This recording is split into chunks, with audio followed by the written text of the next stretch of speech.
Chapter 1 Maybe hens grew up eating sand. In the crowded kitchen, a thin figure was busy happily, like a hard-working little bee. After a short while, a tempting aroma came from the kitchen. Xu Lin picked up a piece of egg and stuffed it into her mouth. She narrowed her peach blossom eyes in enjoyment, and a satisfied smile appeared on her palm-sized face. It was delicious, really delicious, so she took several big bites. Seeing that half of the eggs in the pot were missing, he waved his little hand, and a handful of yellow sand flowed out from his palm and fell into the pot. Xu Lin picked up the spatula and quickly turned it over a dozen times. After making sure that the yellow sand and the brown eggs were integrated, he put it on the plate with a smile. Very good, it's done. It's time to have dinner. She picked up the plate and walked to the main room. Here, it's time to eat, it's time to eat. Xu Lin stood in front of the dining table in the main room and shouted. Her tone of voice was a bit like shouting at a chicken or a dog. Soon several people walked out of the room. They ignored Xu Lin, who was standing at the corner of the table, quickly came to the table and sat down, waving their index fingers while smelling the fragrance. Xu Lin looked at the people sitting down with deep hatred flashing in her eyes. Yes, it was hatred. Xu Lin's hatred for the family was engraved in her bones and integrated into her soul. I have traveled through time and space 1,000 times and never forgotten a single moment of it. In her previous life, she worked as a cow and a horse in this family, taking care of the whole family. At a young age, because of the saying that an elder sister is like a mother, she started doing housework when she was less than 5 years old. When she was 6 years old, she was cooking on a bench. At first, she was beaten to pieces because the food she cooked was unpalatable, and she was scolded for wasting food. Auntie Ho-Hot next door couldn't stand it, so she taught her a few times in private before she learned how to cook. Originally, her family was not willing to let her study, but the aunt from the neighborhood committee couldn't stand it. She came to persuade her many times, and then she was sent to study when she was 12 years old. The teacher disliked her unpleasant name and changed her name to Xu Lin. She was smart at reading and finished primary school in only 2 years. Even so, Rao dropped out of school after just finishing elementary school. It wasn't that she didn't get into middle school, but that she was replaced by her younger sister Sun Wan after she passed the exam. Sun Wan didn't like to study since she was a child. She studied a few years earlier than her. She was admitted to middle school while Sun Wan was still in the 4th grade. No one got a score of dash points in any subject. If it weren't for the opportunity to study for her, Sun Wan would never have been able to get into middle school. After dropping out of school, in addition to doing housework, Xu Lin also took over sewing paper boxes to earn money. She had no free time all day long. Xu Lin asked herself whether her efforts were worthy of this family. As long as they have some conscience, even if they don't love her, they will find a good family to marry her off to, even if it means deducting all the betrothal money. But the Xu family did not. In order to let her work more for the family and earn more money, the Xu family delayed her marriage until she was 28 years old. No, it can't be called marriage. It should be sold to an old cripple deep in the ravine. The old cripple was a domestic violence man who beat his 3 wives to death. Xu Lin was beaten to death less than a year after her marriage. After her death, Xu Lin was unwilling to give up, and her soul wandered around the world, wandering back to the Xu family. Only then did I hear from the Xu family that she was not a child of this family, but a real daughter who had been secretly replaced by the Xu family. The real daughter of the Xu family is enjoying all the glory and wealth despite her status. The most important thing is that her biological parents also know her existence. Just because one of her legs was broken by Xu's father and she became lame, the family gave up the idea of recognizing their biological daughter. He adopted the wrong daughter as his own and no longer cared about her life or death. At that moment, Xu Lin felt so filled with hatred that she attracted the attention of the cannon fodder counterattack system.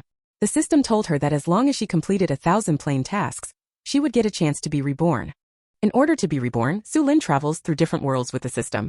Transformed into one cannon fodder after another in order to learn different skills to counterattack, she endured hardships, tasted both warmth and coldness.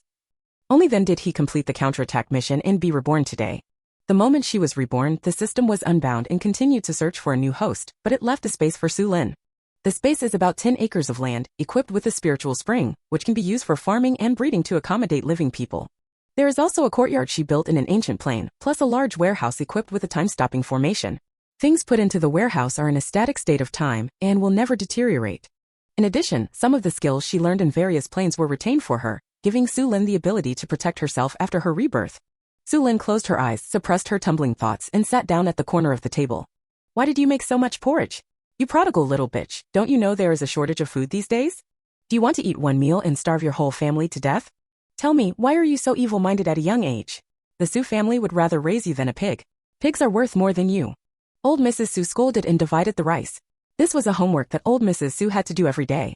No matter how much rice she cooked, she had to scold her. It's as if I can't finish the meal without scolding him. Xu Lin narrowed her peach blossom eyes and her numb little face showed no change at all, as if she had long been accustomed to this kind of insult. Sue's father, Sue's mother, and the two younger brothers and sisters of the Xu family showed contempt and disgust in their eyes, and no one stood up to say a good word for her. Soon Mrs. Xu divided the porridge. Mrs. Xu's bowl of porridge was the thickest, while Xu Lin's bowl was the thinnest. It was so thin that it could shine through without even a single grain of rice. Xu Lin seemed not to notice this injustice and looked at the table blankly. Mrs. Xu moved her chopsticks first, and the people at the dinner table followed immediately. Eating was like a battlefield, with the afterimages of chopsticks all over the table. Ah, the old lady covered her mouth and her eyes twitched in pain.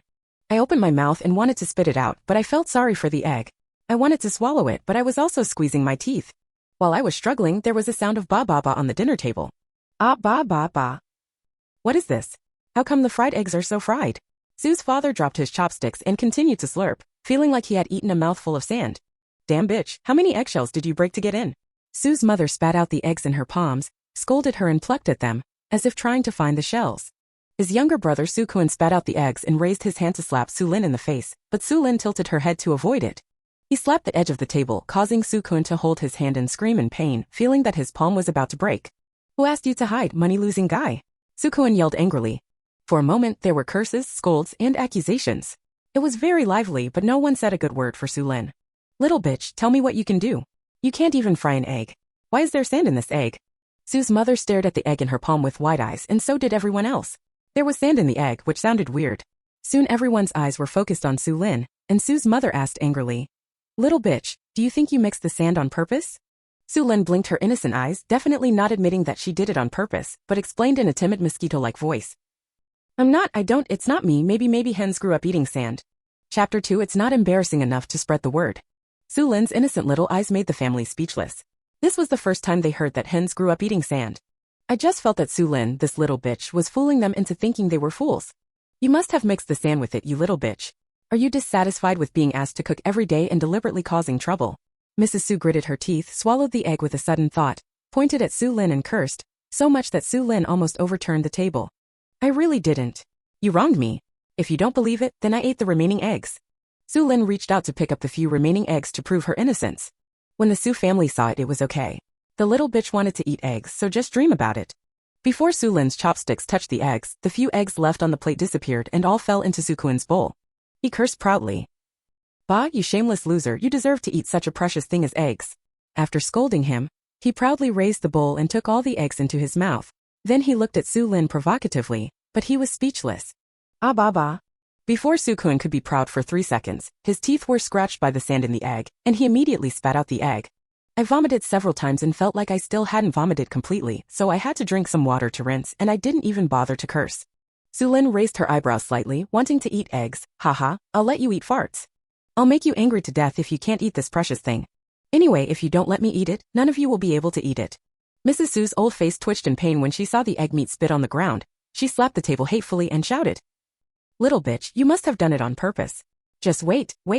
The old lady wanted to pick up the bowl and throw it at Xu Lin, but she felt sorry for the porridge in the bowl, so she could only curse. Mom, put away the little bitch's porridge and give her a good beating later. Starve her for a few more days to see if she still dares to do evil. Hey! Sue's mother agreed immediately and brought Xu Lin's porridge bowl to Xu Kun, feeling quite happy. Another bowl of porridge was saved. Even if it was so thin that you could see the bottom without a grain of rice, she was reluctant to give it to the little bitch. Even though Xu Lin was robbed of her porridge, she was still sitting in the corner with a sullen expression. This was a meal she had carefully prepared, and she had to watch the whole family finish it. Mrs. Xu glared at Xu Lin hatefully. She was an eyesore, a weakling, and she got angry when she saw her. As if to demonstrate, Mrs. Xu took a big sip of the thick rice porridge and deliberately chewed it harder. Click. Ouch. Mrs. Xu covered her mouth again, her triangular eyes widened in horror, feeling a salty smell coming out of her mouth, and she pressed her tongue against her front teeth. They were empty. Her big teeth actually fell out. Mrs. Xu's expression as if struck by lightning pleased Xu Lin, causing the corners of her mouth to rise slightly, but she quickly lowered them again. Live up to the pebble she deliberately threw into Mrs. Xu's mouth. Mrs. Xu opened her mouth and spat out the rice porridge. Well, there was a big yellow tooth mixed in it, which looked quite disgusting. Xu Lin silently turned her head away from the scene. Teeth, my front teeth. Mrs. Xu pointed at the big yellow tooth and screamed in distress. Little bitch, you deliberately mixed rocks in the porridge, right? You must have done it on purpose. You black-hearted money-losing guy, you. Mrs. Xu was so angry that she pointed at Xu Lin with trembling hands and cursed. I didn't, you wrong me. Xu Lin explained with innocent peach blossom eyes. I also want to eat this porridge. How could I deliberately mix it with stones? Xu Lin shook her head and denied it. She didn't admit a single word. She added at the end, "Were you deceived when you were buying rice?" Old Mrs. Su was asked, "Yes, food is in short supply now and the price is extremely expensive. Maybe it is the sand and stones mixed with it by the other party." Thinking that she had personally bought the rice on the black market, Mrs. Su became even more angry. But she didn't take the responsibility and immediately pointed at Xu Lin and continued to scold her. No matter whose fault it was right to scold Xu Lin. Xu Lin is the Su family's punching bag, little nanny, and old scalper. Seeing Mrs. Su curse, the Su family was used to it. No one said a word to persuade her, and they even continued to eat without changing their expressions. It's just that today's meal is destined to be bad, because every bite of the rice they eat is mixed with sand and stones, and the same is true for the vegetables. There was nothing edible, and even the 2 height noodle steamed buns had gravel in them. The whole meal was a feast of excitement, accompanied by the cursing of Mrs. Su and others. The noisy neighbors came over to watch the fun. Xu Lin stood at the door with her head down and her ears drooping, and from time to time she would weakly defend herself, saying she was as innocent as possible. The neighbors who saw this shook their heads. Who didn't know that the boss of the Su family was just a doormat? Did the most work, eat the least food, receive the most painful beatings, and receive the most unpleasant scoldings. It's a pity that this one can't stand up, just like an adu who can't be supported. Even if he helps her, he won't be able to do it. Gradually, everyone stopped trying to help her, and instead watched the excitement. Hearing that the Su family's food was full of sand, someone came forward to check it out unbelievingly. I turned over the food on the table and couldn't find a grain of sand. This made everyone click their tongues again. Old Mrs. Huang couldn't help but persuade it. Old Su's family, I know you don't like this child, but you can't abuse her like this. Who abused her? You are blind and didn't see the sand in the food. Mrs. Su felt sorry for her front teeth and cursed after hearing Mrs. Huang's persuasion. Not even giving Mrs. Huang a chance to continue persuading her, Mrs. Huang rolled her eyes in anger. You're the one who's blind, right? Look where there is sand. Mrs. Huang asked while stirring the porridge. The rice porridge was white and fragrant and not a single impurity could be seen. Look at the green vegetables again. They are fried one by one. Where is the sand? Is there any? You can't see it. Let me try it and see. Sister-in-law who was taking advantage of her, came to the table, picked up a chopstick of green vegetables and stuffed it into her mouth while talking. Looking at it, the Su family members felt sorry for their food and teeth, and their expressions were strange. Sister-in-law who smacked her lips. This stir-fried dish was so delicious. She had never eaten such a delicious dish. Look, there must be sand in it, but it's going to hurt the teeth. Su's mother said, her eyes fixed on sister-in-law whose mouth, feeling sorry for the chopsticks. Really? I didn't taste it. I'll take another bite. As sister-in-law who put another piece of green vegetables into her mouth, only 2 of the vegetables on the plate were left with her 2 chopsticks. The guy's eyes twitched when they saw it, and they secretly scolded sister-in-law who for not taking advantage of her enough. How can anyone taste other people's dishes and only leave a few scraps? It's not embarrassing enough to spread the word. But does Su's dish really contain sand? How can sister-in-law who still eat so deliciously if there is sand? You said there is sand in the porridge, right? Sister-in-law who asked with bright eyes. Mrs. Su nodded with confusion. There was indeed sand and stones in the porridge, and her front teeth were still there. Seeing Mrs. Su's actions, sister-in-law whose eyes lit up. Really? Then I'll give it a try for you. Chapter 3, Holding Back Opinions. Sister-in-law who didn't mind being rude, so she picked up Su's mother's porridge and put it in her mouth. Then in everyone's surprised eyes, most of the bowl of porridge was gone. If Su's mother hadn't grabbed it quickly, she could have finished it directly. No, there is no sand. This porridge is so delicious. Sister-in-law who gave her a thumbs up. After speaking, he licked his lips and licked the residue on his lips into his mouth, not wasting any bit. Xu Lin curled her lips. It doesn't taste good, it's almost boiling. What did the neighbors not understand when they saw this? This was another excuse by the Su family to prevent Xu Lin's child from eating. TSK, a bunch of evil-hearted people who treat their eldest daughter like this will regret it sooner or later. For a time, everyone had everything to say, and almost all had the same goal of blaming them and persuading them to be nice to their children. The angry old lady Su blushed and had a thick neck, waving her hands to drive people away. Go, you are a bunch of blind things. Don't dirty my house. Go, get out of here. Mrs. Su was an old shrew, and a particularly unreasonable one. As soon as she took action, the neighbors were quickly coaxed away. Mrs. Su closed the door and glared at Xu Lin angrily. Xu Lin sneered back, which made Mrs. Su feel uneasy. This dead girl seemed to be acting strangely. Before Mrs. Su could get angry, Mrs. Su took a sip of porridge with a puzzled look on her face. She immediately became angry and vomited. Su's mother felt that what she drank was not a mouthful of porridge, but a mouthful of sand. Looking at the sand on the ground, the Su family was shocked. You little bitch. Mrs. Su pointed at the sand on the ground and started to curse. However, before she could finish the curse, a big dick fell on her face. Xu Lin rushed forward, raised her hands and opened her bow left and right, and slapped Mrs. Su's old face hard. Damn old woman, I've wanted to whip her for a long time. I'll let you act like a monster. I'll let you scold me. I'll make you a wolf-hearted person. Xu Lin showed off her power and beat Mrs. Xu into a pig's head before the Xu family could react. From the corner of her eyes, she saw Xu's father rushing towards him. Without saying a word, she turned around and kicked out, accurately hitting Xu's father's dick. Father Xu's eyes bulged out in pain, his old face turned the color of pig's liver, his body slowly arched up and huddled up, and he made a miserable sound from his mouth. Those who didn't know better thought that the Xu family was killing pigs. The neighbor who left stood at the door reluctant to leave, gossiping in a low voice, and by the way, scolded the Xu family for being stupid. Xu Lin's ears and eyes were sharp and she immediately changed her strategy after hearing the gossip outside.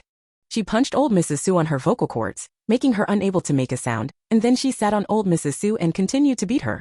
The beaten old lady Xu stretched out her hands to ask for help. At this time, Xu's mother also reacted, ignoring the sand in her mouth, and rushed over to save people. It's just that she thought it was beautiful, but she didn't expect that she would just come and give it away. Xu Lin didn't slap Xu's mother in the face this time. Instead, she pushed Xu's mother down and beat her wherever it didn't hurt. The key is that it was done skillfully and without leaving any traces. You little bitch, how dare you hit me? Xu's mother was stunned and couldn't believe that this weakling dared to resist. Oh old bitch, I'm going to hit you. Xu Lin punched Xu's mother on her vocal cords, making her unable to make a sound. Now Xu's mother was not only unable to curse, she was also unable to call for help. Her good son and daughter were shocked by Xu Lin's ferocity. They actually sat at the table and watched the show stupidly with no intention of starting a fight. Xu's father finally calmed down a little, endured the pain and shouted, "Why don't you two hurry up and help your mother?" Oh, Xu Kun reacted, waved his fist and cursed, and stepped forward to beat Xu Lin. Shameless loser, do you want to rebel? I won't beat you to death. A boy who is taught by Mrs. Xu to open his mouth like a little bitch and shut up to pay for it is not learning anything good. Xu Lin wanted to beat him countless times in her previous life, but she didn't dare to do it because he was the only boy in the Xu family. Now, regardless of whether he is the only male child in the Xu family, he is not a good person anyway, and he deserves to be beaten to death. Xu Lin punched her hard several times, so that Xu's mother had no strength to resist, and turned around to greet Xu Kun and Sun Wan. Xu Kun was silenced by the first punch, Sun Wan was silenced by the second punch, and then Xu Kun was punched and Sun Wan was kicked. The sound of punching sandbags could be heard in the room. It was really punching and it made people's blood boil. The beating made Mrs. Xu burst into tears and she stretched out her hands to protect her precious grandson. The beating made Xu's mother crawl forward with difficulty, wanting to take the beating for her eldest son. Xu's father was so beaten that he couldn't care less about the pain on his body and rushed over to save his great son. Sun Wan, you can't see me and I didn't get beaten. Seeing that another person came to the door looking for a fight, Xu Lin immediately gave up her two small goals and went to fight Xu's father. A punch hit Xu's father's valve, making him lose his strength. The second punch hit his vocal cords. If you can't speak, then don't speak. The third punch hit him in the kidneys, causing him to urinate frequently and urgently. The fourth punch, the fifth punch. Xu Lin punched her 32 times in one breath, hitting her flesh hard and making Xu's father and mother roll their eyes. Blowing her fist, Xu Lin felt that the bad breath in her chest was relieved a lot. Look at the sky, it's getting late. She was so tired on the first day after she was reborn. Humph, a family of bad people don't know how to feel sorry for others at all. Walking up to Sun Wan, Xu Lin stared down at Sun Wan, who was as frightened as a deer, and asked arrogantly, "I'll sleep in your room from now on, so you sleep there?" Xu Lin pointed to the corner of the main room. "Do you have any objections?" Sun Wan, "I have an opinion." "If you have an opinion, hold it back. If you dare to say a word," Xu Lin shook her fist, "I'll beat you up." Sun Wan quickly shook her head. No objection, she had no objection at all. Huh, Xu Lin glanced around arrogantly. No one in the main room dared to look directly at her. Only then did Xu Lin walk into Sun Wan's room with satisfaction. After entering the house, locking the door, Xu Lin threw herself on the bed, and then breathed a sigh of relief, feeling exhausted throughout her body. With a thought, Xu Lin disappeared on the bed, entered the space, went to the bathroom in the courtyard, and immediately put a tank of hot water in. After thinking about it, Xu Lin took another half bucket of spiritual spring water and poured it into the bathtub, then took off her clothes and jumped in. Soaking in the water, looking at the skinny body and the dense bruises and bruises on it, Xu Lin felt that she had been beaten lightly. This family of jackals has never had a good person since she was a child. She is either beaten or scolded every day, which is a different way of torturing her. Xu Lin couldn't figure it out. It was said that if you keep a dog for a long time, you will have feelings for it. Why is this family's heart so hard? After wiping her face, Xu Lin began to think about how to spend her days in the future. Today is February 1975 too, which is also her 1th birthday. It will be more than 2 years before the resumption of the college entrance examination is announced. Now she only has a primary school diploma and has to find a way to get a junior high school diploma so she can take the college entrance examination. I remember that on the day after her birthday in her previous life, the Educated Youth Office came to inform them that they had many children and met the conditions for going to the countryside. It was best for one of them to go to the countryside. For Chapter 4 Skills left by the system. After receiving a notice from the Educated Youth Affairs Office, the Xu family was unwilling to let Xu Lin go to the countryside. So Father Xu broke one of her legs that night after receiving the notice. It was claimed that she broke her leg intentionally to avoid going to work in the mountains and countryside, which made her notorious. Fortunately, Xu Lin hasn't signed up yet, so she can't be punished. In addition, she has become a cripple, so even if she goes to the countryside, she won't be able to do much work. This way I avoided going to the countryside. The next year, Sun Wan and Su Kuan were 16 years old and met the conditions for going to the countryside. However, the Xu family arranged jobs for them in time. Both of them escaped the fate of going to the countryside, and they became famous in the city. But she became a dead cripple that everyone laughed at. In her previous life, she wanted to understand why the Xu family was so cruel. In this life, Xu Lin understood that the Xu family was so cruel that they were afraid that she would lose control. They just wanted to imprison her. In this life, she would not follow in the footsteps of her previous life and want to break her legs. Well, then she would break the other person's legs first. Xu Lin's eyes sparkled with ferocious sparks and the corners of her mouth looked a little perverted.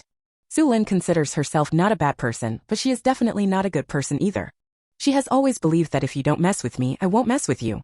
If you mess with me, haha, you will definitely retaliate. She will eat anything as long as she doesn't suffer a loss or get angry. If you have a grudge, you should retaliate on the spot. If you don't retaliate on the spot, you will be repaid tenfold. Exhaling a breath, Xu Lin began to sort out the skills left to her by the system. First of all, the space powers and wood powers obtained in the apocalyptic plane are all there. She had cultivated her spatial abilities to level 9 in the last days, and also realized many spatial skills. For example, space black holes, space jumps, space shifts, etc. The space black holes used to sprinkle sand and pebbles into the Xu family's mouths. It's just that she only has level 1 superpower now and can only use the black hole in space. She can't be too far away, and she can't use it if it's more than 10 meters away. Many space skills require the space power level to be used before they can be used. The wood superpower is also at the first level. With the wood superpower combined with the medical skills she obtained in the ancient plane, the therapeutic effect is amazing. In addition to supernatural powers and medical skills, the system also left her with metaphysical skills learned in the parallel plane where metaphysics is prevalent. In that life, her metaphysics skills reached the ceiling of the plane at that time. She was good at reading fortune-telling and feng shui, exorcising evil spirits and catching ghosts. Apart from that, there are no other skills left for her. I don't know if other skills will be stimulated when encountering emergencies in the future. I'll leave this to be verified later. After taking a shower and changing into clean clothes, Xu Lin came to the large warehouse where the property left to her by the system was stacked. She had to take stock of her money before she could plan her next step, but when she entered the warehouse, she was dumbfounded. Where are her thousands of square meters of piles of treasures? Where did it go? Holding her bleeding heart, Xu Lin gritted her teeth, resisting the urge to scold her and looked around. The row of shelves against the wall on the left side of the warehouse are filled with common medicinal materials as well as various medicinal seeds. Other than that, there are empty shelves. All the gold, silver, jewelry, rare treasures, all kinds of elixirs, and spiritual treasures that were previously stored are missing. Xu Lin felt distressed when she saw it. Those were just small amounts of money, life-saving things. Alas, her life was miserable. When I came to this world, I had to work hard to earn a small amount of money. On the right side of the warehouse, also against the wall, there are neatly stacked snakeskin bags. Xu Lin counted roughly and found that there were more than 40 bags. She hurried forward to check, feeling relieved. I saw snow-white wheat flour and crystal-clear rice in the bag. In addition, there are common foods such as soybeans, corn, sweet potatoes, and potatoes. With these things, Xu Lin doesn't have to worry about being hungry for a short time. Not long after, she found 2 large dusty boxes in the northwest corner of the warehouse. After seeing it, Xu Lin's heart rose with anticipation. Could it be that there was money and treasures there? She quickly ran over and opened it to check, and Xu Lin was happy to see it. The box revealed 2 robots she had collected in the high-tech plane. The instruction manual for the first robot stated that it was a farming robot. Various field-related knowledge is input into the robot's chip. Whether growing food, growing flowers, or growing medicinal materials, he is a good hand. With this robot, Xu Lin can safely let the robot take care of the 10 acres of land. The second robot is a medical assistant, and the chip is input with skills such as preparing various medicinal materials, making medicines, and being a surgical assistant. With this robot, Xu Lin can do a lot of the work of brewing medicinal materials and mass-producing medicines and let the robot do the work. If you encounter an emergency and need surgery or wound dressing, this robot can also help. Simply not very practical. But Xu Lin remembered that she had collected more than a dozen robots back then. Why were there only 2 left here? Oh, forget it. If you can't figure it out, just don't think about it. Xu Lin put aside this idea and quickly activated the robot. Don't say anything else, let's let the robots farm the land first. After the farming robot is activated, it is named Tian Tian and will deal with the fields from now on. The medical assistant robot was named Xinjun and was kept to help him. Xu Lin believes that she will become a very powerful miracle doctor in the future. Let her be famous in this world and be famous all over the world. Of the 10 acres of land, half of the catkins are used to grow food and half are used to grow medicinal materials. If fruit trees are encountered in the future, they can also be transplanted into the space. In this way, she can achieve freedom of fruits and food. As for freedom of medicinal materials, this goal is too ambitious. In this 10-acre space alone, planting all the medicinal materials will not achieve the goal of freedom of medicinal materials. She'd better plant the medicinal materials she needs. Because her body was severely lacking in nutrients and overdrawn, Xu Lin decided to make Rongyang pills for herself to recuperate her body. Fortunately, the counterattack system still had some conscience and left her some medicinal materials. Otherwise, she would have to put in some effort to recuperate her body. Xu Lin entered the recipe she had written into Xinjun's panel, and Xinjun immediately recorded it and started working. With the help of the robot, Xu Lin spent more than 2 hours making Rongyang pills. This pill was developed by an old miraculous doctor from the ancient plane. It has miraculous effects on regulating the body, and it also has the function of prolonging life. It can be said that a medicine is hard to find in that plane, and in this period of the Dragon Kingdom, it is an extinct magic medicine. If word spreads, someone will definitely break the head to snatch it. Xu Lin took out a pill and stuffed it into her mouth, and soon a warm current rose up in her body and swam to her limbs. Xu Lin knew that this was the Rongyang pill that had taken effect, and she did not want to waste the medicinal materials, so she immediately left the space. He sat cross-legged on Su Muan's bed and adjusted his breathing, trying to maximize the absorption of the medicinal effects of Rongyang pills. Early the next morning, Xu Lin woke up to the noise of the Xu family being beaten and beaten. At this time in the past, Xu Lin had already prepared breakfast and was standing in front of the dining table being scolded. The curse also reminded Xu Lin of the tragic days in the past, and she suddenly became angry. Chapter 5 She was really stupid to death by herself. Xu Lin jumped up from the bed angrily and hurried to the kitchen. She stared darkly at Su's mother who was scolding her. Staring at Su's mother, her heart was pounding. She swallowed nervously, frowned and asked weakly, "Look, what are you looking at? Look at how ugly you are. Look at the flowers you play with. Look at your brain that goes straight to your rectum. Look at you spraying feces early in the morning. Look how black your heart is, how white your face is. Look how much black smoke your ancestors smoked to give birth to a thing like you. Look at you are a bitch. If you don't scratch your skin for a day, you will go crazy if you don't hit someone for 2 days. Look at you." After Xu Lin finished speaking, she took 2 steps forward, grabbed Su's mother's hair, and beat her with her fists. After the beating, she said, "I want to eat boiled eggs, 10 of them. 1 less one will beat your son, and 2 less men will grab your son and beat them together. 3 less people will hold you down and beat the whole family." After saying that, she raised her head and walked away. The handsome back made Su's mother's eyes spit fire and she gritted her silver teeth. If she couldn't beat him, she would be so high and low that this little bitch would know why the flowers are so red. After waking up, Xu Lin decided to get up. Someone from the Educated Youth Office would be here at noon today. She wanted to resolve the relationship between her biological parents before going to the countryside. Xu Lin wanted to know what her biological parents thought. If she didn't want to recognize her relatives, she would have broken off the relationship early. Don't wait until she becomes rich later and that family will be shameless and stick to her. Xu Lin didn't want to give them a chance to make them disgusted with her in the future. In addition, Xu Lin also wanted to know if her legs were not lame in this life, would the Qin family recognize her relatives?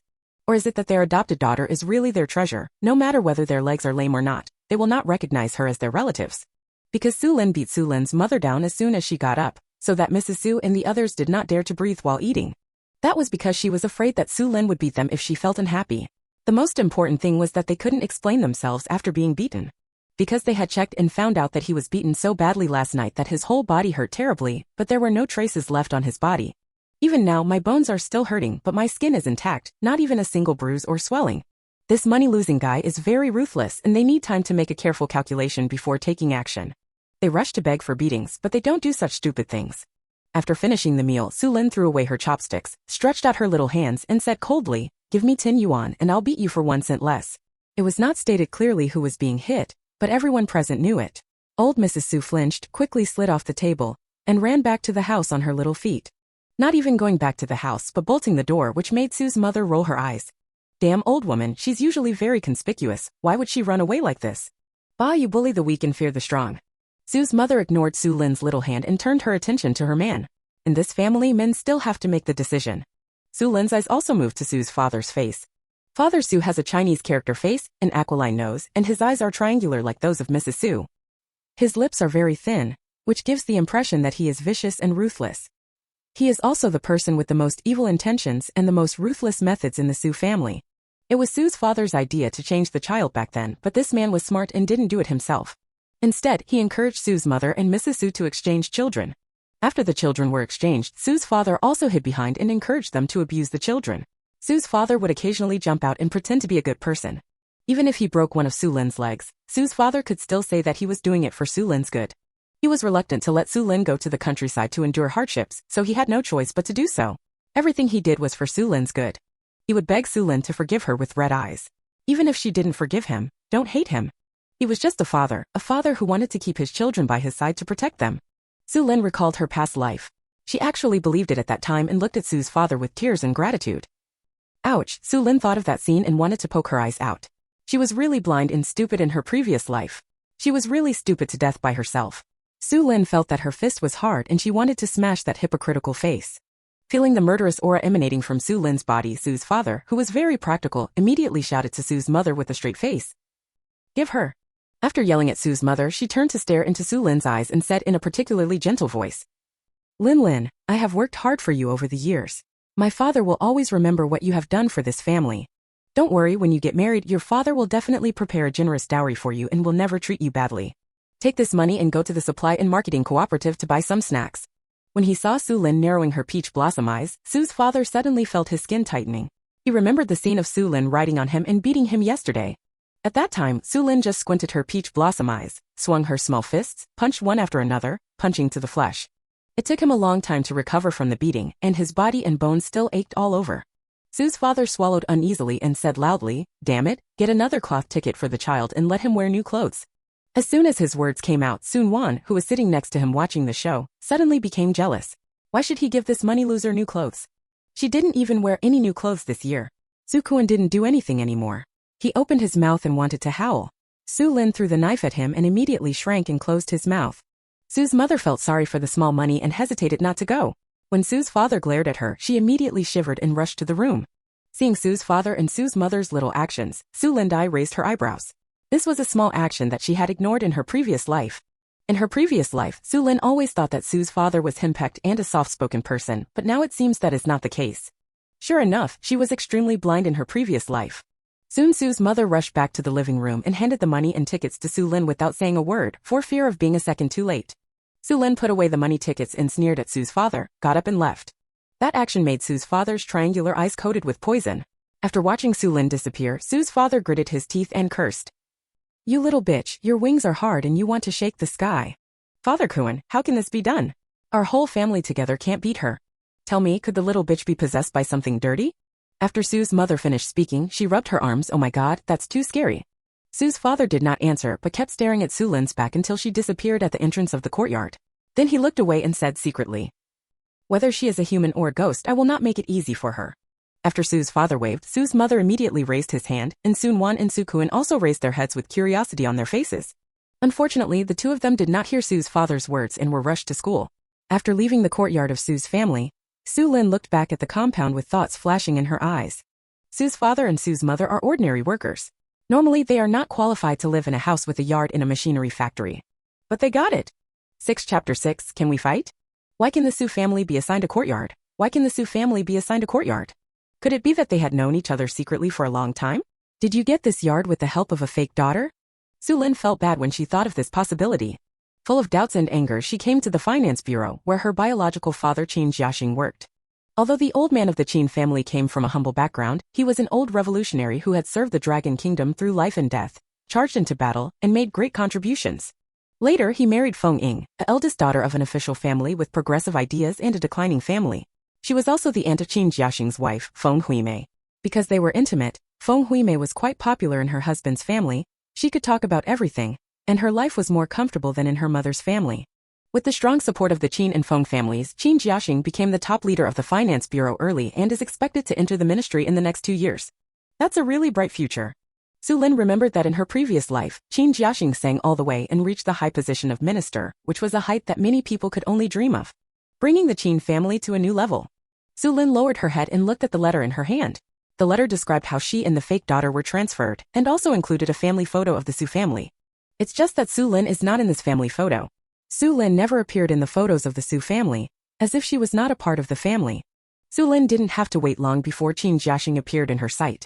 Looking at the familiar peach blossom eyes, Xu Lin took a deep breath, suppressed her tumbling thoughts, and stepped forward quickly. Today, Xu Lin did not plan to have a face-to-face meeting with Qin Jiaxing. Instead, when the two of them were in the wrong place, she thrust the letter into Qin Jiaxing's hand and left quickly. Qin Jiaxing frowned after receiving the letter, held the letter in his hand, stared at Xu Lin's back for 2 seconds, and then quickly entered the finance bureau. Xu Lin then followed the same example, stuffed another letter with the family photo to Feng Huimei and left quickly. Xu Lin decided to follow the trend and go to the countryside, so she needed to take a good tour of Kyoto in the Dragon Kingdom before going to the countryside. Familiarize yourself with the environment and prices in Kyoto, and then look for opportunities to earn a lot of money and take it to the countryside. Even if you can't make any money, you still have to get some supplies to send to the countryside. Xu Lin easily started shopping mode, but Qin Jiaxing and Feng Huimei's hearts were uneasy. They were still hesitant when they read the letter. But when they saw the photos, they were convinced. Because their daughter Qin Feng looks so much like the woman in the photo. They both have long faces, big eyes and thick lips. I originally thought that my daughter's face shape followed the Qin family and she had a long and thin face. But now it seems, this is a fake. Qin Jiaxing and Feng Huimei felt uncomfortable when they thought that the daughter they had held in their hands for 16 years was a fake. The most important thing is that Qin Feng has a good relationship with the children of the Xu family, and both families are very optimistic about this pair. Not surprisingly, the two will get engaged when they reach adulthood at the age of 18, becoming the link between the Qin family and the Xu family to further form an alliance. Expanding the power of the Qin family and the Xu family will also make the Qin family's official career go higher and further. If it is rumored that Qin Feng is not a child of the Qin family, will the marriage with the Xu family be affected?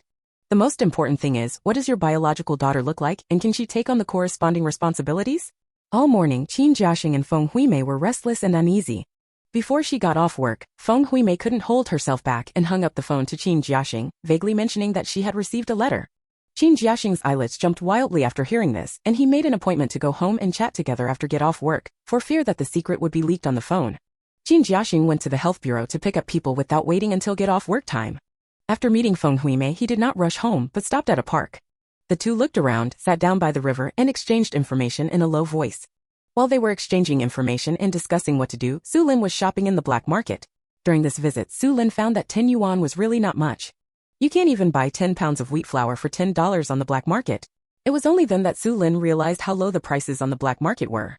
Wheat flour costs only cents per caddy in grain stores, but the price is 10 times higher on the black market, which costs cents per caddy. In 75, when the per capita salary was only a few tens of yuan, the average working class family really couldn't afford rice and flour. Generally, Xu Lin's eyes widened suddenly. This should usually include the Xu family, but the Xu family has never stopped eating rice noodles. Why is this? Is it the fault of a fake daughter again? With doubts, Xu Lin hurried back to Xu's house. She decided not to go out in the afternoon and did some research at Xu's house. See what secrets the Xu family has that she doesn't know about.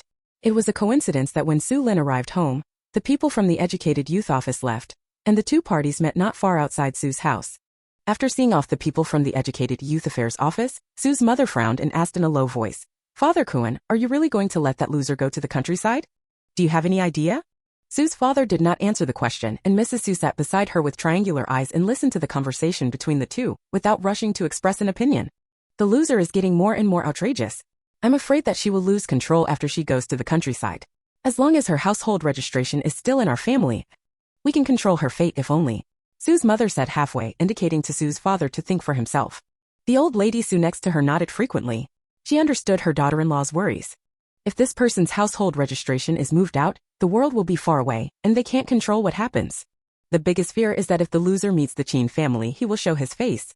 It would not be good if he is recognized. It's better to trap people at home, where they can help the family with work and hold the person in the palm of their hand. It's up to them to decide whether they live or die. Thinking of this, Mrs. Xu joined the discussion. Father Xu was still not in a hurry to express his opinion. After listening to the concerns of his wife and mother, Father Xu said leisurely, "If it doesn't work, just break her legs and keep her at home." Well, this is a good idea. Mrs. Xu gave a thumbs up. It's best to break both legs to save her from escaping and talking nonsense. But can we fight? When Xu's mother answered, a basin of cold water was poured down her head, causing Xu's father and Mrs. Xu to become autistic. Not being able to beat it is really a big problem. This problem still has to be solved. After a while, Mrs. Xu gritted her teeth and said, "It's okay. After you go to work in the afternoon, I'll get some medicine and come back." Xu's father breathed a sigh of relief when he heard it. Xu's mother didn't ask about the medicine, but nodded in agreement, twisted her waist and entered the kitchen. As she walked, she scolded Xu Lin for wandering off somewhere and not coming back to cook when it was time for dinner. She worked for half a day and had to cook when she came back. This was to exhaust her to death. She was scolding vigorously when she raised her head and met Xu Lin's dark eyes. For a moment, Xu's mother felt that her consciousness entered a black hole. Before she could wake up, Xu Lin's fist had already attacked Su's mother, and Su's father and Mrs. Xu both changed their faces in shock. 7 Chapter 7 Searching the Xu Family. Xu Lin's first punch hit Su's mother's vocal cords, preventing her from screaming in agony. The second punch hit Su's mother's big steamed bun. The pain caused Su's mother's pupils to shrink and dilate, as if she was about to ascend to the sky. Then came the third and fourth punches. Xu Lin punched 28 times in one go. The beating made Su's mother roll on the ground before she stopped. Xu Lin stood up and kicked Su's mother, and said coldly, "I want to eat braised pork, go and cook." Su's mother, "You can beat me to death." Su's mother, who huddled up in pain, did not dare to moan and could only watch Xu Lin enter the main room with hatred. Su's mother felt chilled when she thought that neither the man in the main room nor her mother-in-law came out to help her. Those two people who were greedy for life and feared death actually watched her being beaten. They were so stupid. Wiping away tears, Su's mother got up from the ground and limped into the kitchen. After standing there for a while, he quickly went to the cabinet to look for meat. I don't know if the little bitch has a dog's nose and why she knew the family bought pork belly. Xu Lin entered the main room and found that Mrs. Xu and Father Xu had gone back to their houses. Their doors were closed tightly, leaving no cracks. Xu Lin rolled her eyes. She really didn't expect that these guys would be scared after just one beating. Xu Lin hoped that they could provoke them a few more times. TSK, that's really boring. Xu Lin returned to Sun Wan's room and began to look around. Sun Wan's room was normal. There were no holes dug in the wall or secret rooms underground. There was no mezzanine for the cabinets and tables, and Sun Wan's personal money totaled only more than 8 yuan. Xu Lin took it into her own space unceremoniously. More than 8 yuan was money.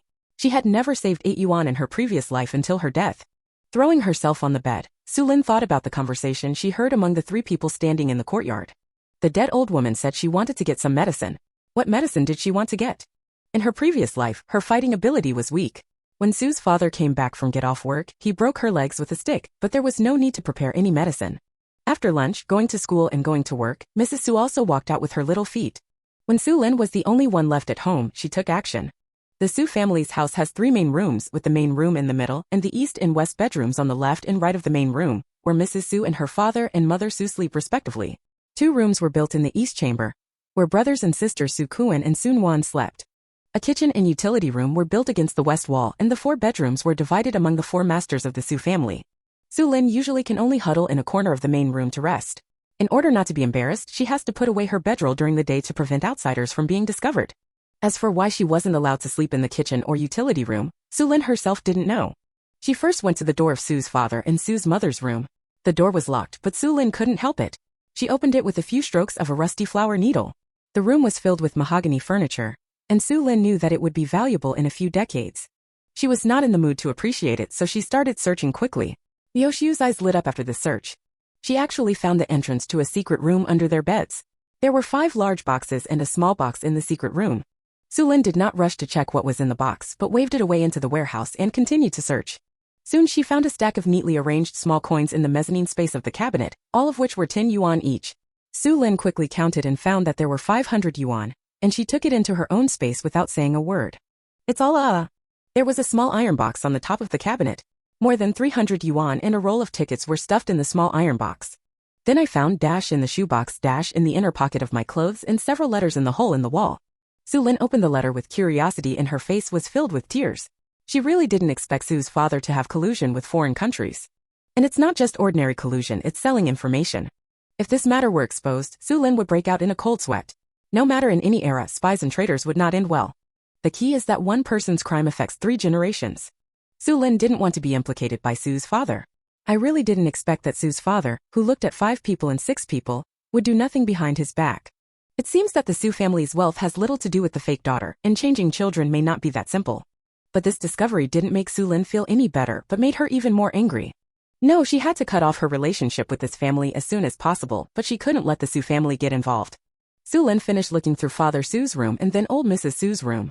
The old lady had a sharp mouth and sharp clothes, but the room was very sloppy. The room was as messy as a pig's nest. Xu Lin carefully looked through it. More than 100 yuan was found inside the pillow, and a hole was found in the bed leg with a gold ring and a pair of gold earrings stuffed inside. I also found a 1-foot square hole under the cabinet with a biscuit box buried inside.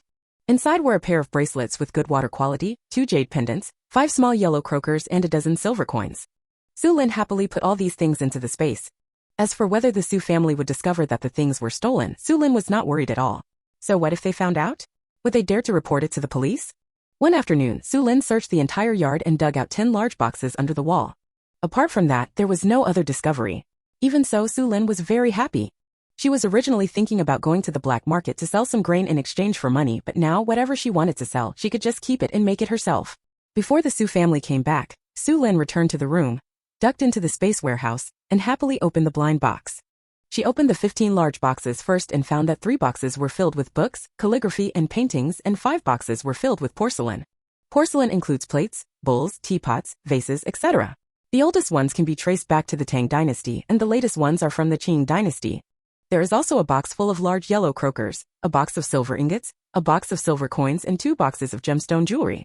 The jewelry was in a set, and it was obvious at first glance that it was worth a lot of money. I don't know where the Xu family got it from. These things alone were enough for Xu Lin to eat while lying down.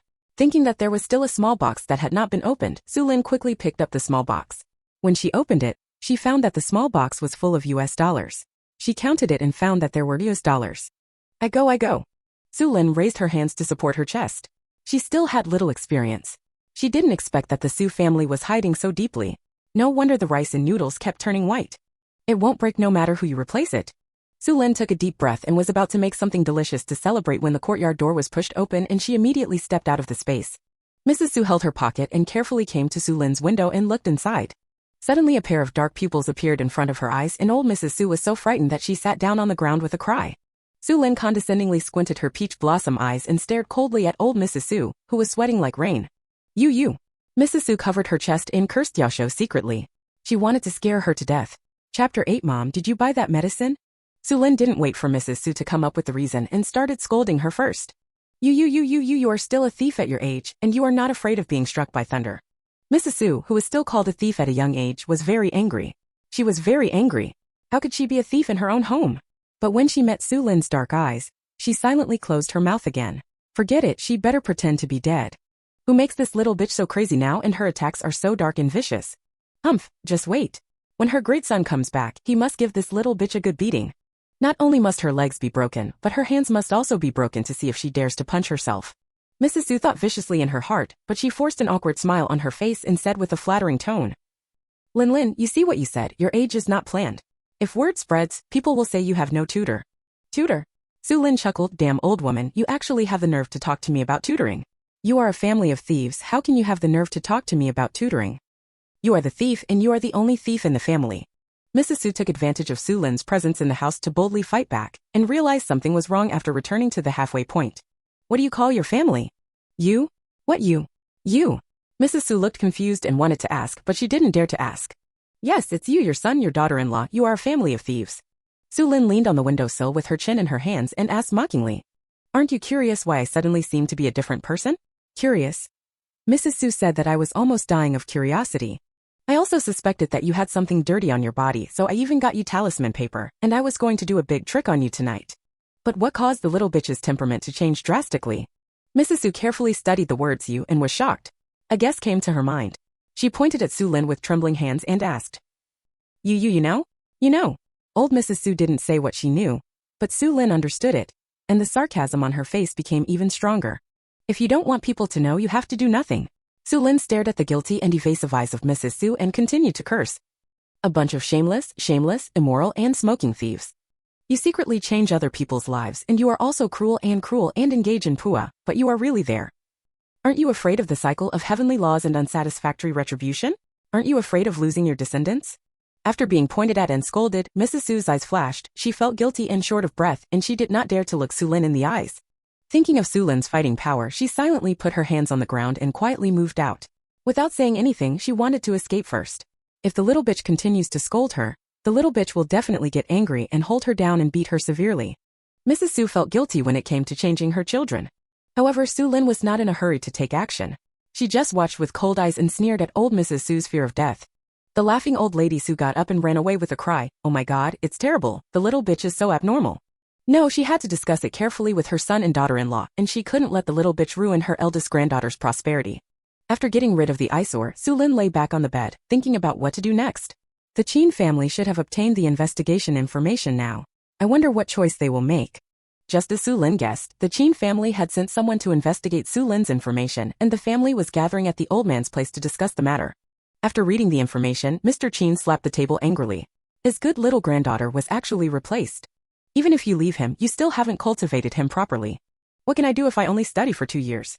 Moreover, she was tortured by the Xu family for her cowardly character, low self-esteem, and silent words. Can such a little granddaughter take on the responsibilities of the family? When Mrs. Qin saw that her husband was afraid, she quickly comforted her by saying, "Old man, calm down, calm down. You are not in good health and you cannot withstand great sadness and anger. You ask me to calm down. How do you ask me to calm down my anger? My good granddaughter has been turned into a waste by them. Tell me what to do about this matter." The more Mr. Qin thought about it, the angrier he became, and he even disliked his son and daughter-in-law. Two useless things who couldn't even keep their own children were exchanged under their noses. The most important thing is that after 16 years of raising them, no one noticed. Are they all blind? Qin's father raised his hand and wiped the cold sweat and quickly apologized without saying anything. It was all his fault for not protecting his child.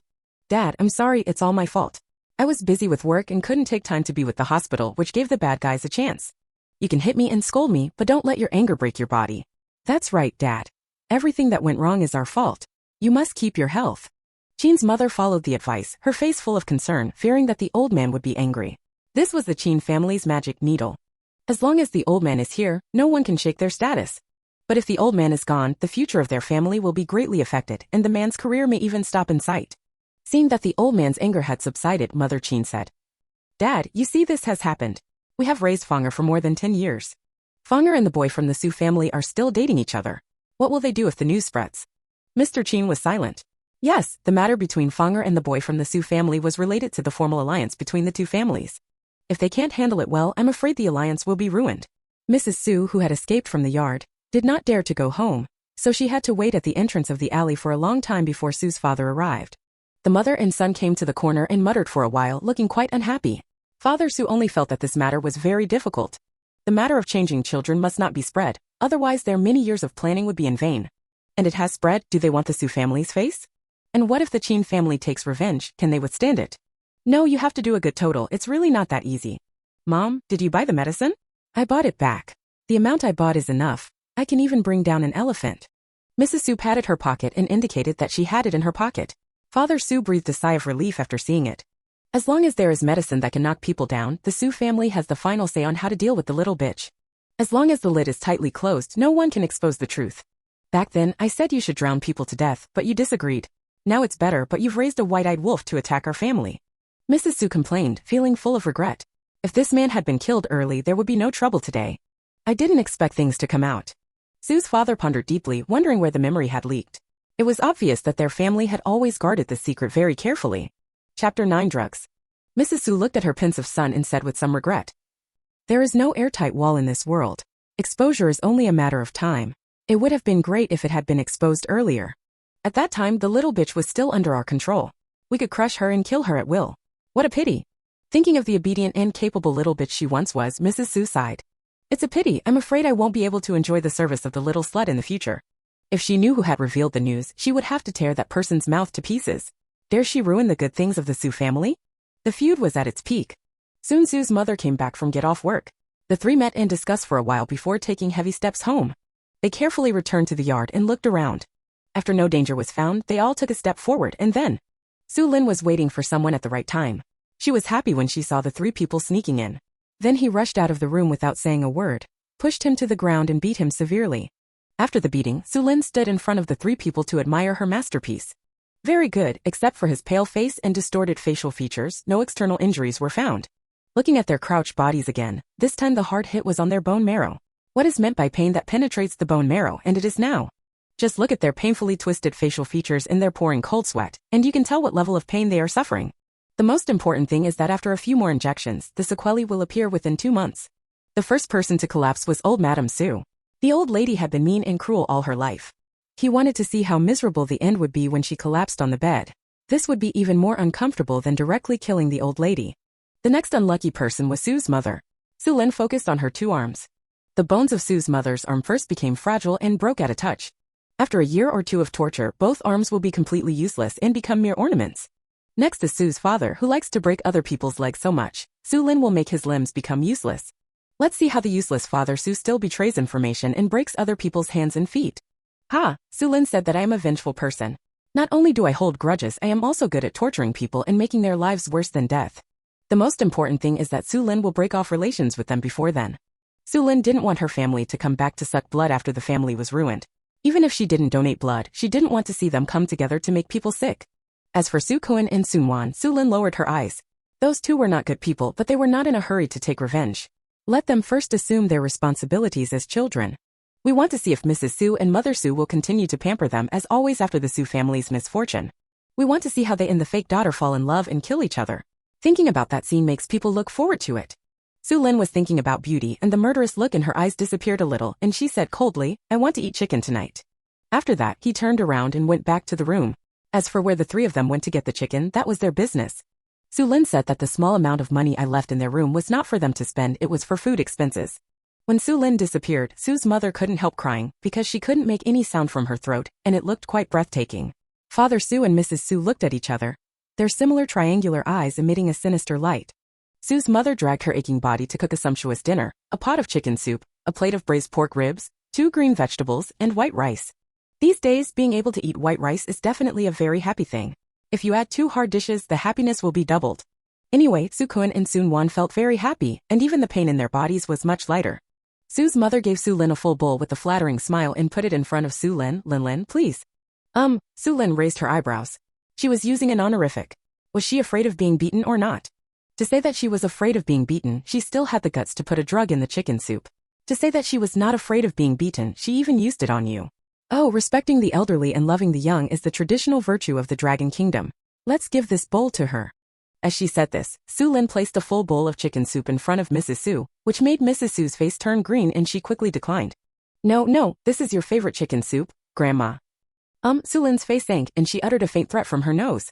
Old Mrs. Su was so frightened that she trembled and did not dare to call her grandma anymore. She quickly changed her words. I don't have the nerve to argue with you, please. The wrinkled face was filled with a flattering fake smile and Su Kun and Sun Wan were confused. Why, is there anyone who doesn't like to drink the fragrant chicken soup? If you don't like it, you can give it to them, they won't mind it. Su Kun, a glutton, couldn't help but interjected, you don't want to eat it, give it to me, I don't mind it. Okay. Xu Lin didn't give Mrs. Su a chance to refuse and immediately placed the chicken soup in front of Su Kun. Drink it. Su Kun smiled and Mrs. Su's face turned even greener. Mother Su's eyes nearly popped out of her sockets and her fists became hardened. Su's father's heart was in his throat and his eyes kept glancing at the stick next to him. Only Sun Wan didn't notice anything, staring at the bowl of chicken soup with envy and jealousy. She also wanted to drink it. I can't do it, Kuan, how can you snatch food from your sister? Give it back to her quickly. Su's mother raised her hoarse voice and blinked her red eyes, hoping that the grown-up boy could understand, but don't grab everything. Is there something wrong with this chicken soup?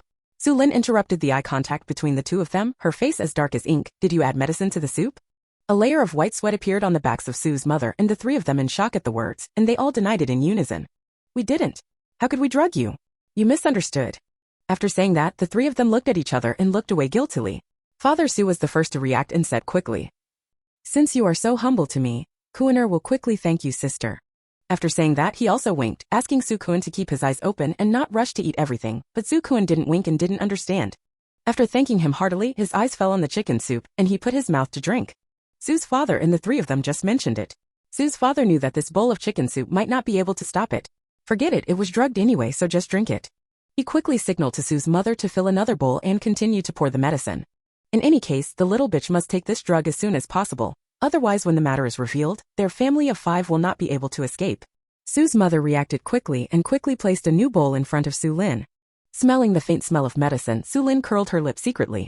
Su's mother's hand speed was very fast and the medicine fell into the bowl in the blink of an eye. Chapter 10. It's true, alas, it's true. Unfortunately, the Su family didn't know that Xu Lin inherited the miraculous medical skills she learned while doing tasks in the plane in this life. This little trick can't hurt Ji Lin, but Xu Lin just doesn't want to drink it as they want. So this bowl of chicken soup appeared in front of Mrs. Su again. Seeing Mrs. Su's almost distorted face, she smiled very happily. Drink it, but let's see if the old woman can still swallow it when she knows that there is medicine in the soup. Thank you, Lin. Mrs. Su said her thanks through clenched teeth, thinking that it was a big deal and I wouldn't drink. I watched the little bitch drink first. It doesn't matter if you waste a few bowls of chicken soup as long as you knock the person down. Thinking about this, Mrs. Su's mentality calmed down a lot. Lin, you can't give up this bowl anymore. If you give it away, you won't have a few pieces of good meat. Su's mother persuaded her by placing another bowl of chicken soup. She also used a spoon to stir the chicken soup basin a few times, signaling Xu Lin to look over. There really weren't a few good pieces of meat left. No lie. Oh really? Xu Lin smiled evilly. She could cure the drug, but these people didn't know. And even if it is put into a bowl, do they dare to eat it? Since she didn't dare to eat, why didn't she give out a few more bowls to show that she was a good person who respected the elderly and loved the young? Xu Lin happily placed the bowl in front of Su's father, saying that she was a good and filial child, and of course good things would be given to the head of the family. Su's father was so moved that he almost vomited blood, but he couldn't blatantly refuse because he was afraid that Xu Lin would see something. All she could do was grit her teeth and signal Su's mother to continue. No matter what, the soup would be filled with medicine. As long as you can bring someone down, it's all worth it. Su's mother was in pain, so she served bowls of chicken soup. In the end, the chicken soup in front of the whole family was drugged. Xu Kuan and Sun Wan, who didn't know anything, had already eaten. Xu Lin happily gnawed on the braised pork ribs, not wanting to drink the chicken soup at all. Xu and her father were so anxious that sweat broke out on their foreheads. This, if the little bitch sees something, will they still get something good to eat? Xu Kuan and Sun Wan just ate a few bites of chicken and drank 2 sips of soup, and then they began to feel confused, and their eyesight turned black. Their eyelids drooped disobediently, and within 5 seconds, the 2 of them successfully put themselves down. Fearing that Xu Lin would see something, Su's father and the other 3 people hurriedly made excuses. They were tired from playing in school. Haha, they were so tired that they fell asleep. Su's father said. Yes, they are exhausted. Oh, I don't know what they played. At such an old age, I don't know how to read more books. Su's mother answered. Mrs. Su nodded wildly. Her son and daughter-in-law were right. She agreed. That's right. I'm just too tired from studying. Reading requires your brain. If you use your brain too much, you'll easily become stupid. Listen, who does this family think is a fool? Xu Lin rolled her eyes when she heard this, curled her lips and continued eating. She needs to practice her powers and take care of her body. It is when she needs nutrition. If there is delicious food, she will not be polite. Under the eager gazes of Su's father and 3 others, Xu Lin ate 5 bowls of white rice and wiped out all the ribs and vegetables. There was only chicken soup in front of her, so she asked quietly, "Don't you drink this chicken soup?" You can drink more if you like." Mrs. Su pretended to be kind and persuaded. Our Lin is too thin, so she needs to take more supplements. He said this with his mouth, but he was scolding him in his heart. He actually ate 5 big bowls of rice and finished all the rice they cooked. Not even a single piece of ribs was left for them. This was like the reincarnation of a starving ghost. Thinking of the starving ghost, Mrs. Su's face turned a little pale. Could it be that she was really reincarnated as a starving ghost? Or is it said that he is possessed by a starving ghost and cannot eat enough? So, can the 3 of them be the opponents of the starving ghost? Mrs. Su touched the talisman in her pocket and felt a little unsafe, so she immediately whispered into Father Su's ear. She thought her voice was very low, but she didn't know that Xu Lin, who had a sharp ear and eyesight, heard her clearly. Su's father didn't care what the old mother said. His eyes fell on Xu Lin's movements. He saw her starting to drink chicken soup and felt stable. As long as you knock people down, you have nothing to fear. However, Xu and his father were soon dumbfounded. No, what is going on? Why is it that after a bowl of chicken soup is finished, the person is still sitting there fine? The 3 of them were even more shocked when they saw Xu Lin taking away all the chicken soup in front of them. I'll go, no, let's eat. This, if this person continues to be raised in their home, will his family be impoverished? No, as long as the hands and feet are broken and how much food is given to this little bitch, that's not up to them. Yes, that's the reason.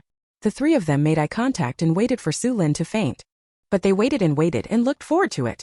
Seeing that the pot of chicken soup was finished, Xu Lin was still full of energy. To say that the drug had no effect, the first 2 were still lying in the room. To say it was effective, why was the high-spirited person in front of Mao so good? Is it? The 3 of them were all shocked.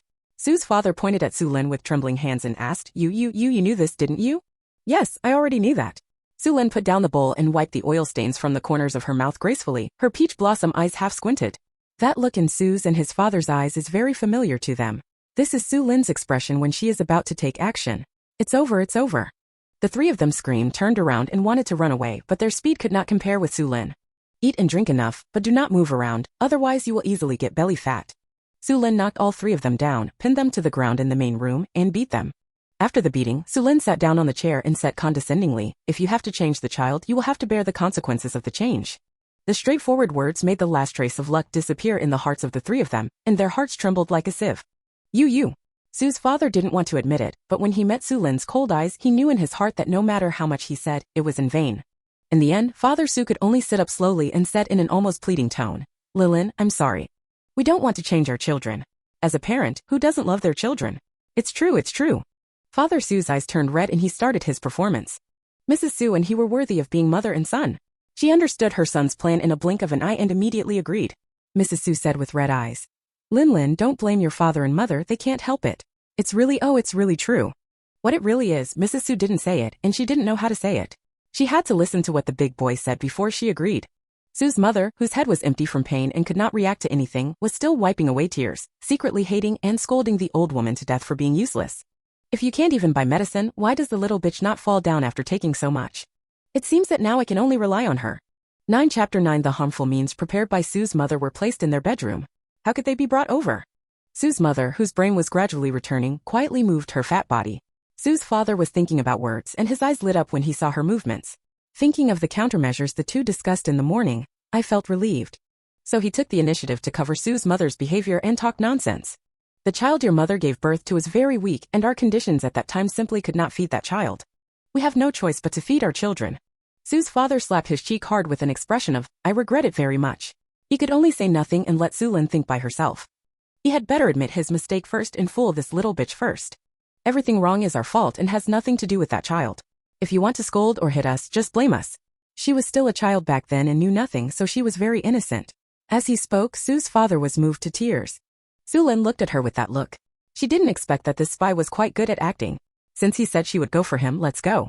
So Xu Lin jumped up from the chair and walked up to Sue's father. In his frightened eyes, her little fist fell. Since someone is looking for a beating, then grant him a favor and prevent him from gasping for air in pain all the time. That would be unacceptable for his small request. Soon the sound of fists hitting flesh was heard in the main room. Mrs. Xu was so frightened that she rolled over and shrank into a corner. Mother Xu was so frightened that she huddled in the room and did not dare to show her head. So why don't we let the little bitch vent her anger first and then she goes out to die? No, she goes on stage to deal with the little bitch. This time Xu Lin didn't hold back her hands and kept beating her for half an hour before she put away her small fists.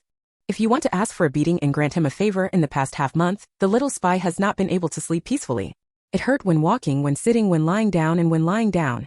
It hurts to take a breath of air. Aha, let's see how long the little spy can endure it. Standing up and flexing her wrist, Xu Lin said lightly, since there is no truth in your mouth, then I won't ask any questions. I will take care of you 3 times a day. When you die, my anger will subside. The accounts between us are settled. After saying this, Xu Lin turned around and left. Sue's father, who was lying on the ground with a lot of air coming in but little air coming out, was shaking in fear. Mrs. Xu didn't dare to express her anger and watched Xu Lin leave the main room with tears in her eyes. Cleaning up 3 meals a day until death, is this still a human life? No, the little bitch must be dealt with. Only when the little bitch dies can they live a good life. If so, if you really can't deal with the little bitch, then send her away. This family can't tolerate her anyway. After making up her mind, Mrs. Xu tremblingly threw herself on Father Xu, sobbing. Their family is really miserable, so miserable. What kind of evil god have they provoked? Sue's father's head hurt from crying. In addition, his whole body ached and there was no good piece of meat, so he rolled his eyes and fainted. Sue's mother, who was hiding in the room and couldn't hear the sound, quietly poked her head out to observe. When she saw the good guy, the man actually fainted. That night, Xu Lin slept soundly, Su Kuan and Sun Wan slept deeply, but Sue's father and the other 3 did not sleep a wink. Sue's father's eyes were cold as he recovered. He knew that Xu Lin had no feelings for their family and her wings were stiff and difficult to handle. Now they only have one chance to take action. If they can't control the person, they will be greeted by hellish torture. If they don't want to be tortured, they need to make a careful calculation and come up with a strategy that has the best of both worlds. Putting medicine in the rice will definitely not work. The medicine has no effect on her at all. Now we can only try our best to put the medicine directly on her face. Also, we cannot be careless about the possibility that he may be possessed by dirty things. Mother has done a very good job in this regard. Father Xu gave Mrs. Xu an appreciative look, which made Mrs. Xu straighten her chest. As a result, Mrs. Xu, who was in pain, quickly retracted her chest. Mom, it's hurting the wound. Husband, the poison I prepared? A small bottle of spray appeared in Sue's mother's hand. I spent a lot of money to buy this from a black man. It's very effective. Just spray it on your face. The other party will be tricked, and after being hit by this medicine, the person will become crazy and stupid. This is also the big move that Sue's father and Sue's mother discussed. They think it's best for fools to take advantage of it. It's just that they all ignored one thing at the time, that is, did they have a chance to spray? The only reason why they didn't use this trick right from the start was because after the 3 of Sue's father and 3 were beaten, they realized that they had no chance to spray the medicine, so they switched to the drug. Who would have thought that taking drugs would be useless? Xu Lin is just a freak. She drank all the drug chicken soup and she was still fine. But something happened to them and they were almost beaten to death. When Mrs. Xu heard that it could make people become crazy and stupid, her eyes lit up. She liked this medicine. If it could make the little bitch become a fool, Mrs. Xu, who smiled with molar teeth, said eagerly, then spray the medicine. A sentence of 4 words made Sue's mother's face freeze with pride. She sprayed medicine? Sue's mother pointed at her face with an expression of disbelief. When Mrs. Xu nodded heavily, Sue's mother turned to stone. The three of them argued over who would spray the pesticide for 3 hours. In the end, Sue's mother was unable to jointly attack the enemy, mother and son, and could only accept the task in frustration. But Sue's mother didn't give it in vain. Since she was asked to spray the drug, let the dead old woman spray it. The damn old woman is a cruel person. The portion she bought for the drug was so big that she took the drug 6 times and still had half of it left. If the dead old woman could sprinkle the medicine on the little bitch's face while the little bitch wasn't paying attention, Sue's mother felt that the matter was settled. The safety of spraying has skyrocketed. As for Sue's father, well, Sue's father is the one who wields a stick to protect the law and is also their last line of safety. If both of them miss, it will be up to Sue's father to make a comeback. The three of them discussed the plan. It was already getting light. They were afraid that they would miss the opportunity to attack if they fell asleep, so they directly ambushed Xu Lin's door. Sue's mother was holding the spray and guarding on the left side of the door, Mrs. Xu was holding the poison and guarding on the right side of the door, and Sue's father was holding a stick and guarding behind Mrs. Xu. Sue's mother, who was alone, felt sour in her heart. She was such an old woman. She couldn't live without a man at her old age. She was so shameless. Xu Lin woke up when the three of them were discussing their positions at the door. Xu Lin almost laughed when she heard that they were going to ambush her. Okay, these 3 people really didn't give up. They ambushed outside the door so early, so let them ambush. So Xu Lin swayed into the space. Since she had to get up to have a fight, she had better eat a full meal first. Entering the space, first take a look at the 10 acres of fertile land. It is very good. Wheat, rice, soybeans and other crops are grown in the fertile land. 10 chapter. Even though it has only been planted for 2 days, the growth is not slow. The years are already heading.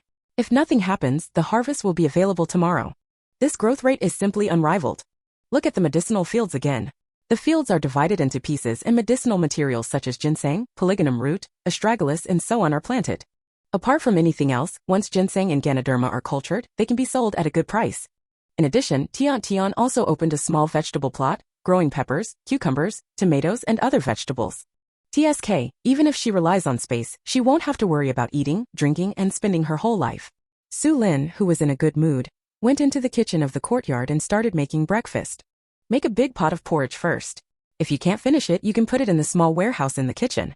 The small warehouse is also equipped with time to stop the formation to keep it fresh. You can take it out and eat it when you want, and it can also be kept warm, and you can fry a dozen pancakes and boil a few eggs. Breakfast was quickly prepared. After eating and drinking, Xu Lin tidied up the kitchen and took another shower before leaving the room. She was still wearing her old clothes. It wasn't that Xu Lin didn't want to change into new clothes. It was because she didn't have them. Secondly, she wanted the Qin family to see her life in the Xu family. In short, Xu Lin has no intention of changing her image now and continues to protect the image of Huang Baho, with a head of dead grass, patches all over her body, and no temperament. Hearing the movement in the room, Xu's father and 3 others were excited and their hearts were lifted. However, they had not yet waited for Xu Lin. I was almost scared to death at first. Father, mother, what are you standing there for? Su Kuan asked, rubbing his eyes, his head still in a state of confusion as he was still sleepy. Su Kuan felt that he was even more tired after sleeping. Not only was he tired, he was also hungry, and his stomach hurt from hunger. Because I didn't sleep well and was not clear-headed, I naturally didn't see Su's father and the other 3 being frightened and almost screaming. Not to mention the expressions of the 3 of them covering their chests, their faces pale and sweating on their foreheads. Su Kuan closed his eyes and asked, Mom, I'm hungry. What do you want for breakfast? At this time, Su's mother realized what she was doing. Without saying anything, she quickly stepped forward to cover her son's mouth and pushed him toward the main room. This damn kid doesn't even blink an eye, and if he continues to ask questions, they will be exposed. As for what to eat, Su's mother said that I didn't know, so she didn't make breakfast. Forget it, let's wake up Sun Wan and drive them out to have breakfast, just in time to go to school after eating. Perfect. Hearing the footsteps of Su's mother and Su Kuan leaving, Xu Lin walked towards the door with evil intentions. The eyes of Mrs. Su and her son were immediately widened in shock. Mrs. Su raised her paw, ready to spread the poison. However, before the medicine was spread, Xu Lin's muttering came to her ears. Ouch, I forgot to get the money. As the voice fell, footsteps sounded in the room. Old Mrs. Su listened to the movement in the room and signaled Su's father to call someone. The little bitch came out immediately. It was not safe for mother and son alone, so they quickly called their daughter-in-law over. Su's father was also anxious, so he rushed to Xu Lin's fighting power. If he failed, he would miss, so he hurriedly stood on his toes to call someone. Soon 2 footsteps stopped at the door of the room. Xu Lin raised her lips and smiled maliciously. She walked quickly to the door and immediately opened the door without saying a word. As the door opened, a ball of drug was poured in from the door. Xu Lin pouted, is this all? If they only have this kind of means, then they will be miserable. They will be beaten so early in the morning, which is quite pitiful. Mrs. Su stretched her head to look into the room and met Xu Lin's narrow peach blossom eyes. Mrs. Su's heart skipped a beat and she cursed secretly. Spray! Mrs. Su immediately retracted her head and shouted at Su's mother. After receiving the order, Sue's mother immediately held up the spray and sprayed it into the house. Because I was too scared, I didn't dare to show my head. I stretched out my arms and sprayed the spray randomly. Although she didn't know what the other person was spraying, Xu Lin took a step back and reached out to take a little spray and put it to the tip of her nose.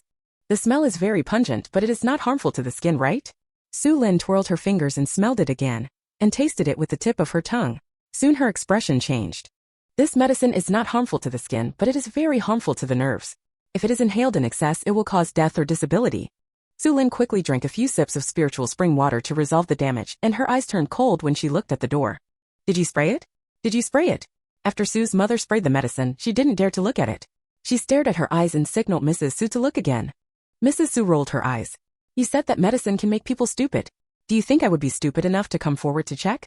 Not only did she not go to check, she also held her son back to prevent him from getting closer. So when Xu Lin walked out of the house with a dark face, the three of them were still arguing. Soon the sound of fists hitting flesh could be heard in the yard. After a few beatings, he still had the energy to do bad things, which only proved that he had been gentle before, so Xu Lin became more aggressive. It was really very heavy, and I still hit their 5 internal organs. Although it didn't smash their internal organs, it was enough for them to drink a pot. After beating the three of them, Xu Lin walked into the main room again and beat up Su Kuan and Sun Wan, who were too frightened to show up. How nice it is for the whole family to lie down together neatly. Old Mrs. Su was lying in the courtyard and wept silently. One hand touched her breast pocket where there were several talismans.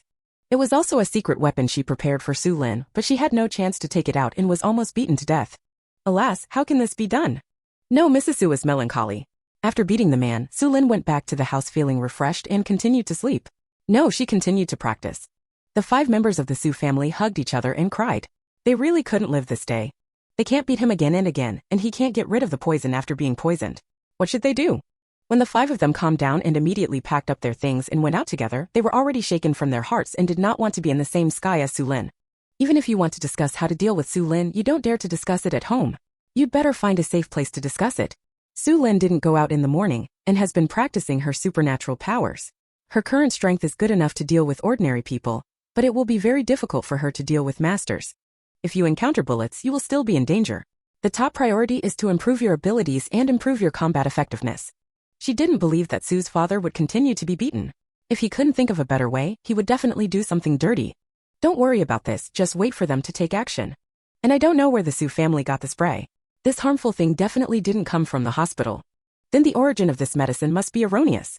It might be the poisonous gas left by the little devil. If we can follow this direction. Xu Lin raised her peach blossom eyes and a smile flashed on her face. If she could grasp the source, it would be a great merit. Ever since she followed the system and traveled through thousands of planes, Xu Lin understood that it is right for good people to be rewarded. It's just that some good rewards may not come until you die. So if there is an opportunity to earn merit, Xu Lin will not miss it. This time she will not only report Sue's father as a spy, but also catch the person who sells poison gas. 11 Chapter 11. In the afternoon, someone knocked on the Su family's courtyard door, and Xu Lin had to end her practice.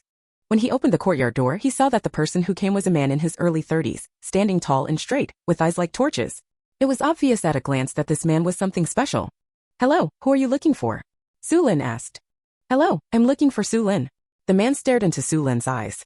Seeing Xu Lin's confused expression, he added. My old man and his wife want to see you, please come with me. Your old man? Xu Lin looked this man up and down, had a guess in her mind, and immediately nodded in agreement. Xu Lin locked the door and followed the man. She got out of the alley and got into a car and drove towards her destination. The man who picked him up saw that Xu Lin kept looking down at her toes, looking petty, and he couldn't help but shake his head. With this temperament, this courage, how should I put it, the man's mood is quite complicated. Call her timid, she dared to follow a stranger like herself. Call her bold, she didn't dare to look up at anyone. Alas, no matter how you look at it, it looks like you are short-sighted. There was no words along the way, and the car stopped at the gate of a courtyard. Xu Lin looked at the magnificent courtyard and guessed that this might be the place where the old man of the Qin family retired. I wonder what happened to the 2 old men seeing me? With doubts, Xu Lin followed the man to the living room. The living room was large and filled with aged mahogany furniture. Mr. Qin and Mrs. Qin were sitting on the 8 immortals' chairs at the top, just like the old officials in ancient times, and they were impressive. The old man's body is on the thin side, but he is very energetic. His face is long and slender, and his affectionate peach blossom eyes make people fond of him for no reason. The old lady's face was cold and arrogant, and with just one glance, Xu Lin could see a somewhat aloof aura from the old lady. When Xu Lin looked at the 2 old men, the 2 old men also looked at Xu Lin. Their first reaction was to frown and feel disgusted. Looking at the skinny little appearance with a hunched back and lowered head, the old man and the old lady looked at each other and shook their heads silently. Apparently she was quite dissatisfied with Xu Lin's appearance. Such an appearance and temperament are not worthy of that boy from the Xu family. The moment they shook their heads, Xu Lin aroused a slight laugh. They really belonged to a powerful family. She was lame in her previous life, and this family looked down on her and didn't recognize her. What about this life? Is she willing to have a poor image? She doesn't want to either. It was obvious that they had failed to protect her when she was still a baby, so why did she look disappointed now? Xu Lin suddenly raised her head and looked at the two people on the high seat, and asked with a cold face, "Who are you? What do you want from me?" "We are." Mr. Qin was about to introduce his identity when he was interrupted by Mrs. Qin pulling her sleeves. "Our surname is Qin. You can call me Grandma Qin and him Grandpa Qin." Mrs. Qin had a cold face and said words without any warmth in her tone that made Xu Lin angry. "We heard that your life in the Xu family was not good, so we wanted to adopt you and provide you with a better living environment." After speaking, he looked at Xu Lin with a kind look, waiting for Xu Lin's grateful response. But she didn't know that Xu Lin felt angry when she heard it. "What about Grandpa Qin? What about Grandma Qin? Bah, let's save some face. Still adopting, does she need an adopter?" He was obviously a blood relative, but after losing her, he adopted a benevolent expression and wanted her to be grateful. What good thing could he think of? "Oh, adopt me. In what capacity do you adopt me?" "My biological grandma." Staring at the mocking smile on that palm-sized face, Mrs. Qin's expression froze. She thought Xu Lin didn't know about her life experience, but she didn't expect that she had already known about it, and even knew about their existence. Haha, what a scheming girl. Even though she knew the truth, she still pretended not to recognize her. Seeing that they were unwilling to admit her identity, she became anxious again. Thinking like this, the disgust on Mrs. Qin's face became even stronger. However, Mr. Qin's face was a little uneasy. He blushed inexplicably, lowered his head in shame, and did not dare to look at Xu Lin. Yes, this is their biological granddaughter, but it is indeed unreasonable to return to the Qin family as an adopted daughter. "Oh, you must have given up on adoption. There is no such thing as adoption here. You must either recognize your relationship or break it off. Just stop using those disgusting methods." Xu Lin spoke frankly what was in her heart and stared at Mrs. Qin calmly. The arrogant little look in Mrs. Qin's heart made Mrs. Qin angry, and she was even more annoyed by Xu Lin's tone. Mrs. Qin sneered 3 times and said sarcastically, "It's either acknowledging the relationship or breaking off the relationship. That's a very loud tone. If you really want to break off the relationship, why bother writing to my son to remind them of the wrong child? It's not a mistake, it's a malicious change. As for writing a letter, it's naturally because you have the right to know the truth. And I also need an explanation, don't I?" Xu Lin stared at Mrs. Qin's eyes without taking a step back. "You, the Qin family, did not protect me when I was born, nor raise me when I was born. This is your mistake, it is your fault. But I paid for your behavior and was abused for more than 10 years. Shouldn't you give me an explanation?" "Explain it, ha?" Mrs. Qin sneered again, feeling that Xu Lin was very uneducated and actually chased them to confess. "She deserves it too. If there is no explanation, what should you do?" Mrs. Qin asked. "How?" Xu Lin raised her eyebrows and her tone became harder and harder. She had been abandoned by this family in both her past and present lives. "The anger in my heart couldn't be suppressed. If you don't give me an explanation, then I will go to the workplace where your son-in-law works and ask for an explanation. I will go to the Kyoto Municipal Party Committee to ask for an explanation. I still don't believe it, I can't get an explanation." Xu Lin's words made Mrs. Qin's pupils shrink and she looked at Xu Lin carefully again. She admitted that her first impression was wrong. "I thought he had a low self-esteem and a cowardly temperament, but I didn't expect him to be quite strong, but it's a pity that he is too strong and easy to break. This temperament is not suitable for living in a big family." No. Mr. Qin waved his hands and looked at Xu Lin with apologetic eyes. "My child. It's not that we don't want to recognize you, it's really inconvenient now. Don't worry, although you are returning as an adopted daughter. But we will treat you as a real child of the Qin family." "I am obviously the real child of the Qin family, why should I let you treat me as the real child of the Qin family?" Xu Lin rolled her eyes and thought it was funny. It was not bullshit, but it was too bullshit. She expressed her position again. "I'll reiterate it again, either recognize the relationship or break off the relationship. There are only 2 ways, don't drag my adopted daughter with me." Xu Lin stared into the eyes of the 2 old men and said, "Please tell your sons and daughters-in-law this. I will give you 1 day to think about it. Give me a reply tomorrow afternoon. Don't wait until it's late. It will cause uproar in the city, but don't blame me for being ruthless." 12 Chapter 12 Is this little girl a wealthy person? After Xu Lin said what she wanted to express, she turned around and left, not wanting to look at them again. Xu Lin finally understood that the 2 of them were weighing something in their minds. As for why her life experience cannot be made public, Xu Lin doesn't know and doesn't want to know. Whether it is to recognize the relationship or break it off, she only wants one result: the recognition must be thorough, and the separation must be clean. Don't make so many petty tricks that are disgusting. Anyway, she has passed the age of needing her parents. After walking out of the door, Xu Lin turned around and said, "By the way, if we recognize our relatives, the fake one must return to her original family. I don't want to look at a fake person every day." After saying this, Xu Lin left quickly. She finally figured it out. There was no point in pretending to be pitiful to gain sympathy. People didn't notice this. They will also think that you are not worthy of being on the stage and have embarrassed them. Oh, people only care about their own face. Thinking about it, her current appearance has embarrassed the Qin family. Haha, how ridiculous. Seeing Xu Lin disappear at the door, Mrs. Qin's hand shook angrily. She pointed at Xu Lin's back and cursed. "Old man, you saw it, that damn girl has no education at all and she hates our family." Mr. Qin didn't answer. He felt very complicated. Do you hate him? It must be hate. I didn't protect the child well back then and let her live outside. Now that she has grown up, she cannot recognize her relatives for some reasons. She could only be a virgin as an adopted daughter, and he would hate her if it were him. But what to do? The foundation of the Qin family is too shallow, and it has been supported by him alone. If he dies, the Qin family will have no backer. If you want the descendants of the Qin family to go further and more steadily, you can only marry and form an alliance to take advantage of the situation and support each other to move forward. But the little girl has only studied for 2 years and has not received any etiquette training from a big family. It is difficult for her to shoulder the responsibility of marriage. The most important thing is that the children of the Xu family like Qin Fang. If the Qin family suddenly changes a girl and gets engaged to a child of the Xu family, I'm afraid that not only the Xu family won't agree, but the child won't agree either, and may even anger the Qin family. Not only will the marriage fail, but there will also be an enmity. Alas, it is difficult.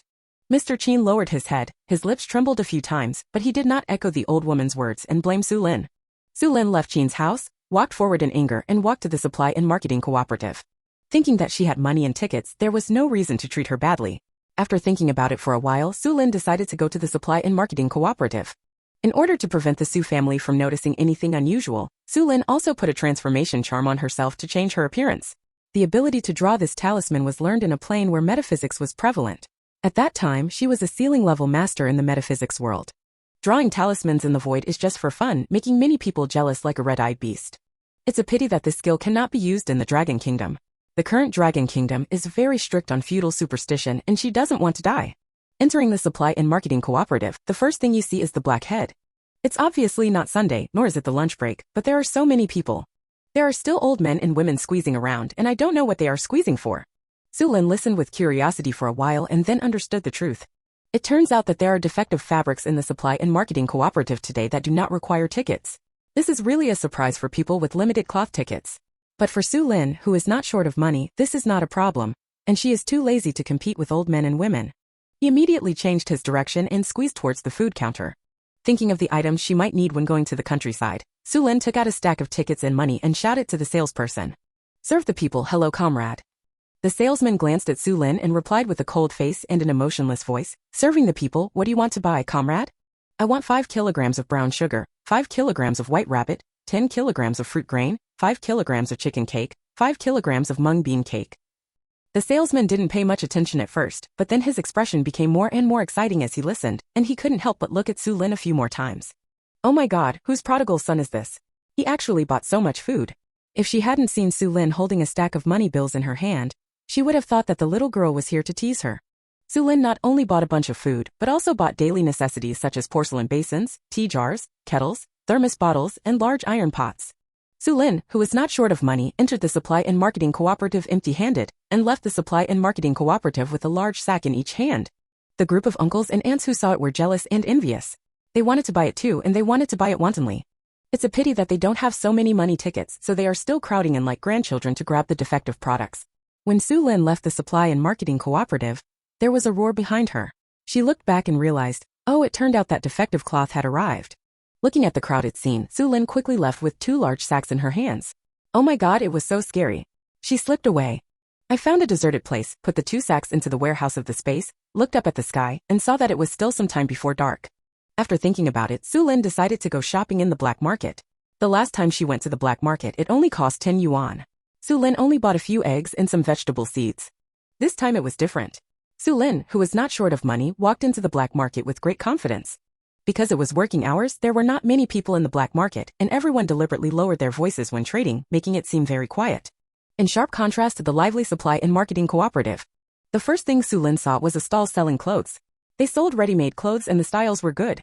At first glance, you can tell that it is not from a department store because the styles in department stores are not as trendy. It was probably obtained from Haicheng. Xu Lin came to the stall in a few steps, picked up one and looked at it carefully. The fabric was very comfortable to touch, and it had a layer of quilting, which was perfect for February and August. Thinking about the stiff and not warm cotton padded clothes and trousers she was wearing, Xu Lin quickly picked out 5 sets of clothes and trousers. She had to change her clothes every day. Seeing that there were also thin jackets and trousers, Xu Lin chose a few more. The stall owner's eyes widened when he saw the bold way he chose clothes. Wasn't this little girl a rich man? How can I choose to buy a few pieces of clothes? What kind of family is this? Aren't you afraid of being beaten to death if you buy one? Not wanting the little girl to get beaten when she went home, the stall owner reminded her in a low voice. Little girl, these clothes are expensive, just buy 1 or 2 sets. No, I like all these styles, especially this coat. It looks like it came from Haicheng. I don't want to miss it. Xu Lin's words made the stall owner give her a thumbs up and say, that little girl really knows the goods. Yes, these goods are all from Haicheng. But these clothes are not made in Haicheng, they come from Hong Kong City. You see, the labels have been cut off, and the words on them are in English. We don't dare to let that thing appear on our clothes. 13 Chapter 13 Little Girl, run, the United Team is coming. After the stall owner introduced the clothes, he winked at Xu Lin with a look that said you understand. Of course Xu Lin understood. Not only had she experienced this special era in her previous life, but she also traveled to a similar era to do tasks. I know how popular goods from overseas are at this time, but they are also subject to strict inspections. If someone has foreign writing on their clothes, it's hard to tell. Being stared at will definitely be enough to drink a pot. Of course, Xu Lin is not afraid that the other party will fool her with other people's old clothes. She can tell the difference between new and old clothes at a glance. Don't ask, just ask, because the master of metaphysics is very capable. Let alone a piece of clothing, it is a person. Standing in front of Xu Lin, she could take a moment to see him clearly. It's just that Xu Lin usually doesn't use this skill. Peeping into other people's privacy will also damage her moral character. This loss will be avoided unless the other party agrees to her inspection. Seeing that Xu Lin insisted on buying, the stall owner did not continue to persuade him. There was no reason to turn away the business that came to his door. If he could just remind him, it would be worthy of his conscience. Little girl, you have seen the quality of these clothes, and I will not quote an exaggerated price. This cotton coat is 45, this one is 47, this one. The total of the top and pants is 17, which is 589 yuan in total. So I will give you another 0, and you can give me 580 yuan. The person setting up the stall next to him heard a transaction of 589, and looked at Xu Lin with burning eyes. Oh my god, he is a little rich man. 550. Xu Lin bargained, which made the stall owner next to her twitch her mouth. She felt that this little girl was not very good at bargaining. If he cuts it, he will definitely cut it in half. The stall owner stared at Xu Lin's eyes for a while, then suddenly smiled. Okay, 550. Xu Lin was silent, feeling that there was less cutting. But when she thought about the small amount of money in her own space, she suddenly didn't care anymore. She was not short of money, so she was happy to buy things. Soon Xu Lin and the stall owner paid and left with a bag of clothes. After walking a few more steps, Xu Lin slowed down when she saw an old man approaching with a basket on his back. Girl, do you want to buy chickens? The old hens that I raise at home can even lay eggs after being fed with bugs. An uncomfortable expression appeared on the old man's face. My grandson suddenly became seriously ill and urgently needed money for medical treatment. That's why. He looked at Xu Lin pitifully with pleading eyes. In fact, the chicken was very easy to sell, but it was a pity that he was in a hurry for money and had no time to wait. Xu Lin saw the anxiety and uneasiness on the old man's face and asked, how much will it cost? The Supply and Marketing Cooperative pays RMB- per pound. I don't want any votes here. You can give me RMB- per pound. Is that okay? It was more expensive than the Supply and Marketing Cooperative, which was normal. The black market rice was 10 times more expensive than the Supply and Marketing Cooperative. Xu Lin could tell that the old man did not raise the price randomly. So he readily agreed, okay, but you have to sell me your backpack for a piece. Okay, I'll give you this basket. The old man rubbed his hands happily. I weighed these 2 chickens at home. One weighs 4.5 pounds. One weighs 4 pounds and 8 tails, and my 2 count as your 9 pounds and 2 tails. Do you think that's okay? When Xu Lin heard that this old man was real, it was not easy to meet such a real man in the black market. She immediately took the money to trade, and after taking the basket, Xu Lin hesitated and whispered into the old man's ear. Your grandson is not sick, but someone touched your ancestral grave and disturbed your ancestors. After you go back, dig in the 3rd ancestral grave, which is your grandfather's grave, 3 meters from the northeast corner of the grave. Just dig out the dirty stuff, burn it, and then bury it with 5 emperors' money to suppress it. Your grandson's illness will disappear without treatment. The old man was stunned by Xu Lin's words. When he reacted, he first looked around and saw that no one was paying attention. Then he asked in a low voice, Big 5 emperors or little 5 emperors? Both sizes are fine, but the effect of the big 5 emperors is better. If you can't find a big one, just use a small one. It won't have much influence, so it's not a big deal.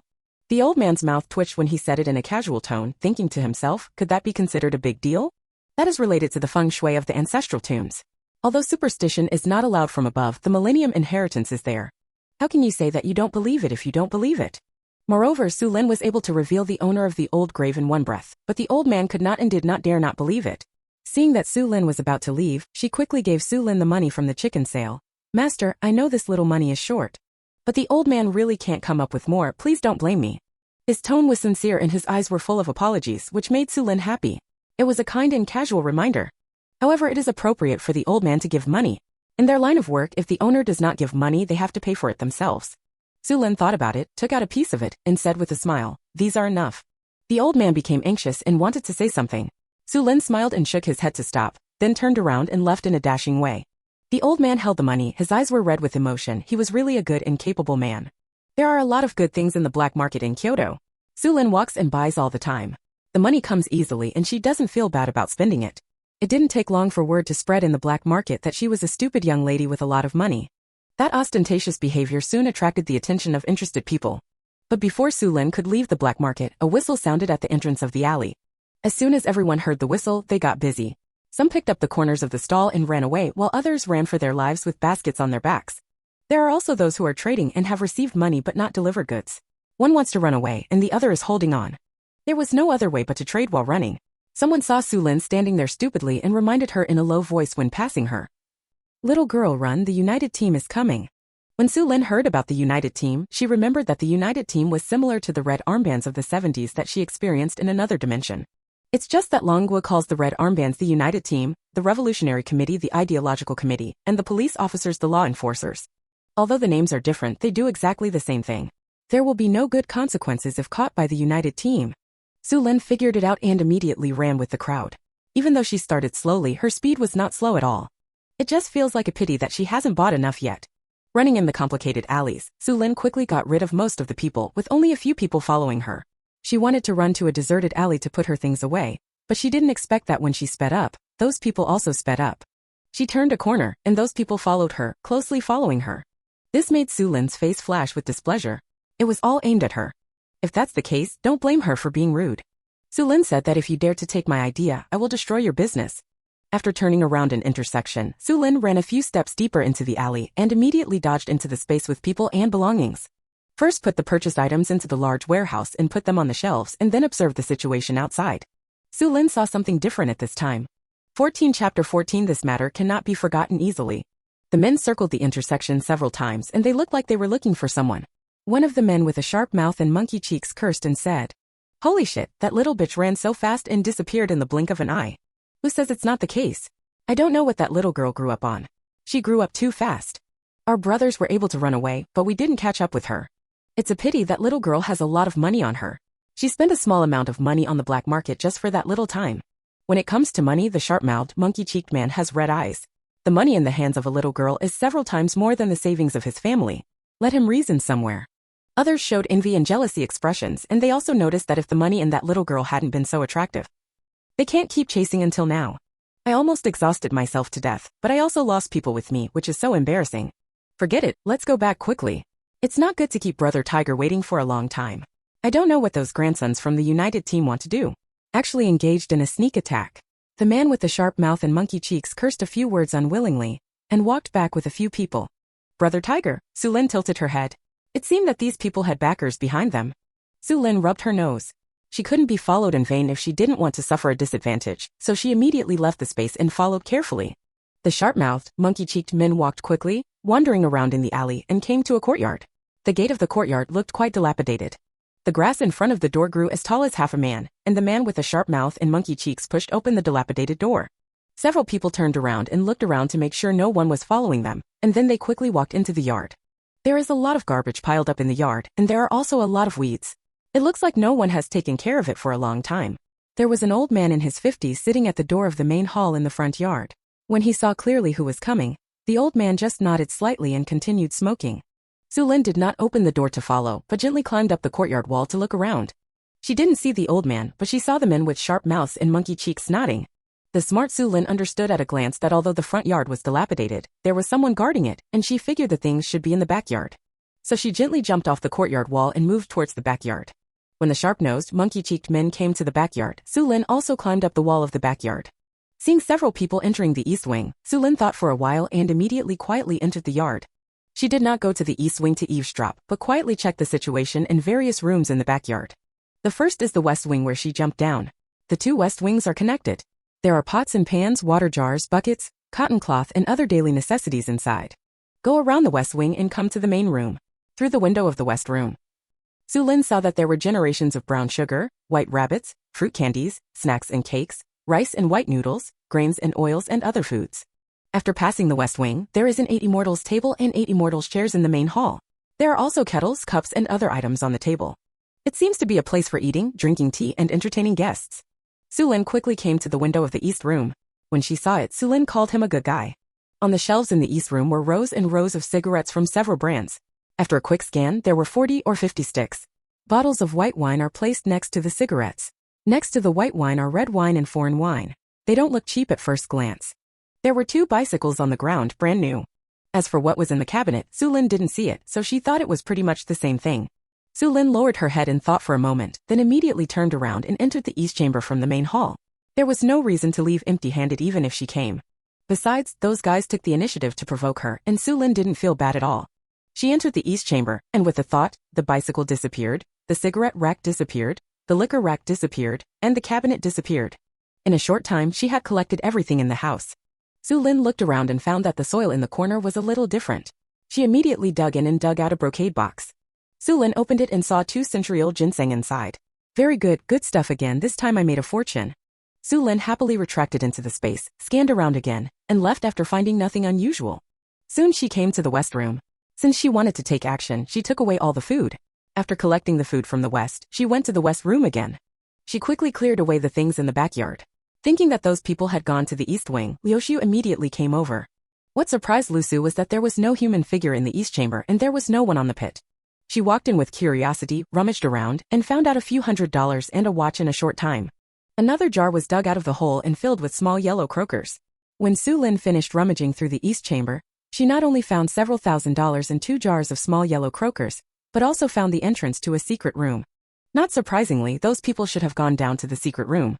Xu Lin was brave and touched down carefully, thinking that even if she couldn't beat him, she could still hide in the space. I want to see why there is a secret room here and what bad things it can do. She walked forward along the dark passage. As she went deeper, Xu Lin's brows wrinkled. Brother Tiger, is this reliable? This was the voice of a man with a sharp mouth and monkey cheeks.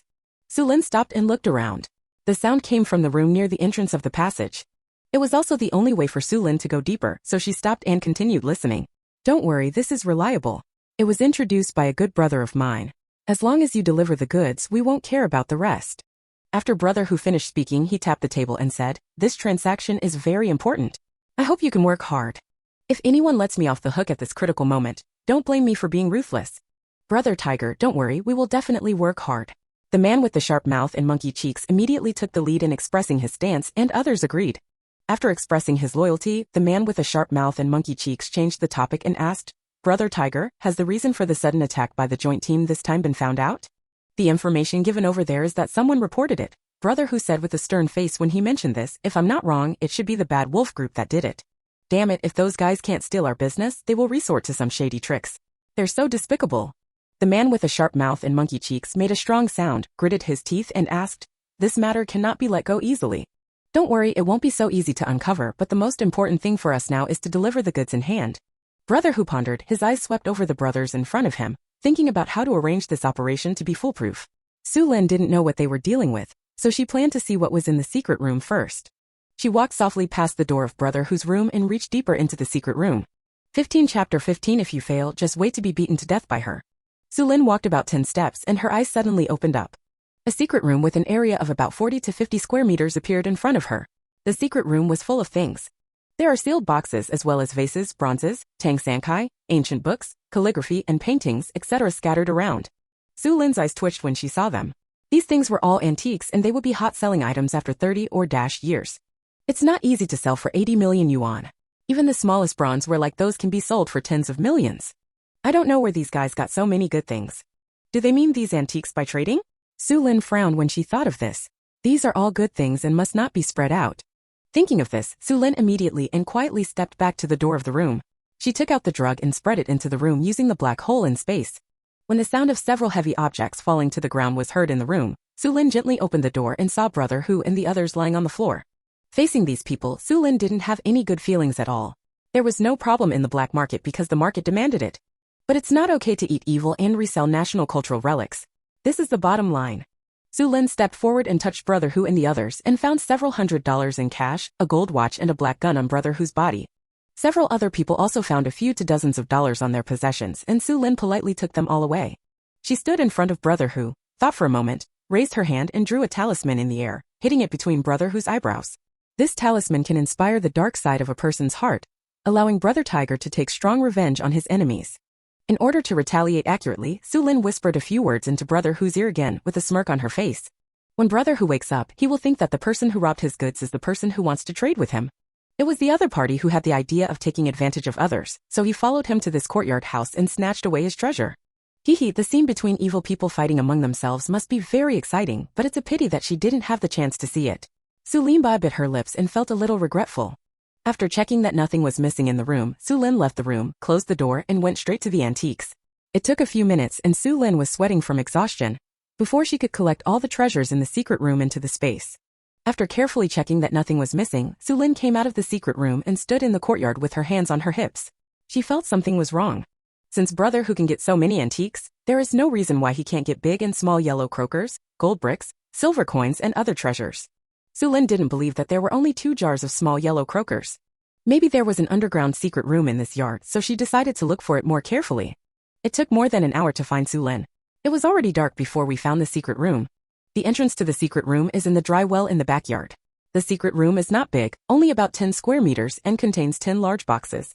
One of the boxes contained a large amount of money and several $1,000s, and the remaining 9 boxes contained either gold bars or silver coins. It's all hard currency. Xu Lin unceremoniously stepped into the space, then jumped out of the yard and walked away. As for what Brother Hu and the others will do when they wake up tomorrow, that has nothing to do with Xu Lin. I got so many good things from my trip, it was a worthwhile trip. Xu Lin took out her bicycle and hurried towards the family compound of the machinery factory. When he was approaching the family courtyard, he put away his bicycle and walked quickly into the courtyard. It was already dark by this time, and when she returned to the Xu family, the 5 members of the Xu family had already eaten. To be honest, the Xu family was relieved when they didn't see Xu Lin when they returned home. It feels like the pain in my body has eased by 2 points. But when they heard the sound of the courtyard door, they all froze there. The chopsticks in their hands couldn't be held and fell on the table with a clatter. Mrs. Xu asked nervously, "Is she back?" "She's back, what should I do?" After Su Kun and Sun Wan looked at each other, they picked up the steamed buns and ran away. Su Kun rushed to the east compartment and Sun Wan rushed into Mrs. Su's room. "Don't say anything, just hide if you can't afford to offend him." Su's mother nervously pulled Su's sleeves and kept asking with her eyes what to do. As the head of the family, what could Father Su do? He could only force himself to remain calm. He looked at Mrs. Su and whispered, "Wife, go and splash some evil blood on me." "Oh, I splashed?" Su's mother's tone was full of uncertainty. Listening to the footsteps getting closer, she burst into tears. "Yes, you splash, remember, you can only succeed but not fail. If you fail, just wait to be beaten to death by her." Su's father threatened, then looked at the trembling old mother. "Mom, remember to sprinkle the glutinous rice to ward off evil spirits on her body. By the way, the exorcism talisman must be attached to her body."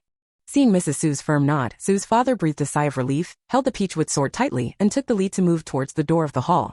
Xu Lin walked neither fast nor slowly. With her sharp ears and eyesight, she listened to all the conversations in the room. To be honest, she had been looking forward to the exorcism charm for a long time, but unfortunately the 3 members of the Xu family were too useless and never used it. It seems like she was treated like an evil creature in the scene.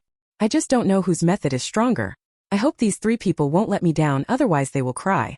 Xu Lin raised her hand to push open the door of the main room and ducked to the side. A basin of black dog blood flew in front of her and fell to the ground with a crash. Su's mother looked at the empty door and was stunned for a second, then screamed and threw away the porcelain basin in her hand, and backed away with a cry. Unaware of this, Mrs. Su and her father thought it was a splash and rushed forward. Mrs. Su raised her bowl of glutinous rice and sprinkled it on Xu Lin, who appeared. When Xu Lin dodged it sideways, Mrs. Su became anxious when she saw it. She immediately screamed and pounced on Xu Lin. She hugged Xu Lin's thigh with one hand, patted the exorcism charm on Xu Lin's body with the other hand, and then stared at Xu Lin expectantly. Xu Lin lowered her head and looked at Mrs. Su, her mouth widening to reveal her white teeth. Old Mrs. Su shivered in fright, screamed and rolled back. They happened to collide with Su's father, who was charging forward with his sword, and the mother and son rolled into a ball. Xu Lin bent down and tore off the exorcism charm on her leg to examine it, and finally shook her head in disappointment. This thing was useless, it was just a psychological comfort. I don't know which scammer Mrs. Xu bought it from. Xu's father finally got up from the ground and saw Xu Lin's hands intertwined, and the exorcism charm was torn in half by her. Xu's father's eyelids jumped when he saw it. This evil spirit was too powerful. Even the exorcism charm was useless to her. Your mahogany sword is pretty good. Xu Lin spoke calmly and stretched out her little hand. Before Xu's father could react, the peachwood sword had fallen into Xu Lin's hand. She raised her hand and gently touched the mahogany sword. This sword must have been hundreds of years old. There was a faint aura on the sword. It is considered a good magic weapon in the Dragon Kingdom. It's a pity that I didn't meet a good master, so I buried this peachwood sword. 16 Chapter 16 Inventory of Property. Xu Lin thrust the mahogany sword into her waist, smiled mischievously at Xu's father and 3 others, and rushed forward without saying a word. After a cup of tea, the 3 people in the main room lay in a row wearing masks of pain, staring blankly at the roof. Oh my god, what kind of freak is this? He is not afraid of the evil amulet or the peachwood sword. Is this really a dirty thing? Serious doubts arose in the 3 people's hearts, and endless regret surged into their hearts. Why did they seek death tonight? Xu Lin looked at the food on the table. There was nothing she liked, so she rushed to Mrs. Xu's room and beat Sunwan out. After the beating, I remembered that the Xu family values boys over girls. Beating Sunwan should not cause pain to the flesh of Mrs. Xu and the 3 of them. If she wanted to beat her, she would have to beat Su Kuan. Su Kuan, who was hiding in the room, was soon dragged to the main room. In front of Mrs. Xu and the other 3, Xu Lin beat their precious grandchild/grandson Jean severely. The 3 people watching had tears in their eyes and their hearts were broken. Seeing the cannibalistic look in Mrs. Xu's eyes, Xu Lin thought that the old woman believed in ghosts and gods, so she would reward Upyao for her company. So Xu Lin drew a ghost-attracting talisman in the air and penetrated it into Mrs. Xu's body. After doing this, Xu Lin walked away without even talking to them about exchanging children. This made Xu's father very helpless. He hoped that Xu Lin could put forward conditions or ask for news about his biological parents. It didn't matter if he didn't mention it or ask. It also made him very angry when he couldn't use the excuses he had prepared. Back in the room, Xu Lin stepped into the space. She took out the food she had packed in the state-owned hotel and ate it happily. After the meal, Xu Lin came to the large warehouse and began to sort out her harvest. There were 6 large boxes of jewelry in total, and even with the current market price, they could be sold for millions. She put the gold and silver jewelry on a shelf for storage. There are 14 boxes of ancient books, calligraphy and paintings placed on the same shelf. Especially ancient books, you need to be careful when storing them. She found that the most ancient books here were medical books. This is the profession that has suffered the most serious harm. The precious medical books spread overseas are immeasurable and the losses are huge. Now that these medical books were in her hands, Xu Lin decided that after reading them herself, she would find a suitable opportunity to give them to someone destined to be destined. In short, we cannot let these medical books remain buried, and the efforts of our predecessors cannot be wasted. 5 boxes of large yellow croaker, 2 boxes of small yellow croaker, 2 boxes of silver coins and 1 box of silver ingots were placed in a conspicuous place. When you need to sell it later, you can just take it. There were 15 boxes of porcelain, plus a bunch of unpacked and poorly preserved dishes and bowls. Xu Lin wiped them clean and put them on the shelves. The exquisiteness of these porcelains cannot be described in words, and Xu Lin was inexplicably moved by the cultural atmosphere that hit her face. Although there were only a few bronzes, they were carefully taken care of by Xu Lin and placed in the safest location. Even if I were to look for treasures in the warehouse in the future, I would never come across the bronze section.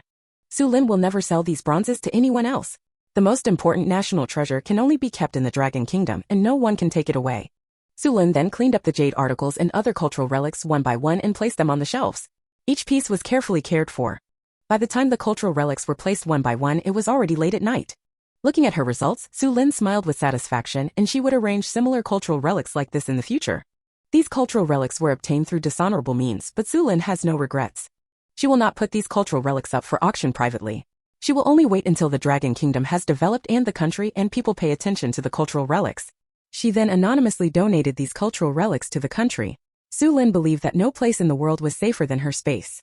After clearing out the cultural relics, Xu Lin took stock of the large collection of artifacts in her hands. Although part of what I got from the Xu family was spent on the black market, I got more. Adding up the money, she has a total of 930 yuan, which can be used to buy several houses in Kyoto. Unfortunately, private sales of houses are not allowed now. If you want to buy a house, you have to wait until the real estate market is liberalized. She counted the US dollars again and found that what the Xu family got and what brother who got together amounted to more than $3.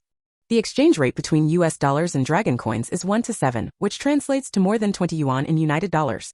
Xu Lin smiled so hard that she couldn't see her teeth while holding the small money. She became very prosperous. She was a well-off little rich woman even if she didn't count the gold and silver. Why does she have to admit her marriage to someone who is so rich? How many ancestors are you going to put on your head? Thinking like this, the anger she felt at the Qin family today was gone. She believed that she could live better by herself. Thinking about the fact that she has traveled through thousands of planes and been involved in thousands of planes, Xu Lin wants to live a relaxed and comfortable life in this life. No career or fame is as good as being comfortable and doing whatever you want. She has lived a life full of life and death, and when she can take advantage of it, she might as well lie down. With money in hand and no panic in her heart, Xu Lin happily left the warehouse, went to the Lingquan and had a large drink, and then went to the courtyard to practice. There is nothing better than improving your strength. Xu Lin was happy, but some people were unhappy. Mrs. Xu went back to the east room to sleep with injuries all over her body. The pain was so painful that she couldn't sleep at first. Later, she finally fell asleep and was bitten by a ghost again. The frightened old lady Xu shivered and woke up instantly. After waking up and seeing Sun Wan sleeping soundly, Mrs. Xu slapped Sun Wan on the face. Sun Wan sat up with a cry of pain, subconsciously holding his head with both hands and begging for mercy. Sister, I was wrong, please don't hit me, please don't hit me. The subconscious reaction made Mrs. Xu even more angry. Who should I call sister? So Sun Wan received revenge from Mrs. Xu, who screamed in pain, which was scary in the middle of the night. Soon, Su's father and Su's mother were alerted and they all ran over to ask what happened. The aggrieved Sun Wan immediately complained. However, the family values boys over girls, so her crying not only did not attract sympathy, but Su's mother also taught her a lesson, telling her to stay with her grandma and stop making noises. Sun Wan felt extremely wronged, but he could only have his teeth knocked out and his blood swallowed, secretly keeping the injustice in his heart. In the following time, Sun Wan ushered in a hellish life. The Apiaos who were attracted by the ghost-drawing talisman circled around old Mrs. Xu. Old Mrs. Xu could only pull Sun Wan to share the firepower, and the two of them fell into dire straits. In the Qin family's study, Qin's father and Qin's mother turned green with anger after listening to the old man's story. I just feel that this daughter who has not recognized her back is so overbearing and selfish. Why should she drive Qin Fong away when she comes back? Does that naughty girl know how much effort they have put into cultivating Qin Fong over the years? If Qin Fong was just allowed to go back, not only Qin Fong would not be willing to accept it, but they would not be willing to do it either. She said that our family has only two choices, either to recognize the relationship or to break off the relationship. The recognition must be thorough, and the separation must be clean. What do you think? Mr. Qin asked with his eyes lowered. 17 Chapter 17 Where's your upbringing? As soon as Mr. Qin finished his question, before Qin's father and mother Qin could speak, Mrs. Qin said first, just follow her and cut her off cleanly. That rebellious girl is not very capable, has a bad tone, is petty and selfish, and is also selfish and domineering. Accepting her back will do nothing but harm to our Qin family. Qin's father and Qin's mother looked at each other after hearing this. Qin's mother couldn't help but ask, is it really that bad? Hey, do you think I'm telling lies? Mrs. Qin glared, you haven't seen her appearance. She has a dark chin and a thin face. She looks like a black-skinned monkey walking with her head bowed and carrying her back. She has no temperament. She has only studied for 2 years. Even if we want to train her. No time. When Mrs. Qin said this, she turned away angrily with an expression on her face that she didn't want to take another look. Mother Qin's mood became more complicated after hearing this. After all, it was the flesh that fell from her body, but she didn't expect that it would be rubbed into a piece of trash. Alas, Qin's mother sighed and asked unwillingly, is it true that I can't take her back as an adopted daughter? No, people don't look down on the identity of their adopted daughter, and she also promised that she would have to give him an answer tomorrow. If she doesn't give him a perfect answer tomorrow, she will go to your work unit and the municipal committee to make trouble. She will make the trouble known to the whole city. Mrs. Qin became more and more angry as she talked, and finally she slammed the table, saying that she had never seen such an ignorant child. What happened to the adopted daughter of their Qin family? Did they treat her badly? Hearing that Xu Lin was going to cause trouble, everyone in the city knew that Qin's father and Qin's mother's face immediately turned ugly. They were all members of the system. I can't afford to lose such a big person. If this spreads, how can they have the dignity to go to work at work? No, this matter must not be left open. The couple got together to discuss what to do. If they really had to choose one or the other, how would they choose? To be honest, Qin Fong is a child raised by them, so she must have feelings. 16 years, that's not 16 days. The feelings accumulated over time cannot be broken off easily.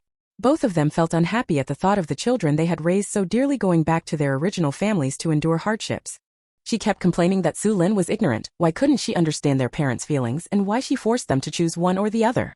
Or does Xu Lin think they will definitely choose her? The four parents were having a lively discussion in the study room, but they didn't know that a slender figure was quietly eavesdropping outside the window. It wasn't until the discussion in the room ended that the figure reluctantly left. The next day was Sunday, and Qin's father and Qin's mother didn't have to go to work. After they had breakfast, they sent someone to the machinery factory compound.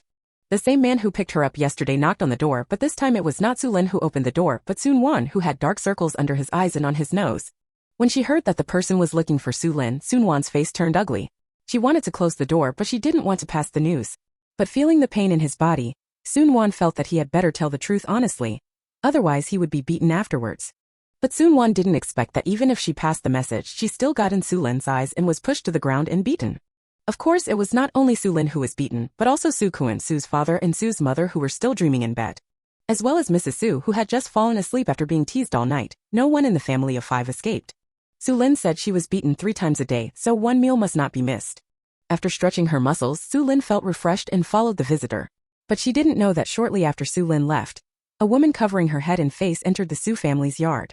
Not long after, Xu Kuan and Xu Wan were driven out of the main room and rushed to the courtyard gate to guard. As for what the woman and Mrs. Xu said, the 2 brothers and sister didn't know. Xu Lin came to Qin's house again and looked at the magnificent courtyard house. Her heart beat again that she wanted to buy a courtyard house. In the same environment, there were 2 more people. Xu Lin's cold eyes swept across the 4 members of the Qin family and finally settled on Qin's mother. If I remember correctly, the relationship between Qin's mother and Qin Fang in her previous life was quite good, and they were well known in Beijing circles. Anyone who looks at it will feel that they are the biological mother and daughter. This was the first time Qin's mother saw Xu Lin, and she couldn't help but take a closer look. With her thin, dark face, short stature, and thin body, Qin's mother couldn't help but compare Xu Lin with Qin Fang. At the same age and with the same birthday, Qin Fang is fair, slender, and a whole head taller than Xu Lin. In comparison, Xu Lin seemed even more unattractive. Qin's mother couldn't help but have a look of disgust in her eyes, which was caught by Xu Lin. Dislike, haha, Xu Lin was so angry. Sure enough, some people just had no heart. How could she have the face to dislike herself? Xu Lin curled her lips and quickly moved her gaze to Qin's father's face to observe. Father Qin's expression was very complicated. After the 2 looked at each other, Father Qin couldn't help but ask, "Is it really impossible to return to the Qin family as an adopted daughter?" "No," Xu Lin said decisively, interrupting what Father Qin was saying. She could think of what Father Qin was going to say without even listening. It's just that she is an adopted daughter in name, but in fact they will compensate her and treat her well. Oh, if you really want compensation, shouldn't you drive Qin Fang out of the Qin family and take her back to the Qin family in a fair and just way? Xu Lin was not unfamiliar with that kind of secret compensation. You. Father Qin sighed deeply. Oh, you are too straightforward and will suffer a loss. You should understand that a single tree cannot make a forest. With Qin Fang growing up with you, you have multiple companions, right? Besides, if something happens to you 2 sisters in the future, you will still have more people to discuss it with. 100 years from now, you brothers and sisters will be the closest people in the world. You should support each other and make progress together. Seeing Qin's father about to make a long speech, Mr. Qin and Mrs. Qin stood on the sidelines. Qin's mother kept nodding, feeling that her husband was right. Xu Lin rolled her eyes when she heard this. She couldn't help interrupting him again and asked directly, "Comrade Qin, has he made his choice?" Qin's father choked on his throat when he preached later, and his face turned ugly.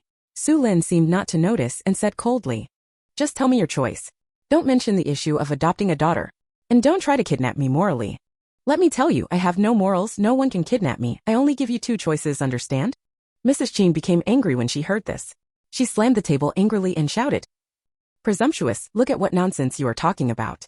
This is how the Xu family taught you? Where's your upbringing? Is this your attitude towards your elders? Is this your attitude towards the Qin family?" Qin's mother found an opportunity to echo, "What my mother-in-law scolded was, Lin, why are you so young and so naive? Your father has said so much and you haven't listened to a word of it. You still choose one of the 2. Do you know what you look like now? If our family." 18 Chapter 18 I choose to completely break off the relationship. Seeing that Qin's mother was about to give a lecture, Xu Lin couldn't help but roll her eyes again. She quickly interrupted Qin's mother and started talking to Mrs. Qin.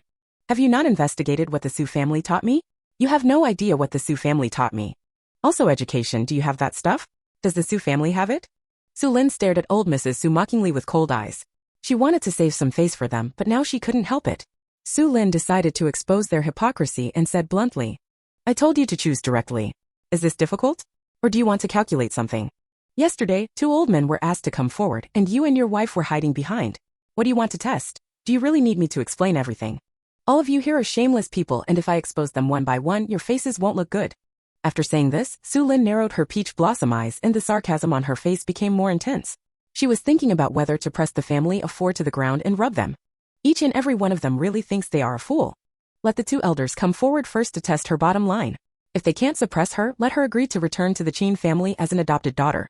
Let Qin's father and Qin's mother show up today. If the guess is correct, the 2 of them will definitely complain first and then talk about their difficulties.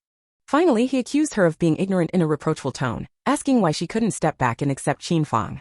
Qin Fang was obviously innocent as well. It doesn't matter whether they really feel sorry for Qin Fang, think Qin Fang is innocent, or have other motives. The important thing is that they want both face and dignity, and they also want to have all the benefits and reputation. Letting her return to the Qin family as an adopted daughter will neither affect Qin Fang's status nor the Qin family's interests. The news that they had adopted the poor girl would only create a wave of goodwill. Even when she grows up, she can become a tool for marriage and contribute to the development of the Qin family. But why? Xu Lin asked herself why she should pay for the Qin family if she had never received care from the Qin family. Taking a step back if she performs better than Qin Fang in the future, or Qin Fang has a stain on her body, the Qin family still has a way out.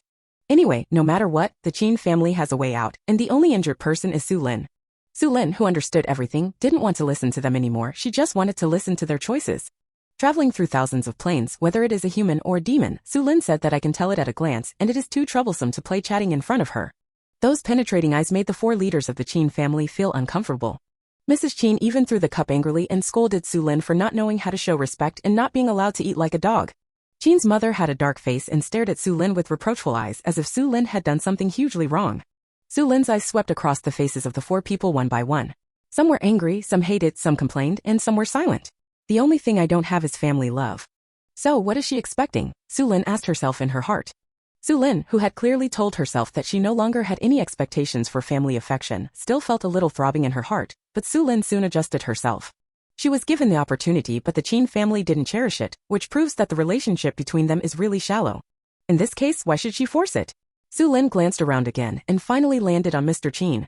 This is a great hero worthy of respect, but the hero is old and has his own selfish motives. Because her stance is different, Xu Lin doesn't blame him, but she won't recognize him again.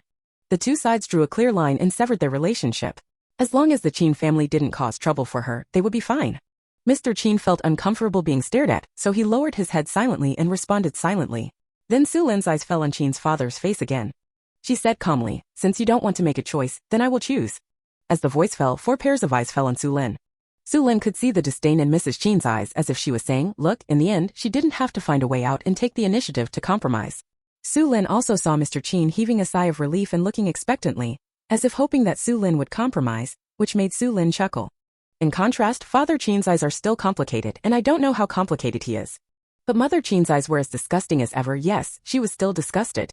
After thinking about it, Xu Lin would not be hurt by their eyes. There was a touch of sarcasm on her face, her tone was neither fast nor slow, and she announced the result loudly. I choose to completely break off the relationship. As soon as the results came out, Mr. Qin showed a disappointed look, and at the same time, he also had a really complicated look. Mrs. Qin and Qin's mother sneered, seeming to laugh at Xu Lin's overestimation of her abilities. Qin's mother even said in a mocking voice, "Are you trying to force us to compromise by retreating? Let me tell you that is impossible." Why bother? Qin's father continued to stare at Xu Lin with his complicated eyes, his eyes filled with blame, and he said, Lin, you are too willful and selfish. Can't you understand us and think about it from our position? What's wrong with letting you be the adopted daughter of the Qin family? Whatever Qin Fang has, the Qin family will prepare one for you. When you return to the Qin family, they will arrange for you to study, and when you graduate, they will arrange a job for you. What else are you satisfied with? Okay, Xu Lin rolled her eyes. She had guessed what they wanted to say and didn't want to hear them say such nonsense at all. It's a pity that Father Qin said it anyway, and he still said it with an "I am doing it for your own good" expression and tone, which was disgusting.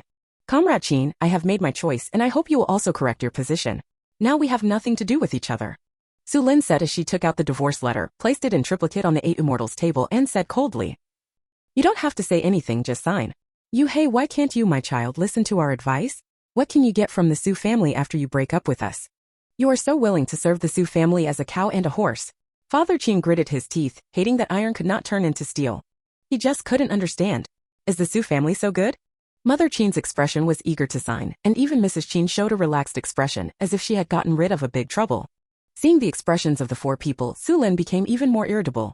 She felt that Qin's father was mentally ill and could not understand human speech, so she immediately said, The Xu family and I are my business. I don't have to worry about you. Can you please just sign it? Besides, no matter how little the Xu family is, they are at least worthy of their biological daughter. They will plan for glory and wealth for their daughters, but what about you? You know clearly that your biological daughter has been tortured. What did you do? 19 Chapter 19 Why don't I dare? What don't I dare to do? Let your biological daughter be your adopted daughter. Haha, only you can do it. I despise family members like you. I despise having them. Do you understand me? If you understand, sign quickly and don't pollute my ears or eyes anymore. Do you understand? Xu Lin was impatient to see the expression on Qin's father's good intentions for you. Her words became more and more unpleasant as she spoke, and she didn't care whether it hurt them at all. However, Xu Lin's words only hurt one person, and that was Mr. Qin. The old man also realized that he was wrong and wanted to make up for it. Mr. Qin said Xu Lin's first words after entering the house. He said, "My child, is it okay for you to return to the Qin family as a twin?" Ha ha ha. Xu Lin burst out laughing after hearing this, feeling it was extremely ironic. Even now they are still unwilling to give up on Qin Fang. What a damn irony, this old man has a conscience and family affection, but not much. Of course it's better than the rest of the Qin family. Mr. Qin, don't tell jokes like this again. If you think about it carefully, it's not very funny, but it's very ironic. What do you think? The old man couldn't bear the look in Xu Lin's eyes, so he lowered his head again and sighed heavily. Mrs. Qin couldn't see her husband being upset, so she slapped the table and shouted, "Sign, I want to see what you can get in the Xu family." "Then you sign, hurry up, don't waste my time." Xu Lin said, "If you don't sign, you will be my grandson." You! Qin's father was angered by what he said about his grandson. He felt that this daughter was not only inconsiderate but also dirty in her words. He has no respect for the elderly at all, and he doesn't feel any filial piety at all. As expected, he is either raised by his side or not close to him. That's all. Qin's father gave up the struggle in his heart and thought that he should just sign it and break it off, since he didn't keep him by his side anyway. Qin's mother quickly signed her name with a pen and then pushed the words to Qin's father, signaling him to sign quickly. Anyway, Qin's mother didn't want to look at Xu Lin. No matter how she looked at her, she was not as considerate as Qin Fang. Every day when Fang Fang comes home, she will sweetly call her Mom, hold her in her arms and give her a kiss, squeeze her shoulders and hit her back to make her happy. Look at the person in front of you again. Not only is he ugly, but he is also petty-minded and has a sweet mouth.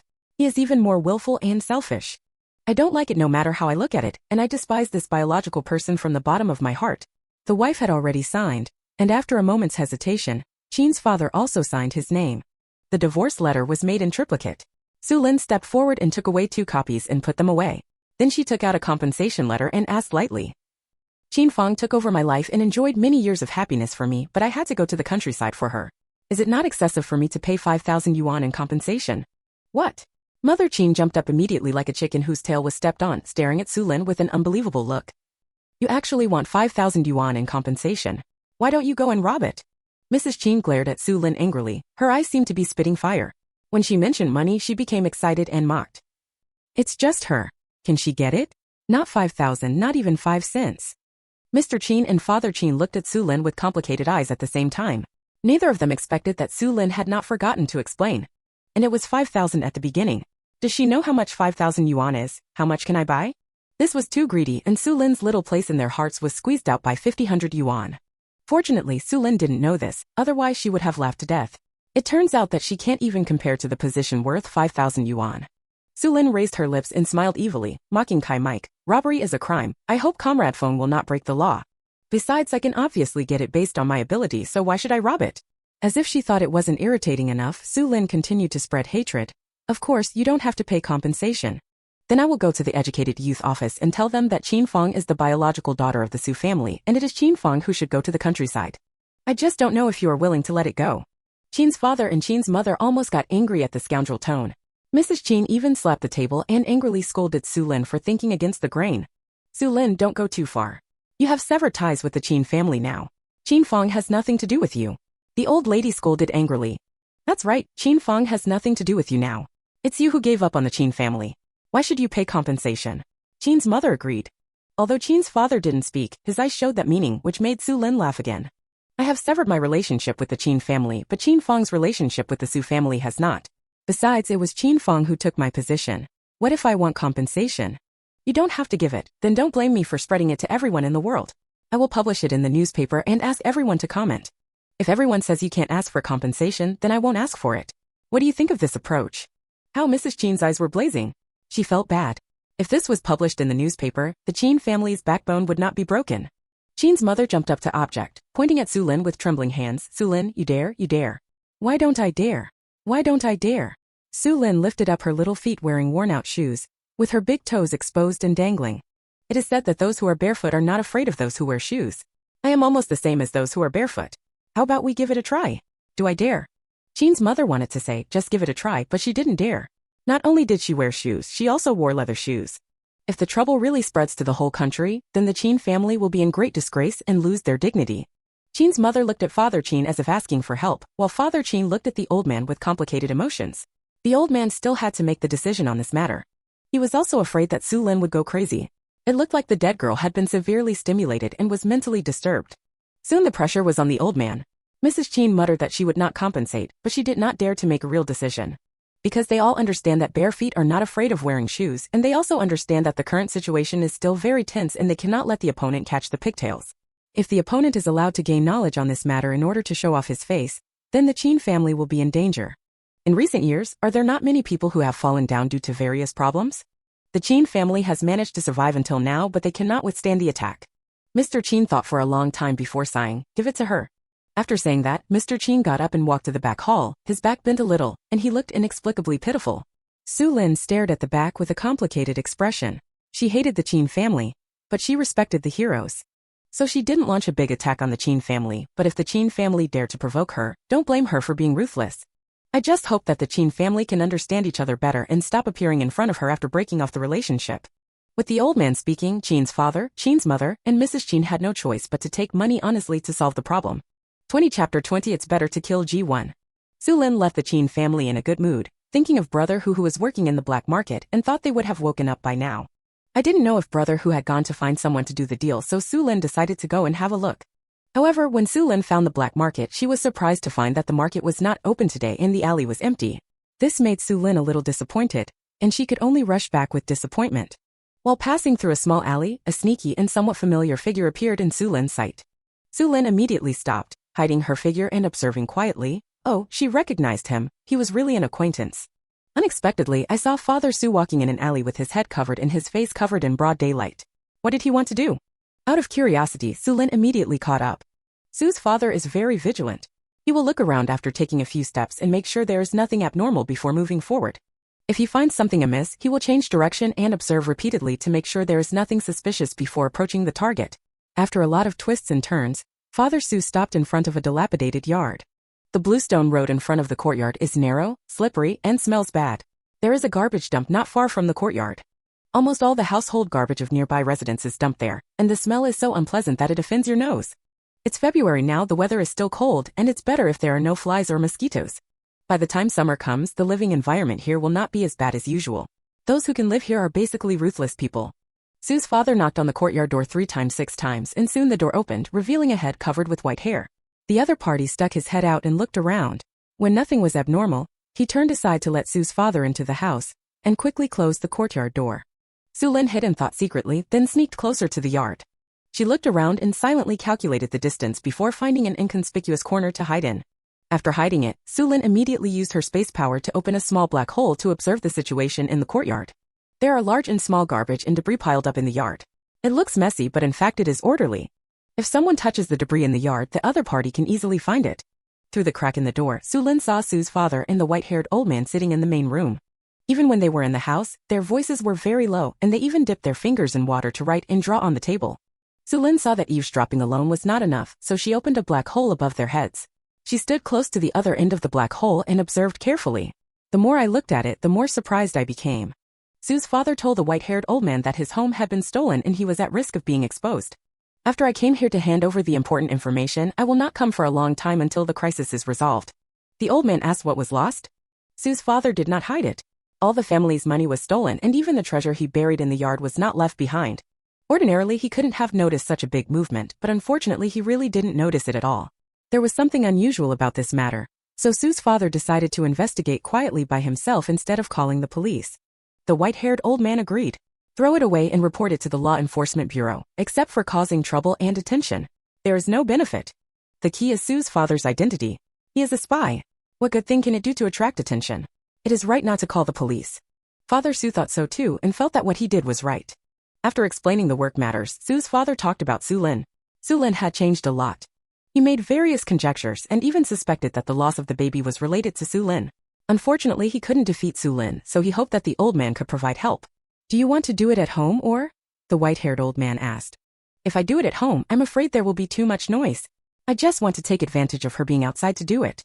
She is currently negotiating with the Qin family about acknowledging their marriage. The Qin family has some slutty tricks. This cannot be settled in 1 or 2 attempts. You will definitely have to run outside several times. This is the roadmap between the Qin family and the Xu family. Judging from the investigation, she took this route the 2 times she went there. It was this alley that she walked back to yesterday. There was a black market there. She thought she went to the black market after returning from the Xu family. I think we can set up an ambush at this location. Are you sure? If she doesn't go this way, the ambush you envisioned will be in vain. I think it would be better to do it at your house. The old man stroked his beard and shook his head and suggested. You can do it at home. You can poison, drug, or beat someone with a stick. No matter which method you use, it's very convenient. When it came to poisoning and drugging, Xu's father's face became even more ugly. He had used all the methods mentioned by the old man. That little bitch was very evil. No one was of use, so just forget about it. She even pushed the whole family to the ground and beat them. Thinking about the pain in his body, Xu's father felt that he had no chance to try and make mistakes. He was afraid that the little bitch would ruthlessly destroy his whole family. The 2 of them murmured for a while, and then the old man said, let's do this. I will help you find some good men to ambush you at your house. You spread the poison first, and for safety reasons, use the poison spray at the same time as the poison, and then. The old man took out a silenced black gun from his waist and said, put this on for you. If you miss, use this to kill her. Xu's father's eyes lit up when he saw it. This method is highly safe. If the little bitch can escape with this killing move, then he was convinced. But nothing is absolute. You still have to prepare for the worst. If you can't deal with her, what are you going to do? The old man asked. If it doesn't work out, I plan to send her to the countryside. She can't stand up to the country, Xu's father said. The old man nodded after hearing this. Sending him to the countryside was indeed a solution, but of course it was also an impossible solution. Suddenly the old man slapped his forehead and asked, you said that the Qin family knew about her existence. Are you not afraid that the Qin family will be suspicious of her if you act harshly now? There's nothing you can do if you doubt it. The little bitch won't obey the control. If you keep her any longer, the harm will be even greater. Moreover, Fang Fang sent back a message saying that the Qin family did not have a good impression of her and planned to take her back as their adopted daughter. It's just that the little bitch has a big heart and is unwilling to accept the identity of an adopted daughter. She also said that she must either completely recognize the relationship or completely break off the relationship. She thought that blood and family ties could defeat everything. It was really ridiculous. Fang Fang has known her true identity since she became sensible. From then on, she began to please everyone in the Qin family. They knew their preferences very closely. Even if Fang Fang wanted to leave the Qin family would not let them go. If you have to make a choice, the final result is that the little bitch is abandoned, but Fang Fang means that the little bitch cannot be kept. Either send her to the countryside and trap her for the rest of her life, or find an opportunity to maim or kill her. With the little bitch's current personality, the risk of being disabled is still very high, so it would be better to kill her. 21 Chapter 21 If you can't keep him, then kill him. Speaking of his biological daughter, Father Xu's face flashed with pride, and he was quite proud of his original move. Not only did he have someone else raise his daughter for him, he also buried a big nail in the Qin family, which could lead to a lot of important information. It's a feat. And as her daughter grows up, she will be able to go further in the future with the help of the Qin family's power. The higher the status, the more important the information he has access to, the greater the contribution he makes, and the more benefits he gets. Xu's father couldn't help but praise himself. He was so smart. The only thing he had to do now was to get rid of that little bitch Xu Lin. He must not let the little bitch ruin his big game. After verifying his suspicion, Xu Lin's face turned into a smile. Sure enough, they had known each other a long time ago. Damn it, this Qin Fang is not a good person either. She wants to rely on the power of the Qin family to get into trouble. She is so beautiful. But now is not a good time to deal with Qin Fang. We have to get evidence that Qin Fang betrayed the country before pulling her down. If you want to live as gloriously as in your previous life, sell your country and just dream.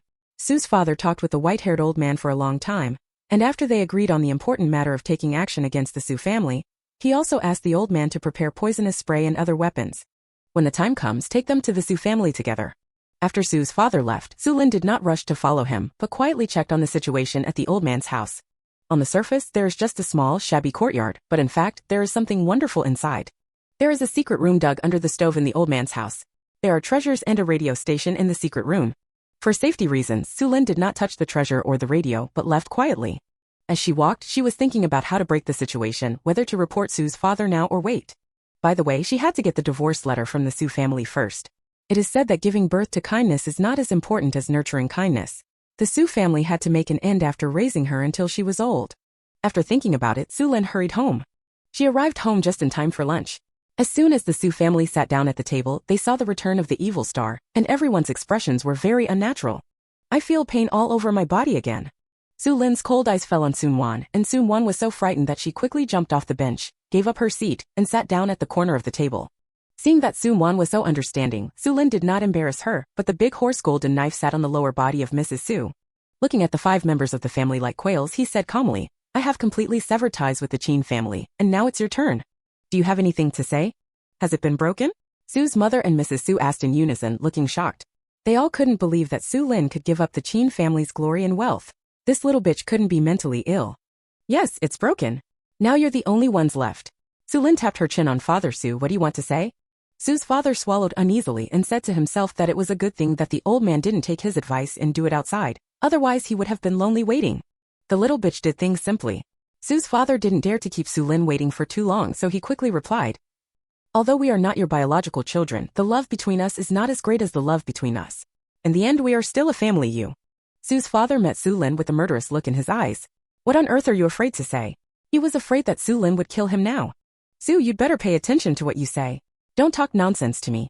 What's the matter of giving birth to kindness and cultivating kindness? Are you kind to me? Believe it or not, I will slap you to death and then surrender. That serious and murderous look made all 5 members of the Xu family tremble, as if this evil star could really do this. Mrs. Xu was the first to compromise and immediately shouted, breaking it off, let's break it off too. If you have any conditions, just put them out and let's talk. Yes, whatever conditions are put on the table, there is nothing that cannot be negotiated. Mother Xu cautiously agreed, with a flattering fake smile on her face and said, Lin, if you have anything to say directly, we can talk about anything we can. Xu Lin looked up and down the family and thought of the big plan that Xu's father and the white-haired old man had made. She knew that her conditions couldn't be too excessive, but she could not go too far either. She had to force Father Xu and the others to take action, then catch them all and send everyone involved to jail. After thinking about it, Xu Lin took out the letter of divorce she had written and patted it on the table. She said calmly, the letter of divorce is signed and stamped. As she said this, Xu Lin pushed the divorce letter to Xu's father and asked him to read it. The divorce letter stated that the Xu family had transferred their children. He also wrote about the abuse Xu Lin suffered in the Xu family. After explaining the cause of the incident, he mentioned the divorce.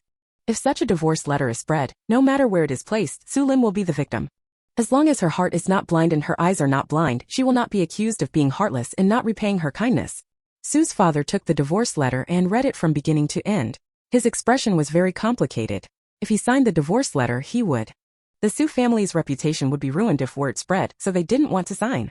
Sign after reading it, don't force me to do it. Xu Lin rolled her eyes and threatened, it's okay if you don't sign. Hehe, then don't sign it forever, let's just keep entangled for the rest of our lives to see who tortures whom to death first. That gloomy speech frightened the Xu family and turned pale. Thinking about the new and old injuries on their bodies, they really couldn't torture Xu Lin. Old Mrs. Xu couldn't bear it at first and immediately shouted, sign, I'll sign. Xu's father held the divorce letter but still didn't want to sign it. When he met Xu Lin's sinister eyes, he said lightly, it's okay to break off the relationship, but you can't write it like this. It's okay if you don't write it like this. Then go to the Law Enforcement Bureau and write it. I would like to ask what the crime of maliciously recruiting other people's children is. Oh, by the way, I can also go to Qin Fong School and ask in front of all the teachers and students. How does it feel to have a biological parent who maliciously molests a child? Can I also ask her if she feels guilty for living in someone else's place? Everything she enjoys now should be mine. Even if I am no longer related to the Qin family, that position should still be mine. If her classmates and friends know the truth, what do you think those people would think? As the old saying goes, if the upper beam is not straight, the lower beam will be crooked. The old saying also says that dragons give birth to dragons and phoenixes and mice's children can dig holes. What do you think Qin Fong's classmates and friends will think of her? Do you think Qin Fong is well educated, or do you think Qin Fong has a problem with her character and is fundamentally rotten? Xu Lin's threatening words lightly made Xu's father's face turn black as coal, and his murderous intention towards Xu Lin rose sharply. He definitely couldn't control it anymore. This was a time bomb that might ruin a good game of chess for him at any time. If you can't keep it, then kill it. There are dead people on the left and right, so it doesn't really matter whether you sign or not. Signing now can still stabilize her. I guess the little bitch has the idea of going to the countryside to become an educated youth. Oh, she wanted to go to the countryside, but he had to agree. After thinking about it, Xu's father immediately signed his name. 22 Chapter 22. Fight 1 times a day. The letter of dissolution of marriage went through many twists and turns in the Xu family's hands, with 5 more names added to it, and finally fell into Xu Lin's hands.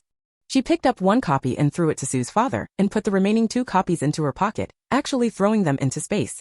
Then Xu Lin said calmly, you secretly changed my life and abused me for 16 years. Now I am asking for 5,000 yuan in compensation. Not too much, right? 5. Sun Wan yelled out a single word with a sharp voice, but was frightened away by Xu Lin's glare. Sun Wan was frightened away, but Mrs. Su and Mrs. Su were not frightened away. The two shouted in a high voice, 5,000 yuan, why don't you go and grab it? I can obviously ask for it based on my ability, why should I rob it? Xu Lin raised her chin and curled her lips in disdain to fight back. You'd better prepare a small sum of money as soon as possible. From now on, if you pay 1 day late, I will beat you 8 times a day. You guys, think about how many days you can last. After saying that, Xu Lin picked up the bowl and ate. After running for a long time, she was also hungry. Although the food didn't taste very good, it was better than being hungry. Her wanton behavior made all 5 members of the Su family turn green in the face, especially Su's father, who knew very well that their home had been stolen. Leaving only a small amount of money for daily expenses, where can he find 5,000? The little bitch is trying to force him to death. Humph, the little bitch thinks too highly of herself. Waiting for him will make the little bitch look good. Su's father kept saying cruel words in his heart, and the bad breath in his chest finally dissipated a little. He was feeling better, but Mrs. Su was not. Mrs. Su was so angry that she wanted to slam the table and shout, but the pain she felt when she raised her arm made her understand that hitting her 8 times a day was no joke. This little bitch really dared to hit her now. After the little bitch knew that he was not their Su family's child, he started to attack in a dark and ruthless way. Seeing her mother-in-law's raised palm fall gently, Su's mother was a little disappointed, thinking that her mother-in-law would curse as much as before. Su's mother was not happy to just ask her to give dash to Xu Lin, so she could only whisper. Even though all 5 members of the Su family were present, no one dared to open fire on Xu Lin, which made Xu Lin look down on them even more. Yep, they are a bunch of bad guys, cowards who bully the weak and fear the strong. After eating, Xu Lin stretched her muscles and looked at the Su family with a smile and said, This is the second time today, are you ready? Sun Wan was shocked, screamed, and dodged. She didn't want to be prepared at all. She was in pain. But Su Wan's scream was interrupted by Xu Lin's punch. Seeing Xu Lin take action, Su Kuan immediately jumped up and ran. However, as soon as he took a step, Xu Lin was already at his side. He stopped Su Kuan's screams with a punch and then kicked him to Sun Wan's side, keeping the siblings company. Then Xu Lin rushed toward Su's father. Seeing Xu Lin rushing down the mountain like a tiger, Su's father immediately put up his posture and prepared to attack with 2 moves. But just as he got into position, Xu Lin's fist had already hit his vocal cords. Then he kicked him in the abdomen, sending Su's father flying and slamming him against the wall. The pain was so painful that he almost lost his breath. Xu Lin did not continue to attack Su's father but turned around and punched Su's mother, interrupting Su's mother's screams. Finally appearing in front of Mrs. Su was so frightened that she lost her voice when she met Xu Lin's eyes. After opening her mouth several times, Mrs. Su couldn't make a sound. Instead, because she was ugly, it even hurt Xu Lin's eyes. Xu Lin was the first to push her to the ground and rub her. Soon the sound of fists hitting meat was heard in the main room, and leftovers from the table were scattered all over the floor. The 5 members of the Su family didn't even take a bite of the food, and their fists were full first. After torturing the scumbag, Xu Lin felt refreshed and walked back to the room with leisurely steps. Let's go to the space first. Tian has collected the grain and planted the second crop. The 2 hens he bought from the old man have also been fed. Su's sure space environment was so good that both hens laid an egg. Xu Lin happily picked it up and put it in the small warehouse in the kitchen. She went to the medicinal materials area again and looked at the ginseng, Ganoderma, Polygonum multiflorum, and other medicinal materials that were growing well. Xu Lin nodded with satisfaction. Not bad, Tian is really awesome. Finally, Xu Lin went to the pharmacy, thinking that Su's father would be fiercely attacking next, and she might need some healing medicine. So Xu Lin began to guide Shinjun in preparing common medicines such as hemostatic drugs and healing drugs. After everything was arranged, Xu Lin came out of the space, sat cross-legged on the bed, and began to practice her powers. Su's father waited in the main room for an hour before he recovered. He got up and walked out with a sullen face. He finally saw that the money losers were determined to beat them up, so in order to avoid being beaten a few times, he had better pay 5,000 yuan first. Anyway, as long as he captures that little bitch, the 5,000 yuan will eventually fall into his hands. Su's father walked out of the yard with his front legs, and Xu Lin walked out with her back legs, following behind Su's father not far or near. Xu Lin knew the principle of the cunning rabbit's 3 burrows and also understood that Su's father must have hidden treasures in more than one place, and she didn't know where Su's father was going this time. The 2 of them left the machinery factory compound one after another and rushed out of the city. Several times Su's father almost discovered Xu Lin, but Xu Lin had no choice but to draw an invisibility charm and stick it on her body. Su's father hid and wandered around for a long time, and then walked an empty section of road, and then he felt completely relieved. Seeing that it was getting late, Su's father sped up and rushed to an abandoned yard on the outskirts of the city. The yard is very remote and dilapidated, and wild dogs are not willing to come here to look for food. Su's father entered through the back door of the ruined courtyard and walked around the courtyard, finding nothing unusual. Then he came to the base of the wall. He dug through the garbage, found an entrance, and jumped in. Xu Lin did not follow, but opened a black hole in space to observe outside. Soon, Su's father was seen holding up a flashlight and shining around, and Xu Lin took the opportunity to see clearly what was going on in the secret room. The secret room was not big, only a dozen square meters, and it was filled with boxes of various sizes. Some boxes were covered with dust, and it looked like they had been there for a long time. Some boxes were relatively clean, and they should have been put in not long ago. Su's father looked around and made sure that the number of boxes was adequate. Then he felt relieved. He came to stand in front of a small suitcase. Su's father opened the box and found a neatly stacked stack of big unity inside. Xu Lin roughly estimated that it must be at least -2 yuan. Su's father took out a large stack of money from the box and put it into the bag. He then closed the lid of the small suitcase, locked it, and put it in its original place. Su's father looked around greedily, turned around, and was about to leave the secret room. Unexpectedly, Su's father stopped, with a hesitant look on his face. But this hesitation did not last long. Su's father immediately turned around and walked towards the box in the left corner. He opened the box gently, revealing neatly arranged rows of grenades. Su's father smiled when he saw these weapons. He stroked them gently for a while, and his eyes became firm. 23 Chapter 23 Dad, Xu Lin can't stay. Xu Lin watched Su's father leave with a confused look on her face. This guy had a weapon in his hand. Why did he ask the white-haired old man to prepare a weapon against her? Didn't he believe the old man with white hair? Although she didn't understand, Xu Lin still entered the secret room. She waved her little hand and closed it, and soon the secret room of more than 10 square meters was cleared by her. When Father Xu comes to pick up things next time, hey, thinking about Father Xu's dead look on his face, Xu Lin covered her mouth and snickered. When returning home, Xu Lin did not continue to follow Su's father, but instead walked to a small newspaper office in the west of the city. It only takes 10 minutes to ride a bicycle from this place to the small newspaper office. When Xu Lin arrived, the staff in the newspaper office had already finished get-off work, leaving only one staff member on duty. He was quite surprised to see Xu Lin coming so late. When they heard that Xu Lin was here to announce the divorce announcement, the staff were not surprised at all. In this special era, the separation of relatives should not be too common. There are various methods of separation, such as separation between father and son, separation between grandfather and grandson, and separation between husband and wife. But after he heard about Xu Lin's life experience, the staff became silent. He didn't expect that there would be such a reason for breaking up the relationship. They are obviously biological, but they choose to cut off their relationship in order to take care of their adopted daughter. What kind of family is this? This is my divorce letter. Look, I didn't lie. Xu Lin took out 2 divorce letters for him to read. After reading this, the staff member felt even more sympathetic to Xu Lin. Look, I have been abused by my adoptive family for 16 years, and my biological parents have not shown any signs of it, and they still take care of the children of my adoptive father's family. TSK, how much water have gone into the brains of the biological parents to be so stupid? If this happened to him, he would take the child with him every minute, and then take revenge on the adoptive father's family and seek justice for the child. The staff asked with some distress. Little girl, our newspaper can publish your divorce announcement for you. Do you think it should be urgently done or put in the next issue of the newspaper? Afraid that Xu Lin would not understand, he added, there will be a newspaper printed tonight. We can help you rush to be included in the announcement, but you need to pay extra.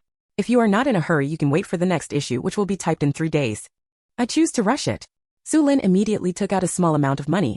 She didn't know when Su's father would do it. It would be great to have an announcement tomorrow, but we can't delay it any longer. Okay, you need to pay an extra 2 yuan for expediting. I'll write you a receipt here, the staff said, and took out the receipt to issue the invoice. Xu Lin took the receipt and handed over the money and said goodbye to the staff with a smile. Seeing that Xu Lin was leaving, the staff couldn't help but ask. Both parties have broken off their relationship. How will you live your life in the future? If nothing else happens, I will go to the countryside to become an educated youth. I believe that in the vast world I will make a difference. After Xu Lin finished speaking, she waved to the staff and left relaxedly. When Xu Lin returned to Su's house, Su's father was already sitting in the main room waiting for her. Seeing Xu Lin coming back, Su's father didn't ask her where she was going. He just handed Xu Lin -yuan and turned around to go back to the house. That's why I don't want to say a word more. After collecting the money, Xu Lin went back to the house and closed the door with a smile and then entered the space with a small amount of money. She wanted to check out what she had gained from this trip, but also wanted to see how many treasures Father Xu had hidden in that secret room. Xu Lin first opened the small suitcase and counted the small coins inside. There was 53,000 yuan. Adding the 8,000 yuan in hand, there are yuan, which is worth 2 or 3 courtyard houses. Xu Lin smiled and put the small suitcase on the shelf and continued to open the blind box. In the final count of the large and small boxes, a piece of large yellow croaker was added for 110 yuan, each piece weighing 500 grams. Based on the current price of 9 yuan per gram, the large yellow croaker alone can be exchanged for 495,000 yuan. If sold in 32 years. Xu Lin's eyes turned into moonbuds with a smile. Those were a series of numbers. In addition to large yellow croaker, there are 200 yuan for small yellow croaker, One piece is 9 grams, which is -yuan, which is a huge amount. Xu Lin found that not counting anything else, just by converting the large and small yellow croakers she had obtained in the past few days into small amounts of money, she was also a millionaire. The millionaires in the 70s were still very valuable. Xu Lin felt that she could now enter the pension mode and just die. Of course, there were not only yellow croakers in the pile of large and small boxes, but also ancient books, calligraphy and paintings and other cultural relics. Xu Lin had no calculation of the value. They are all placed in the cultural relics area, and these will have to be handed over in the future. What concerned Xu Lin most was a box of grenades, a box of landmines, 2 boxes of bullets, and a dozen black guns. I don't know where Su's father got this thing from. It's a bit hot to hold in his hand. However, there is currently no good place to place it, so it can only be placed in the warehouse first. Suddenly Xu Lin jumped up on the spot. She broke down and forgot. She was missing 1 meal after 3 meals a day. No, she had to make up for it. Xu Lin jumped out of the room and rushed out of the room and started the 3rd beating of the day. The 5 members of the Xu family, you can be a human being, will you die if you miss a beating? After exercising her muscles and bones, leaving the 5 Xu family members in pain, Xu Lin went back to the house to practice in a refreshed mood. When Xu Lin got up the next day, her house was already empty. Those who went to work while others hid out. That was for fear of being pressed to the ground and rubbed early in the morning. You can only avoid the 1st grade of junior high school, but can you avoid the 15th grade? Xu Lin went into the kitchen and prepared a hearty breakfast for herself. After eating and drinking, she went out. She would go to the white-haired old man to check again, and then buy a few newspapers with announcements of divorce for collection. The only good thing about this era is that it is really possible to break off a relationship, unlike in later generations who would not be able to break off a relationship even if they wanted to, and the law does not support it. Not long after Xu Lin left the yard, Mrs. Xu sneaked back home. The frightened expression on her face was really wonderful. Of course, Xu Lin couldn't see this. She was holding a newspaper to admire her achievements. After school at noon, Qin Fong met Su's father in the woods behind the school, and learned from Su's father that Xu Lin had broken off her relationship with the Qin family. But Qin Fong was very happy, and her excitement was put into her stomach. However, Qin Fong felt that Xu Lin herself was a threat. Who knows if one day the Qin family will think of Xu Lin again and say to Su's father, "Dad, Xu Lin can't be kept here. You'd better find a way to send her away. If that doesn't work, let her go to the countryside." "Don't worry, Fonger. I've already signed up for her to go to the countryside. Of course, going to the countryside is just her last way out. I want to kill her in the city." When Su's father mentioned Xu Lin, he couldn't hide his murderous aura. That little bitch had a deadly attack last night, and it took him until midnight to recover. In order to avoid the beating in the morning, he hid out the door before dawn. Now that he had not rested well and was still in pain all over his body, life was very difficult. He wanted Xu Lin to die more than anyone else. Unable to hold back for a while, Su's father talked a few more words about what Xu Lin had done these days and almost cried as he spoke. It was really difficult for him. 24 Chapter 24 Aren't you afraid that this is a trap? Qin Fong looked at Su's father with some sympathy, clenched her fists and said fiercely, "Then Daddy, kill her quickly." Then she was charged with escaping to go to the countryside, so that she would not be able to recover after she died. Her murderous aura was no weaker than that of Su's father, and she seemed to be afraid that Su's father would not do his best, so she added, "Su Liang and I are already engaged, but we can't let her ruin things. And I heard that Su Liang's father is expected to take a further step in the military." Father Su understood in one sentence. Qin Fong's meaning was clear. If Su's father went further, the inside information she could get after marrying into the Xu family would be even more valuable. These are all achievements for the future, and Xu Lin must not be allowed to destroy them. After realizing this, Su's father immediately expressed his stance. "Don't worry, I won't let Xu Lin jump out and spoil your good deeds. It will only take a day or two. I will definitely send her to see the King of Hell. Then I'll have to worry about you." Qin Fong smiled and shook her father's arm, her bright eyes filled with stars. Just looking at the relationship between the two, who wouldn't say that Qin Fong is a caring little cotton-padded jacket? In order to make Su's father work hard, Qin Fong secretly drew a few more cakes and gave her the inside information she finally got from the Qin family. With the information, Su's father was even more satisfied. Look, he was still smart and started the layout more than 10 years ago. After coaxing Su's father into a happy mood, Qin Fong left with 3 turns. The look of admiration on his face made Father Su's heart swell. "Look, the biological one is different, you are more approachable to him." Xu Lin squatted outside the white-haired old man's shabby courtyard for a long time but found nothing unusual. Just as he was about to leave, he saw a man who looked so ordinary that he wouldn't stand out among the crowd appear carrying garbage. That man was really ordinary looking. No matter his eyebrows or height, he was ordinary. Ordinarily, for such an ordinary man, Xu Lin would not notice him. However, this man wasted no time and looked around as he approached the ruined courtyard. At a glance, he knew that this man was dishonest and that something was wrong. So Xu Lin turned her attention to the man and saw the man throwing away the garbage and walking back, clapping his hands. It was as if he was slapping the dust off his hands, but after the clapping ended, there was a coughing sound in the courtyard. Xu Lin squatted here for a long time, but she didn't hear the white-haired old man cough. How could she not be suspicious and immediately concentrate on observation? When the man heard the movement, he glanced around and found nothing unusual. Then he changed his direction and walked close to the wall of the dilapidated courtyard. One hand seemed to touch the broken wall subconsciously, and then he pulled out a paper ball from the crack of the broken wall and quickly held it in his hand. Xu Lin watched in the dark and called them, "Good guys." These people were so bold in communicating with each other. They completed the information transfer in broad daylight. Aren't they afraid of being discovered? The man left immediately after taking the note, turned several turns and disappeared into the alley. If Xu Lin hadn't been experienced in tracking, she would have been dumped long ago. Finally, the man appeared in a large courtyard. Seeing the man come back, the people in the courtyard greeted him one after another. Brother Zhang is back. He didn't go to work today. TSK, can you work for half a month this month? Xiao Zhang, you came back just in time. You can help me chop some firewood later. Xiao Zhang, when will you pay back the money you borrowed from me last time?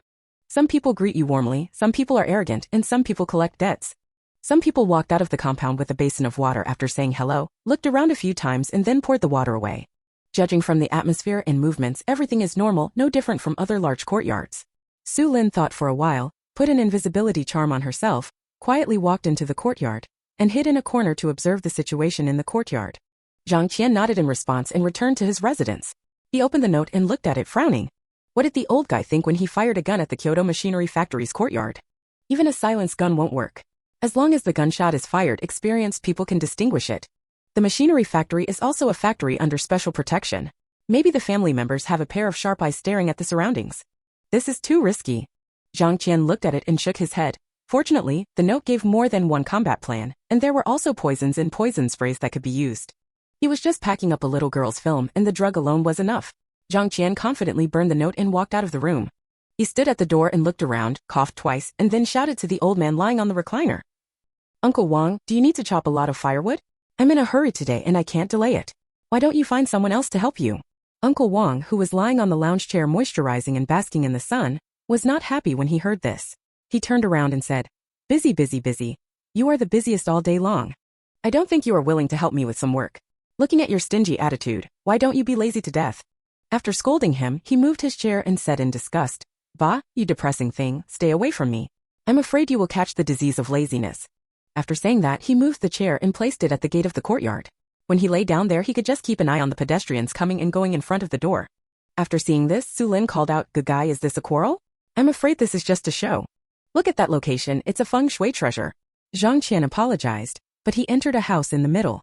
Soon the ant who was splashing water, the sinister black-faced brother, and the young man who was making medicine all followed. Not long ago, 4 of the 5 people who were still active in the courtyard entered. Uncle Wang was left lying at the gate to guard the door. But Xu Lin was stunned. She thought that Zhang Qian had a problem, but she didn't expect that everyone in this courtyard had problems. Fortunately, she came in invisible. If she had to hide outside the door and monitor, she wouldn't be able to figure out what was going on. In the room, Zhang Qian and 4 others gathered around the table. Zhang Qian explained the mission in a low voice before saying, The old guy's mission this time is very strange. Just to deal with the little girl, he actually asked us to dispatch our strongest combat power. Do you think this is normal? The ant lowered her head and wiped her hands on her apron without any intention of speaking. The black-faced brother pinched his nose and disliked the strong smell of the medicine. The young man cooking the medicine sat nearby and rolled his eyes. None of the 3 people had any intention of answering. Zhang Qian frowned and couldn't help but ask, What do you mean, don't you tell me? Hey, what's there to say? We can just carry out whatever tasks are assigned by the superiors. The ant lowered her head and said, That's right, what's there to say? Can it change the mission? The black-faced brother answered angrily. The young man tilted his thin, monkey-like body and nodded slightly, seeming to agree with what the 2 said. Zhang Qian's heart ached at the rebuke. It was really difficult to take care of each of them. He couldn't help but ask, Aren't you afraid that this is a trap? Hearing this question, the black-faced brother was the first to refuse to accept it and immediately asked, Are you afraid it will be useful? Do you dare to refuse this task? 25 Chapter 25 Why did the old guy ask you to spray? The black-faced eldest brother's rhetorical question made the ant chuckle, and the young man rolled his eyes, secretly shouting at her. Zhang Qian was criticized again, but he had nothing to refute. He really couldn't refuse and didn't dare to refuse. They only have the right to execute the tasks issued by the old guy and have no right to refuse. Alas, it's also because his status is too low and he is just a low-level thug. If they hadn't been arrested some time ago, he wouldn't have had the chance to walk up to the old guy. After comforting his emotions, Zhang Qian said, Since you have nothing to say, go ahead as planned. I'll prepare the silenced gun, and Aunt Han will prepare the poison. His eyes swept over the faces of the black-faced brother and the young man. After a moment of hesitation, he said, Brother Chin, go get the spray, okay? I have no objection, but doesn't he have to do anything? The black-faced elder brother pointed at the young man and asked. He said he had no objection, but in fact he was making suggestions. Skinny Monkey is playing a patient now, a patient in poor health. Do you think it is convenient for him to go out for a run? Zhang Qian asked. The young man coughed a few times in cooperation with a provocative look in his eyes, as if he was telling you to bite me if you don't agree with me. The black-faced brother snorted angrily at the young man's actions and turned around to go out. What the hell, little green tea, too lazy to argue with him, the black-faced brother comforted himself and walked out of the yard slowly. When passing by Uncle Wang, he even rolled his eyes indecently. This old guy enjoys the most happiness. He lies on the recliner all day long and lives a really leisurely life. Xu Lin didn't know who else lived in the courtyard, so she didn't dare to be careless and immediately used the black hole in space to check the situation in each room. She checked everything on the ground and underground, on the bed, in the corners of the walls, and in every corner, but her efforts were not in vain. She really made some discoveries. A hole was dug under Zhang Qian's bed and weapons were hidden in the hole. There was a hole dug under Uncle Wang's cabinet and a radio station and small coins were hidden inside. No prohibited items were found in other people's rooms, but that didn't mean they didn't hide things in other places. Xu Lin wrote these down one by one, and while Uncle Wang returned to the yard to bask in the sun, she quietly went out. After going out, Xu Lin immediately chased the black-faced brother. The guy was going to get the poison spray. This was the focus of Xu Lin's investigation. The black-faced brother walks like a street kid, one step at a time, and when he meets a pretty girl, he will whistle a few times and tease her. An angry girl's face will turn red, and she will even scold him if she encounters an aggressive one. It's just that the black-faced brother is not a good guy. The more you scold him, the more excited you become. In the end, the girl ran away in anger. It was precisely because of his looseness that Xu Lin quickly caught up with him. The black-faced brother entertained cats and dogs all the way across the street, through alleys, and after changing directions several times, he hummed a tune and moved forward quickly. Xu Lin, who was following behind, called him a good guy. This was too vigilant. Most people would not notice anything unusual about him. The most he can do is call him a stinker. Finally, the black-faced brother came to number 22 Yuhua Lane. This is a large 3-in-1 courtyard house, but the location is very remote and the road is not easy to walk. The black-faced brother raised his hand and knocked on the door twice, then once again, then lowered his hands and waited, his eyes looking around while waiting. This vigilance is gone. However, Xu Lin did not stare at the black-faced brother but used the black hole in space to check the situation behind the door. I saw an old man in his 50s walking out of the concierge, standing behind the door and asking loudly, "Who?" "I am Xiao-saner." "Oh, you." The old man didn't mean to open the door as if he was waiting for the next step. "That's right, uncle," the black-faced brother replied, but his eyes were glancing in both directions. Xu Lin got goosebumps when she heard that sentence. "Oh, let me go, a streetwalker is talking, the lethality is not ordinary." As the old uncle's voice fell, the courtyard door opened, revealing the old face of the concierge. "Saner, come in." The old man got out of the way. After the black-faced brother entered, the old man looked around and then quickly closed the door. Seeing their cautious looks, Xu Lin didn't believe it to death. She used the black hole in space to keep an eye on the two of them. I saw the old man leading the black-faced brother through the front yard and walking towards the backyard. Seeing that the distance was too far, Xu Lin jumped over the wall into the courtyard without thinking and followed lightly. The two came to the second courtyard. The old man took the black-faced brother to the living room, said wait, and turned to leave. After a short while, the old man appeared with a middle-aged man dressed as a cadre with a Chinese character face. Seeing the person coming, the black-faced brother immediately stood up and saluted. "Brother Tao." "Well, why are you here?" The middle-aged man, Brother Tao, nodded slightly and sat at the top of the living room. "The old guy asked me to get the spray. I need 4 large bottles," the black-faced brother said. "What do you want the old guy to do with the spray?" Brother Tao asked, his face a little ugly, and he said, "You are acting more and more boldly now. Who put you in touch?" The black-faced brother frowned, spread his hands, and said in a very embarrassed tone, "There is nothing we can do about it. You also know that a lot of people were arrested some time ago. We don't have enough manpower and we can't do it without stringing together people." Brother Tao didn't look good when he mentioned the lack of manpower. Indeed, he had suffered heavy losses some time ago and many contacts were cut off. If you want to avoid cross-connection, you can only wait until the manpower is replenished before proceeding. Brother Tao secretly decided to speed up the manpower development. He frowned and asked, "Why did the old guy ask you to spray?" "Kill a little girl." The black-faced brother raised his hand and scratched his head and said uncomfortably, "The target person is Langya's adopted daughter. She is the daughter of the Qin family in the finance bureau. According to the old guy's wishes, that girl found out about her life experience and made a big fuss. I heard that her martial arts value is very high. As for why the force value is high, the old guy didn't talk about this, and I guess Langya didn't understand it either. Langya couldn't deal with that girl, so he asked the old guy for help. If this wasn't the case, it would be up to us." The black-faced brother didn't hide anything. He told Brother Tao everything he knew. You can tell from his attitude alone. Brother Tao's status is not low. Xu Lin also noticed this and on who caught the big fish.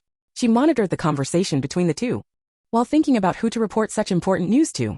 Her past life was too far away from her, and it was really not easy to find useful people from the dusty memories. Furthermore, she didn't come into contact with any big shots in her previous life. After a long while, Xu Lin finally thought of a person. This person was something she learned from Su's father's sleep talk after her death. The man's name was Wang Mingyang, and he was the person Su's father hated and feared the most in his life, because Wang Mingyang was also known as the spy killer. As long as Wang Mingyang is targeted, few can escape. Su's father almost fell into Wang Mingyang's hands. So where does Wang Mingyang work now? 26 Chapter 26 How much compensation are you prepared to pay? Xu Lin tilted her head and thought for a while, then slapped her thigh and thought. Wang Mingyang is now the captain of the first law enforcement team. With the goal in hand, Xu Lin felt relieved and continued to observe the exchange between Brother Tao and the black-faced brother. The two didn't talk for long before the old man at the door appeared with 4 bottles of spray. Brother Tao told him that after using the spray, he must remember to destroy the corpse and eliminate traces and no news should be spread. The black-faced brother agreed. After Brother Tao watched the black-faced brother leave, he felt uneasy and said to the old man, "If you continue to inform me, they will not be allowed to come directly to your door in the future. When you need to contact us, you must find other safe contact locations." "Yes." The old concierge straightened his body and responded. After thinking for a moment, he asked, "Do we want to move here?" "It depends on the situation. If there is a stranger approaching in the past few days, no matter who the person is, they will be moved immediately." Brother Tao's words made Xu Lin raise her eyebrows. She didn't expect Brother Tao to be so vigilant, but if they wanted to move, she had to agree. Xu Lin did not rush out to follow the black-faced brother but quietly walked around the courtyard. She spent more than an hour. After checking every corner of the courtyard, he quietly left. In the office of the captain of the first law enforcement team, Wang Mingyang looked at the 2 densely written pieces of paper in his hand with a wonderful expression on his face. On these 2 pieces of paper, 4 places where the spies were hiding were written. Except for the machine factory compound, the other 3 places were clearly written. You even know where their secret room is and where the radio station is. If this report letter is true, then there are big fish hidden in these places. Hey, no, poisonous spray, poisonous gas that can damage nerves, this. Wang Mingyang immediately sat upright, his intuition telling him that this was a very important clue. It is probably related to the case of the Biochemical Research Institute left behind by the enemy. The knuckles of Wang Mingyang's fingers turned white when he pinched Zhu Zhang, which showed how hard he was. After thinking deeply, Wang Mingyang slapped the table and stood up. Damn, it's done. If the report is true, it will be a great achievement and he will eliminate harm for the people. If it is false, he will be punished at worst. Xu Lin, who didn't know that Wang Mingyang had thought so much, solved the big problem and went to the state-owned hotel happily. First we ate and drank a lot, then packed a lot of food into the space and then rushed to the family compound of the machinery factory. By the time she returned to the Xu family, it was already dark, and the 5 members of the Xu family had already eaten and turned off the lights and went to bed. Of course, it's also possible that they were pretending to sleep to avoid being beaten. No matter what the situation is, when Xu Lin returns home, what she sees is a cold pot and a cold stove. It was impossible to avoid being beaten, so Xu Lin started beating her without saying a word because she didn't leave any food for her. After beating all 5 members of the Xu family, he squatted in front of Su's father, pinched his neck and asked, "Why do you sign me up to go to the countryside? I've already broken up with you, why do you want to be my master?" Su's father was pinched until his eyes turned white, he foamed at the mouth and almost died. He tried his best to slap Xu Lin's arm, reminding her to be gentle, as she was really going to strangle someone to death. Su's mother, who was lying next to her in pain and wandering into space, was awakened by Xu Lin's questioning. She was shocked and frightened when she saw Su's father's miserable state. Not only did she not dare to step forward to stop Xu Lin's actions, she even rolled and hid in a corner for fear of being noticed by Xu Lin.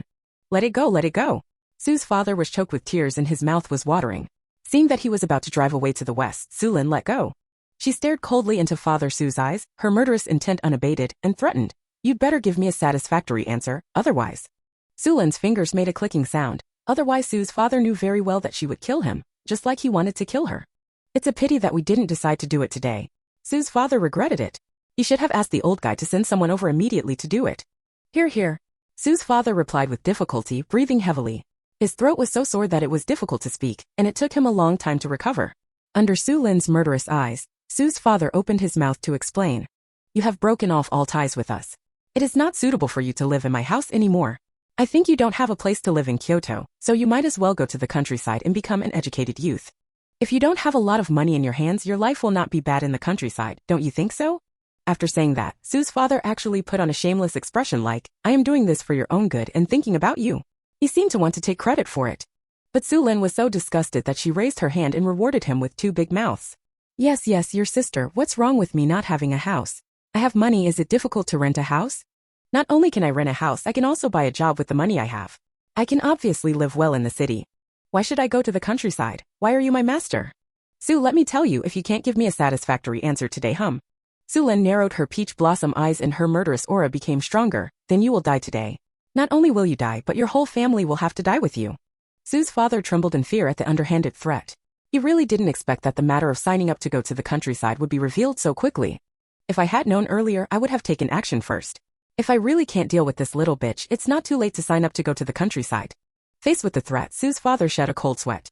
He felt that Xu Lin was not joking and she really wanted to kill him. No, he couldn't die. Xu's father immediately used his brain to make a quick remedy. Lin, I'm sorry. I took this for granted and did something wrong. I blame myself for making my own decisions. Please forgive me once. Seeing Xu Lin raise her hand, Xu's father's eyelids jumped and he quickly said, I am willing to pay for my mistake and make compensation. When she had the money, Xu Lin smiled, squinted her eyes and asked, then how much compensation are you prepared to pay? How much compensation? Xu's father's eyelids twitched a few times. He felt that if he said anything less, he would definitely be beaten. But after talking too much, he couldn't bear it. Suddenly, a flash of light flashed in Father Xu's mind. He couldn't bear to die. He could get back the little money after the little bitch died. No matter how many benefits he promises now, they are all empty promises, so there is nothing he can't say or do. I am willing to compensate you 2,000 yuan. With this 2,000 yuan, you can live in the countryside for several years. Oh, what about in a few years? Xu Lin asked lightly, which made Xu's father's face darken. Will he still need to support her in a few years? How about I send you another 20 yuan every month? Xu's father asked tentatively, thinking that no matter whether you die or go to the countryside, it is impossible for everyone to send money. This is still a blank check. It was just something that Xu's father understood. How could Xu Lin not understand it? So Xu Lin raised her hand and pinched Xu's father's neck. That action combined with Xu Lin's sinister smile made Xu's father's scalp numb and his epinephrine level surged. Intuition told Xu's father that Xu Lin really wanted to kill him. 27 Chapter 27 You don't think it was your father who gave birth to you. Xu Lin's attitude of strangling him if she disagreed made Xu's father turn pale and quickly covered his neck and shouted loudly. 5,000, I still have 5,000 and I'll pay it all to you. Please don't pinch me. This is really all I have left. Xu's father's eyes turned red with distress, as if he really only had so little money left. If Xu Lin hadn't followed him to the secret room, she would have believed him, but it didn't matter, she had emptied the secret room anyway. Xu Lin slowly retracted her hand, raised her chin slightly, and a look of disgust flashed across her face. She really didn't expect this dead spy to be so afraid of death. Xu Lin really wanted to kill Xu's father, the person who had harmed her all her life. Xu Lin wanted him dead more than anyone else. But Xu Lin understands that the state has national laws and if Xu's father is to die, he must also die under the national laws. Let's spare his life and let him live for a few more days. Xu Lin said sarcastically, why don't you take out the money quickly? Are you waiting to die? Hey, I'll take it now. Father Xu's eyes were red, he covered his neck and crawled towards the bedside to get the money. Hearing that he would be compensated 5,000 yuan made Xu's mother heartbroken. That was 45 yuan, and her monthly salary was only -yuan.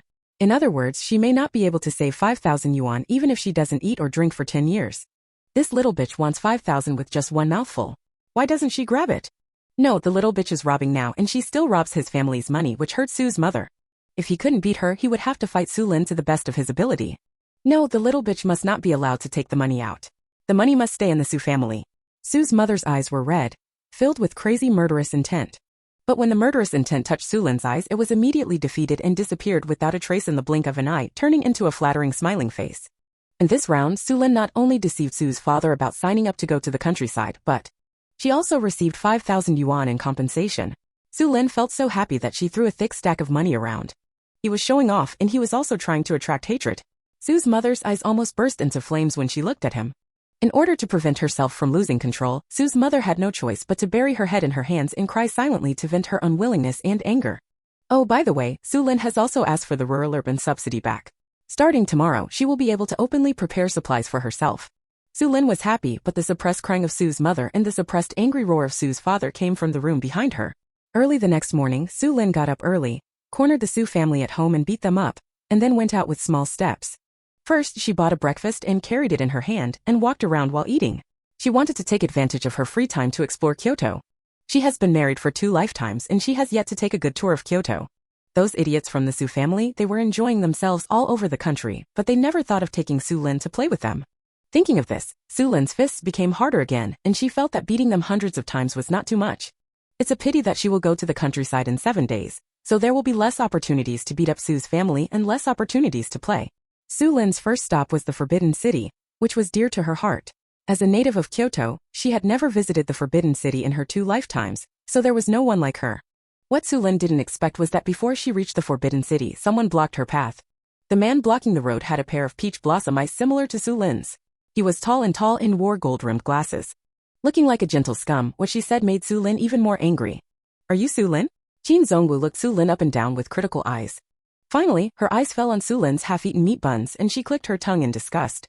"Tisk tsk, you are so uncultured eating on the street." Faced with the man's unkind eyes and malicious words, Xu Lin immediately fought back. Yo, whose dog is not on a leash barks wildly on the road and is not afraid of being beaten to death with a stick? Fortunately, I met someone who doesn't eat dog meat, otherwise I would have died without a burial place. You are such a sharp-tongued stinky girl, no wonder your parents disown you. Look at what you look like now? Do you still have a sense of your daughter's family? Qin Zongwu gritted his teeth angrily and pointed at Xu Lin. There was really nothing Qin Zongwu liked from head to toe. Yo, you look like a man. A grown man blocks a little girl like a pussy. You really make a man proud. You are so educated. Your education is to teach you how to embarrass a little girl. Tsk, dare I ask this well-educated man, what is your surname, who lives where? I'll go to your compound later to promote it for you.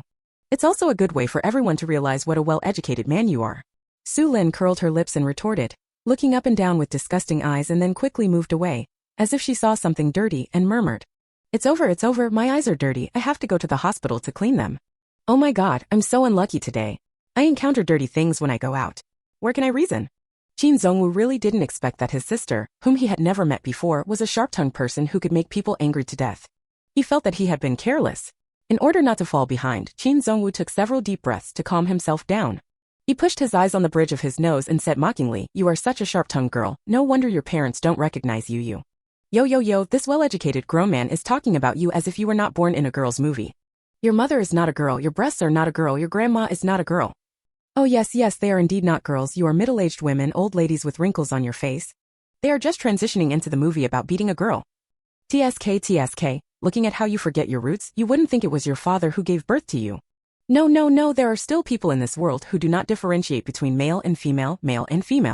It really shattered my outlook on life.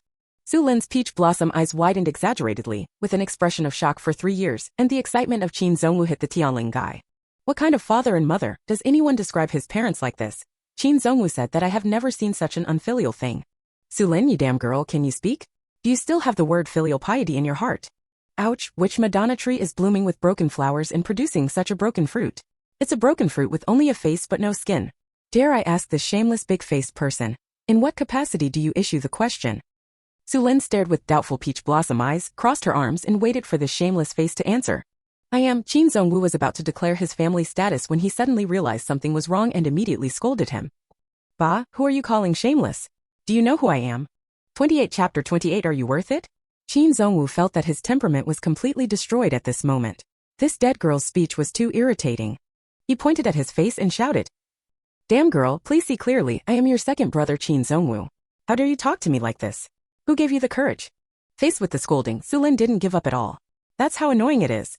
Ouch, little cabbage, the ground is yellow, it's hard to beat the little one, my father and mother are gone. Xu Lin started singing in a long tune. Just when Qin Zongwu was confused, Xu Lin's lyrics changed.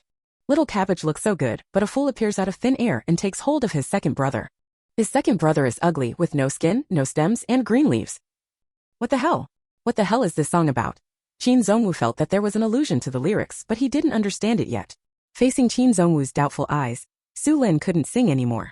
This bitch had a limited IQ, so she decided not to waste her time. Xu Lin got straight to the point, pointed at Qin Zongwu's nose and cursed. You said you a blowfly are a disgusting thing on some website. How can you show your face in front of me? Are you worthy of talking to me about filial piety? Who gave you the courage to call yourself second brother? Are you worthy of being my second brother? If I call you, hey, to give you face, you are considered a human being. If I don't give you face, you are just a wild dog on the roadside and a dirty-looking piece of garbage. I have severed ties with your Qin family a long time ago. It was signed and pledged, and there was an announcement in the newspaper and a statement. The break was completely clear. From then on, Dumi Yangwen each went his own way, and we were strangers than strangers. You little piece of shit is not a dish worthy of being placed in front of me. I advise you to stop making yourself uncomfortable and get out of here. Go as far as you can, don't pollute my eyes by appearing in front of me. If you don't find it disgusting, I still find it disgusting. The blunt scolding made Qin Zhongwu furious. This was the first time since he entered the system and became the section chief that someone pointed out his big nose. At the same time, Qin Zhongwu also understood that Xu Lin really didn't want to see him, and she didn't recognize him as his second brother. No, he doesn't even recognize his parents. He is really a heartless little girl. It was so right to break off the relationship.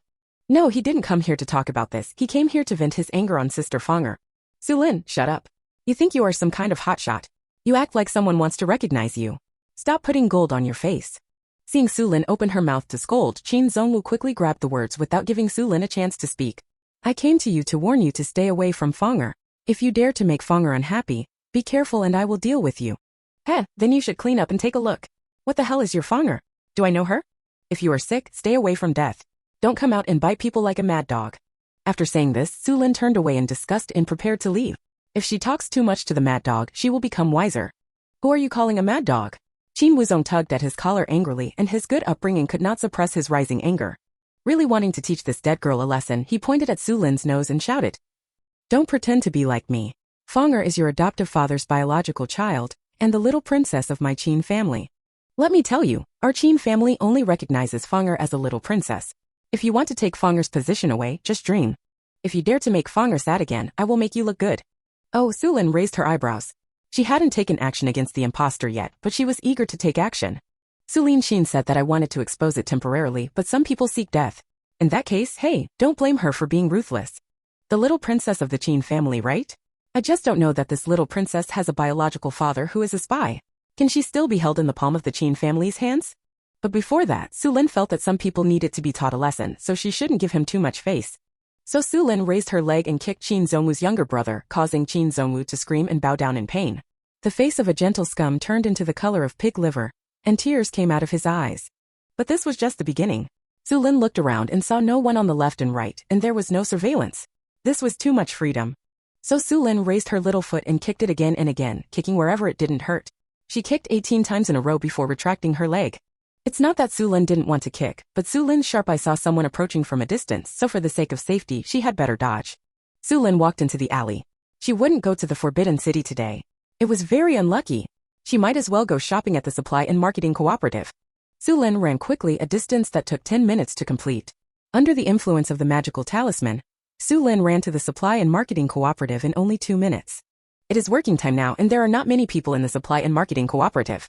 As soon as Xu Lin enters the Supply and Marketing Cooperative, she first goes to the counter with the least people and the highest prices.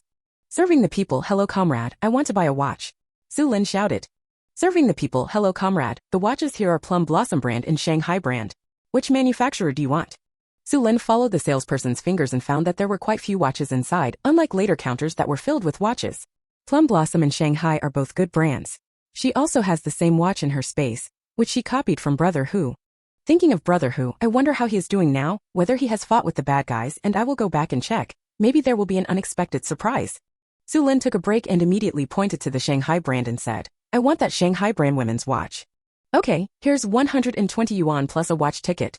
When the salesperson saw Xu Lin taking out the money ticket, she really wanted to buy it, and she said again, Let me help you adjust the time first. She picked up the watch Xu Lin pointed to, looked up at the big pendulum clock hanging at the Supply and Marketing Cooperative, and said while adjusting the time, It's 31 frowny faced now. Look, I adjusted it correctly. Thank you, comrade. If you hadn't reminded me, I would have forgotten the time. Xu Lin smiled and thanked her, handed over the money ticket, took the watch and put it on her wrist happily. The salesperson wasn't surprised at all when she saw it. The watch was a big item. No one would put it on immediately after buying it. She had better hurry up and issue the ticket. Xu Lin put away the watch purchase receipt, came to a nearby counter and shouted to the salesperson. Serving the people, hello comrade. I am an educated youth who is about to go to the countryside. I need to buy supplies for going to the countryside. Could you please help me get 30 kilograms of cotton, 5 meters of cotton cloth and 5 meters of khaki cloth? 3 meters of labor cloth, 2 meters of really good quality. After Xu Lin reported the amount, she started to take out the money and explained, I'm going to the northeast, where it's very cold. We need to make 2 thick quilts and 2 sets of thick cotton padded clothes. We need a lot of fabrics.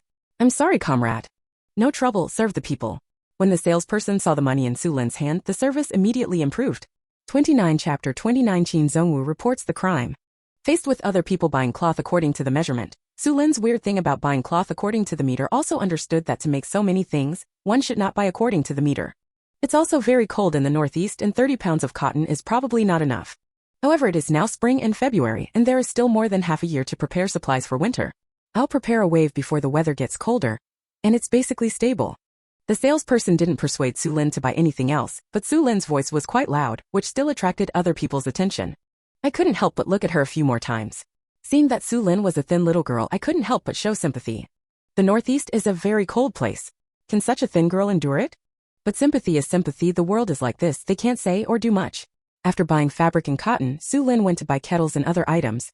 Although she had it in her space, she had to buy some supplies to cross the road. Otherwise she would fall into the eyes of interested people and not be able to withstand the investigation.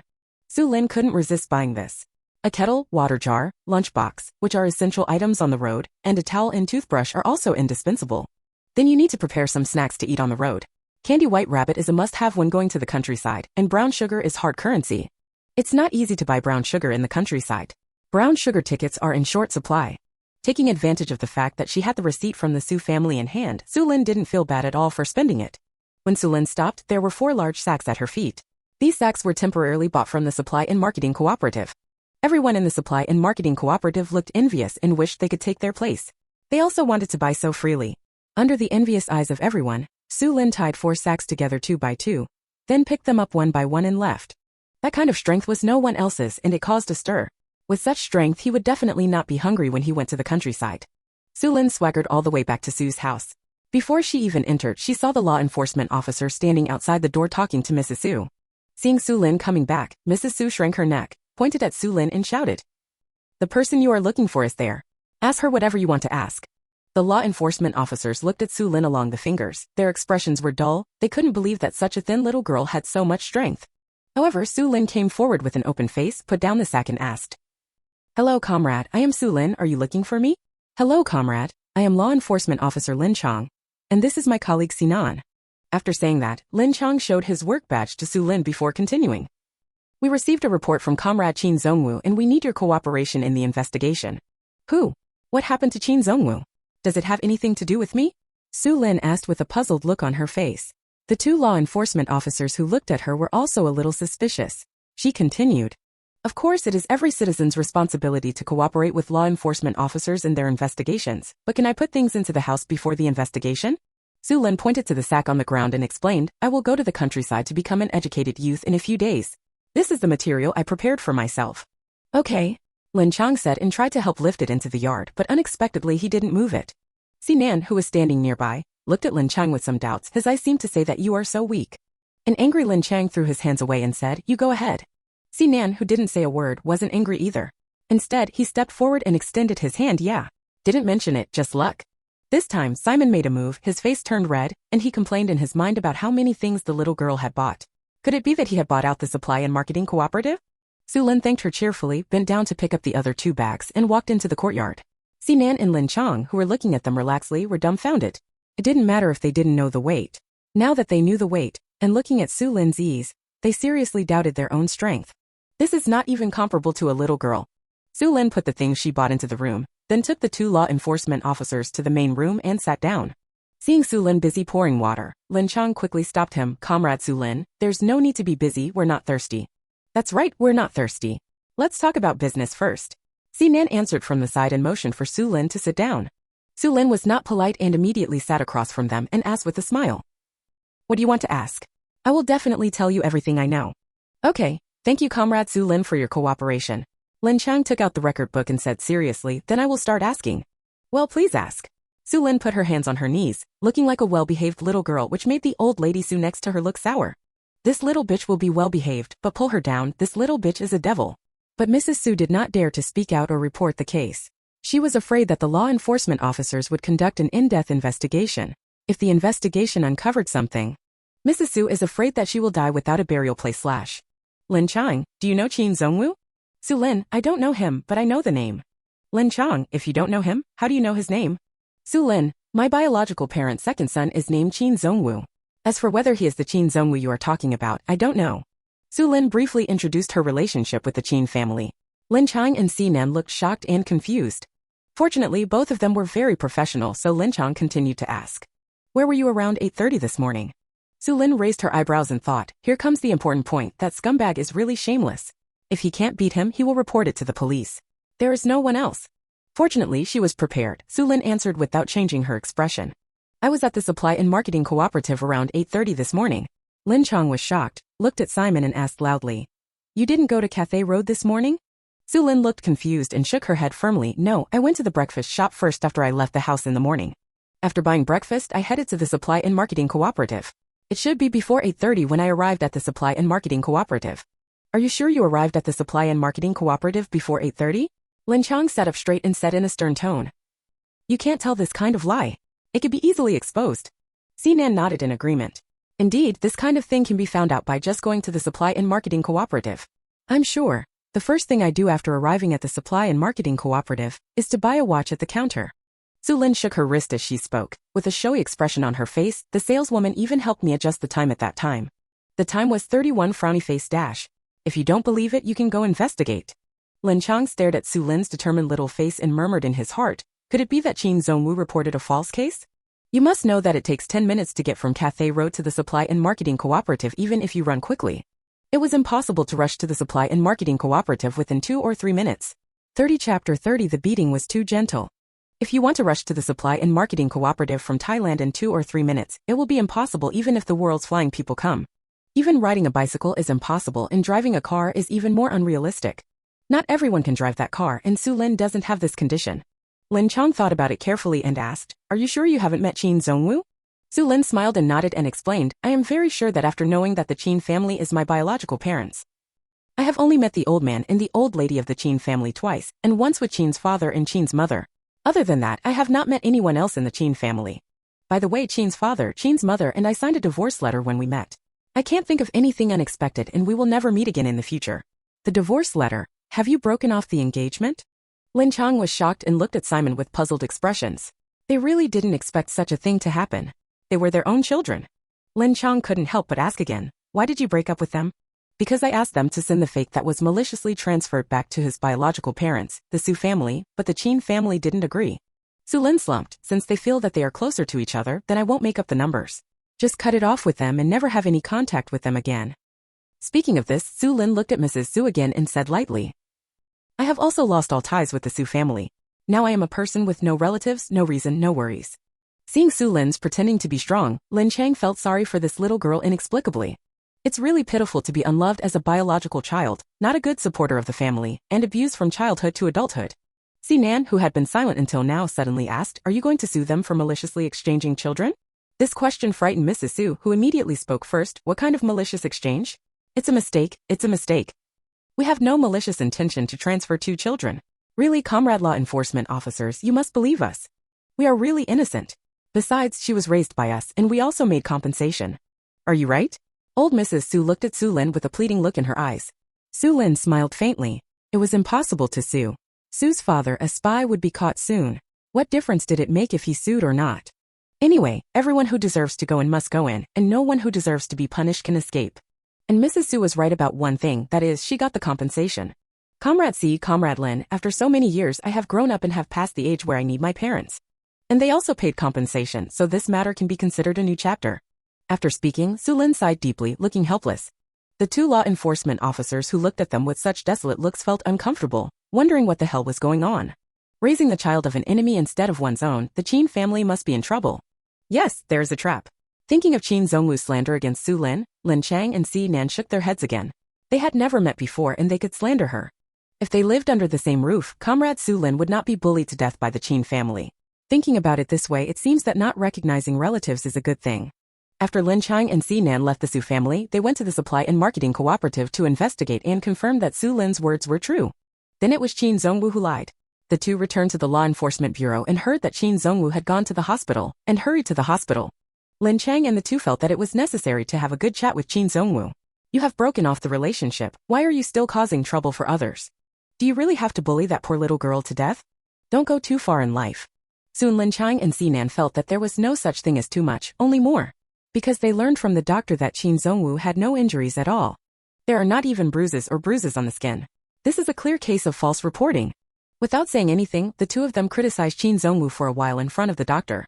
He mainly warned Qin Zhongwu that Xu Lin has no relationship with the Qin family and will not fight for their property or divide their family ties. So you, sir, please do it in large numbers and let the little girl go. Isn't it enough that all the little girls have been forced to go to the countryside by you? You don't want to force her to death, do you? No, even if we can't be relatives, we can't still be strangers.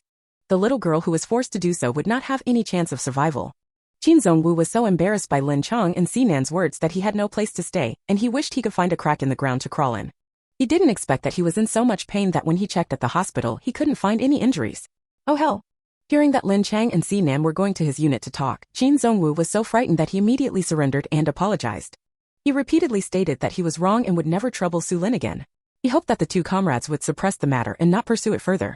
Lin Chang and Xinan also knew that the Qin family was not simple and had backers behind them. They were little law enforcers. In addition to preaching, no matter how much she wanted to do, she couldn't do it. In addition, Xu Lin didn't pursue Qin Zongwu for reporting a false case, so she could only let it go. Besides, Xu Lin sent Lin Chang and Xinan away. Her face immediately darkened, and she felt that the beating was too gentle. The next time she meets that bitch Qin Zongwu, she must be ruthless and not let him hurt for months, even if she doesn't feel sorry for herself. Xu Lin felt angry and had nowhere to vent her anger, so she decided to have a chat with Mrs. Xu. Unfortunately, Mrs. Xu hid out when she saw that the situation was not going well. This left Xu Lin with no place to vent her anger, so she could only accumulate it and then explode all at once. Xu Lin returned to the room and started to pack her luggage. She bought cotton and fabrics. She had nothing to do, so she started making quilts. In the afternoon, Xu Lin went out with a smile again. This time she did not go to the black market, but to Brother Hu's warehouse. It was a pity that there was no one in the shabby yard. Xu Lin was about to leave in disappointment when she turned around and saw a familiar figure. Isn't that guy the sharp-mouthed man with monkey cheeks who followed her? I won't say anything else, let's catch up and take a look. The sharp-mouthed, monkey-cheeked man was cursing as he walked away. He was so unlucky that he was knocked unconscious and robbed of the little money he had left. Then Brother Hu's secret room and the materials stored in it were all emptied, and then Brother Hu led them to fight with others. Good guy, they were chased and beaten and they almost lost their lives there. Thinking of Brother Tiger's injuries, the man with the sharp mouth and monkey cheeks walked a little faster. He had to take that old doctor over quickly. Brother Tiger was still waiting for help. I don't know where those guys come from, but they are so powerful that they are not even considered younger brothers when compared with each other. That's like being pressed down and beaten. The man with a sharp mouth and monkey cheeks, who didn't know anyone was following him, picked up the old man and hurried all the way to the new hiding spot. 31 Chapter 31, Going to pee, do you want to follow? Xu Lin quietly walked into the yard, looked around, and had to say that Brother Hu knew how to find a place. This yard is not big, just the first yard you enter, but the location is good and you can run in all directions. Moreover, the alleys in Kyoto are very confusing. For ordinary people, it is easy to lose sight of the target while ducking in and out of the alleys. It is really suitable for high-risk people like Brother Hu to live. Brother Hu was seriously injured. He kept shouting and cursing while lying on the bed. I don't know who he was scolding. The sharp-mouthed, monkey-cheeked man put the old man down and couldn't help but ask, Brother Tiger, who are you scolding? I'm scolding myself, I'm a big fool. Brother Hu replied angrily with regret and confusion on his face. Brother Tiger, who was seriously injured, suddenly woke up, got rid of the influence of the spell, and his IQ returned. He felt that his treasures and goods were lost strangely. Although he was not sure who did it, it was probably not the group who wanted to trade with him. Thinking about the fight last night, Brother Hu still feels regretful. The firepower of those guys was too fierce. He only escaped because he was a local snake and was familiar with the terrain. This also made them spend a long time hiding and then they got rid of the pursuers. Brother Hu, what are the backgrounds of those guys? Will they come after you? The sharp-mouthed, monkey-cheeked man asked cautiously but did not shy away from Lao Zhenglin. Brother Tiger also had no intention of shying away and answered directly. Those guys are from Haicheng. I heard that they have relations with overseas countries. I can't tell their specific origins. Alas, I was really screwed this time. Brother Hu grinned in pain, his intestines were blue with regret. The deal was not completed and he almost lost his life. The most important thing is that his goods were inexplicably emptied. This leaves him to reason. This blow made it difficult for Brother Tiger to recover his health, but without recovery, he would not be able to defend his territory. Damn it, once the injury is healed, you still have to find an enemy to replenish your health. Xu Lin listened for a while and knew that they had exchanged fire, so Xu Lin felt relieved. It's a pity. If our firepower was strong enough, we could directly pick their nest. Brother Tiger said with some regret. The man with the sharp mouth and monkey cheeks also nodded. With such strong firepower, there must be a lot of good things in their nest. What a pity indeed. It was just their words that aroused Xu Lin's interest. Brother Tiger, why don't we join forces with the evil wolf?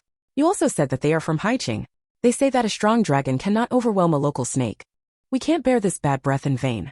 The sharp-mouthed monkey cheek suggested. Brother Hu didn't answer the call. He was obviously thinking about the feasibility of this matter. Those guys should be colluding with foreign countries. Every time a lot of goods are collected before trading, If you can snatch this batch away, then his losses might be replenished, or even left over. But the risks are also great. The weapons in the hands of those guys are too powerful. He and the evil wolf alone may not be able to take them down. Not to mention, they may also get in. Brother Who, if it doesn't work out, we can sell the news to the wolf and the others, and we can make some money from the news. I really can't bear to let those guys go like this. My brother was in their hands, and I have to avenge him. The sharp-mouthed, monkey-cheeked man's eyes turned red when he talked about his brother. That look made Brother Who feel uncomfortable, but it was okay to earn some money for the news, and at least he could get some blood back. So Brother Tiger called the man with the sharp mouth and monkey cheeks closer and whispered in his ear. The man with the sharp mouth and monkey cheeks nodded while listening. Not long after, the man with the sharp mouth and monkey cheeks left the yard excitedly, and Xu Lin also left quietly. Good guy, she heard another big melon, which also confirmed her last guess. At this time, those who can purchase large quantities of cultural relics are either smuggling them or trying to transport them to the port city, and there are only a few who have good intentions. Now that we've met him and we know the location, what's there to be polite about? Xu Lin also took action. She rode her bicycle and hurried away, trying to empty the other party's warehouse before dark. As for why we didn't wait until dark before taking action, it was naturally because there were things to do after dark. It took more than half an hour for Xu Lin to ride near the target. She first found an inconspicuous corner, put the bicycle into the space, and put an invisibility charm on herself, and then started to act. Along the way, Xu Lin could see others, but others could not see Xu Lin. She came to an abandoned factory smoothly.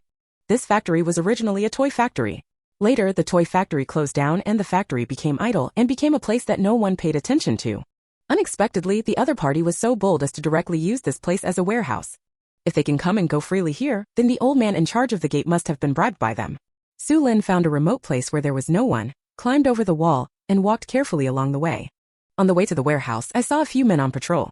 All of them were tall, muscular. His eyes were as sharp as knives, and he looked like a ruthless man who had seen blood and killed people. Their waists were bulging, and Xu Lin guessed that someone was hiding there. For the sake of her own life, Xu Lin decided to be careful and not make any noise. Facing a group of ruthless characters who are leading guys, you will get hurt if you are not careful. Xu Lin didn't want to get hurt at this point. It would be bad if the Xu family noticed something. After some effort, Xu Lin finally reached the warehouse and found two people sitting in front of the warehouse door. Of course, this was not Xu Lin's biggest surprise. What surprised Xu Lin the most was that the warehouse door suddenly opened and a strong man walked out. The gatekeeper saw the man with a serious face and asked, "Where are you going?" "Go in P, do you want to follow?" the strong man asked angrily. The two gatekeepers rolled their eyes and took notes in their notebooks. Seeing those serious actions, the strong man curled his lips and muttered in his heart that there were too many things going on. Wasn't it just that he was attacked by a group of bastards? As for listening to the wind, it was like rain? Besides, they killed a few of those little bastards and chased the rest like dogs, so how could they think of plotting against them? Xu Lin took advantage of the opening of the warehouse door and sneaked in. When she entered, Xu Lin wanted to scold her. Who would have thought that there are 3 men hiding in the warehouse, and all of them have bulging temples, and they look like masters at first glance. If he suddenly broke in, he would just deliver food. Xu Lin was particularly lucky at this moment. Fortunately, the system left her with metaphysical skills when it left, giving her the ability to draw invisibility charms. Otherwise, this operation is really enough for her to drink from a pot, even if she is a superpower. Xu Lin quietly hid in the corner, thinking about what to do later. It would definitely not work to start a war directly. That would be the behavior of a fool. After that, Xu Lin thought about drugging, which is better as it can knock people down silently. 32 Chapter 32 Son, when will these days end? Xu Lin made a plan in her mind and waited for the strong man to come back. As long as she emptied everything before the shift, there would be no accident. As for whether someone will attack the warehouse after dark, that has nothing to do with Xu Lin. With a plan in mind, Xu Lin looked around the warehouse. The toy factory's warehouse covers several hundred square meters, with hundreds of boxes of various sizes piled on the dirty floor. Although I don't know what's inside the boxes, these hundreds of boxes alone are tempting enough. It would be enough to burn it for several days if cut open. Xu Lin didn't have to wait too long. The strong man came back whistling and was urged as soon as he came in. "Lazo, come over and shuffle the cards quickly. You really can't afford to lose. Whenever you lose, you either pee or poop. There's no reason to leave this time." "That's right, Lai-san, you really can't afford to play. I lost hundreds of dollars 2 days ago, but I'm not like you. You can pull him down. Who was squatting in the hut 2 days ago and couldn't pull him out?" Lazo's counterattack caused a burst of laughter, and soon the sound of grabbing cards could be heard in the warehouse. Xu Lin saw the 4 people talking and laughing. The atmosphere was relaxed, and they were not wary at all, so she knew this was a good opportunity to make a move. She quietly took out the drug and spread it out. In a short time, the 4 of them fell down one after another. Xu Lin was worried and gave each of them a shot with a silver needle. After stabbing all the people unconscious to make sure they would not wake up, Xu Lin took away the small coins from them. "What was yours and mine is now hers. Good guy, these 4 people actually found more than 2,000 yuan on their bodies, as well as a lot of food stamps, industrial stamps and other bills. It's hard to tell that these people are quite rich. Xu Lin put the small amount of money into her pocket, then walked quietly to the pile of boxes and started the collecting mode. It took more than 10 minutes to collect everything. Xu Lin looked back and saw that the traces behind her had been cleaned up well, leaving no clues. Then she quietly touched the window of the warehouse. The windows of the warehouse were in disrepair, and the guys didn't bother to repair them when they occupied the warehouse. Xu Lin easily opened the window and jumped out. She stood there and looked around. Very good, there were 2 people chatting with their backs to her direction a few dozen meters away from the window on the right. Judging from the position, the patrols here are quite strong, but it's a pity that they met her. Xu Lin was a little worried in her heart. She came quietly and left quietly, walking very gracefully, waving your sleeves, not taking away a single cloud in the sky. After leaving the factory, Xu Lin returned to Su's house safely. It was not dark yet and Su's mother was cooking. In the past, Xu Lin cooked and took care of the housework, and the rest of the Xu family enjoyed the ready-made food. It was really a warm and affectionate family. Now that Xu Lin is no longer taking care of the housework, the situation is different. Sun Wan, who couldn't cook, was scolded profusely, and Su's mother even forced her to learn to cook and do housework. Su's mother was teaching and scolding her at the same time, threatening Sun Wan to drop out of school if she didn't learn to do housework well. From now on, I will stay at home to take over Xu Lin's class, doing odd jobs at home every day, doing housework and taking care of the whole family. Sun Wan was so angry that she almost cried to death. She knew before that her mother favored boys over girls, but she didn't expect it to be so serious. At that time, Xu Lin was taking care of everything, and Sun Wan felt that her treatment at home was pretty good.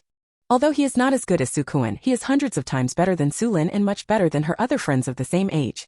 But look now, where is the strength? Clearly not as good as others. The cursing ended when Xu Lin returned home. Su's mother shut her mouth and hurriedly made dinner for fear of causing Xu Lin's dissatisfaction. Thinking about how she had to serve the whole family when she got home from work, Su's mother felt dissatisfied again. She just felt that she was too wronged, and no one in this family cared about her. Looking at Sun Wan, who looked frustrated, her dissatisfaction became even stronger. This was also a white-eyed wolf. What happened to asking her to cook a meal? She doesn't do anything every day, so why shouldn't she be so lazy? Xu Lin crossed her arms and stood in the kitchen. Su's mother's body immediately tensed up. Sun Wan, who was like a doormat, rolled his eyes inwardly when he saw Su's mother's behavior. No matter what, I just dared to keep a low voice with her and get angry at Xu Lin if I could. Sun Wan felt bad when he thought that he would take over Xu Lin's class in the future and become the family's nanny, a doormat, and a punching bag. At this moment, Sun Wan wanted to sign herself up to go to the countryside and escape from this suffocating family. With Xu Lin in charge, the Xu family did not dare to behave like monsters. They finished their dinner honestly and then squatted silently in front of Xu Lin. Come on, 3 meals a day, they cooperate. Xu Lin couldn't retaliate if she came to ask for a beating. The fact is that Xu Lin really didn't kill her, she just didn't have much energy. They all squatted there like buns, showing no resistance at all. This was even more boring than punching sandbags. When Xu Lin left after the beating, the Xu family breathed a sigh of relief. Today was finally over. Mrs. Xu wiped away her tears and asked, "Son, when will these days end?" Su's father had a sullen face, took in the cold air, and after a moment of silence said, "You guys sleep well in the house tonight. No matter what noise you hear, you are not allowed to open the door and come out to check, do you understand?" The wise man listened carefully, and Mrs. Xu and Mrs. Xu instantly understood that they were going to take action tonight. Sun Wan is also a bit clever. Although she doesn't understand what it means, she can observe expressions.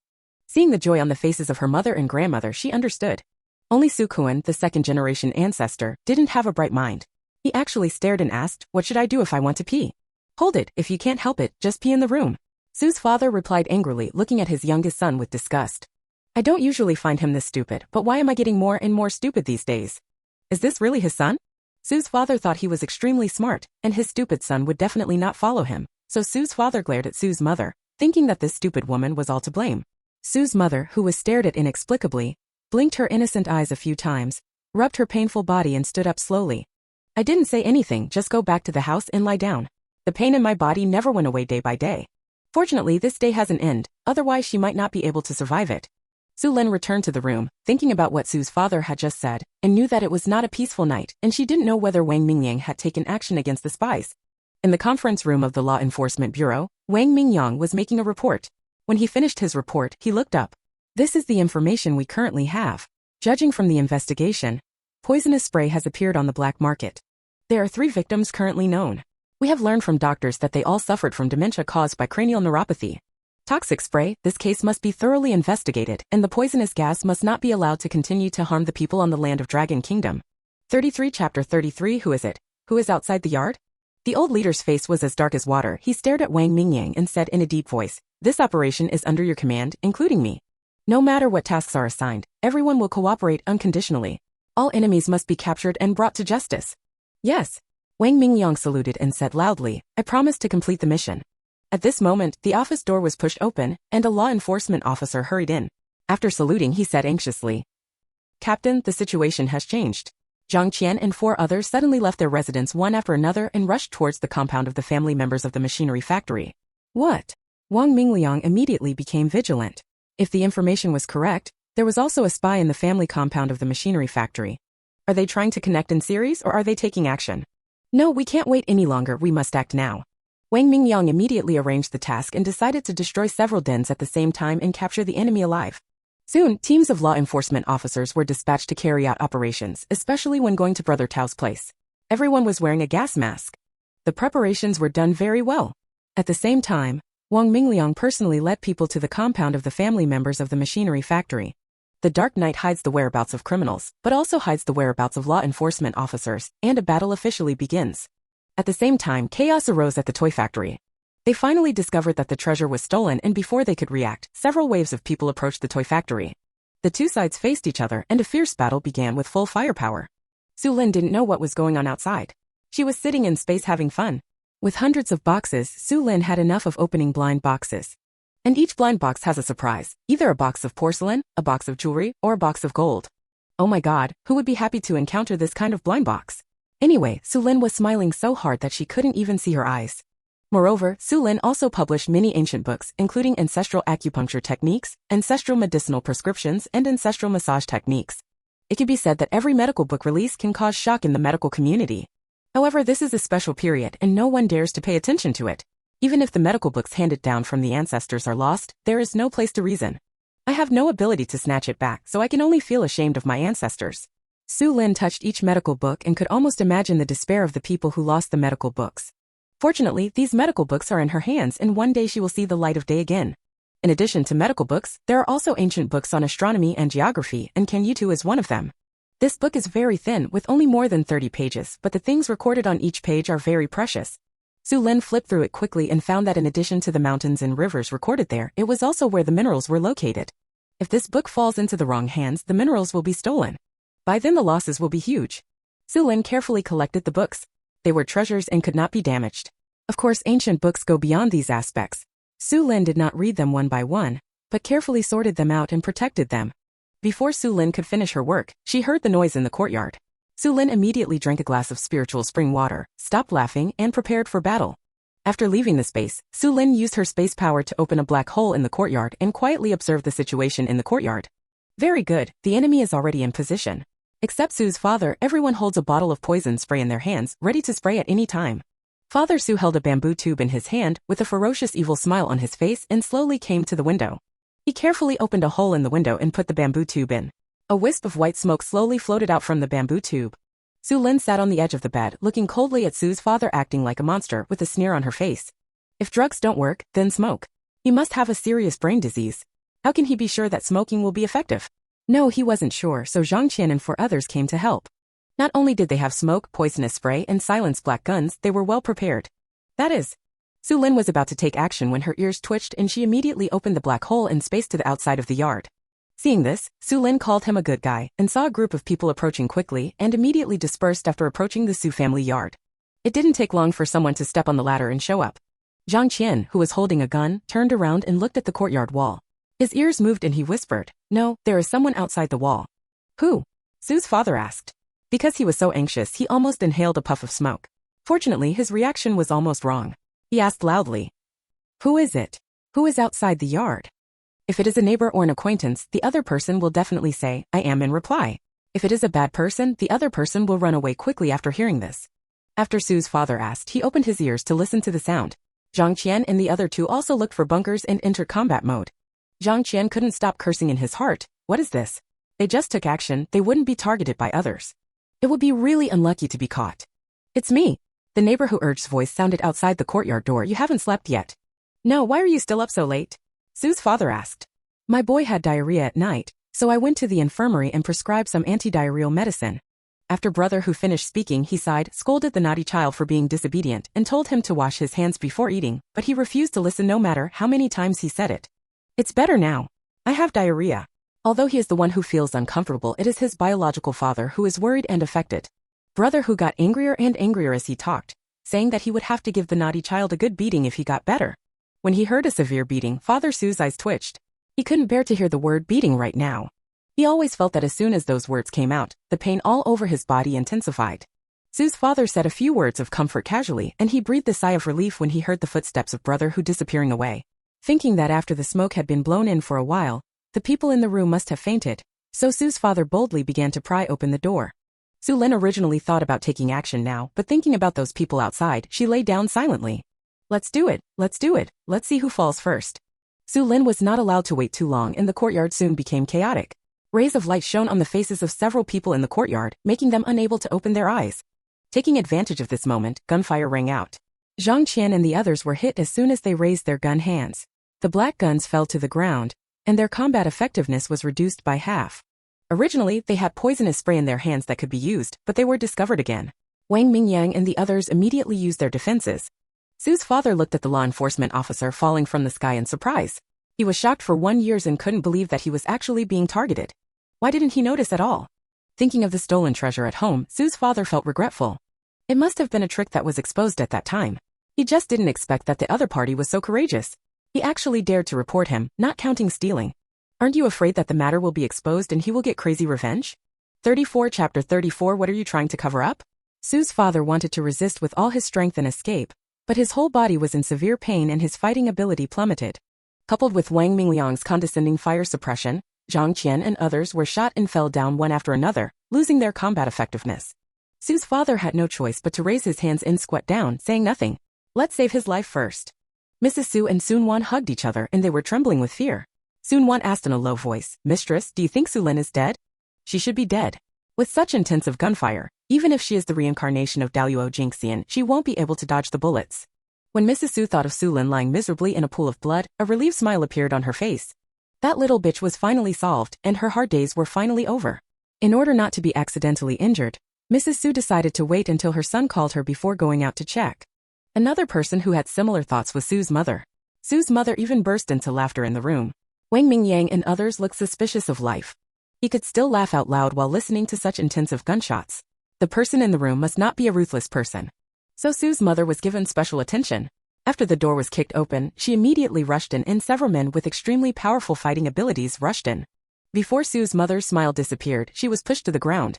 The powerful force made Su's mother cry out in pain, and she finally realized that something was wrong. After Su's father, Zhang Qian, and others were arrested, Su's mother, Su's wife, Sun Wan, and Su Kun were found out one after another. When Xu Lin finally arrived, the law enforcement officer realized something was wrong as soon as he opened the door and immediately held his breath and exited. After taking precautions, he rushed in and took Xu Lin out. Seeing the unconscious little girl, her movements became much lighter. The law enforcement officer placed Xu Lin on a recliner in the main room and asked the female law enforcement officer to come over and take care of her before starting the search. The letters were quickly found in the bedroom of Su's father and Su's mother. This was ironclad evidence. When he saw those letters, Father Su's eyes almost popped out of his sockets, showing an expression of disbelief. He had obviously moved those letters, so why were they there again? Who did it? There is definitely a mole. Father Su's bloodshot eyes stared at Xu Lin, only to find that Xu Lin opened her eyes just in time.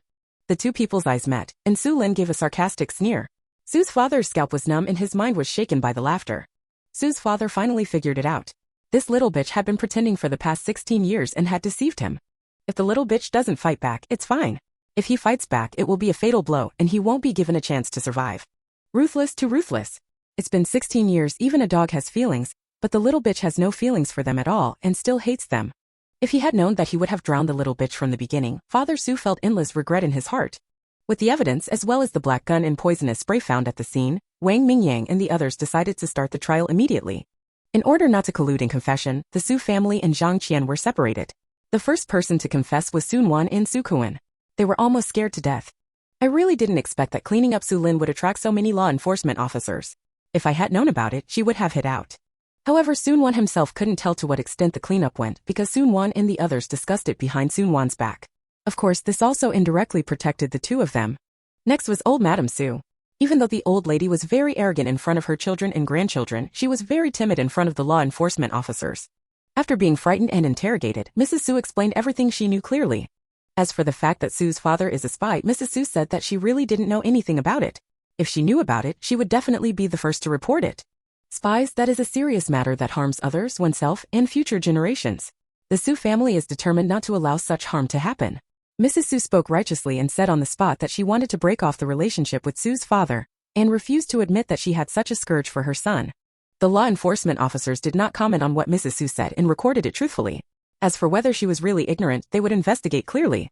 In another room, Sue's mother also insisted that she had no knowledge, saying that she was an old woman who cared about her family. She really didn't know what the man was doing outside. It was said that the man took care of the outside and the woman took care of the house. Her task was to take care of the family. The two have always divided labor like this and they cooperate very well. Moreover, Sue's mother and Mrs. Xu described Xu Lin as particularly bad in order to lure Xu Lin into seduction.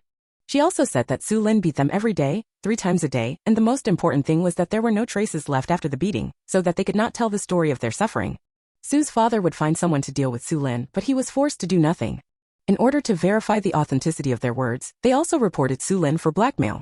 He accused them of exchanging children and demanded 5,000 yuan in compensation from them. They were really forced to do nothing. But they didn't know that there is a saying that too many mistakes lead to too many mistakes.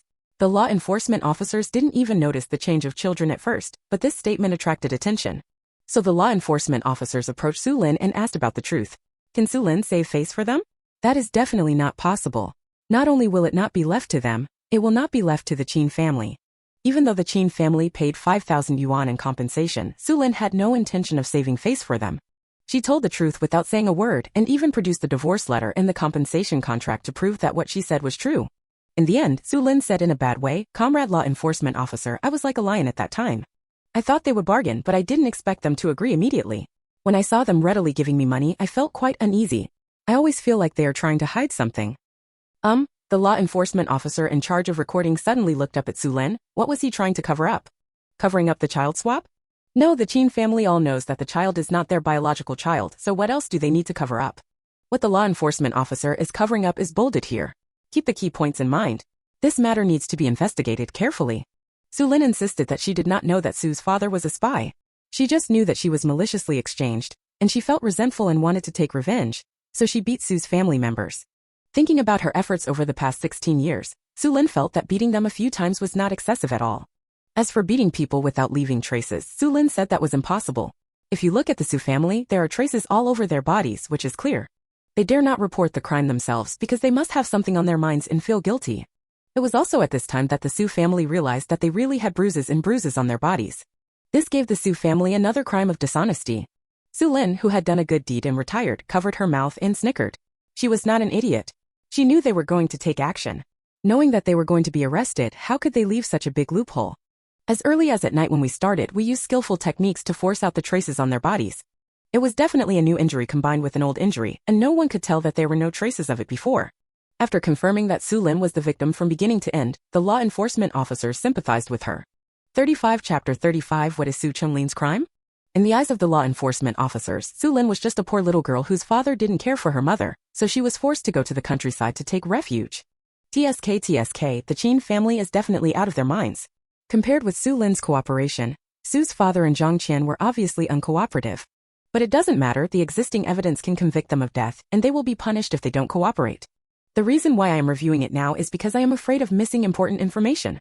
When the interrogation lasted until midnight, Wang Mingyang took the Xu family and Zhang Qian away together. As for Xu Lin, she was a little pitiful. Xu Lin got up very late the next day and didn't get up until half noon. By then, rumors about the family home were already flying everywhere. That means everything. The sound of gunfire in the middle of the night in the Xu family was heard vividly. Xu Lin stood at the door of the courtyard and listened for a while, determined not to go out because there were too many aunts and ladies blocking the door. If she went out, they would definitely catch her asking questions. She might as well be sewing quilts and making clothes in the house. It was a pity that she had no chance to travel around because she was going to the countryside in 5 days. In the law enforcement bureau, Qin's father and Qin's mother were sitting in the interrogation room for questioning. After learning that Qin Feng was the daughter of a spy, both of them looked ugly. Just after their biological relationship broke off, it was revealed that they were raising the daughter of a spy. This made them how to face everyone's eyes. Anyway, the law enforcement officer opposite looked at them strangely as if they were looking at fools. This made the two people's faces burn. It was so embarrassing. The most important thing is that Qin Fang's identity is destined to ruin her marriage with the Xu family. Maybe the Xu family is discussing Qin Fang's life experience at the table now and greeting them a few times, feeling that they are out of their minds. Ouch, this old face can't be saved. Qin's mother couldn't help but cover her face and cry. If she had known that so many things would happen, she would. According to our investigation, Qin Fang had many contacts with her biological father Xu Lin. As for whether she disclosed information to Xu Lin, the investigation is still ongoing. I hope you can think carefully about whether you discovered that she eavesdropped or peeked at some important information, and report it truthfully. What?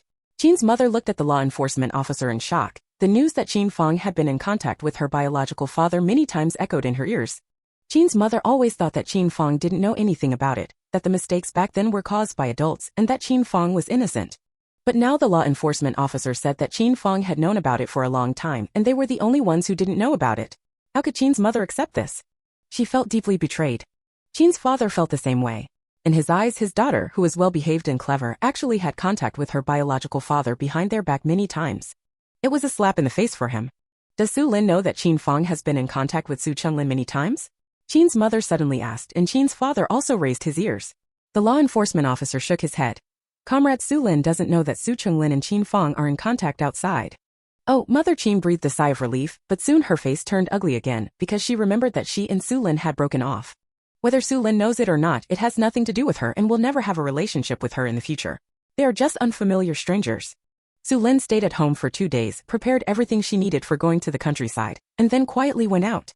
As soon as she went out, she felt someone was following her, which made Xu Lin very unhappy. At the same time, she also understood that the law enforcement bureau was not trusting her.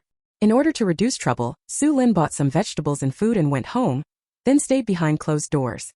The day before going to the countryside, Sun Wan, Su Kun, Mrs. Su and Su's mother came back. The 4 of them were in very bad condition. They had all lost weight, their hair was messy, their faces and bodies were black and white, and they were dirty. When they saw Xu Lin, the 4 of them had hatred in their eyes. They thought that if it weren't for Xu Lin's purpose, the Xu family would not be targeted. Father Xu will not be caught either. Fortunately, Su's father took on everything and they insisted that they didn't know anything, otherwise they would all be in trouble. But seeing Xu Lin's raised fist, the 4 of them lowered their heads silently. Forget it, you can't beat it, so let's swallow this bad breath. It's just that the 4 of them wanted to forget it, but some people didn't want to. But as soon as they came back, the courtyard door was pushed open. Sister-in-law who was the first to rush in, pointing at Mrs. Su, and they criticized her. He also sternly pointed out that they were not worthy of living in the family courtyard. The courtyard belonged to a factory, and the Su family must move out immediately. Su's mother, who had lost her job, burst into tears when she heard that she was not even allowed to live in the yard. However, her tears did not arouse sympathy from the neighbors. Instead, they thought they were crocodile tears. Aunt Ho-Hat saw Xu Lin looking curiously, walked to Xu Lin, patted her little hand and said, "It's a good thing you broke off all ties with them, otherwise you would have been implicated by them too." Xu Lin smiled bitterly, nodded, and asked in a low voice, "What is Xu Chenglin's crime?" "Don't you know?" Aunt Ho-Hat asked.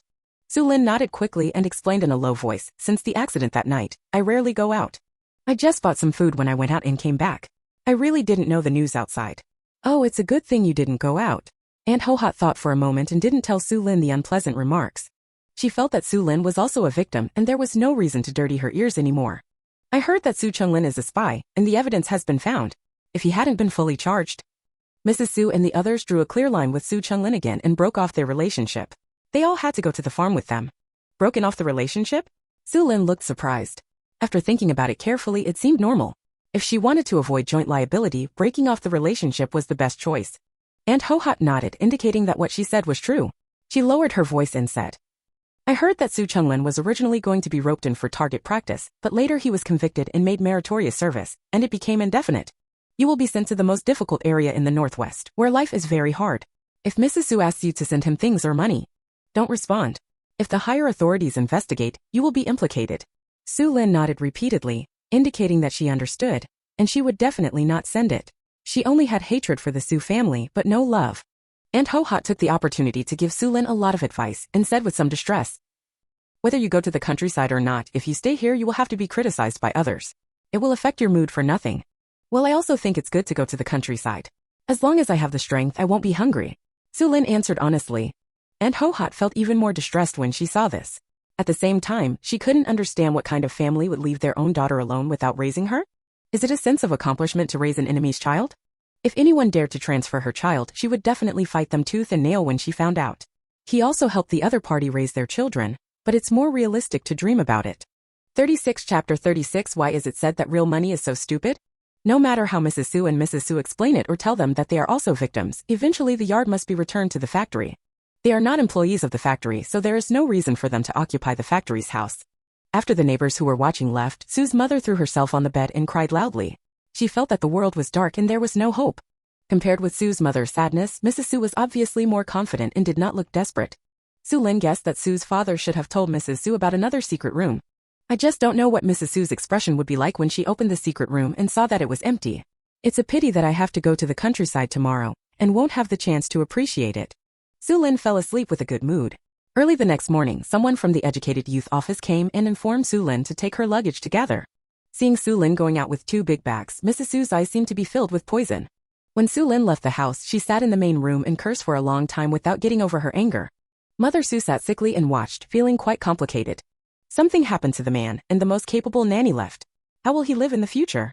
Thinking that all the family's money had been given to Xu Lin as compensation, Sue's mother suddenly stood up and said, "Mom, you can't let the little bitch take away the compensation money. You have to get it back." "Oh, then go ahead and ask for it." Mrs. Xu rolled her eyes. "How much you want back is yours, go ahead, go ahead." Seeing old Mrs. Xu's waving hand, Sue's mother wanted to pounce on her and bite her to death.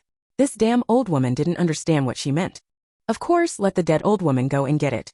She will be beaten to death by Xu Lin. Sue's mother gritted her teeth in hatred, thinking about the bursts of pain in her body, but she didn't dare. Sue's mother, who had no place to vent her anger, immediately yelled at Sun Wan at the top of her voice, scolding Sun Wan for her lack of expression and lack of life in her eyes. Why couldn't she be too lazy to die? Sun Wan got up from the bed with a dark face after being scolded and couldn't help but have a few words with Sue's mother. The consequences would be serious. Sue's mother, who had nowhere to vent her anger, pressed Sun Wan and beat her, just like she had beaten Xu Lin before. After this beating, Sue's mother felt refreshed and came back to life. Sure enough, you have to vent your anger. This family needs everything but a punching bag. Punching bag, Sun Wan. I also want to go to the countryside. When Xu Lin came out of the alley, she saw a truck parked at the intersection. There were 2 men and 3 women standing on it. The faces of the 5 people were not very good looking. Nowadays, everyone knows that going to the countryside to be an educated youth means suffering hardships. Anyone who can find a way will not go to the countryside. Moreover, it was unknown when they would be able to return to the city after leaving, and they felt panicked and confused. One little girl couldn't help but shed tears. Some took the lead and others followed. In a short time, the 3 little girls were crying together. They didn't even notice Xu Lin getting into the car. Xu Lin didn't come forward to persuade her. Just cry. There will be many days of crying in the future. If you have good grades, you can pass the college entrance examination in 2 years and return to the city. If you have bad grades, you will have to wait until the policy is implemented before you can return to the city. That was a few years later. A few years are enough to turn a juicy cabbage into a bitter gourd vegetable. Xu Lin put her parcel in the corner, sat down on it and lowered her head without saying a word. Those who didn't know thought she was sad. After waiting for more than half an hour, the car started moving slowly. Those who missed the truck had to walk to the train station on their own. It is absolutely impossible to escape from going to the countryside, and the consequences of escape are very serious. An hour and a half later, Xu Lin and the educated youths on the bus gathered in front of the train station. The person in charge took roll call and distributed train tickets. The person in charge didn't leave until they were put on the train. Xu Lin was lucky enough to sit in the window seat of a double seat. Next to her sat a girl of 18 or 19 years old. This person's name is Lin Ailin. She has a sweet appearance and a pair of small tiger teeth when she smiles. She is very cute and has a cheerful personality. My mouth didn't stop as soon as I sat down. It was also through Lin Ailin's warm greeting that Xu Lin learned that the man and woman sitting opposite were named Cheng Lin and Qing Yan respectively. The 2 were cousins and they were sent to the same place in the countryside. The family also planned on taking care of each other. Qing Yan has an average appearance, with a gossip mole on the corner of her mouth, and she is also very gossipy. After sitting down, she and Lin Ailin soon started chatting. Cheng Lin watched from the side and shook his head. This sister is good at everything but loves gossip. Alas, I don't know if she can change it in this life. From their conversation, Xu Lin learned that a big move had been made in Kyoto in the past few days, and many spies had been arrested. I heard that a lot of poison gas was also found. This case has been moved to the Special Cases Division and is under focused investigation. Qing Yan clicked her tongue several times when talking about this and said excitedly, "Did you know that when those spies were arrested? I was lying on the wall and saw the whole process. Let me tell you, the bullets were really flying overhead." Xu Lin, who was sitting nearby and eavesdropping, almost showed a shocked expression. These sisters are awesome. They risked their lives by gossiping. How dare they peek? Xu Lin had a dark look on his face and immediately reminded her in a low voice to stop talking. Can such a thing be brought up? Qing Yan stuck out her tongue after being warned, but she understood the advice and quickly changed the topic.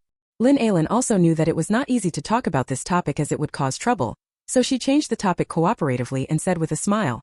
Did you know? There is a fake daughter who was transferred to our school and her story is quite exciting. You don't know how miserable that real daughter is. Xu Lin was even more shocked and thought to herself, I am just going to another country, why do you keep gossiping about things related to me? I reported the spy, the fake daughter was my opponent, and I am the real daughter. How miserable is the real daughter? Xu Lin said that it is really not the case. The real daughter feels very good and free. Chen Yan is indeed a gossip expert. She actually heard about this gossip and nodded in agreement. I've heard about this. I heard that the real daughter has severed all ties with her biological father and adoptive father's family and has become a lonely person. She is really stupid. Ah. Xu Lin looked doubtful. Do you think I'm stupid? She couldn't help but ask. Why do you say that the real daughter is so stupid? Of course she is stupid and cruel. If I were a real daughter, I would not break off the relationship. I would happily go to my biological father's house. Then eat their food, spend their money, and then fight to the death with the fake daughter, making everyone uneasy. Anyway, if I can't live well, no one can live well. Cheng Yan was so confident when she said this. It actually made Xu Lin's heart flutter for a moment. The scene seemed pretty good. Hey, no, that's not bad. How could she waste her great life on a scumbag? A life and death fight with a fake daughter makes you angry to death, and you still don't get family love. Do you use money to run away? As long as you have money, you can enjoy good food and drink, whether in the countryside or in the city. 37 Chapter 37 TSK, this is top-quality green tea.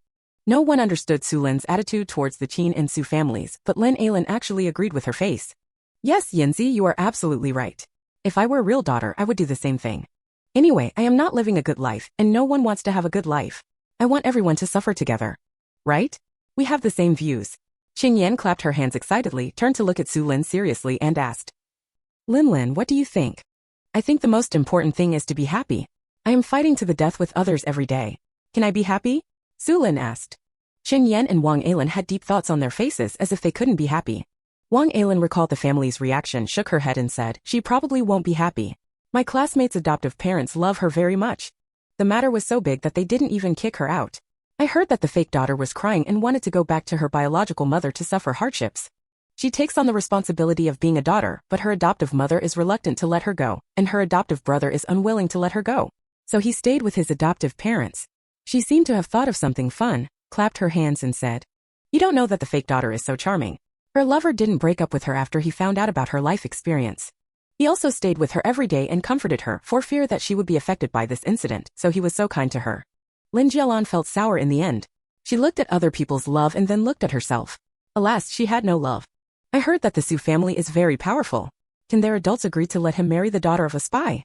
Xu Lin asked. Meeting Xu Lin's gossipy eyes with a thirst for knowledge, Qing Yan felt that Xu Lin and she were on the same page. But she didn't know this question, so she immediately blinked at Lin Ailen with clear yet stupid eyes, hoping that the little sister could give her an answer. Very good, Lin Ailen was particularly helpful in giving the answer. I really know this. Lin Ailen slapped her thigh in excitement. I'm telling you. The neighbor's daughter who is the fake daughter-in-law is my good friend. Before I went to the countryside, my good friend told me a lot about the Su family. From Lin Ailen's mouth, Xu Lin learned that the Su family was having a rough time these days. The elders of the Su family naturally have no sympathy for the fake daughter marrying into the Su family, and they are not even suitable for dating. The Su family was a well-known family. The members of the family had quite a high status in the military world, and some of them sacrificed their lives for their beliefs. How could a red family like theirs marry the daughter of a spy? Even the Su family could not accept the identity of a fake daughter. In order to prevent the two of them from dating, they were quarreling every day. But Su Liang, the partner of the fake daughter, was determined to have sex with the fake daughter. He refused to listen to anyone's advice. Even his mother-in-law was hospitalized for gas illness, but it did not change his determination. After hearing this gossip, Xu Lin probably understood the reason why the fake daughter didn't get kicked out. The Su family is very powerful and the Qin family will definitely want to climb up to it. As long as the fake daughter can win over Su Liang's heart, the Qin family will not kick people out. If the Su family is willing to engage in an engagement, the Qin family will even give the fake daughter Qin Feng the highest courtesy, just so that the two families can form an alliance to help each other. In fact, to put it bluntly, the Qin family wants to climb up the Su family and use the Su family's momentum to move up. In the previous life, Su Chunglin was not exposed. The Qin family and the Su family did get married, and Qin's father's status also rose a lot. But in this life, the Qin family still wants to take advantage of the Su family's influence. Haha, that's impossible. Unless Su Liang is in charge of the Su family. Just as Xu Liang was fascinated by the fake daughter, the Xu family was being polite if they didn't hate the Qin family to death. However, Xu Lin doesn't care about the relationship between the Xu family and the Qin family and whether they will be at odds with each other. She just wants to go to the countryside to mess around. With money in her hands and food in her space, Xu Lin didn't worry about going hungry at all. But Xu Lin didn't know that in another carriage of the train, a man and a woman, whom she didn't care about, were hugging each other. To be precise, it was Xu Liang who hugged Qin Fang to comfort her and persuaded Qin Fang not to cry. They were going to the countryside temporarily. Once the storm has passed, they can return to the city. After being persuaded for a while, Qin Fang looked at Xu Liang like a little white rabbit with red eyes and said pitifully, "Brother Liang, I really didn't know that it would involve you going to the countryside. If I had known, I would have." As he spoke, tears flowed down again, which made Xu Liang feel very distressed. The two female educated youths sitting opposite them couldn't help but roll their eyes and look at their pitiful expressions. There is also a little look that is hesitant to speak. "TSK, this is top quality green tea." Look at the dog-licking male educated youth opposite him. He is so blind at a young age. How pitiful. The two female educated youths exchanged glances, curled their lips and did not look at each other. They came together and whispered in their ears. Xu Liang wiped Qin Fang's tears distressfully while comforting her softly. "Fanger, please stop crying. I know everything. You can't choose where you are born, but you can choose how to live in the future. As long as our hearts are open to the sun, our lives will be filled with sunshine. You believe me, after a year or two, everyone will have almost forgotten everything and I will take you back to the city.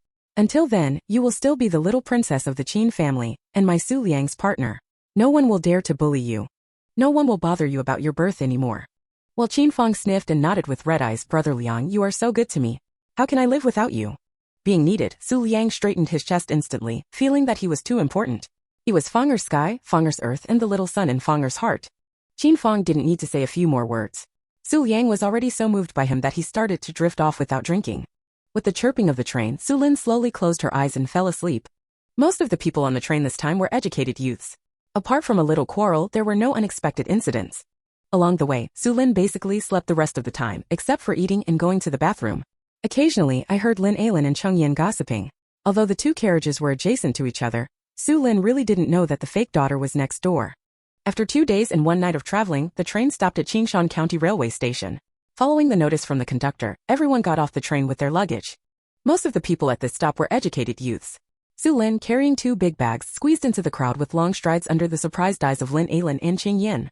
After leaving the train station, she saw the sign for Xianyang Commune, and Xu Lin walked over without hesitation. There were only 3 people following Cheng Yin behind her, but the direction the 3 of them were heading was not to Xianyang Commune, but to the commune next to Xianyang Commune. On the train, Xu Lin knew that the 3 of them were not in the same commune where she went to the countryside. 38 Chapter 38 This business is worth it. Just when Xu Lin put down her luggage and looked around, her pupils suddenly shrank, and surprise flashed in her eyes. "Qin Fang, why is she here?" When Xu Lin was surprised, Qin Fang's eyes also fell on Xu Lin. Compared with Xu Lin's surprise, Qin Fang's face was cold. Seeing the hatred flashing in Qin Fang's eyes, Xu Lin smiled. How could this fake have the face to hate herself? He took over her life, lived a good life for so many years, and still had the nerve to hate her. Xu Lin said that I have never seen such a shameless person. However, Qin Fang did not go to the countryside in her previous life. How could she go to the countryside in this life? Could it be the changes brought about by his own rebirth? If so, that would be great. Xu Lin silently prayed that Qin Fang could be assigned to the same team as her. Only in the same brigade can we deal with her.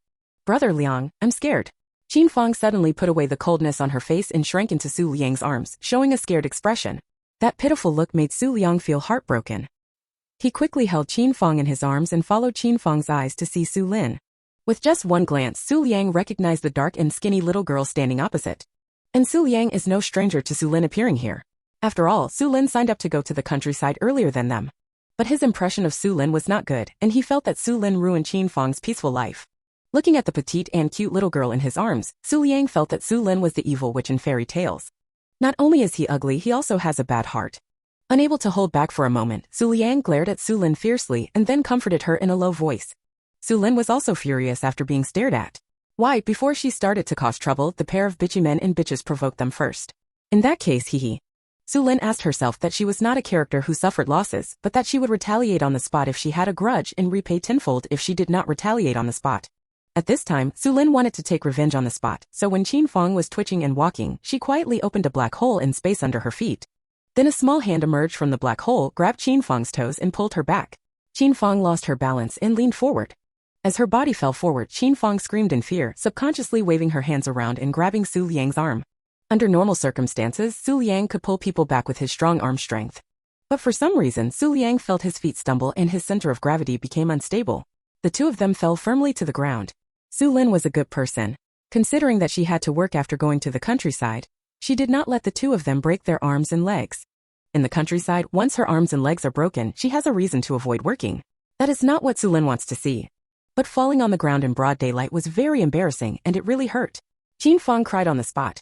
This time I was really crying, not the kind of crying where tears hung in my eyes and I couldn't fall out. Xu Liang was crying and his heart was broken. He wanted to hold her in his arms and comfort her, but the luggage on him was too heavy and he couldn't sit up. In order to stand up early, Xu Liang had to struggle a few times in the pile of luggage. After the struggle, the weight fell on Qin Fang, almost crushing Qin Fang to death. Xu Lin, who looked embarrassed, was in a good mood. She felt that she could be stared at a few more times, but of course she would fall over after being stared at. It's a good deal.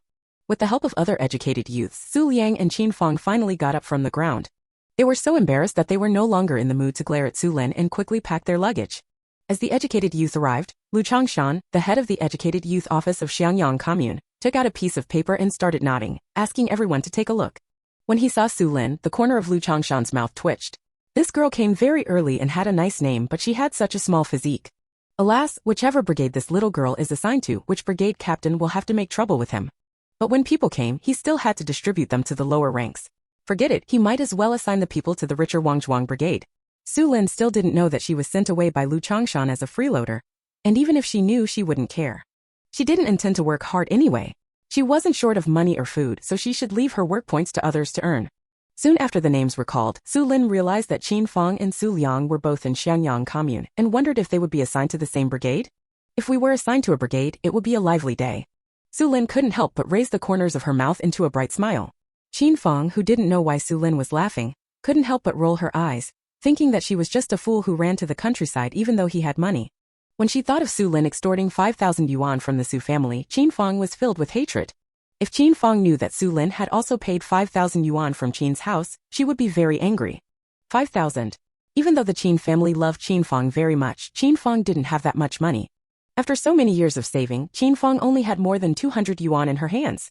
Compared with 5,001, that 200 yuan is not even a younger brother. Qin Fang lowered her eyes, a calculating light flashed in her eyes. She was going to settle on the 5,000 yuan. After Lu Changshan finished counting the names, 33 educated youths were allocated to Xiangyang commune this time.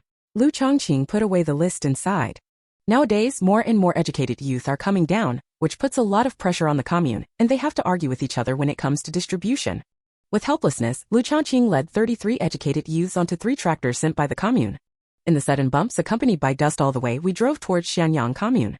When the tractor stopped, Xu Lin raised her hand to look at her watch. It took an hour by tractor from the train station to reach Xianyang commune. This distance is a bit far. Xu Lin thought that it would be a little troublesome to go to the county seat in the future. It seemed that it would be best to put a magic charm on the bicycle when going to the county seat in the future. Well, that's a good idea, and now that I think about it, it doesn't seem that far off. Xu Lin stood in the queue of educated youths with her luggage, her eyes falling on the bullock cart not far away. There are 7 bullock carts lined up over there, which looks quite spectacular. There were several men, taller and shorter, standing in front of the ox cart. Although they looked different, they all had one thing in common: black. Extremely dark. The older you get, the darker your skin becomes. At first glance, it looks like the skin color has been formed by exposure to the sun. Lu Changqing called several team captains closer, whispering among themselves, and occasionally a few dissatisfied protests could be heard.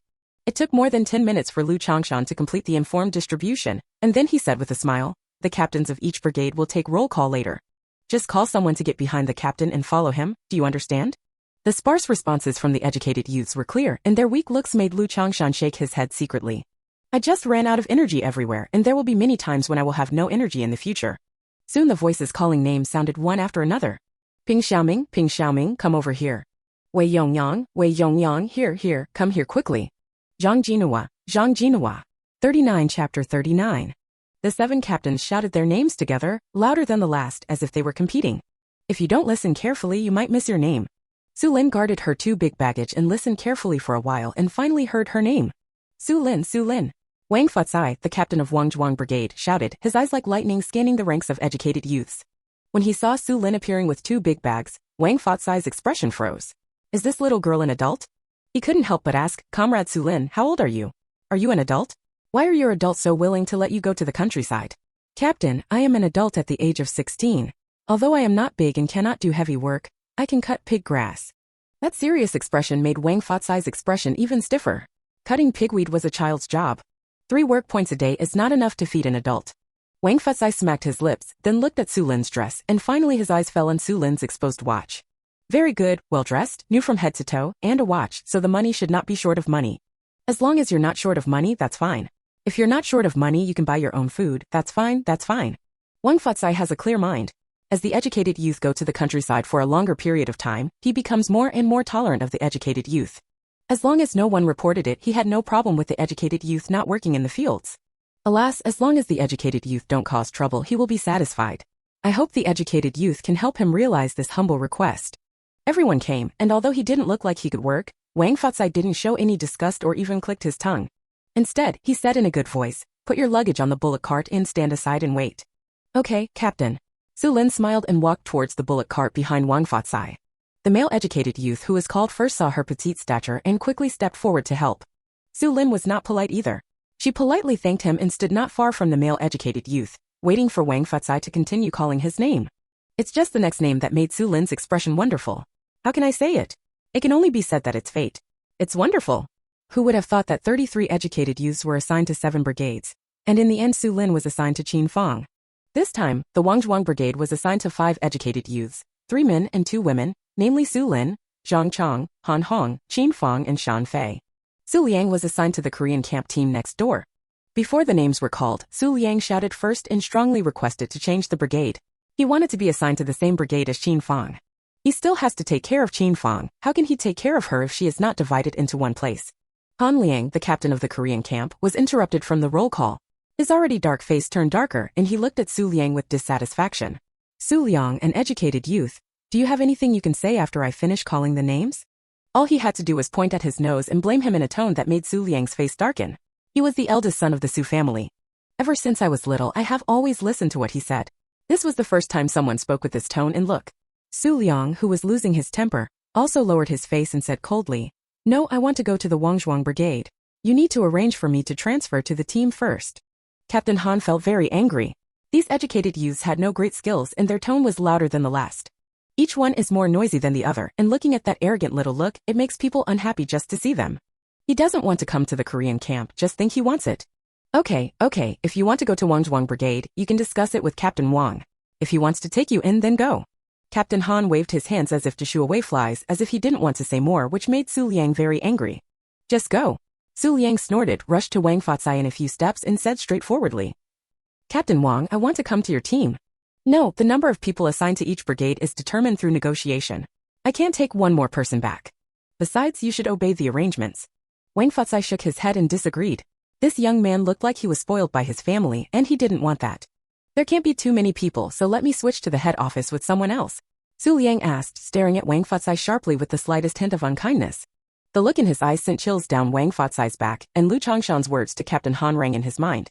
At that time, Lu Chongshan said that Xu Liang had a strong background and asked that old boy Han Liang to take more care of him so as not to offend anyone. But look at the way Han Liang, that old boy, took care of him, that old boy didn't want to take Xu Liang back at all. Sure enough, people are old and treacherous, horses are old and slippery, and rabbits are old and eagles are hard to catch. Han Liang, that bitch, is just trying to get rid of the burden. After the roll call was completed, Captain Han received the death stare and turned his head to give Wang Fatsai a stern look. Wang Fatsai was so angry that he almost jumped. As for Xu Liang, his determination to take care of Qin Fang was still very strong. He acted first without waiting for Wang Fatsai to express his stance. When Xu Liang came to Xu Lin and the others, he glared at Xu Lin fiercely, and then looked at Zhang Chang, Han Hong and Shan Fei. Although the clothes Zhang Chang was wearing were not brand new, it could be seen that they had not been worn a few times, and he was wearing a watch on his wrist. Judging from his appearance alone, Zhang Chang should be someone who is not short of money. Looking at Han Hong again, this kid had a rebellious aura that made Xu Liang smell the same kind of aura. Xu Liang was sure that Han Hong's family background was not simple. It would be difficult to deal with this person with money. In order not to be slapped in the face, Xu Liang turned his attention to Solo Fei again. Well, this guy looks like a poor guy at first glance.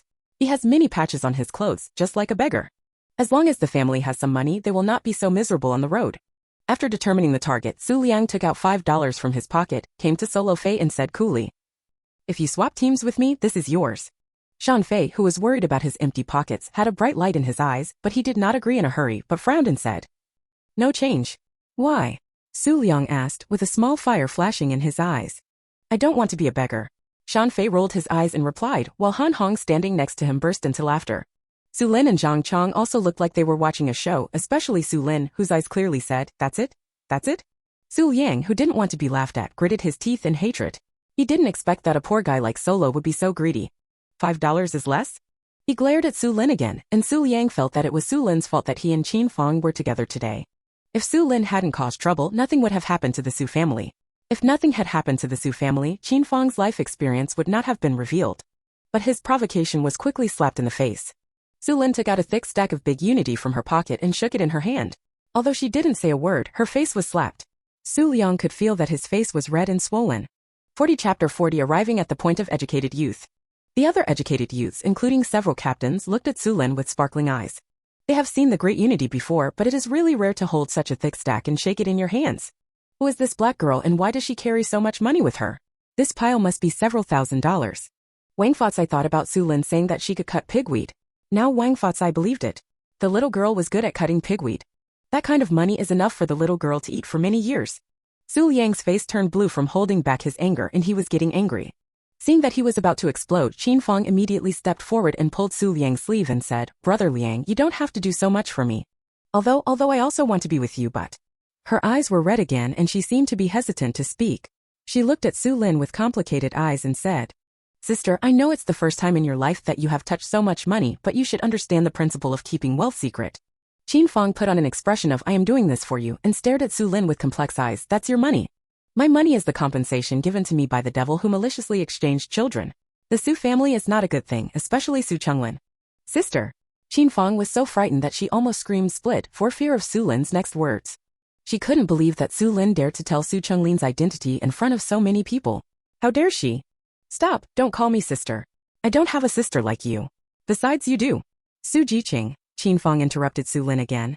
Su Jiqing, I know you don't like me, but there are some things you shouldn't say nonsense. Talking nonsense? Impossible. I never speak nonsense. I can take responsibility for every word I say. If everyone present has any doubts, you are welcome to call the Kyoto Law Enforcement Bureau. After checking, everything will be clear, right? Xu Lin obviously spoke with a smile, but Qin Fang was so frightened that she broke into a cold sweat and regretted provoking Xu Lin here. This woman is a madman who doesn't care. Xu Lin, that's enough. Fanger is also innocent. Why don't you let her go? Su Liang pulled Qin Fang behind him to protect him and asked angrily. Hey, who is this? Xu Lin looked at Su Liang up and down and asked awkwardly, do we know each other? As for this comrade, being blind is not terrible. What is terrible is being deaf and blind. Tisk tsk. Xu Lin shook her head for a while with a pitiful expression on her face as if she was saying how could you be so blind and deaf at such a young age. Su Liang's face was livid with anger. Qin Fang pulled Su Liang's sleeve pitifully, looking like she was wronged and I won't say anything. It makes Xu Lin even more hateful. Of course this is Su Liang's perspective. Others don't think so. Even some people who hate the rich think there is something wrong with Su Liang's eyes. It was obviously Qin Fang who took the initiative to stir up trouble. If Qin Fang hadn't interrupted Su Jiqing, they might have had a big meal. Xu Lin curled her lips, not wanting to reveal Qin Fang's life experience now. She said leisurely. Some people, no matter how well off they come from, still have a little family spirit, hey. She turned her head away in disgust and put the small coins in her hand into her small bag. As for who was telling the truth about Xiaojiazi, everyone heard it, and then all their eyes moved to Su Liang, making Su Liang's face turn even greener. But in order not to be separated from Qin Fang, Su Liang had to suppress his anger and pulled Shan Fei to the corner. Anyway, he must change with Solo. He wants to go to Wangzhuang Brigade. As for taking Qin Fang to Haining Brigade, Su Liang is not happy. Su Liang felt that the captain of the Han camp was not a good person and was not easy to deal with. In the hands of Captain Han, they would suffer. The two of them murmured in the corner for a while, and when they came back, Solo picked up his luggage and walked silently to the Korean camp. When passing by Xu Lin, she nodded slightly gratefully. He was forced to go to the countryside by his stepmother, and he had a lot of luggage with him. Even the subsidy for going to the countryside was not given to him, leaving him with empty pockets, starving halfway, and not knowing how to live the rest of his life. With the 50 yuan given by Su Liang, he was able to survive this most difficult period. From now on, if he works hard, it will not be a problem to support himself. If there is an opportunity in the future, he will definitely repay this great favor. As for Su Liang, Solo will not be grateful. They are equal exchanges, no favors or faults. Others looked at her with envy when they saw her solo act, and they also wanted to have a change with Su Liang. As long as you change it, you can get a small change of no less than 5 yuan, which is still a good deal. Captain Han readily crossed out Su Liang's name and added Solo's name. He also took the initiative to find out where Lu Chongshan had changed his address to fly to the countryside alone, for fear that Wang Fatsai would refuse their exchange. After Wang Fatsai reacted, he quickly followed. He hadn't agreed yet, and he still wanted to struggle. But Lu Chongshan saw all the noise Su Liang made, and when he saw Wang Fatsai following him, he immediately closed the door. Amidst Wang Fatsai's knock on the door, Lu Chongshan completed the change of the place where he went to the countryside. Don't ask why, it's just that Su Liang has a strong backing and the call was made before the people arrived, asking them to take care of Su Liang. Now it's just a change of team, so of course we have to cooperate with such small things. If the caller knew that their care had helped Su Liang, he would not know whether he would cry or laugh. Wang Fatsai returned without success.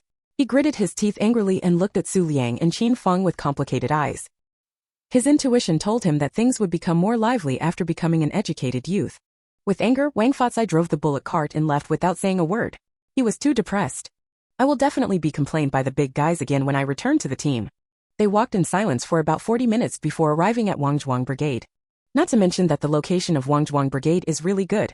The west of the village is backed by mountains, the back of the village is backed by a river, and the east of the village is a piece of fertile farmland. In front of the village is a highway that leads directly to the commune. It has good transportation and water, and there is no shortage of mountain products. It is not perfect. Xu Lin fell in love with this place at first sight and wanted to take some time to go into the mountains to have fun. It was so fun to practice with powers in the mountains. That's twice the result with half the effort. His eyes glanced at Qin Feng and Su Liang walking behind. If it weren't for these two disgusting things, the little life would be even more perfect. The educated youth spot is at the end of the village, 300 meters away from the village and close to the big river. After entering the village, Wang Fatsai sent a child to the field to call the captain of the educated youth camp back, and then silently sent the person to the educated youth camp. When they arrived, team leader Hu Changming happened to run back and greeted Wang Fatsai with a smile immediately. Wang Fatsai responded with an unhappy look, pointed at Xu Lin and the other 5 and said, "They are the 5 educated youths who are coming down this time. Please make arrangements for them." 41 Chapter 41 Rent. Okay, Captain, don't worry, I will definitely arrange them properly. Hu Changming fully agreed to the task issued by Wang Fatsai. His eyes glanced at Xu Lin and the 5 of them. When he saw Qin Feng, Hu Changming's eyes lit up. This new comrade is pretty good looking, with fair skin, good looks, and long legs. He is dressed in such an elegant manner that he looks like a rich man at first glance. The only downside is that the face shape is too long, but it doesn't matter, just keep the bangs longer.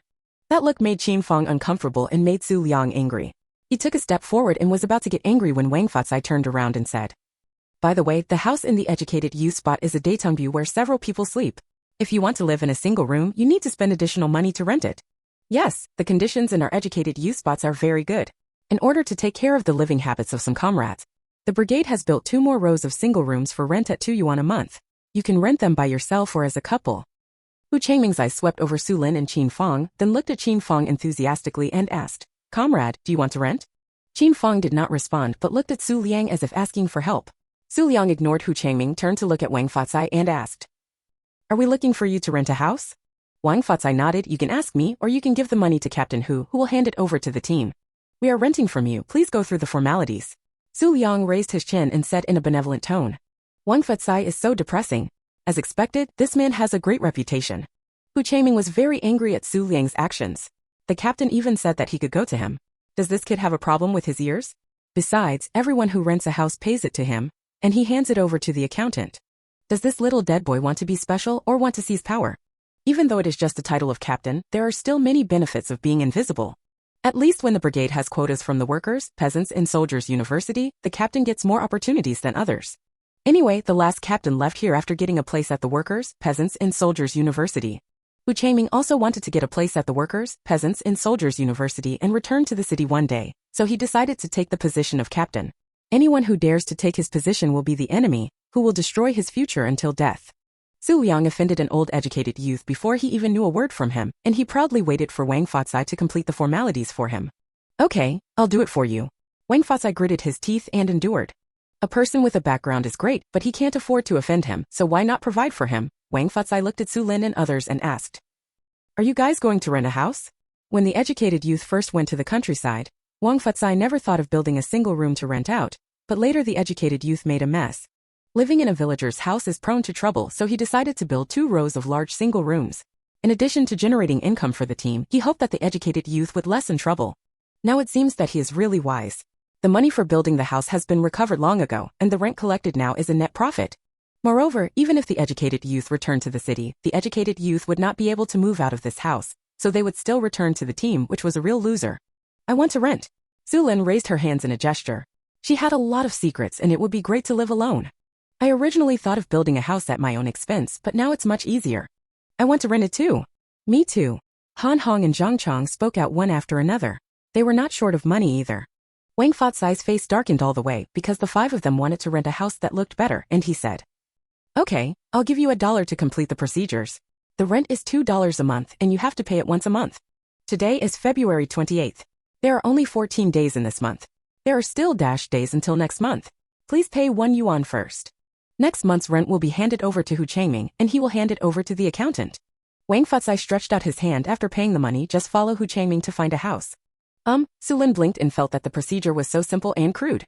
Is it any different from asking Hu Changming to handle it? Han Hong and Zhang Chong had the same idea. What the captain did was similar to hitting Su Liang in the face. It made Su Liang's previous behavior particularly ridiculous. Hu Changming, who was waiting by the side, had a sneer on his face. He knew that this was the case. The captain was not willing to interfere with the affairs of the educated youth. These people will still fall into his hands in the future.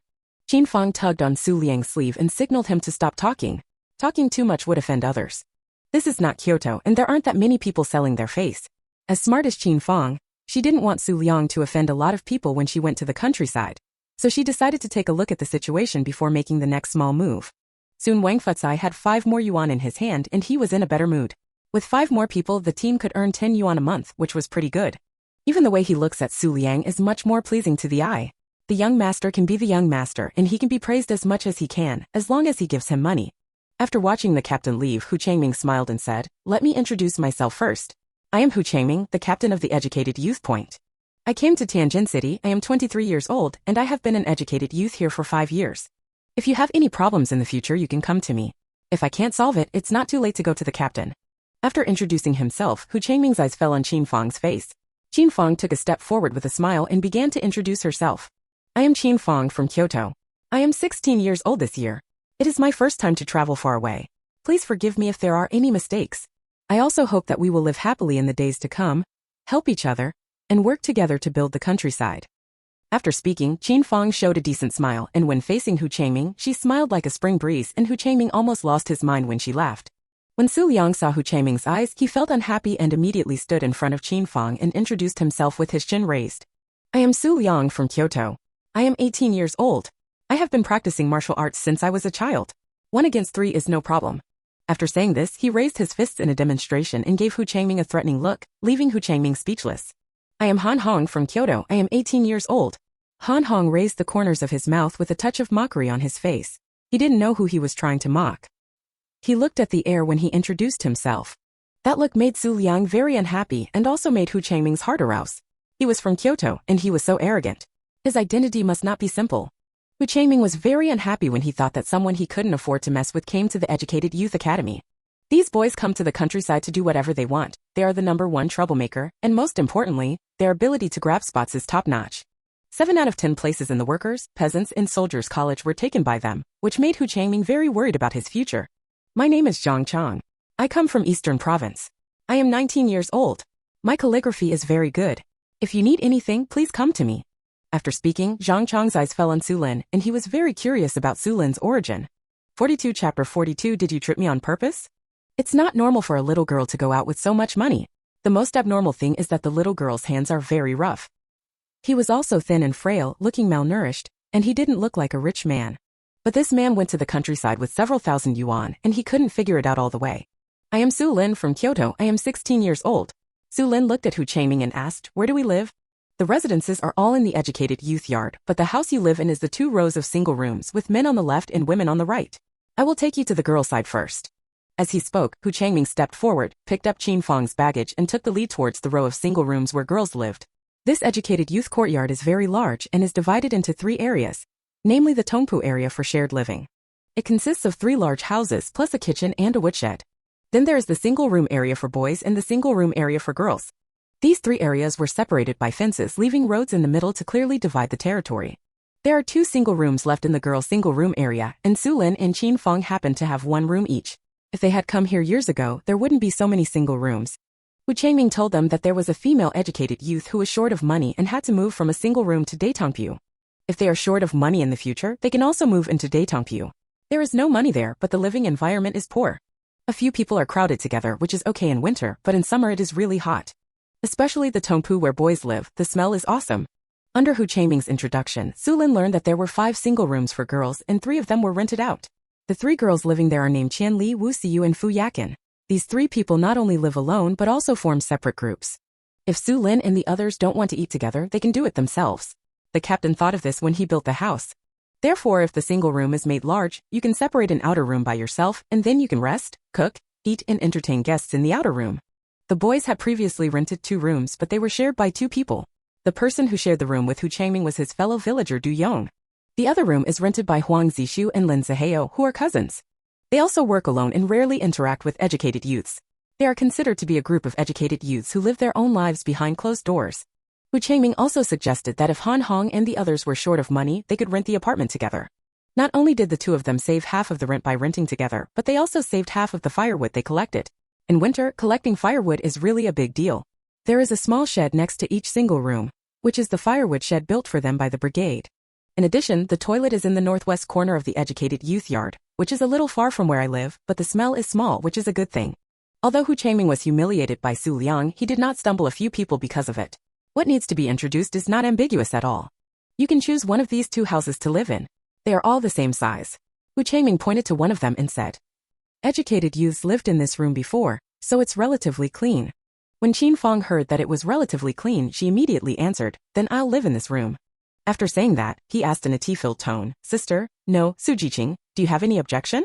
Before Su Lin could answer, Su Liang said first, "This house doesn't belong to her. If you ask him what to do, even if she has any objections, she has to hold it in." That domineering declaration made Su Lin raise her eyebrows and shouted, "This is a tiger not showing its power. They think they are sick cats." I still hold back my opinions, but it's like a toad yawning loudly. It was impossible to hold it in. Su Lin glanced lazily at Su Liang and mocked, "Shut up if you don't know how to speak. If you talk too much, it will appear that your brain capacity is shockingly small. What if others see that you are an idiot? With your average looks and an idiot's brain, only silly girls can fall in love with you. TSK, if you can't marry a wife, your parents will blame themselves so much. Then you should hate those zombies who have eaten your brain. Poor zombies can't speak yet and can't defend themselves. They can say that they just opened your head and took a look. Did you walk away disappointed?" Su Lin's eyes were so sincere when she asked the last question, so sincere that Su Liang even doubted that he had experienced it. He also felt a little guilty towards the zombie because he had let the zombie down. Puff! Han Hong and Zhang Chang turned their heads and covered their mouths. They didn't want to laugh, but they really couldn't help it. Ha ha, it's really funny. Especially when paired with Su Liang's dumbfounded expression, which is still unresponsive. It's so vivid and funny. Qin Fong's eyes turned red with anger. She used to think Su Liang was quite domineering, but now Su Liang seemed really stupid to Mao. Is this being forcibly reduced to intelligence? You. Su Liang reacted amid laughter and pointed at Su Lin angrily, preparing to regain the place. It's a pity that Su Lin didn't cooperate. She turned around and gave Su Liang a slap on the back of the head. Carrying 2 large bags, I entered the room on the side that had never been occupied by anyone before. Yep, she doesn't like living in a place where others have lived. It's better if no one has lived there before, so she just needs to spend some time cleaning it up. Very easy. Su Lin closed the door with a bang, then put her luggage into the space.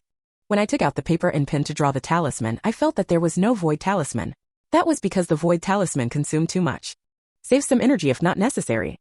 As the cleaning charm was played, the room became clean. Su Lin then took out the baggage and put it on the ground, opened it, took out the porcelain basin and linen cloth, and pretended to start cleaning up. Qin Fong also entered the room on the other side, but she was unlucky and tripped when she stepped onto the threshold, causing her to fall to the ground. Su Liang felt very distressed when he saw it, and immediately rushed forward to help someone, but then he also fell to the ground. And he fell on Qin Fong's body without any death, and hit the back of Qin Fong's head with his mouth. I won't say how painful it was, but Qin Fong's eyes were watering, and Han Hong and the other 3 were stunned. Especially Han Hong and Zhang Chang. They had already seen the power of Su Liang and Qin Fong's fall on the ground, but they didn't expect that they would fall again just after entering the Educated Youth Academy. You should stay away from these 2 people in the future. What if they fall down and take the blame? As long as they are far enough away, the blame cannot be thrown at them. Just when the 2 of them thought this, they saw Su Liang raised his head and glared at Hu Changming, baring his teeth like an angry little leopard and questioning. Did you trip me on purpose? Hu Changming, greater than over equal to less than over equal to. It's not me, don't accuse me unjustly. Hu Changming waved his hands one after another with an innocent look on his face, once again confirming that Xu Liang was hostile to him. This grandson has a background, so you have to be careful, but you can't be harmed by this grandson. In order to prove his innocence, Hu Changming quickly asked Han Hong and Zhang Chong to help him prove it. 43 Chapter 43 Why do you have to change to the White Rabbit? Although Hu Changming thought Qin Fang was beautiful, he had no intention of entering the girl's room. After putting down Qin Fang's luggage by the door, he stepped aside. He, Han Hong and Zhang Chong were standing together, far away from the threshold, so the dirty water couldn't be poured on him. After listening to the three people's evasive explanations, Xu Liang glanced at the faces of Han Hong and the others coldly. He still felt that he had been tripped, but unfortunately he had no evidence. Damn it, Han Hong and Zhang Chong were bribed by the old educated youth so quickly. He should write down this account first. Calculate slowly later. Han Hong and Zhang Chong, who didn't know they were hated by Xu Liang, pulled Hu Changming away. They had better choose their own room first. Seeing the three people leaving, Xu Liang was worried that the house he was looking for would be robbed, so he ignored Qin Fang and followed Dian Diener. Qin Fang, feeling wronged and crying. In the end, Xu Liang deliberately chose the single room opposite Qin Fang. Looking at Qin Fang's room from a distance of 100 meters, he actually felt a bit like Magpie Bridge. Han Hong and Zhang Chong rolled their eyes, but they chose a room and walked in without choosing. When Hu Changming saw that all 5 people had found a room, he shook his head and turned around to go to the fields. He hadn't finished his work yet, so he couldn't waste time. As Hu Changming returned to the fields, news spread that the 5 newly arrived educated youths were all living in single rooms. But the 8 educated youths living in Tongpu were very envious, and at the same time they were relieved. Fortunately, there were no more people, so they didn't have to squeeze in. Xu Lin did not place her luggage, but entered the space to rest for a while, ate something, then locked the door and left. She would first buy a few cabinets from a carpenter in the village and then ask the carpenter to create an outside room. Waiting until the luggage is placed before making compartments will easily stain quilts and other items. As for the place where the carpenter lives, Xu Lin figured it out with just a few fingers. Of course, she couldn't tell this function. After leaving the educated youth home, Xu Lin met several children, whom she coaxed with just a few pieces of candy. Le Dindian took her to the carpenter's house. Sister, this is Carpenter Wang's house. The furniture he makes is famous all over the country. Every year, people come here to order furniture. If you have any requests, just ask him. His skills are so good that he can make them. After Gooden finished speaking, he added some fruit candy in his hand and showed a satisfied smile. This candy was so delicious he had never eaten it before. Okay, thank you for showing me the way. Xu Lin thanked her cheerfully.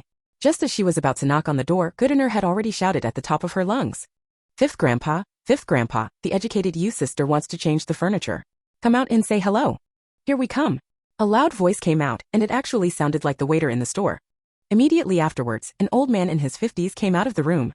When he saw Xu Lin, he nodded and smiled and said hello. Little girl, come in quickly. I haven't seen you before. You are new here. Hello, uncle, I am Xu Lin, the new educated youth here today. You can call me by my name or Xu educated youth. Xu Lin walked into the yard with a smile. She looked generous and confident. She didn't mean to look down on the villagers, but it made Carpenter Wang raise his eyebrows. In the past, educated youth either had a condescending attitude or were timid, and few could communicate on an equal footing. What does Xu Jiqing want to buy? Wang Carpenter asked, opening the door of the warehouse and letting Xu Lin go in to choose. The furniture I made is stored here. You can see if you like it. If you don't like it, you can also order it. Just take the time to wait. I want to buy some cabinets, a table and chairs, and I want to divide the rented single room into 2 rooms. Can you help me use wooden boards to separate them? Okay, that's not a big project. Carpenter Wang looked at the sky. It was already mid-afternoon. He counted the time and said, if you are worried, I will ask my son to come back and help me. I can help you isolate it before dark. Then trouble you. Xu Lin decisively chose what to do today. In order not to waste time, she chose furniture much faster. Carpenter Wang's craftsmanship is indeed good. Some of the furniture is even carved with patterns. Although the wood used is not the best, it is not bad. This piece of furniture will last for decades with no problem. When Xu Lin was choosing furniture, Carpenter Wang first asked Gooden to call someone in the field, and then went to look for suitable boards. He knew the area of single rooms in the educated youth home, and he knew what materials to choose without even measuring the dimensions. After Xu Lin selected the furniture, Carpenter Wang also selected the materials. She chose 2 large boxes to store clothes, a chest of drawers to store groceries, and a cabinet to store dishes, chopsticks, and food, including tables, chairs, Kong tables, buckets, and other miscellaneous things, plus the cost of setting up partitions. Xu Lin spent a total of 19 yuan.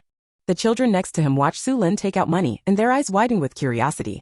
Looking at their cute little faces, Xu Lin said with a smile, it's my first day at the educated youth home, and I'm short of a lot of firewood. Can you pick some up for me? I'll give you candy in exchange.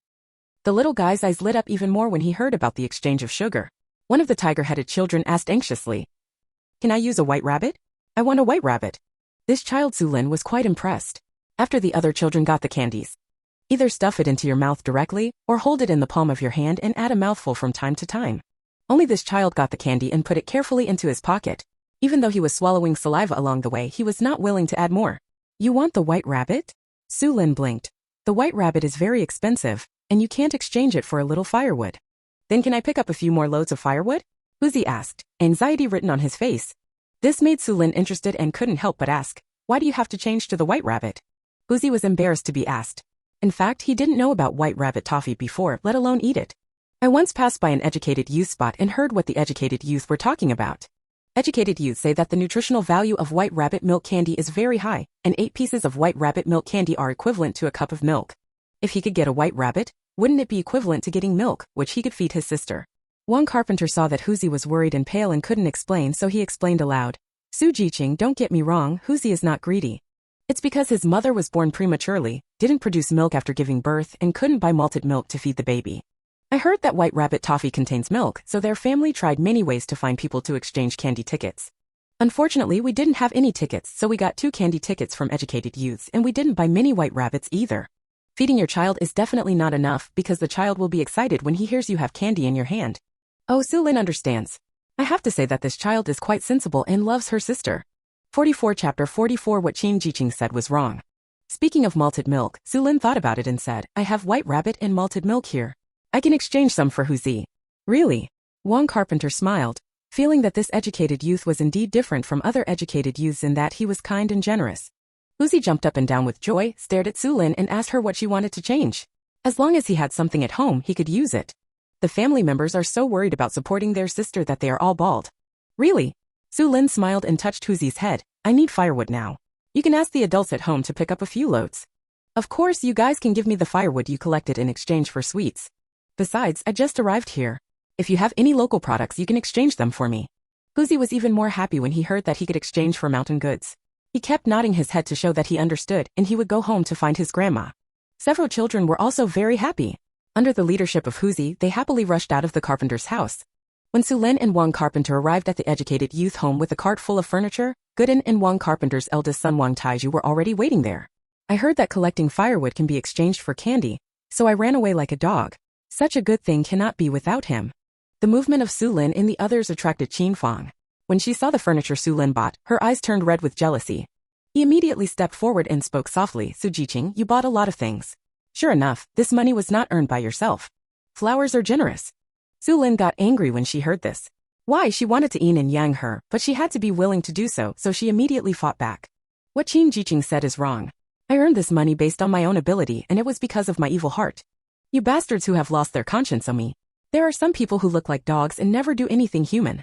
There are also some people who look like humans but are as evil as ghosts and engage in treacherous acts. This kind of person is a waste of air when he is alive and a waste of land when he is dead. He should be taken out and burned to death. Then he was crushed in ashes and he was not given a chance to waste, don't you think? After Xu Lin finished speaking, she stared at Qin Fang with a smile. Her eyes seemed to say, you heard it right, I am just scolding you, come up and scold you. Qin Fang's face turned pale after being scolded. Not only did she understand, she also heard Xu Lin's insinuation. This was a secret scolding that she was a spy like Su Chunlin and a traitor to the Dragon Kingdom. Damn Xu Lin, her intentions are so sinister. If this were to reach some people's ears, she might not be able to clean it up. Damn it, damn it. Qin Fang wanted to cut Xu Lin into pieces with 1,000 knives, but she had to force a smile on her face and pretend to be silly. Su Jiqing's words are so funny. I don't understand what you are talking about. Haha, you are busy, you are busy. Qin Fang closed the door with a bang. Her face hidden in the darkness was ferocious, and there was no pretending to be cute. Carpenter Wang took a deep look at Qin Fang's door, said nothing, and started working with Wang Taiju. The villagers cannot afford to interfere with the matter of educated youth, and they dare not interfere. When Han Hong and Zhang Chong saw Xu Lin buying so much furniture, they felt happy and immediately came over to ask. They also need to buy some furniture to store clothes and sundries.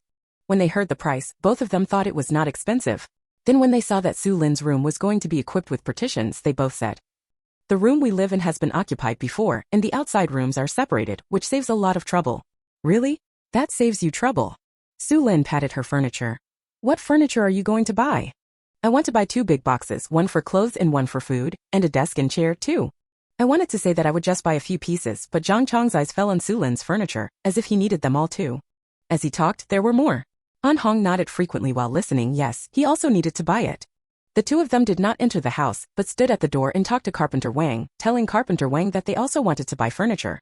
Qin Fong, who hid in her room, heard the noise outside and was filled with hatred, but she also knew that she had to buy some furniture. Otherwise, there will be no place to put the clothes, so they can't all be put in the bag. Soon Xu Liang came over, but instead of coming to Xu Lin's side, he went directly into Qin Fong's room. Soon Qin Fong's whimpering sounds and Xu Liang's angry comforting voice came from the room. The two lived next door, and Xu Lin was deaf, so she naturally heard Qin Fong's insinuations. Han Hong looked at Xu Lin with some sympathy. The little girl was so pitiful.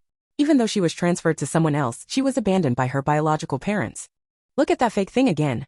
It's so hard to watch. If he were Xu Lin, he would fight tooth and nail with the fakes. Wang Carpenter and Wang Taizha moved quickly. Not only did they fix the compartments, but they also saw that Xu Lin brought an iron pot. He also helped her put the pot on the stove and check the Kang path, etc., which saved Xu Lin a lot of work. I can only say that the money spent is very valuable. Xu Lin looked at the time. It took more than an hour. The two of them worked really quickly. Su Jiqing, look at what needs to be changed and do it together while we are here. Okay, let me take a look. Xu Lin entered the room and looked around. Several wooden boards divided a large single partition into 2 rooms, leaving the space where the Kang head supports the pot in the outer room. Since there is only one pot, it doesn't take up much space. However, because the area is not too big, there is not much space left after putting tables, chairs, and cabinets. Xu Lin checked it inside and out and felt it was pretty good. There was nothing to change. Both of them were old carpenters and they did a really good job. That is to say, this era has limited their development. As for their craftsmanship, they will never be poor in the future. Seeing Xu Lin nodding with satisfaction, Carpenter Wang and his son were also very happy.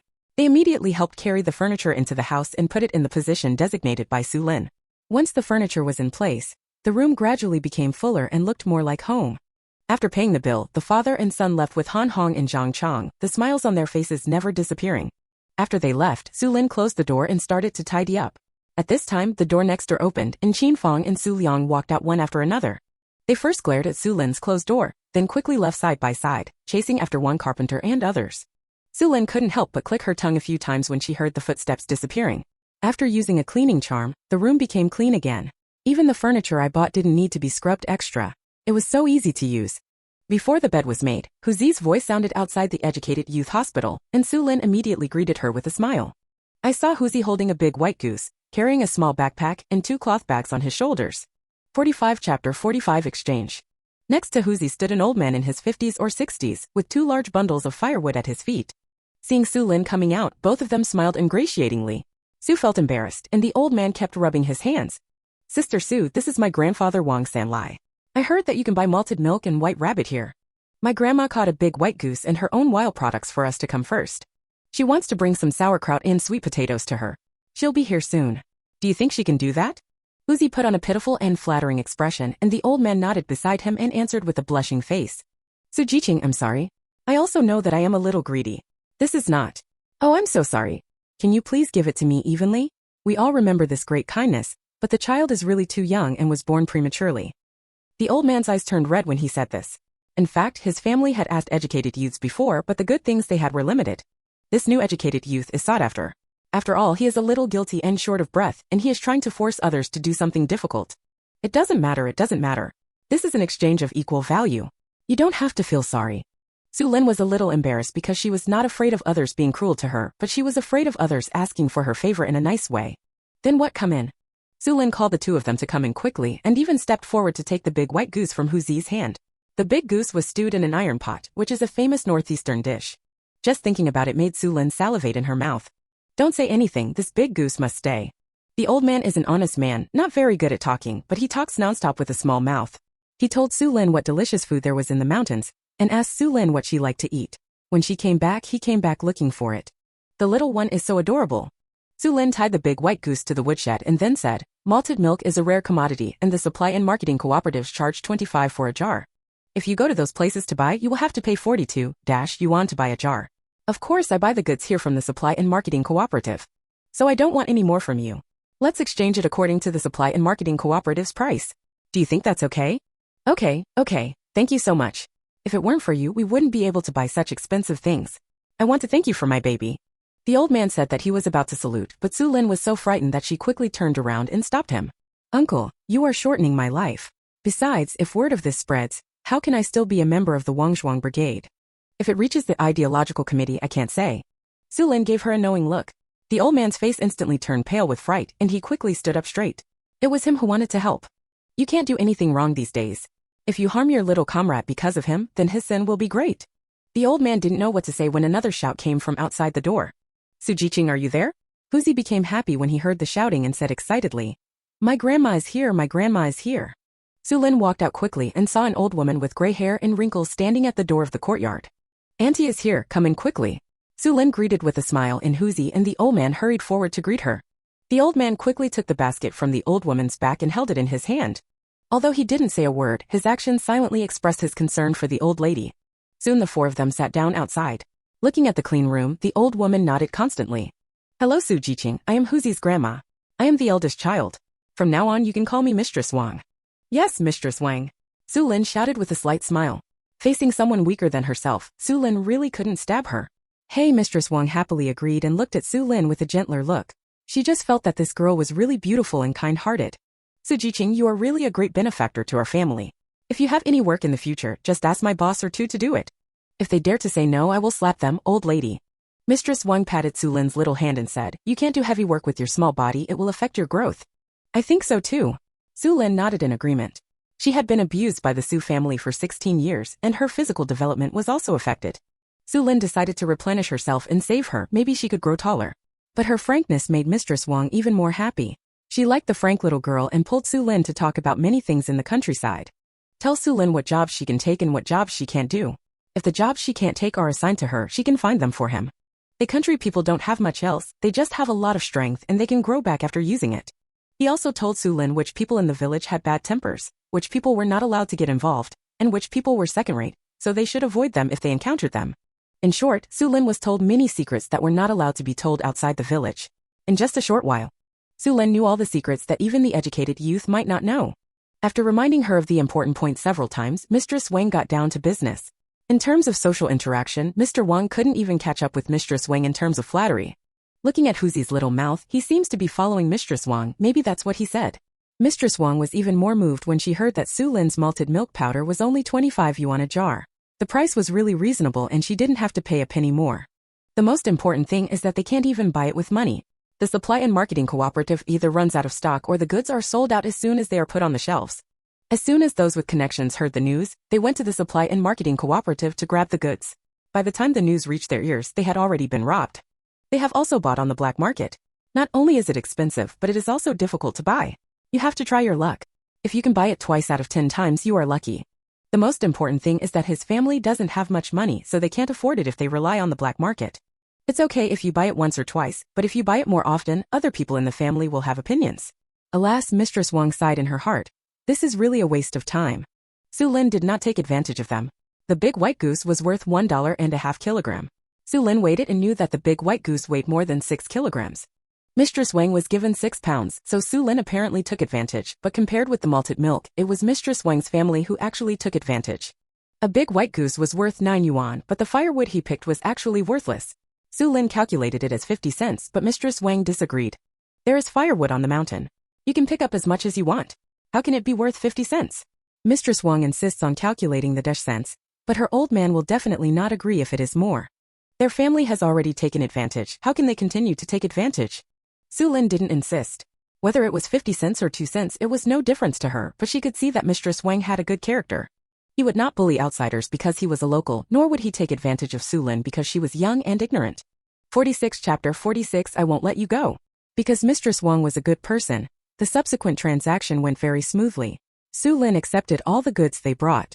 Xu Lin didn't ask for cash for the shortfall but hoped that the family would exchange it for local goods. Xu Lin thought about how Aunt Hohat had taken care of her in the past. Since she had the ability, she would send some mountain goods back. Furthermore, if she wanted to know the news about the Xu family, she had to rely on Aunt Hohat to tell her in a letter. Mistress Wang was also very happy when she saw that Xu Lin wanted to exchange for mountain goods and send them back to the city. Not much else, but her family still had a lot of mountain goods. She picked them up with her daughter-in-law and several grandchildren in her free time. Other families were worried about not having a son, but their family was better off. After 3 generations, the youngest daughter-in-law gave birth to a daughter, who was born prematurely. But Mistress Wang and her whole family were heartbroken. Another family might not be able to support that child. After deciding on the local product, Mistress Wang carefully put the jar of malted milk into her backpack, thanked Xu Lin again and again before leaving. Not long after they left, the educated youths left work. They were quite surprised to see a lot of firewood piled up in Xu Lin's woodshed. At the same time, they also felt that Xu Lin was indeed a rich person and they could not bear to spend money to buy firewood. With all that money, they might as well buy food. Before they could finish sighing, Gooden and the other little guys ran in excitedly, dragging a bundle of firewood in their hands. He was sweating from running and looked at Xu Lin with bright eyes, which made Xu Lin chuckle. Xu Lin put the firewood into the woodshed. The little guys were a little disappointed when they saw that there was so much firewood in the woodshed. It seems that the good thing about sugar exchange is coming to an end. Sister, do you want more firewood in the future? Gooden asked reluctantly. Yes, can you wait until the burning is finished before sending it over? Xu Lin asked with a smile. Gooden nodded repeatedly. As long as he wanted it, he would definitely deliver it. This candy was so delicious he had to eat it slowly and for a longer time. A few little guys took the candies and ran away happily, and soon their cheerful laughter could be heard outside the educated youth hospital. That carefree look really made Xu Lin envious. She had never laughed so happily when she was a child. Later, he traveled through thousands of planes under the leadership of the system. Every time he was busy doing tasks, he never enjoyed a carefree life. Hu Changming saw Xu Lin finishing her work and was about to come over and ask Qin Fong where the others were going when he saw Wang Taizhu coming in with a cart of furniture. Qin Fong and the 4 others were carrying or hugging them beside them. When Hu Changming saw it, he quickly brought other male educated youths to help. The group of people finished moving the furniture in no time. While they were busy, Qianli walked up to Xu Lin and said with a smile, "Hello, comrade. My name is Qianli. I live in the 3rd room. What is your name?" "Hello, my name is Xu Lin from Kyoto." Xu Lin responded with a smile, her eyes scanning Qianli's face. Qianli's facial features are quite good, and she looks very majestic. If she had more flesh on her face, she would have the appearance of a peaceful country and a peaceful people. Really, Kyoto is great. I've always dreamed of going to Kyoto, but it's a pity. Qianli shrugged and said with some disappointment. I don't know if I will ever have the chance to visit Kyoto once in my life. There should be. Xu Lin asked with a smile, where are you from? Me, I'm from the black market. My home is not far from here. It only takes a few hours to get there by car. That's it. Alas. Qianli sighed. She wanted to go back to the city, but it was too difficult. Her current job was like a carrot and a pit, and she couldn't even buy it. If a factory offers a quota, it will be watched by a pack of wolves. Her family has tried several times to snatch it away from others. This made Qianli a little desperate and unwilling to return to the city. It's nice to be close. It's not like I came here and just sat on the train for 2 days and 1 night. Xu Lin leaned against the doorframe, chatting with Qianli in a non-nutritious manner. This scene fell into Qin Fong's eyes and bothered her again. During the process of moving furniture, Xu Lin and Qianli rolled their eyes several times. Qianli kept her back to Qin Fong and didn't notice. But Xu Lin saw it clearly and felt that Qin Fong was someone who needed to be dealt with. If she dared to roll her eyes at her, Xu Lin would definitely take revenge on the spot, so a black hole appeared at Qin Fong's feet. Qin Fong, who was carrying a small bench, stumbled and fell forward. She screamed and the bench in her hand was thrown at Xu Lin. Oops, Xu Lin raised her eyebrows. She was about to fall down, and she still wanted to harm others. In this case, Xu Lin would not be polite anymore. I saw Xu Lin wave her little hand, seemingly casually waving the bench away, but she saw that the bench seemed to have eyes. He spun in midair and turned around to fly towards Qin Fong, hitting Qin Fong heavily on the back who had just raised his arms. Qin Fong screamed in pain and fell back to the ground heavily. You don't need to look, just listen to the sound to know how painful the blow is. Su Liang, who was helping to move the furniture, rushed to Qin Fong after reacting, and his face turned pale with fright at this shocking turn of events. He didn't care about Qin Fong, raised his head and pointed at Xu Lin and yelled, Xu Lin, you are too vicious. Qin Fong is in such a miserable state, and you still hit her. Are you still a human being? I must be a human, but I don't know what you are. Xu Lin put her hands in her pockets and said. He walked up to Su Liang with steps that the 6 of them didn't recognize, stared at Su Liang condescendingly, and began to argue. Su Liang, right? Although your name contains the word Liang, you are really blind. These eyes are simply the most wasteful decoration in history. Who gave you the courage to bark in front of me? Su Lin raised her leg and kicked Su Liang on the chest.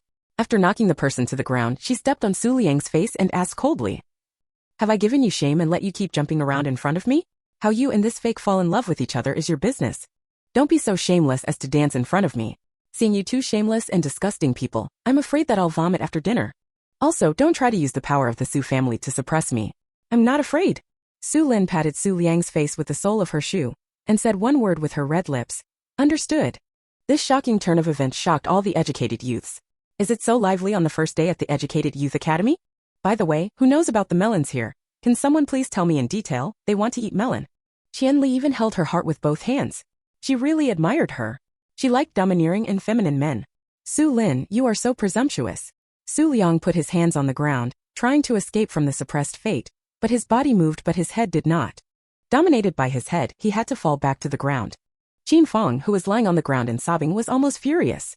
She felt that Xu Liang was really useless and couldn't even beat a woman. Xu Lin, let me go quickly. I'm warning you, I won't let you go. Oh really? Xu Lin responded lazily, pretending not to be pretentious. Oh, I'm so scared. 47 Chapter 47 Can you stay away from me? Seeing Xu Lin's coping response, all the educated youths were speechless. They were just pretending that they didn't even bother to pretend. Looking at the incompetent and furious Xu Liang, many male educated youths felt their faces hurt. He can't even defeat a lesbian. This is too embarrassing for a man. Seeing Xu Liang half dead with anger and unable to do anything to Xu Lin, Hu Changming felt a sigh of relief in his heart. In order to prevent the situation from getting worse, Hu Changming hurriedly stepped forward to mediate the conflict. Su Jiqing, stop it. We are all revolutionary comrades and we don't want to do anything. Having said that, if she hadn't seen Hu Changming's grinning lips, Xu Lin would have believed him. However, on the first day when she arrived at the educated youth home, Xu Lin didn't want to press someone to death all at once, so she might as well save it for later and deal with it slowly. She retracted her little feet and stepped aside, explaining casually, it's not that I want to do anything, it's actually Su Jiqing who is looking for trouble. The bench was about to hit me, why didn't I block it? I didn't know that the bench had eyes and hit the person who abused it. This explanation almost made Qin Fang angry to death. What does it mean to have an eye and hit the person who abused it? Can she, a living person, abuse the bench? Qin Fang, who was wiping tears from the pain, said with red eyes and a mute voice, Su Jiqing, I know what you think of me. Hey, you know a lot. If you know that I don't like you, then just avoid me and don't show up in front of me if you have nothing to do. I'm disgusted. Xu Lin stared into Qin Fang's eyes and said, it's really disgusting. Can you stay away from me? Xu Lin's unabashed disgust made the gossip in the hearts of the educated youths even more intense, and their hearts were itching like a cat scratching. Hu Changming had a good impression of Qin Fang. When he heard Xu Lin's undisguised words, his face darkened and he said to Xu Lin, Su Jiqing, your words are hurtful. Hey, what's wrong? Captain who has an opinion. Even if he has an opinion, it's nothing to you. He has a boyfriend. Xu Lin tapped Xu Liang with her chin. Here, my boyfriend is still panting. It's not your turn to take the lead. Su Jiqing, is your speech so unpleasant? Hu Changming felt embarrassed as if something had been revealed to him, and his voice raised a few degrees. Pointing at Xu Lin, he said, Su educated youth, I am speaking to you seriously. I hope you will not destroy the peace agreement of the Educated Youth Academy. Oh, I'm so powerful. I can actually destroy the Educated Youth Academy's peace alliance by myself. Why didn't I know I was so capable? Xu Lin raised her leg and kicked Hu Changming's fingers away and said coldly, don't blame me, I won't accept this trick. I came to the countryside to support rural construction, not to watch you play tricks. What you have in mind is your business. As long as you don't dance in front of me, I will pretend you can't see it. But if you dare to dance in front of me, don't blame me for peeling off a layer of your skin. The murderous eyes staring at Hu Changming broke into a cold sweat, and the anger that had just risen was extinguished. Hu Changming suddenly realized that Xu Lin was also difficult to control. He covered his fingers that seemed to be broken and stared at Xu Lin. There was no threat to Xu Lin in that look. She had never seen anyone across thousands of plains. A guy like Hu Changming was not even cannon fodder, so Xu Lin just gave him a big roll of her eyes. An angry Hu Changming gritted his back molars and was about to say harsh words, but Han Hong stepped forward to smooth things over. He stood in front of Hu Changming and persuaded. Okay, Captain, please calm down. It's a matter between the three of them. It really has nothing to do with our Educated Youth Institute. And since we don't know the details, we shouldn't get involved and let them solve it themselves. Today is our first day at the Educated Youth Institute, and we haven't gotten to know the guys yet. We'll wait until we get to know each other. I'll add a pound of bacon to add to the dish for everyone. I'll add some canned meat. Zhang Cheng answered with a smile without giving Hu Changming a chance to express his position. The two of them were eating meat and canned meat. The educated youth, who had not eaten meat for a long time, was so excited that he didn't care whether Hu Changming was angry or not. Not to mention whether Qin Fang was in pain or whether Xu Liang's face was swollen. They didn't taste the meat even if they added a piece of it. Xu Lin was also grateful for Han Hong and Zhang Chang's rescue, so she smiled and said, then I'll add a piece of ham. When they heard that there was ham to eat, the eyes of the educated youths brightened up again. They said nothing. It was better to get to know each other first and then cook. There is nothing more urgent than eating meat. Qianli took a few steps forward and came to the crowd. She smiled and said, let me introduce myself first. My name is Qianli. I am from the black market. My name is Wu Siyu from Lushur. I'm Fu Yakin from Huaqing. With these three people at the beginning, others also came forward to introduce themselves. Xu Lin's eyes followed the educated youth's self-introductions and recognized them clearly. Wu Siyu is a delicate little girl, well-dressed, and her round face looks particularly cute. Fu Yakin is not tall and a bit dark, but compared to Xu Lin's dark skinny appearance, she is better looking and stronger. The remaining four girls who live in Tongpu are named Zhao Qing, Zhao Nan, Chen Zhaodi, and Lu Pundi. Zhao Qing and Zhao Nan are two sisters, both from Kyoto. They have very good-looking double eyelids, but they both have thick bangs. In addition, they lowered their heads when talking and did not look directly at people, which made them look very dull and hid their appearance. Xin Zhaodi and Lu Pundi are from Hunan province. Just by hearing their names you can tell that they are not favored. Their clothes are full of patches.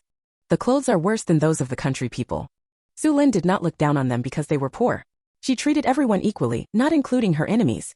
The four male educated youths living in Tongpu are Wu Qi, Zhou Chen, Ning Xiaodong and Fang Lu. Wu Qi is short-sighted and tends to push down his eyes when talking, while Zhou Chen likes to squint his eyes and look around. Especially when looking at female educated youths, their little eyes flash from time to time, and they look like they are very calculating. Ning Xiaodong has a dull temperament. After saying his name, he retreated to a corner. If he remained silent, you would think he was invisible. Fang Lu is a person with low self-esteem. He stares at his toes when talking. If he doesn't name someone, you won't know who he is talking to. Du Yang, who shares the same apartment with Hu Changming, is a 27-year-old man who went to the countryside earlier than Hu Changming. He has been in the countryside for 8 years. Perhaps due to years of hard work, he looks particularly old, and there is no trace of the young people in the city at all. However, Xu Lin still admired him even though he had not gotten married in the countryside after 8 years in the countryside. Xu Lin knew that many educated youths could not bear the loneliness after going to the countryside and ended up marrying people from the village. Even if you find comrades who are also educated youths to live together, very few can stay single. The remaining two male educated youths are Huang Zixu and Lin Zihao. They are cousins and share a room. Although they are cousins, they look nothing alike and have completely different personalities. 48 Chapter 48. Huang Zixu is a sunny and cheerful boy. He smiles with 8 little white teeth before he opens his mouth. Lin Zihao is like an iceberg, with straight facial features and a serious face, which inexplicably creates pressure. However, these two people have one thing in common, that is, they are good-looking. At first glance, it is obvious that their ancestors have good genes and they have used their advantages to grow. After the old educated youth introduced themselves, the new educated youth stepped forward to introduce themselves. Xu Lin, Han Hong and Zhang Chong were very normal in their introductions. When Qin Fang arrived, Qin Fang put on a white-flowered expression with red eyes, as if she had swallowed all her grievances alone for the sake of the overall situation. But it made Hu Changming and other male educated youths feel very distressed and also disgusted the female educated youths. They are all women. As long as they are not slow, they can understand what Qin Fang is playing. It's a pity that the male educated youths are too blind to see it, especially Su Liang, who blames himself very much. He believed that he failed to protect Qin Fang and allowed Qin Fang to be bullied by Xu Lin. He made a note of this and would definitely retaliate in the future. After introducing himself, Su Liang glared at Xu Lin fiercely, then stepped back, trying to retreat to Qin Fang. Unexpectedly, he was unable to retreat, and he tripped under his feet. He fell unexpectedly and fell backwards, landing on the back of his head. Su Liang was so hurt that she almost burst into tears. She lay there for a while before she recovered. The other educated youths were speechless. Even if the floor of the Educated Youth Institute was not very flat, it wouldn't be enough to trip people over. Thinking again, Qin Fang had fallen down before, which made everyone suspect that there was something wrong with the two of them walking.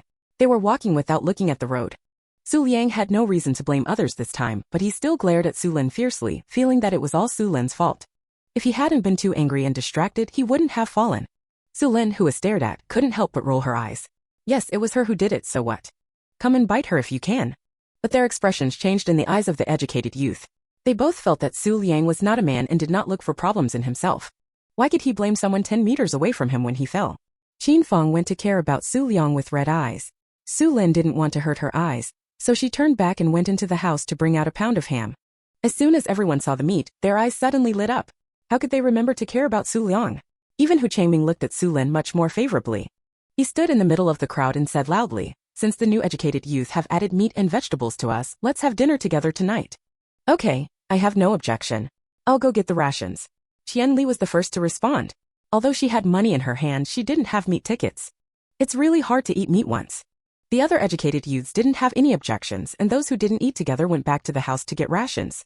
Wang Zixu took more rations. He smiled and said to Chen Zhaodi, "Chen Jiqing, if we don't have any meat, please add more rations." "I'm sorry to bother you." "You're welcome. Huang Jiqing, leave it to me." Chen Zhaodi happily accepted the ration. "The more ration you eat, the thicker it will be. You will be full tonight." Du Yang also brought out some extra rations and said with a smile that the new educated youths had not been given rations when they arrived, so they did not need to pay rations tonight. The others had no objections. Wu Siyu and the others, who were not short of money, took out some extra rations. In this way, everyone happily rushed to the kitchen. It was getting late and we had to cook quickly, otherwise we would have to eat in the dark. Xu Lin saw that Qin Fang and Su Liang were still having sex with each other. She didn't want to dirty her ears, so she locked the door and followed the team. Several female educated youths entered the kitchen at the same time to help, and they were very busy doing the washing. The male educated youths were chatting or chopping firewood in the courtyard. The atmosphere is not bad. Seeing Xu Lin come in, Lu Pundi, who was a bit gossipy, asked curiously, Su Jiqing, what's the conflict between you and Qin Jiqing? You're asking this. Xu Lin sighed and rolled her eyes as she had an idea. She didn't want to give Qin Feng a chance to discredit her. Immediately tell the story about Su Chenglin's family secretly exchanging children. The key point is that Qin Feng enjoys all the glory in the Qin family. But she was abused by the Su family for 16 years, and was not even allowed to go to school. The few educated youths who heard this were dumbfounded. This hatred is a bit big. Even if the King of Heaven comes, I can't resolve this kind of conflict. When they heard that Xu Lin was not accepted by the Qin family and broke up with the Qin family, they all felt sorry for Xu Lin. Of course, this is not the most exciting thing. The most exciting thing is that Su Chenglin is actually a spy. This is a serious crime of losing one's head. Wu Xiu couldn't help but blurt it out and asked, are they really jealous and impulsive children? Could it be possible? Before the next words were finished, Wu Xiu stopped in time. She knew that some words were too hurtful to say. After all, there is no evidence. But there are not many fools here. The least educated ones are all middle school graduates, so how can they not understand the unfinished meaning? Maybe he did it just to insert the nails. After what needed to be said, Xu Lin immediately changed the topic. With this conversation, it will not be so easy for Qin Feng to throw dirty water on her in the future. This is called striking first. Soon dinner was ready. Wu Changming went to call Qin Feng to come over for dinner, but saw Su Liang coming out of Qin Feng's room. This made Wu Changming look ugly, and he felt much less favorable toward Qin Feng. No matter how rich she is, if she is not clear with a man before she is married, she is definitely not a clean and tidy girl. Forget it, he'd better let go of that feeling and don't let himself get involved when the time comes. Because Qin Feng and Su Liang were busy comforting each other, they forgot to add food, which made the educated youth's impression of them drop by 2 points. So during the meal, no one talked to them much. As the center of the world, Su Liang, who has been praised for growing up, feels very uncomfortable. He made a long face during the meal, as if someone owed him millions. Xu Lin looked on and sneered. With such a character, how did she climb to such a high position in her previous life? Could it be that a strong background can really push people forward? Haha, I want to see if Su Liang can still climb that high in this life? While Qin Feng was eating, she felt that the female educated youths were looking at her strangely. This made Qin Feng feel excited and kept observing Xu Lin's expression. Could it be that Xu Lin told what happened between them? Can't you? Over the course of the meal, Xu Lin got to know the people in the educated youth spot a little better, and overall they were not too difficult to get along with. While traveling through the various planes, she encountered particularly difficult people. At the dinner table, the topic of eating came up, and Lu Pundi asked with a little anticipation. Are you guys going to open fire on your own, or are you going to eat together with us? Han Hong and Zhang Chang looked at each other, and finally looked at Xu Lin. Han Hong asked, Su Jiqing, can the two of us team up with you? You only need to be responsible for cooking and leave the rest to us. Sorry, I wanted to fire alone. 49 Chapter 49. Xu Lin bluntly rejected the proposal to cook together. She had space and many secrets, but she was unwilling to get too close to others. This answer made Han Hong a little disappointed, but it was understandable. Xu Lin brought all the pots because she had no intention of eating together in the first place. Han Hong asked Zhang Chang in a low voice, can you cook? Zhang Chang shook his head. If he could cook, he wouldn't want to partner up with Xu Lin. Han Hong sighed, I can't cook either. The conversation between the two made Lu Pundi's eyes light up. The two of them looked like they were not short of money. If they could eat together, they could also get some meat. But before Brother Lu Pan could send out the invitation, Qin Feng spoke first. Brother Liang and I want to start a separate gang. You two can join us. Qin Feng spoke softly, and her eyes shot towards Han Hong and Zhang Chang like they had hooks. Opposite her, Qianli rolled her eyes, which proved once again that Qin Feng was not a good person and had a certain skill in seducing men. Because of Xu Lin's previous story, other female educated youths also quietly observed Qin Feng's performance, and they were optimistic about this guy. Everyone knew for sure that this Qin Feng was not an honest person and was very carefree. Those who have secret crushes or lovers in their hearts remember Qin Feng, for fear that Qin Feng will hook up with the man they like in the future. Qin Feng didn't even know that her habitual actions would cause herself a lot of trouble. Han Hong lowered his head in thought and then shook his head in refusal. Thank you Qin Jiqing for your kindness, I won't disturb your in Su Jiqing's world. That's right, I won't bother you. I don't want to be stimulated by your love. I won't mention the days of being single. I can't bear the excitement. Zhang Chang's words were half a joke and half a disservice to the two of them. The two of them were really too clingy and hugged each other regardless of the occasion. Wu Xiu thought about the dwindling firewood pile and suddenly smiled and said, how about you two team up with me? But you have to be responsible for collecting firewood, carrying water, and growing vegetables, and I'm responsible for cooking and washing the pots. Han Hong and Zhang Chang looked at each other and felt that this was possible. Neither of them were good at cooking, so it would be great to work with someone. As for cooking together with people from Tongpu, the two of them are not willing to do so because there are too many people there. And they don't have much money, so they don't have to think about it to know that the food is not very good. If they keep feeding them, they won't be willing to do it. But working with Wu Siyu is different. Even if Wu Siyu doesn't have much money, there is still a difference between just one mouth and several mouths. The most important thing is that Wu Siyu is a good cook. She cooked half of the meal and Lu Pundi and the others cooked the other half. How should I put it? The taste can only be said to be edible, but it cannot be compared with deliciousness. Lu Pundi was disappointed with their answers, but she didn't feel resentful. She knew very well that both Han Hong and Zhang Chong would suffer if they partnered with them. Everyone talked about getting together, and after chatting for a while, Xu Lin left with the excuse of being too tired. Everyone knew that traveling by train was tiring, but they didn't say anything and stood up to leave one after another. Qin Feng and Su Liang walked behind Xu Lin, their eyes filled with evil. Back in the room, Xu Lin touched the Kong. It was very good. The Kang was very hot. She stopped practicing tonight and immediately laid down on it to rest. After a dreamless night, Su Lin Tian woke up at dawn. She immediately got dressed and got up. Pushing away and taking a breath of fresh air, my whole body came alive. Su Lin moved her body, walked out of the educated youth home, ran slowly along the village road, and circled the village to the foot of the mountain. She turned around and looked around. Not far from the foot of the mountain, there was a thatched shed. Mistress Wang told her that a few people who had been sent down lived there. Ask Xu Lin to stay away from the people in the hay shed, and even if she encounters them, don't say hello. It is said that someone from the team next door was taken away and criticized for many days because he spoke a few words to that group of people. When I came back, I had lost a lot of weight. After that, the villagers did not dare to talk to that group of people. But Xu Lin knew that those people were all capable people. As long as they didn't die and survive this stage, they wouldn't do too badly. Moreover, the situation has begun to improve in the past 2 years. As long as those people's counterattacks are prevented, there will basically be no major danger. Xu Lin has a plan in mind but has no intention of making friends with a purpose. She believes that she can live a good life in this world with her own strength. Besides, what she wants in this life is an ordinary life, and she does not intend to make achievements or become a great person.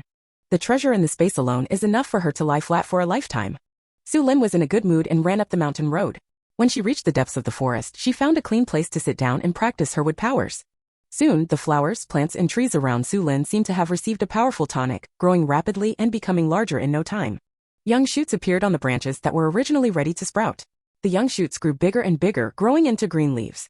As time goes by, the branches and leaves turn yellow and fall all over the ground in the spring breeze. If any outsider saw this scene, their eyes would be shocked and they would scream, "Ghost," at the top of their lungs. At the same time, Xu Lin's wood-type abilities were also improving rapidly, twice as fast as her training in the room. Xu Lin was beaming with joy.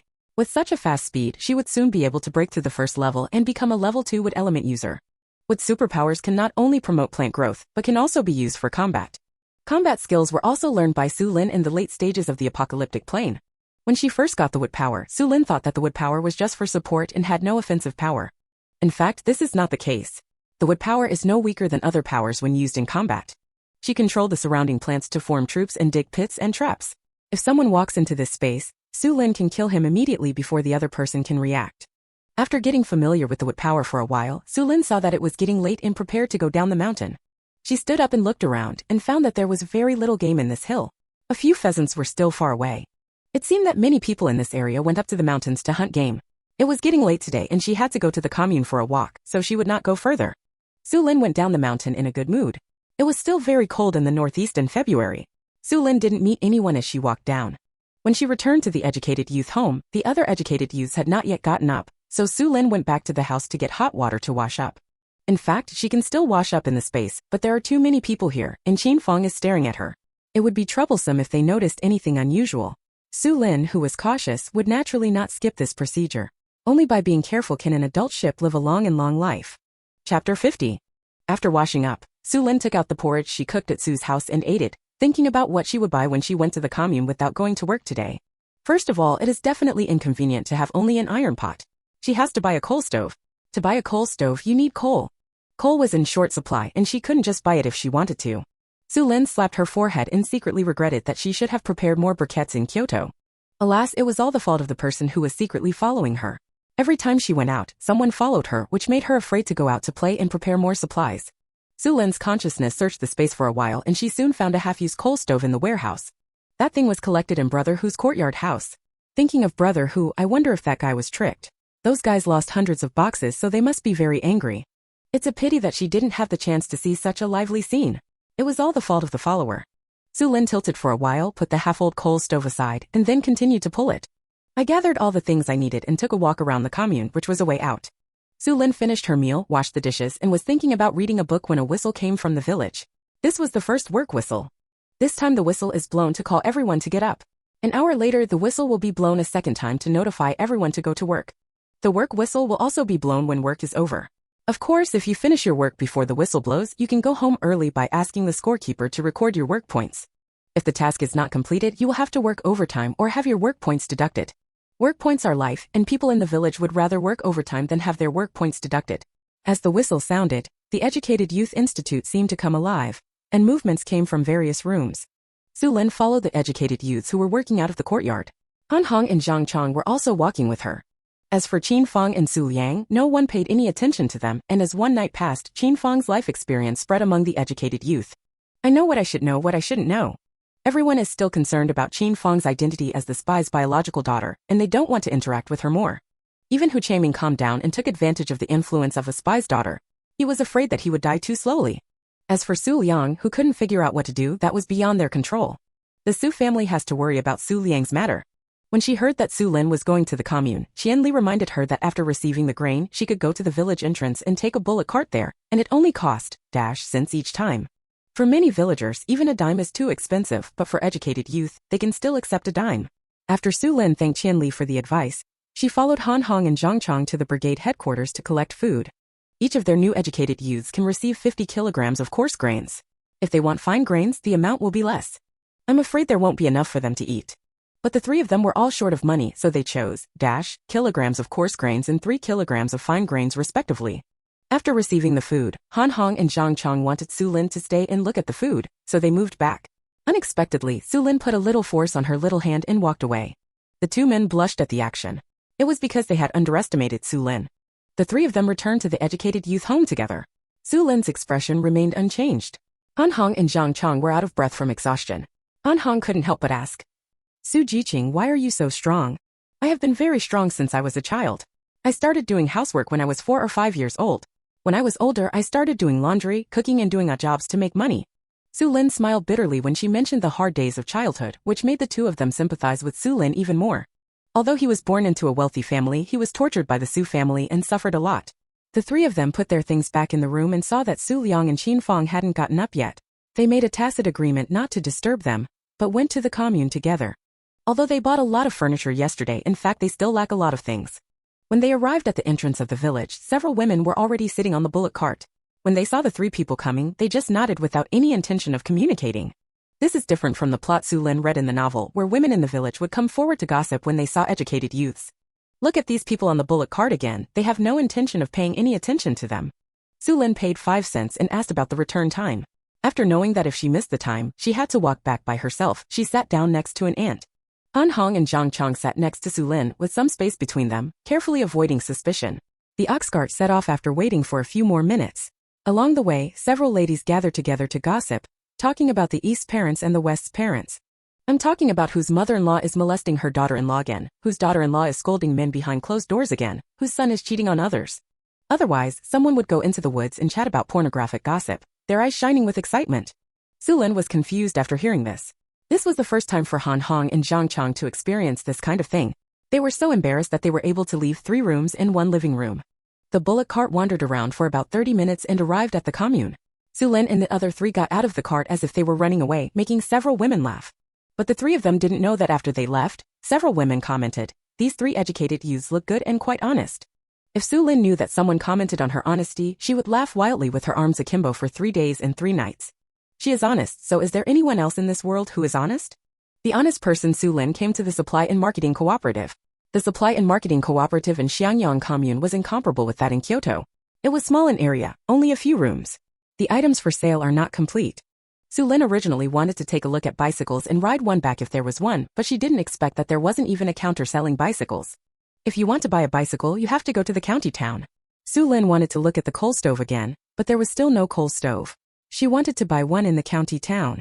Xu Lin looked at her with a black line. She didn't have this or that, so she couldn't take out many of her things openly. After thinking about it, Xu Lin decided to go to the county seat. Not only Xu Lin had this idea, but Han Hong and Zhang Chong also had this idea. The three of them got on the bus to the county seat almost without thinking.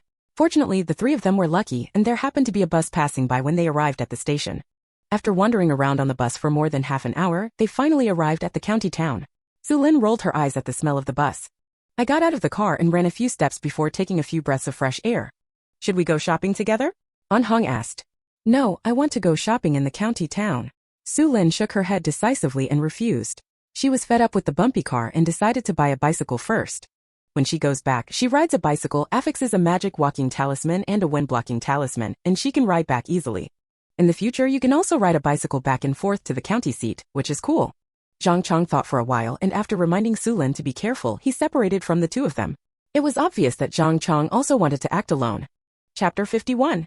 Xu Lin walked on the streets of Qingshan County looking around with curious eyes. When passing old buildings, she would stop to admire them. Although the county town looked a bit shabby, Xu Lin didn't dislike it at all, but rather enjoyed it. Especially when I saw the lifelike wood carvings and brick carvings on some doors. If you want to appreciate these craftsmanship in later generations, you have to go to some scenic spots. Unknowingly, Xu Lin came to an alley with relatively grand buildings and paved bluestone roads. Although the snow on the road has been cleared long ago, the stone slabs are still a little slippery and your feet will slip if you are not careful when walking on them. Xu Lin was walking on the stone road, thinking that there would be a lot of falls on this road. As if in response to Xu Lin's conjecture, the child playing in front of him fell straight on his buttocks. The child was wearing very thick clothes, so it probably didn't hurt much after the fall. He immediately put his hands on the ground and tried to get up on his own. However, just before his hands came into contact with the ground, a wild laughter sounded in his ears, which hurt the child's self-esteem. Then the child, who originally wanted to get up by himself, put his head on the back of his hands and started crying. His cry made the laughter freeze for a moment, and soon came the more unrestrained laughter. Xu Lin was so amused by the scene that she couldn't help but curl her lips. An old lady walked out from behind the courtyard door. She was very distressed when she saw the crying child and walked quickly forward with her little feet. The 3-inch golden lotus walked on the slippery stone slabs with a frightening pace, but the old lady seemed not to notice it and asked as she walked. Xiaobao, what's wrong with you? Does your dear grandson hurt from the fall? As the old lady appeared, several more families poked their heads out, and then they all walked out of the courtyard to express their concern. Hearing the voice of concern, the child felt even more aggrieved. He felt extremely embarrassed and cried louder. The appearance of the adults made the laughter around them much smaller, but the smiles on their faces did not diminish at all. There was a person who spoke quickly and eloquently about the embarrassing incident of a child who fell down, and the adults all smiled knowingly after hearing this. Someone also reminded, Grandma Zhang, please slow down, the road is slippery, be careful where you step. Aunt Zhang, don't be anxious. I'll help Xiaobao. You walk slowly. Ouch, sister-in-law, please go away you ouch. Before she could finish her words of concern, the old lady slipped and sat down on the stone pavement. She let out an ouch in pain. When the crying child heard his grandma's cry, he immediately looked up and forgot to cry when he saw his grandma falling. Grandma! He exclaimed and rolled towards the old lady. Grandma, does it hurt? Are you injured? Others rushed over quickly, saying words of concern. Aunt Zhang, are you okay? I want to take you to the hospital. Oh, old sister-in-law, you don't need to fall as you get older. Don't move yet. Slowly, don't do anything bad if you fall. Grandma Zhang, don't worry, I'll call someone. Xu Lin also rushed forward amidst everyone's concern.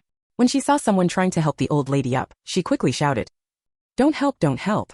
The old lady has more than one fracture on her body. Helping her up hastily may cause secondary injuries. When he heard that there were more than one fracture, the person who was trying to help the old lady stopped immediately and looked at Xu Lin warily. Girl, are you a doctor? One of the uncles asked. I studied medicine. Xu Lin said and squatted in front of the old lady, looking at the old lady who looked in pain but did not scream, showing admiration. The old man is so patient. She praised, gently holding the old lady's upper body with one hand and placing her hand on the old lady's pulse. Seeing Xu Lin's skillful movements, the old lady forced a smile and said, this little pain is nothing. I think of the time when the old woman crawled more than 10 miles to deliver information with stab wounds and gunshot wounds all over her body. Compared with that, what is this? If she hadn't been busy, Xu Lin would have given her a thumbs up. The old lady was really awesome. Others nodded in agreement with admiration on their faces. Obviously, they all knew the glorious history of the old lady. The crying little boy squatted beside him with red eyes and asked with concern, Grandma, where does it hurt? It won't hurt if I breathe for you. Grandma is fine. The old lady still wanted to show off, but Xu Lin interrupted her with a look of disapproval. Old man, something is wrong with you. Your right arm and left leg are fractured, and your tail vertebra is also fractured. And the fall triggered an old injury on your body. The more Xu Lin spoke, the more serious her expression became, and at the same time she became more admired. It caused an old injury? How serious is it? An anxious voice interrupted, and then a middle-aged woman squeezed in front of the person. Seeing the little boy squatting next to him with red eyes, he slapped him away and cursed unkindly, "Are you causing trouble again?" "I didn't." The little boy felt aggrieved but did not cry. "I fell and cried. Grandma was worried about me and that's why I fell." His explanation made the middle-aged woman even angrier, but she knew it was not the time to talk about this. She turned to look at Xu Lin and asked with concern, "Is my mother's old injury serious?" There were several shrapnel fragments on her body that were not removed, one of which was only 1 centimeter away from her heart. The fragments were originally moving slowly in the body, but this fall caused the body to react in an emergency, and the fragments moved faster. At this time, there is only 0.5 centimeter left from the heart. In addition, Xu Lin pointed at the old lady's subclavian artery. "There is a fragment here, very close to the blood vessel, almost close to the blood vessel. If this fragment is not removed, it is possible that the blood vessel was ruptured at some unexpected moment." As Xu Lin pointed out the hidden diseases of the old lady one by one, the faces of everyone around turned green. The eyes that looked at the old lady were filled with admiration. There were so many old injuries on her body and her body was in pain at all times. The old lady doesn't show up at ordinary times. She can even walk, jump, and run after her grandson. If this happened to them, their faces would turn even greener. They couldn't even think about it and they didn't dare to think about it. Xu Lin's story made the middle-aged woman and the little boy burst into tears and their hearts were broken. The uncle next to him reacted the fastest. He asked, "If you can see these problems, can you cure them?" "Yes." Xu Lin gave an affirmative answer. She asked the middle-aged woman to take over the old lady's care. She pressed her hands on the old lady's arms a few times to treat the fractures in her arms. Then he quickly treated the broken leg and then said, "The old lady's current condition is that she cannot move. It's best to use the door panel to lift it and move it carefully." After saying that, she looked at the middle-aged woman. "If you believe me, I will treat it. If you don't believe it, you can send him to the hospital. I have already taken care of the 2 fractures.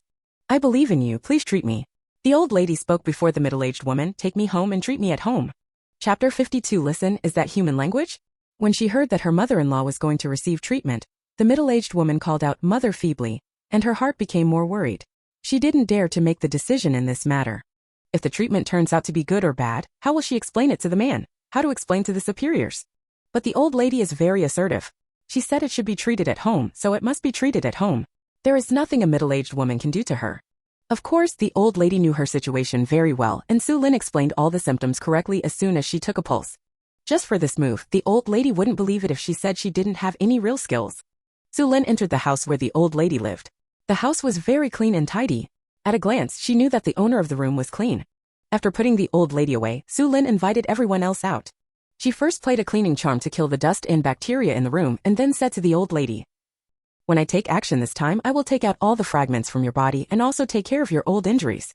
After the injury heals, you can take medicine for another 3 months to recuperate your body." "Take them all out?" The old lady was shocked. "It's not that I don't want to take out the fragments on my body. It's because there are various problems that cannot be taken out." "Can you really take them all out?" "After I treat you, you can go to the hospital for a checkup. If there is still a piece left that has not been taken out, it means I have not mastered my medical skills." Xu Lin smiled and joked, "When the time comes, you can give me a quack doctor plaque." "Aha, that's not possible." The old lady smiled, feeling relieved. "Then I will start treating you. I will use silver needles to put you into a coma. When you wake up, the operation will be over." Xu Lin took out the silver needle and signaled that she was going to do it. The old lady smiled and nodded. She still believed in Chinese medicine. "I think of all the times I was injured on the battlefield and there was no trace of Chinese medicine. As for Western medicine, they were very poor at that time and had no Western medicine at all. Many Western doctors who participated in the war were forced to learn Chinese medicine." Before the old lady could finish thinking about it, Xu Lin had already taken out the needle. After she stabbed the old lady unconscious, she started to take action. The old lady was someone Xu Lin admired, so she also used good medicines produced by the space. While Xu Lin was busy performing operations to treat illnesses and save people, the old lady's son Zhang Jianxi also received the news and hurried back. "When I heard that my old mother was being treated by a little girl, I suddenly broke out in sweat." He knew very well how serious the old mother's old injuries were, and many doctors in big hospitals did not treat her. Can a little girl really heal her mother's injuries? He wanted to rush in but was afraid of worse consequences, so he had no choice but to send someone to the hospital and invite the best doctors from the county hospital. Just in case if something goes wrong, you can seek medical advice promptly. Xu Lin was fully aware of what was going on outside, but she was not worried at all. Xu Lin was still very confident in her medical skills. Coupled with her wood-type abilities, the two combined, she is even more of a miracle doctor than a miracle doctor. The operation took 2 hours. When Xu Lin opened the door, Zhang Jianxi stretched out his head and wanted to rush in, but was blocked by the blood-stained bowl in front of him. "Hello family members, these are the fragments taken out of the old lady's body. Please take a look. Zhang Jianqi's eyes instantly turned red when he looked at the rusty fragments. He counted them carefully and found that there were 15 fragments in total. This number exactly matches the number on the old mother's body, doesn't it? He looked at Xu Lin in surprise, looked at the dark and thin face, and met Xu Lin's bright eyes. The shock in my heart is beyond words. You really are.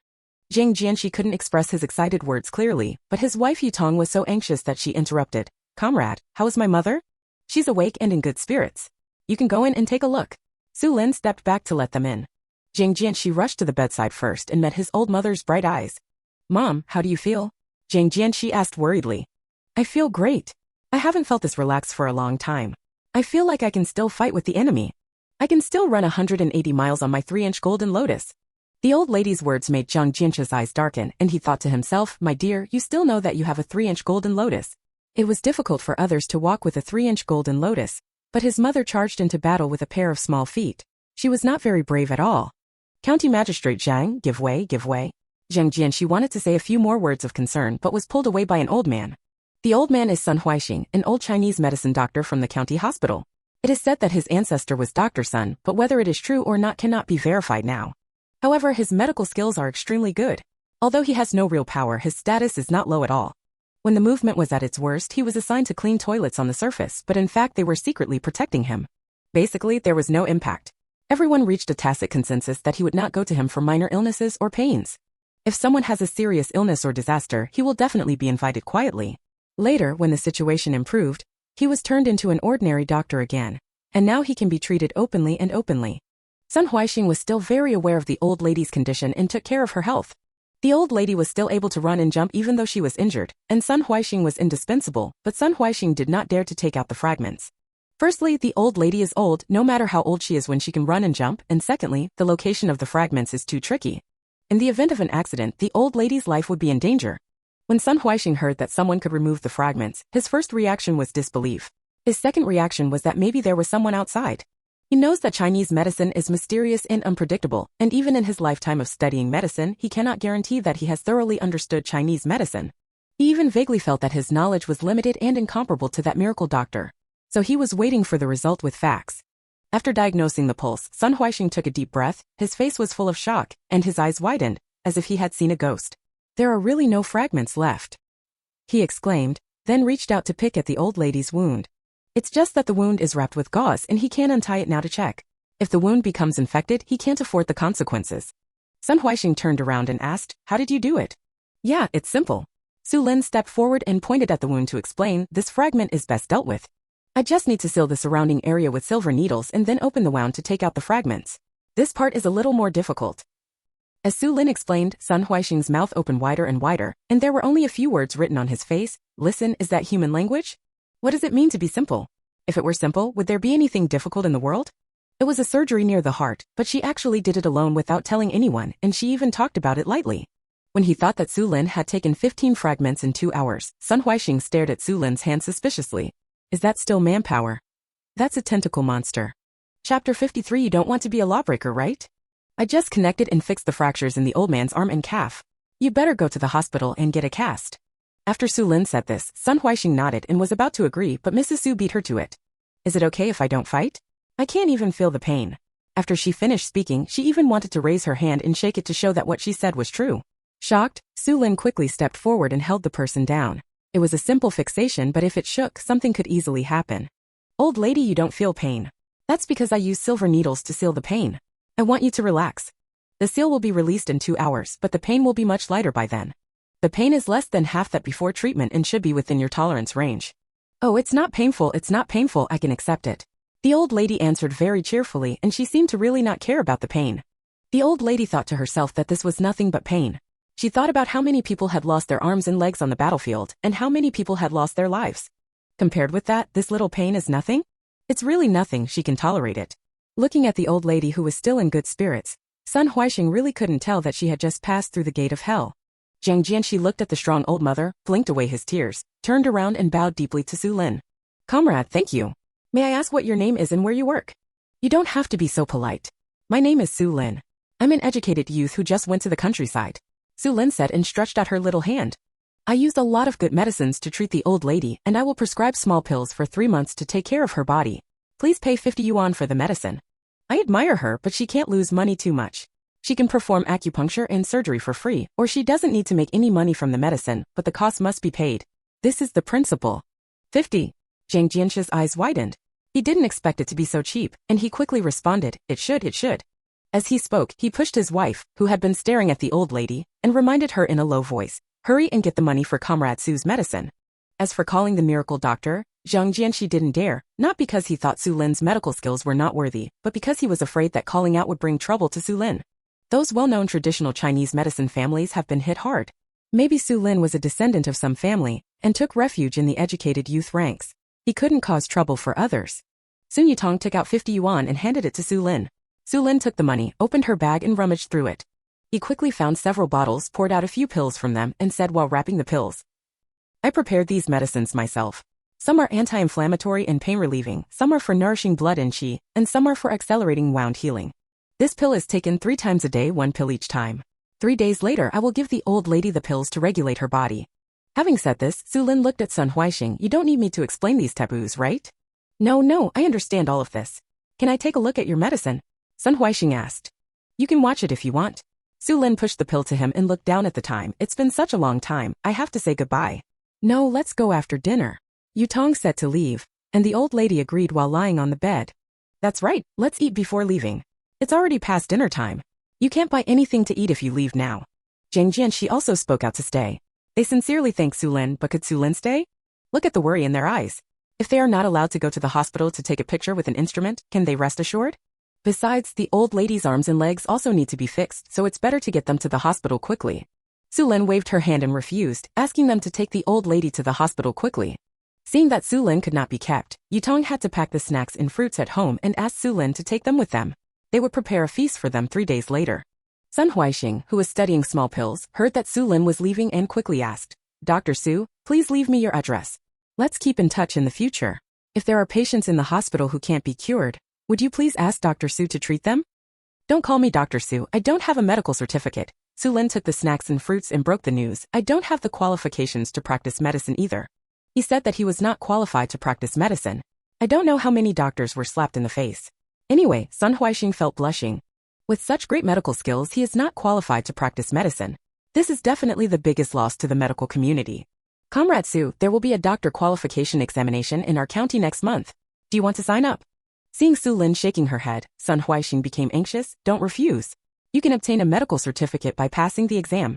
With your medical skills, even if you come to the county hospital for a consultation, it is more than enough. If you have any concerns, you can tell us and we will find a way to solve them. That's right, if you have any difficulties, let's help you find a solution together. Zhang Jianxi patted his chest. I am the county magistrate of Qingshan County. I can't guarantee anything else. In this 3-acre land, it's okay to keep you safe. Xiao Su, if you have any difficulties, tell the old woman. If anyone dares to embarrass you, see if the old woman doesn't whip them with a big broom. The old lady said that she wanted to sit up excitedly, but Xu Lin was so shocked that she quickly stepped forward and held her down. This old lady has a very impatient temper. Come to think of it, if she wasn't in a hurry, she could run all the way to see how her grandson was doing. Xu Lin comforted the old lady and then smiled and said, I don't have any difficulty, I just don't want to sit in the doctor. I like freedom and don't want to be restricted. I will treat patients when I meet them. It doesn't matter if I don't meet them. Practicing medicine if you don't want to sit in a clinic has nothing to do with getting a certificate. If you meet someone who is destined in the future, if you don't have a certificate, you are practicing medicine illegally. This is illegal and you probably don't want to be a lawbreaker either. Sun Huixing grasped the key point with one sentence, which made Xu Lin hesitate. She knew that the crime of illegal medical practice was quite serious. Like the situation we encountered today, that is, the Zhang family has good character and failed to make a fuss about this. If you encounter a difficult person, there is no guarantee that the other party will not seize this point for blackmail. Although Xu Lin is not afraid of blackmail, she is afraid of trouble. She has the time to argue with others. Wouldn't it be nice to just lie down? You are an educated youth going to the countryside. With your small body, you can't do much farm work. If you have a certificate in your hand, you can work in the Brigade Health Center. You don't have to work in the fields and you still get work points, and you also have an honest reason to go into the mountains to collect medicine, so why not do it? Xu Lin thought it made sense. Working in the fields was both sunny and tiring. How could it be fun to be a barefoot doctor? She can't be found for serious illnesses. For minor illnesses, just take pills. It's not too simple. Xu Lin was moved, so she nodded and agreed to do the research, but Sun Huixing was very happy and said that he would help with the matter. Xu Lin only needed to take the exam when the time came. In order to facilitate contact, Sun Huixing naturally asked for Xu Lin's address and the phone number of the brigade. Chapter 54. How will she take care of Qin Fang? Xu Lin saw Sun Huixing smiling like a cat after getting the address and phone number, and she couldn't help but curl her lips. She didn't care about Sun Huixing's petty thoughts. Xu Lin understood that Sun Huixing just wanted to get close to her and learn about medical skills. As long as she doesn't have bad intentions, Xu Lin can tolerate his little tricks. After leaving Zhang's house, Xu Lin looked at the time. It was already past 2 o'clock in the afternoon. She had no time to visit the county town now. She might as well go shopping next time. She had to go to the post office quickly and send some mountain goods to Aunt Ho-Ha first. Then buy a bicycle and go back with the space supplies. Thinking that there were no briquettes, Xu Lin decided to send something to the black market. If there were any briquettes or coal blocks, she would buy some and take them back. If you can't buy it, you'll have to think of another way. Thinking of the big white goose kept in the woodshed. The big goose stewed in the iron pot has not yet been eaten in her mouth. She has to work hard. There were very few people at the post office in the afternoon, so Xu Lin quickly filled out the form and sent the package before leaving.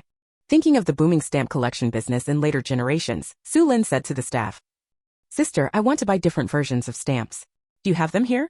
"Yes, do you want a complete set or a complete set and individual tickets?" the staff asked. "Buy some of all styles," Xu Lin said. It's not a bad deal, and regardless of whether it will increase in value in the future, it's not a bad idea to buy it and leave it there to enjoy. The staff was very happy to hear this, and she was also very happy when she thought that those stamps that were piled with dust could be sold for a lot. In a short time, the staff placed a bunch of stamps in front of Xu Lin.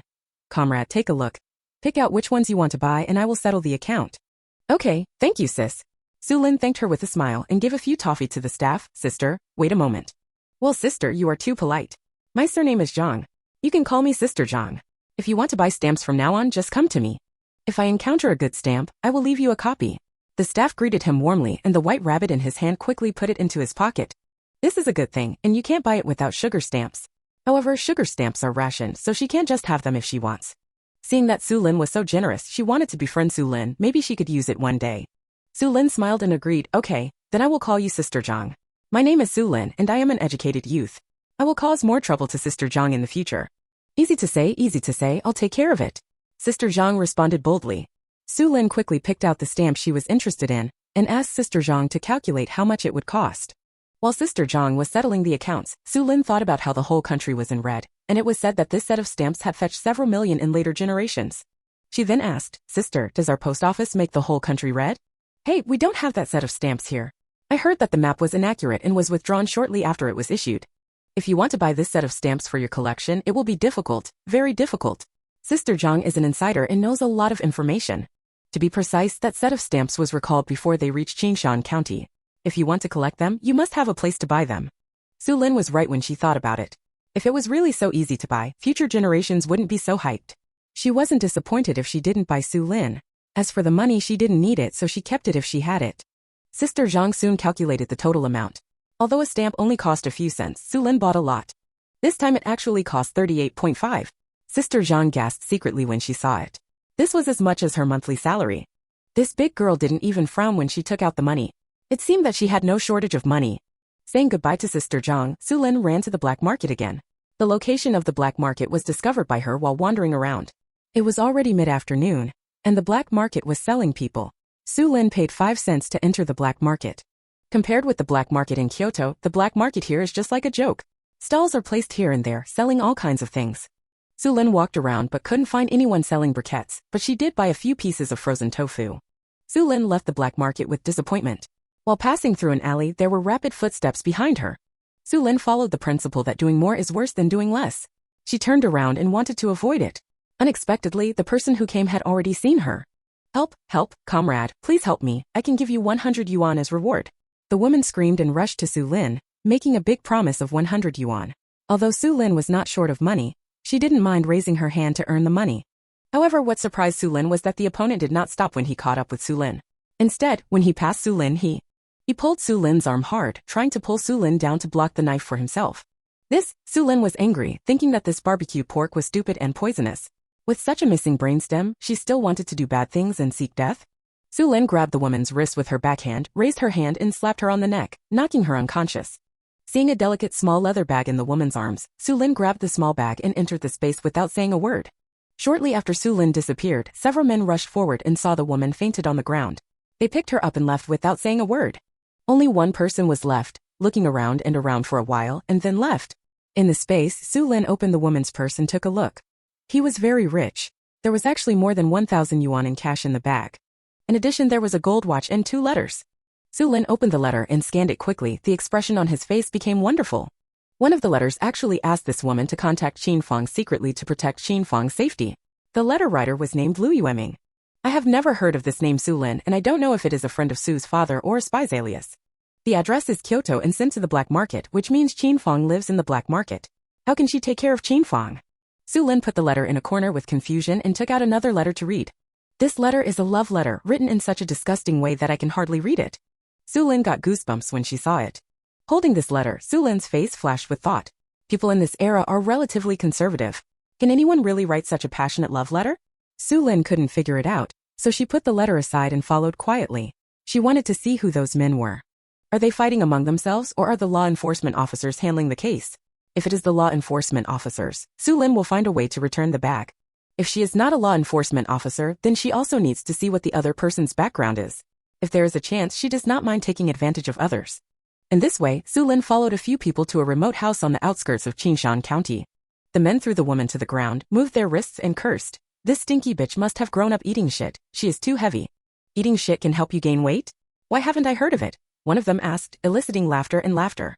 Chapter 55 Feng Shui takes turns and it's going very fast today. Xu Lin felt bored after listening to the corner for a while, so she used her mental energy to check the situation around her. She was checking the front and backyards for a while. This investigation made Xu Lin happy. There were a lot of daily necessities piled up in the room, including several bags of rice and flour, as well as soybean oil, lard and other food. The most important thing is that the briquettes Xu Lin wanted were half in the room. There must be hundreds of them, enough for Xu Lin to burn for a long time. She also discovered a secret room in the corner of the backyard. The secret room covered an area of -2 square meters and was filled with boxes. In the corner of the secret room, there is a pile of books.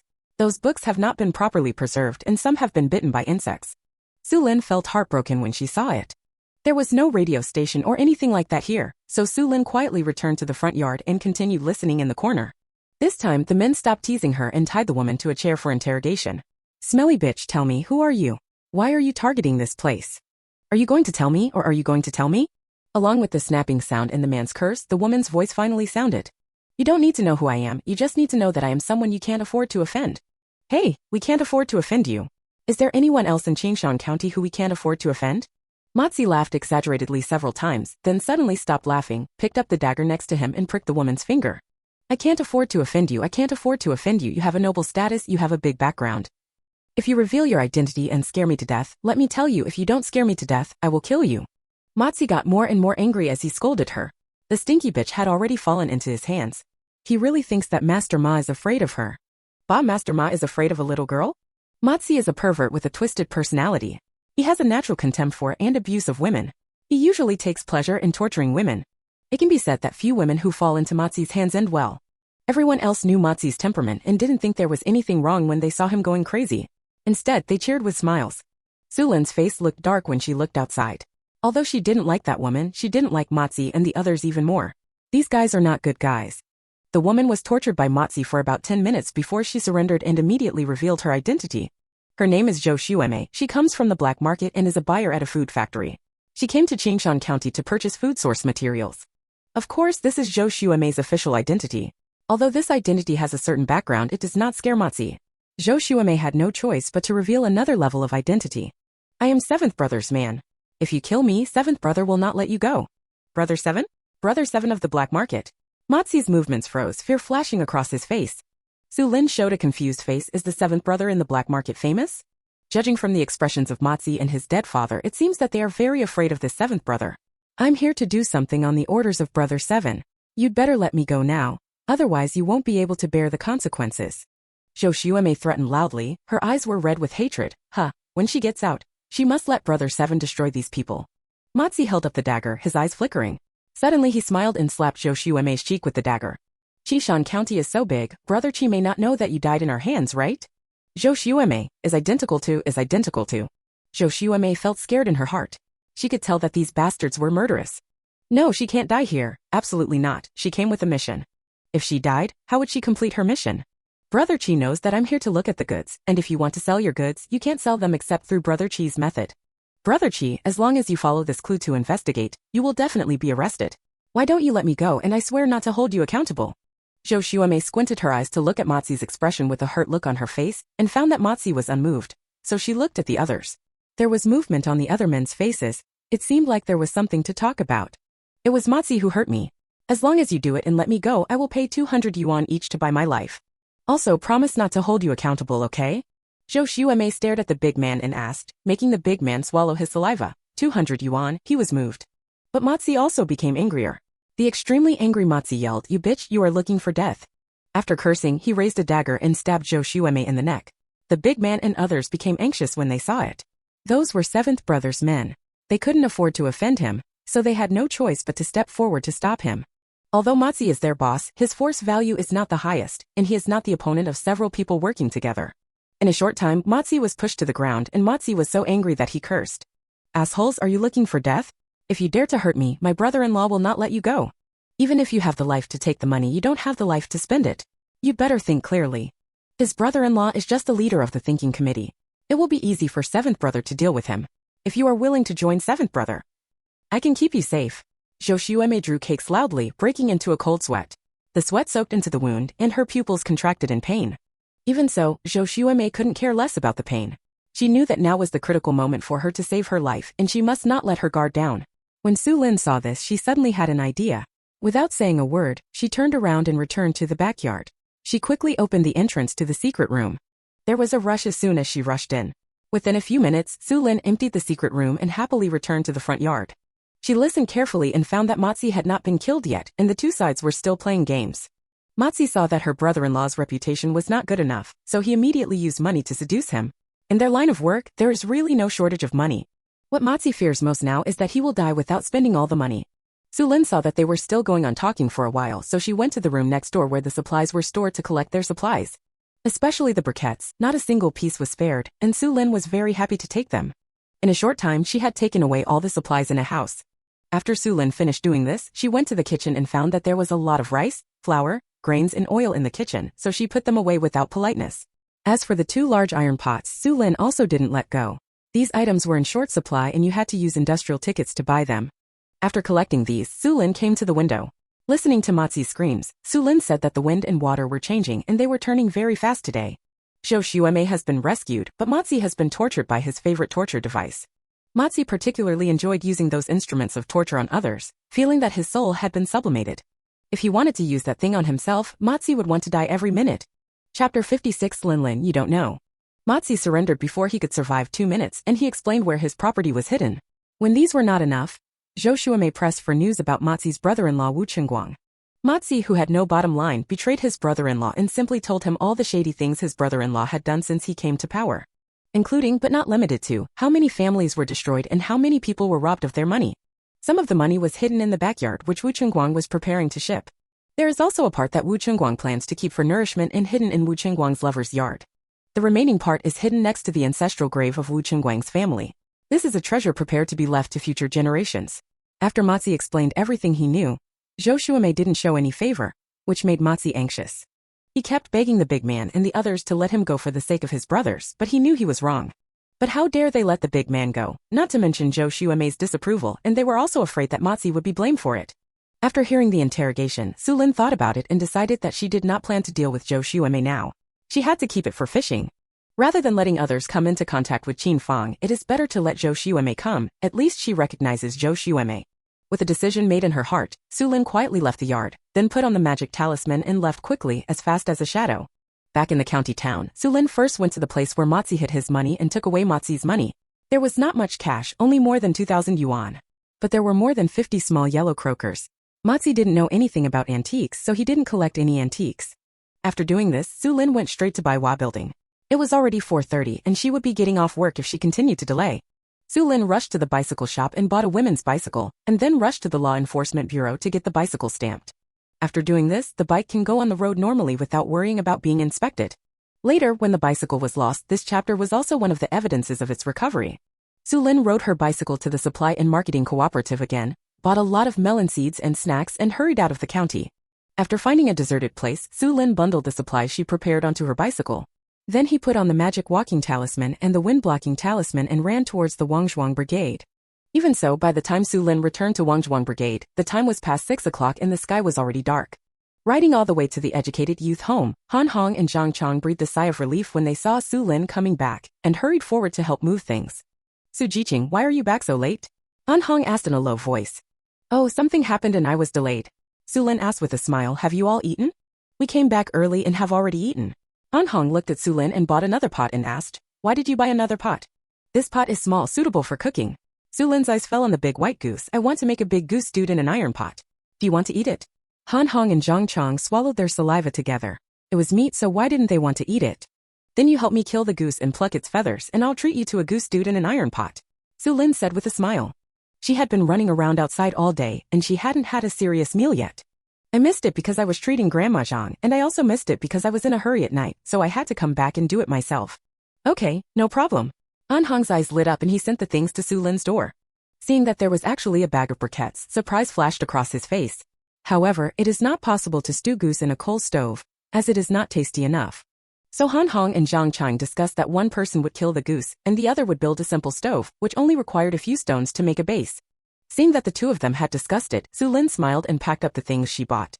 Qin Fang heard the noise and went out to check. When she saw that Xu Lin had brought back so many good things and a bicycle, her eyes became red again with anger. So she slammed the door and went to chat with Su Liang across the street, out of sight. Qian Li also came out when she heard the commotion. Seeing Xu Lin busy, she stepped forward to help, gossiping in a low voice. Lin, you don't know. This mouthful was full of gossip. Xu Lin immediately became energetic and asked, what happened? Those two. Qian Li pursed her lips and motioned Xu Lin to look at Qin Fang's back. The three of you got up early and went to the commune. The two of them slept until we got off work at noon, because they both agreed to eat separately last night. So Lu Jiqing and the others didn't cook for the two of them. After all, they didn't add food or provide food last night, and they kept showing off during the meal. Lu Jiqing and others did not want to serve such a gentleman, so they said that the educated youths in the Jiqing yard were ostracizing them and not giving them food. They also said that they didn't get any food and they wanted to starve them to death, causing a big fuss. Later, Hu Changming took the two of them to the brigade headquarters to get the food back, but they didn't have a pot and couldn't cook. That Qin Fang almost burned down the kitchen while cooking, then she lay in Su Jiqing's arms and cried, blaming herself. He said that he was too stupid and so on, but it made Su Jiqing feel bad. The two of them hugged each other and looked sticky. TSK, I didn't have the eyes to see it. Qian Li was disgusted. They saw too many people who couldn't cook. They were all the treasures of the family. Who could cook when they came? It's not like I learned it bit by bit after going to the countryside. The two of them didn't know how to cook, so it was impossible to start a group alone, and they didn't want to eat together with Lu Pundi and the others, for fear that they would take advantage. So the two smart people came up with the idea of Qian Li's three lesbians and wanted to partner with one of them. Of course, the condition was put forward first, that is, they would provide more food and not cook. As for firewood, Su Liang said he would spend money to exchange it with the villagers. Qian Li and the three of them turned green after hearing this. They were treating them as little maids. Qian Li refused directly. She was not short of money, so why did she have to serve others? It was as if she was short of food. Wu Siyu directly refused because there was a partnership, while Fu Yakin refused because of different tastes, saying that she ate light and would not change for anyone. The three people's rejection made Su Liang and Qin Fang very angry, especially Qin Fang, who felt that she was being targeted. The fact is that he is really being targeted. Who wants to communicate more with the daughter of a spy? The two had no choice but to set their sights on Huang Zishu and the other four. As long as two of the four accepted them, they wouldn't have to eat from a big pot. As a result, Huang Zishu and Lin Zihao refused on the grounds of inconvenience. Hu Changming was the captain and it was difficult to refuse. It was Du Yong who refused. An angry Su Liang gritted his teeth and became even more sure that the two of them were being targeted. He had no choice but to find Lu Pundi and the others and proposed a partnership. Lu Pundi and the others also wanted to refuse, but Su Liang offered more. Su Liang proposed that each of them would be willing to contribute an extra portion of food to join the group. Chapter 57. Is there a big background among educated youth here? There are conditions for Su Liang and the two to get an extra portion of food, that is, they don't cook or wash dishes. However, they can participate in tasks such as collecting firewood and growing vegetables. As for how much they will participate, we will decide later. As a result, the two men's separate gang operation was shattered. But both of them are young masters and young ladies, and Lu Pundi's cooking is not to their taste. There was another quarrel at dinner that night. Qin Fang disliked the porridge and it made her throat sore. She couldn't drink it after one sip. Su Liang's condition was not much better than Qin Fang's. He couldn't drink the porridge, and the vegetables were fried without flavor, and there were not even a few oily flakes. The two of them felt that they had paid too much for food, and how could they just eat such pig food? They strongly asked Lu Pundi and the others to start a meal for them alone. They are willing to provide fine grain. But Lu Pundi and the others were so angry that they directly told him that if he ate at this level, he would make his own food if he didn't want to, and they wouldn't take care of him. No, Qin Fong came down from the dinner table in tears. Apart from some dry food and snacks, the two of them had not eaten 2 hot meals for the whole day. After listening to Qian Li's story, Xu Lin asked in confusion, "Didn't they go to the commune today?" "No, they slept until noon. Everyone who went to the commune came back, so why did they go there?" "The two are planning to go to the commune tomorrow morning." Qian Li shrugged, "We have to go to work tomorrow, so we'll ask for leave as soon as they come. The captain's impression score of them will definitely be reduced, which is related to the important matter of returning to the city. You try to take as little leave as possible if there is nothing important." Faced with Qian Li's kind suggestion, Xu Lin nodded, but there was really no need to worry about returning to the city. Moreover, she was treating the county magistrate's mother today. Although the county magistrate paid the money, he still had to accept her kindness. If something comes to your door in the future, can Zhang Jianxi refuse? With Lao Jing here, he will definitely be more effective than the captain. Xu Lin was confident in her heart, but she didn't show it on her face. She even thanked Qian Li for the reminder. "I'll make a goose stew in an iron pot later. You can save a piece to eat," Xu Lin invited. Qian Li was so happy that her eyes lit up. Although she had just eaten meat yesterday, Qian Li was still very greedy, not to mention the goose stewed in an iron pot. "Then I'm not welcome. I'll treat you to braised pork later." Qian Li silently calculated the meat tickets in her hand, and it was enough to go to a restaurant for a meal. As for making it by herself, Qian Li said that since my craftsmanship is not that good, I won't waste it. The two quickly reached an agreement, and Qian Li moved her hands faster, and she didn't feel dirty at all when helping Xu Lin sort out the briquettes. After the two of them finished their work and the goose was cleaned up, Xu Lin moved her wrist and started cooking. Soon a strong fragrance filled the courtyard, and the educated youths lying on the bed couldn't lie still, so they all stuck their heads out to check. I heard that Xu Lin was making goose stew in an iron pot, which is really enviable. They were drooling, wondering if Xu Lin would give them a few pieces to eat later. As soon as this thought came to them, they couldn't lie down anymore, so they all put on their clothes and sat on the kong to wait. If Xu Lin knew what they were thinking, she would die laughing. They don't show up when they are alive and they show up when they are eating. How can it be such a good thing? Qian Li didn't eat in vain, so she took some snacks and asked Xu Lin to try them, which were sent by her family.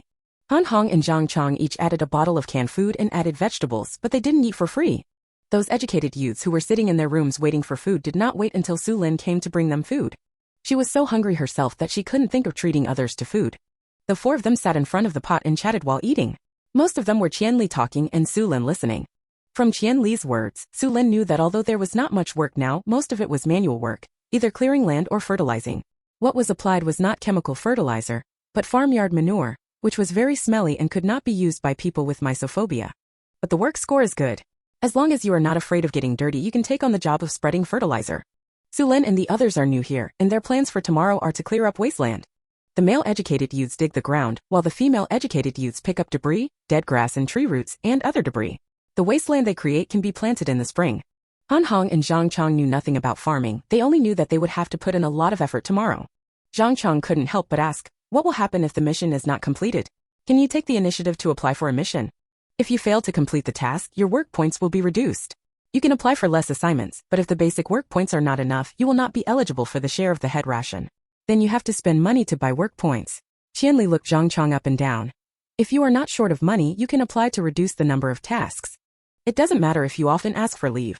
At most, you will leave a bad impression on the captain, which may affect your return to the city. Is it serious that the captain is stuck on returning to the city? Zhang Chong asked. It's okay. As long as it doesn't cause too much trouble and gives you a generous gift before returning to the city, the captain will basically let you go. Qian Li knew a lot of inside stories and quietly explained to the three people about the educated youth returning to the city. The captain of the Wangzhuang Brigade is not a bad person. He will not take the initiative to bully or embarrass the educated youth. But if the educated youth has done enough, he will get stuck.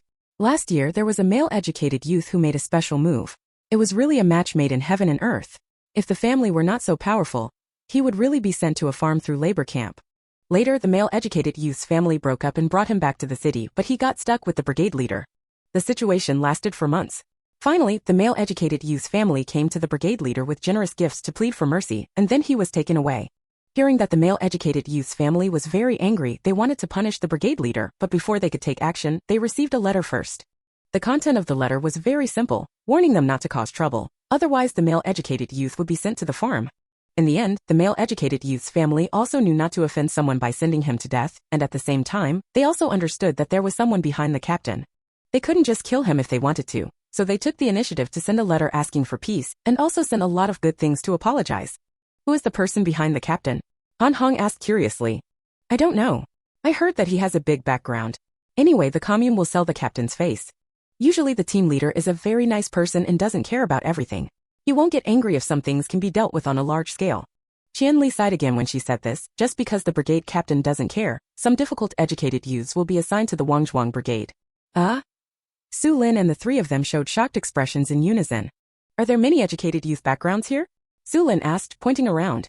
Everyone with a strong background has returned to the city unless they have a last resort reason. The rest here except for those who are unwilling or unable to return to the city. Basically, they were all assigned normally and had no way to return to the city. Qian Li pointed to Huang Zishuliang's room. Those two stayed here for some special reasons. If you see them acting strangely, don't follow them. To avoid looking ugly, we may say that we are supporting rural construction. In fact, everyone has their own reasons or unavoidable reasons. Being convenient for others is also convenient for yourself. Isn't it? Chapter 58 Obtaining Treasure from the Air. Qian Li's words had profound meaning. Xu Lin understood them, and so did Han Hong and Zhang Chang. As for the reason why they have to stay, I believe they may know it soon. Not to mention anything else, one thing that is particularly good about our educated youth hospital is that no one snitches. Qian Li said with a little pride on her face. From the establishment of the Educated Youth Academy to the present, the Educated Youth Academy has never been raided by anyone from the Thinking Committee. This alone can make the people in their Educated Youth Institute walk out with their heads held high. You must know that the brigade next door has been raided several times, and it was all reported by the educated youth. The captain of their team almost hated the educated youths. Almost all the jobs assigned to them were heavy jobs and he wanted to keep them honest. Xu Lin asked curiously, are you talking about the Korean Camp Brigade? Yes, that's the brigade. Let me tell you, their brigade leader is very ruthless. He shows no mercy when dealing with the educated youth. It's strange to say that the educated youths in the Korean camp seem to have a backbone. They not only fought among themselves but also quarreled with the villagers. There will be some news over there every once in a while and it will be very lively. Speaking of the Korean camp, Qian Li talked more, but they were all complaints. It's just that Xu Lin doesn't understand. Since the Korean Camp Brigade has so many things, why is Xu Liang assigned to the Korean Camp Brigade? Based on the relationship between the Xu family and Xu Liang should be assigned to a better team. With confusion, Xu Lin asked, is the Haining Brigade richer than other brigades? Relatively speaking, it's much better, but it's not as rich as the Wangzhuang team. Our team leader is a capable person. There is a pig factory and a chicken factory built in the village, which can generate income every year. The work points of our team are also the most valuable. The Korean Camp Brigade is a little worse than our brigade, but they have a lumber factory there. When educated youths get there, if they have connections, they can work as workers. Qian Li's explanation made Xu Lin figure out that if Xu Liang had not come to Wangzhuang Brigade, he would probably be transferred to the lumber factory. It's a pity that the Xu family would never have expected that their young master would take the initiative to change the brigade and offend the captain of the Korean Camp Brigade. TSK, I have to say that Xu Liang is a person who is good at seeking death. In the gossip, Xu Lin was so full that the pot of goose was divided among the 4 people. Qian Li asked Xu Lin to rest and took the initiative to clean up the pots and pans. After tidying up, the 4 of them went back to the house to rest. Xu Lin lay on the bed, feeling hot at the thought of the 2 treasures she had yet to pick up. That Zhou Xuemei will soon find out that the treasures in the small courtyard have been evacuated, and she will definitely speed up her actions. At this time, it depends on who is faster. No, we have to take action tonight. Those treasures must not fall into Zhou Xuemei's hands. Xu Lin lay in bed for an hour, listening carefully to the movements in the educated youth home. The sound of even breathing could be heard from the next door. She must have fallen asleep. Xu Lin waited for a while, then quietly got out of the window, looked around first, made sure there was nothing abnormal, and then quickly climbed over the wall and left. She carefully left the Wangzhuang Brigade and came to the main road. She immediately ducked into the small trees nearby, took out the bicycle from the space, rode on and left. Although the night was dark, because of the snow that had not melted away and Xu Lin's good eyesight, she was not afraid of riding into the ditch. With the blessing of the divine walking talisman and the fact that she was not afraid of meeting people at night, Xu Lin let go of her speed and moved forward. It took half an hour to arrive outside the county town. Xu Lin looked at the time. It was only 12 o'clock. After thinking about it, she turned the handle of the car and went to Wu Chengguang's village. The village was not far from the county seat and could be reached by bicycle in only 15 minutes. Xu Lin's bicycle was blessed with magical talismans and was faster. It took only a few minutes to reach Wuzhuang. The ancestral grave of Wu Chengguang's family is on the barren hill at the west end of the village. That mountain is also called Grave Mountain. People who died in the village were buried there. It was scary to look at it during the day, let alone at night. Therefore, Xu Lin's journey was particularly smooth. She didn't even meet a human figure, but she saw a few ghost figures. When those Apiao saw Xu Lin from a distance, they immediately ran away. Being as smart as them, they could sense Xu Lin's powerful aura from a distance and knew that she was someone they couldn't afford to offend, so they had to stay away. Xu Lin put away her bicycle at the bottom of the mountain and looked up carefully. She was using the qi-gazing technique in metaphysics to hunt for treasures. The art of fortune-telling can not only reveal a person's wealth, bad luck and luck, but also treasure luck. What surprised Xu Lin was that there were several treasures on this tomb mountain, one of which was particularly rich. Xu Lin determined the location with the strongest treasure energy and immediately set off to go there. The treasure appeared next to a tomb, and Xu Lin confirmed that it was Wu Chengguang's ancestor through the name on the stone tablet. She took it out without saying a word and started digging. The cold and frozen ground was extremely hard, and the mountainous terrain made it even more difficult to dig. Xu Lin dug for a while before finally digging out an area of 2 feet square. Xu Lin was very dissatisfied with the speed. Suddenly she slapped her forehead and secretly cursed herself for being stupid. She had spatial powers, so why did she have to dig the ground so hard? She can just use her space powers to create a space black hole. As long as the other end of the black hole is on the other side of the treasure, she can retrieve the treasure from a distance. TSK, it turns out that if your brain freezes you will become stupid, and she almost became stupid from the cold. Xu Lin put away her belongings and immediately used the space black hole to find the location of the treasure. She opened the space black hole 3 times in a row before finding the location. Next, Xu Lin felt happy and sat on the ground to recuperate. After collecting all the treasures in the ground, Xu Lin was so tired that she was sweating. Retrieving objects from the air was easy, but it was tiring and required supernatural powers. Xu Lin's level 1 space ability was almost used up. She quickly took out a cup of spiritual spring and drank heavily to replenish herself with nutrients. After resting for a while, she got up and cleaned up the dug ground. TSK, the hole that took a long time to dig was not only useless, but also had to be filled in with effort. Xu Lin really had nothing to say. After cleaning up, it was already an hour and a half later. Xu Lin looked at the treasures in other places, thought about it, and turned around to leave. She wasn't sure if those people were bad people and they didn't offend her. Xu Lin didn't want to take away other people's wealth and in their hopes. The road down the mountain was smooth, and so was the road to Qingshan County. However, something happened when we were approaching Wu Chengguang's lover's home. Xu Lin heard the messy footsteps and immediately put away her bicycle and hid in the dark. Soon a group of people appeared in her sight, and the leader was Zhou Xuemei, whose face was covered with wounds from torture and whose hands were wrapped in gauze. Behind her followed 3 carts, each piled high with boxes. Their faces shone with excitement, and they were pushing or pulling the car forward quickly with all their energy. Normally, residents in this area should be able to hear such a loud noise, but no lights were on in any yard. Or someone shouted who it was. The atmosphere was very strange and smelled of abnormality. Chapter 59. This method is really high. Xu Lin waited until their motorcade left, then decided to give up going to Wu Chengguang's lover's house to check, and decided to follow Zhou Xuemei. Maybe Wu Chengguang's little fortune was moved away by them. The group of people hurriedly drove for half an hour and arrived at a private house near the road in the north of the city. Zhou Xuemei asked the big man and the others to take the baby in, while she stayed behind. After checking around to make sure no one was following her, she entered the yard. Not long after Zhou Xuemei entered the yard, Xu Lin also moved to the backyard of the private house. She easily walked into the backyard and looked around. What surprised Xu Lin was that the yard was very clean and no secret rooms were found. So she went to the front yard, where she found that the treasure the big man and the others had brought back was still on the truck and had not been unloaded. There were multiple breathing sounds in the east wing. Xu Lin guessed that someone was hiding there, so she acted more carefully. The furnishings in the other bedrooms were very simple, just like ordinary people's homes. Xu Lin didn't find a few valuable things. In the hall, Zhou Xuemei and the others sat around the 8 immortals table, which was filled with good wine and delicious food. Because Zhou Xuemei's hands were injured and her face was swollen and scratched, she cannot drink at this time. So the man sitting next to her fed her porridge. The big man and the others were not surprised by this. They also understood that they had injuries on their bodies and faces and could not afford to eat big fish or meat. It's good to have thick white porridge to drink. However, they did not know that they were attending the Hongnan banquet. The big man who had the most fun drinking and eating meat was the first to notice something was wrong.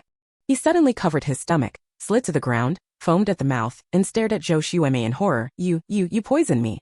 As soon as the word poison was pronounced, the brothers sitting next to the big man also showed symptoms of poisoning and fell to the ground. They looked at Zhou Xuemei eating porridge in disbelief. I never thought that Zhou Xuemei, who was painting cakes for them with a smile just a second ago, would poison them. Why? Why?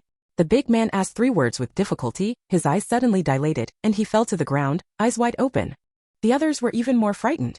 They begged for mercy and begged Zhou Xuemei to let them go, but the only response they received was Zhou Xuemei's sneer. Let them go. It was definitely impossible to let them go. Zhou Xuemei almost hated them. She just went to check out the strength of the newly formed gang and how much stuff they had in their hands. Zhou Xuemei thought that if the opponent's strength was average, she would take advantage of him and steal his goods. How could he know that he would fall into the tiger's mouth first before he could figure out the other party's background?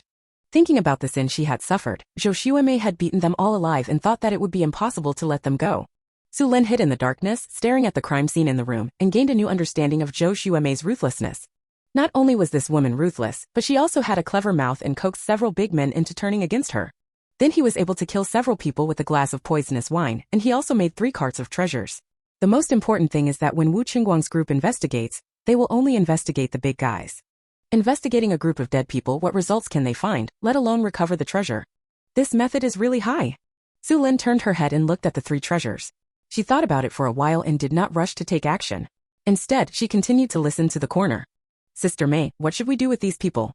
Lu Zi kicked the corpse at his feet and asked calmly. Crush it to pieces and feed it to the dogs. Send the other 3 boxes of treasures to Asong. Xu stood up and looked down at the steaming corpses with a sneer on her face. Letting them feed the dogs is an advantage for them. Yes, what Sister May said is that she really gave them an advantage.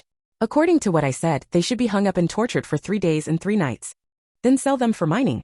The 6 sons agreed with each other and the ideas they came up with were quite vicious. Ha, Xu sneered, mining would be an advantage for them, and no one who tortured her would survive. I'm going to rest. You quickly arrange for someone to take him there. Brother Qi will send someone to take him away tomorrow. You should be careful here to avoid any accidents. Sister May, don't worry, I will definitely do it properly. Liu Zi patted his chest and promised that he was not in a hurry to work. Instead, he put Xu to sleep like a little eunuch and then came out to greet his brothers to work. After a short while, more than a dozen strong men came out of the east wing. At Liu Zi's signal, they gently pulled 3 carts of treasures away. Xu Lin quietly climbed over the wall and left, quietly following behind the group of people. The group of people walked along the road for more than 10 minutes and turned into a large courtyard on the roadside. The courtyard was quiet and nothing unusual could be seen from the outside. Xu Lin quietly came to the courtyard wall. Instead of rushing over the wall, she used the black hole in space to check the situation in the courtyard. Seeing this, Xu Lin raised her eyebrows. Good guy, the yard is very big, it must be 300 to 400 square meters. The courtyard is very empty and 3 cars parked in the courtyard don't look crowded at all. There were 4 strong men standing at the 4 corners of the courtyard, just taking all the situations in the courtyard into view. If Xu Lin rashly climbed over the wall, it would be too difficult to avoid their eyes. Lu Zi stood in front of the car and talked to a man who looked gentle and fair. Judging from his attitude, the man's status was quite high. Xu Lin propped up her ears and listened carefully and heard the word Sangge from Lu Zi's mouth. Brother Song, Sister May moved this from Wu Qingguang's lover. Sister May said Wu Qingguang can be killed. In addition, there are many treasures buried in Wu Qingguang's ancestral grave, and Sister May wants Brother Song to arrange for manpower to dig them out. Since it's Sister May's credit, why didn't you send someone to do the work? Ah Song asked lightly, his eyes scanning Liu Zi's face. My people are not comparable to Brother Song's men. Besides, I have to protect Sister May when she goes to the commune for shopping tomorrow. Lu Zi was quite sensible and immediately told Ah Song everything about his upcoming arrangements, without hiding anything. From the beginning to the end, Lu Zi had a dogleg-like smile on his face. Brother Song, I know my status and I will definitely not compete with you. My loyalty will only be dedicated to you. Liu Zi's disgusting expression made Ah Song raise the corner of his mouth. He raised his hand and patted Liu Zi on the shoulder and said slowly, Remember what you said today. I am a small-minded person and cannot tolerate betrayal. Brother Song, don't worry. Once you are a younger brother, you will always be a younger brother. I understand this. My 6th son is not the ungrateful one. Liu Zi's life was saved by Brother Song. From then on, Liu Zi's life belongs to Brother Song and you can take it away at any time. Liu Zi's tone was sincere and his expression was serious, and what he said seemed to be true. As for how much Ah Song believed it, he didn't know. After the matter was discussed, Ah Song indicated that Liu Zi could take the people away. When Liu Zi and his group left, Ah Song chuckled and shook his head. Chapter 60 I can make your nose clear? Ah Song ordered his men to move the treasure into the underground warehouse. After confirming that there was no problem, Ah Song went back to the house to rest. An hour later, the courtyard was completely quiet, but the strong men at the 4 corners of the courtyard wall did not get off work and still stood upright. As soon as Xu Lin saw this situation, she knew that if she wanted to take action, she had to bring down these 4 people and Ah Song. Otherwise, she wouldn't be able to do this job. Looking at the time, it was almost 2 o'clock now. She had to act quickly. If we wait any longer, it will be dawn when we return to Wangzhuang Brigade. Xu Lin had an idea in her mind and immediately affixed a magical talisman on herself. She used the power of space to drug those closest to her first. Then he ran away, made a black hole in space near the 2nd strong man, and sprinkled some poison from it. After doing this, she ran to the 3rd person. When she came to the 4th person and drugged her, the body of the first drugged person began to sway. After Xu Lin finished administering the drug, the man fell to the ground. The other 3 people immediately became happy when they saw it. They didn't realize that the man had been hit, but instead laughed at the other person for dozing off and falling asleep even while standing. He didn't even wake up after falling to the ground. He's also a great guy. This guy can laugh at him for the rest of his life. When they realized that their heads were also dizzy, they had no time to warn and they fell to the ground. Xu Lin took the opportunity to climb over the wall and rushed to Ah Sung's room immediately. A black hole in space opened next to Ah Sung's nose. Drugs followed soon after. After doing this, Xu Lin didn't dare to stay and started to drug the room where other people were sleeping. When everyone was knocked down, Xu Lin breathed a sigh of relief. As long as the method was high enough, no matter how vigilant the defense was, it would be useless. She smiled proudly 3 times and immediately rushed to the entrance of the secret room. Entering the secret room, Xu Lin smiled again. As big as the yard was, the secret room was as big as it was. The entire yard was dug out and a large basement was built. The 300 to 400 square meter basement is filled with boxes of all sizes. Xu Lin opened a box and looked inside. Inside was a blue and white vase wrapped in newspapers and stuffed with straw. Such careful packaging shows that it is ready for long-distance transportation. Thinking of what Zhou Xueme said before, 7th brother would send someone to pick it up tomorrow. Could it be that these goods are all prepared for 7th brother? Haha, it can only be said that it was a coincidence that she had taken a liking to this batch of goods. Xu Lin immediately started to collect it. Instead of collecting it through the black hole in space, Xu Lin not only increased her speed, but also saved her energy. It took Xu Lin more than 10 minutes to collect all the treasures. She looked around carefully and found that nothing was missing. After leaving the basement, Xu Lin's eyes fell on Ah Sung's room and she searched the room mentally. Soon he found an oil paper bag under Ah Sung's pillow and inside the bag was a medical book. Xu Lin didn't see the contents clearly, but it was certainly not a simple medical book that Ah Sung could carry with him. Xu Lin took the oil paper bag away without saying a word. They also found more than 100 yuan in Ah Sung's pocket, more than 2 yuan and a dozen small yellow croakers in the money box. Finally, 2 century-old ginseng roots were found in the concave. Good guy, Xu Lin calls him good guy. This Ah Sung has a lot of good things in his hands. In line with the principle of a cunning rabbit with 3 burrows, Ah Sung should have a lot of good things hidden in other places. I'll collect it again when I have the chance. Next, Xu Lin searched the others again, and then she climbed over the wall and left with the full harvest.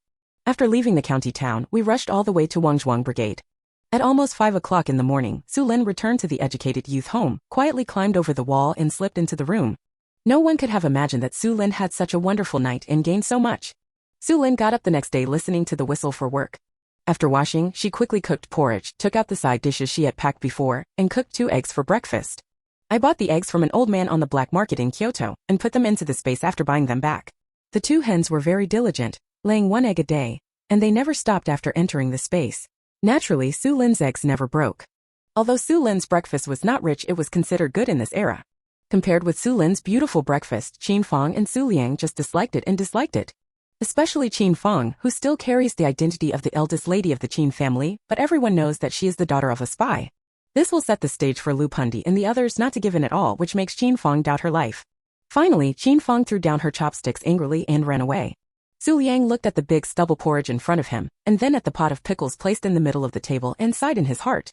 If he had known that he would eat this if he went to the countryside, he would never go to the countryside no matter what. Even if he got a job in a remote place and took Qin Fang to hide there for 2 years, it would be better than going to the countryside. Alas, it's a pity that the world didn't know this earlier. He put down his chopsticks and stood up to chase Qin Fang. Not only Qin Fang couldn't eat this breakfast, he couldn't eat it either. He might as well take Qin Fang to eat the snacks he brought. It seems that the dining together can no longer continue. He is not used to eating this kind of food and he doesn't want to get used to it. It's a pity that those educated youths are unwilling to partner with them. Xu Liang squinted his eyes and thought about how to spend the next days as he walked. Learning to cook by yourself is definitely not possible. They still have to find someone willing to help them cook. Thinking like this, Xu Liang came to Qin Fang's room door and happened to meet Xu Lin, who opened the door and came out to pour the dishwater. Looking at Xu Lin's little black face, Xu Liang snorted, "This bumpkin with a black heart, how could he compare with his Fanger?" This humming made Xu Lin unhappy. Why, humming can make your nose clear. Since you like to ventilate so much, then ventilate and have fun. Seeing Xu Liang walking towards Qin Fang's house, Xu Lin threw her into a black hole in space, stretched at her calf and tripped on Xu Liang's foot. Xu Liang, who was on guard, didn't expect that he was careful enough and still fell to the ground. The most unfortunate thing was that he hit the ground on his face. Although the bridge of his nose was not broken, his nosebleed was flowing. Facing Xu Liang's screams and miserable look, Xu Lin didn't feel guilty at all, and even smiled and mingled with the crowd while holding a basin to watch the fun. Hu Chaiming looked at the miserable Xu Liang and felt that Xu Liang was quite unlucky. He almost lost his appearance due to such a fall so early in the morning. If you fall every day, you won't become a fool. After reading the joke, Xu Lin happily followed the educated youth team to the brigade headquarters. Just as Qian Li said, Xu Lin was assigned to open up wasteland. Because Qin Fang and Xu Liang took leave to go to the commune, Xu Lin followed Han Hong and Zhang Chang to pick up stones, and Du Yong, an old educated youth, guided them to open up wasteland. Walking among the crowd, Xu Lin, who has sharp ears, could hear villagers whispering from time to time.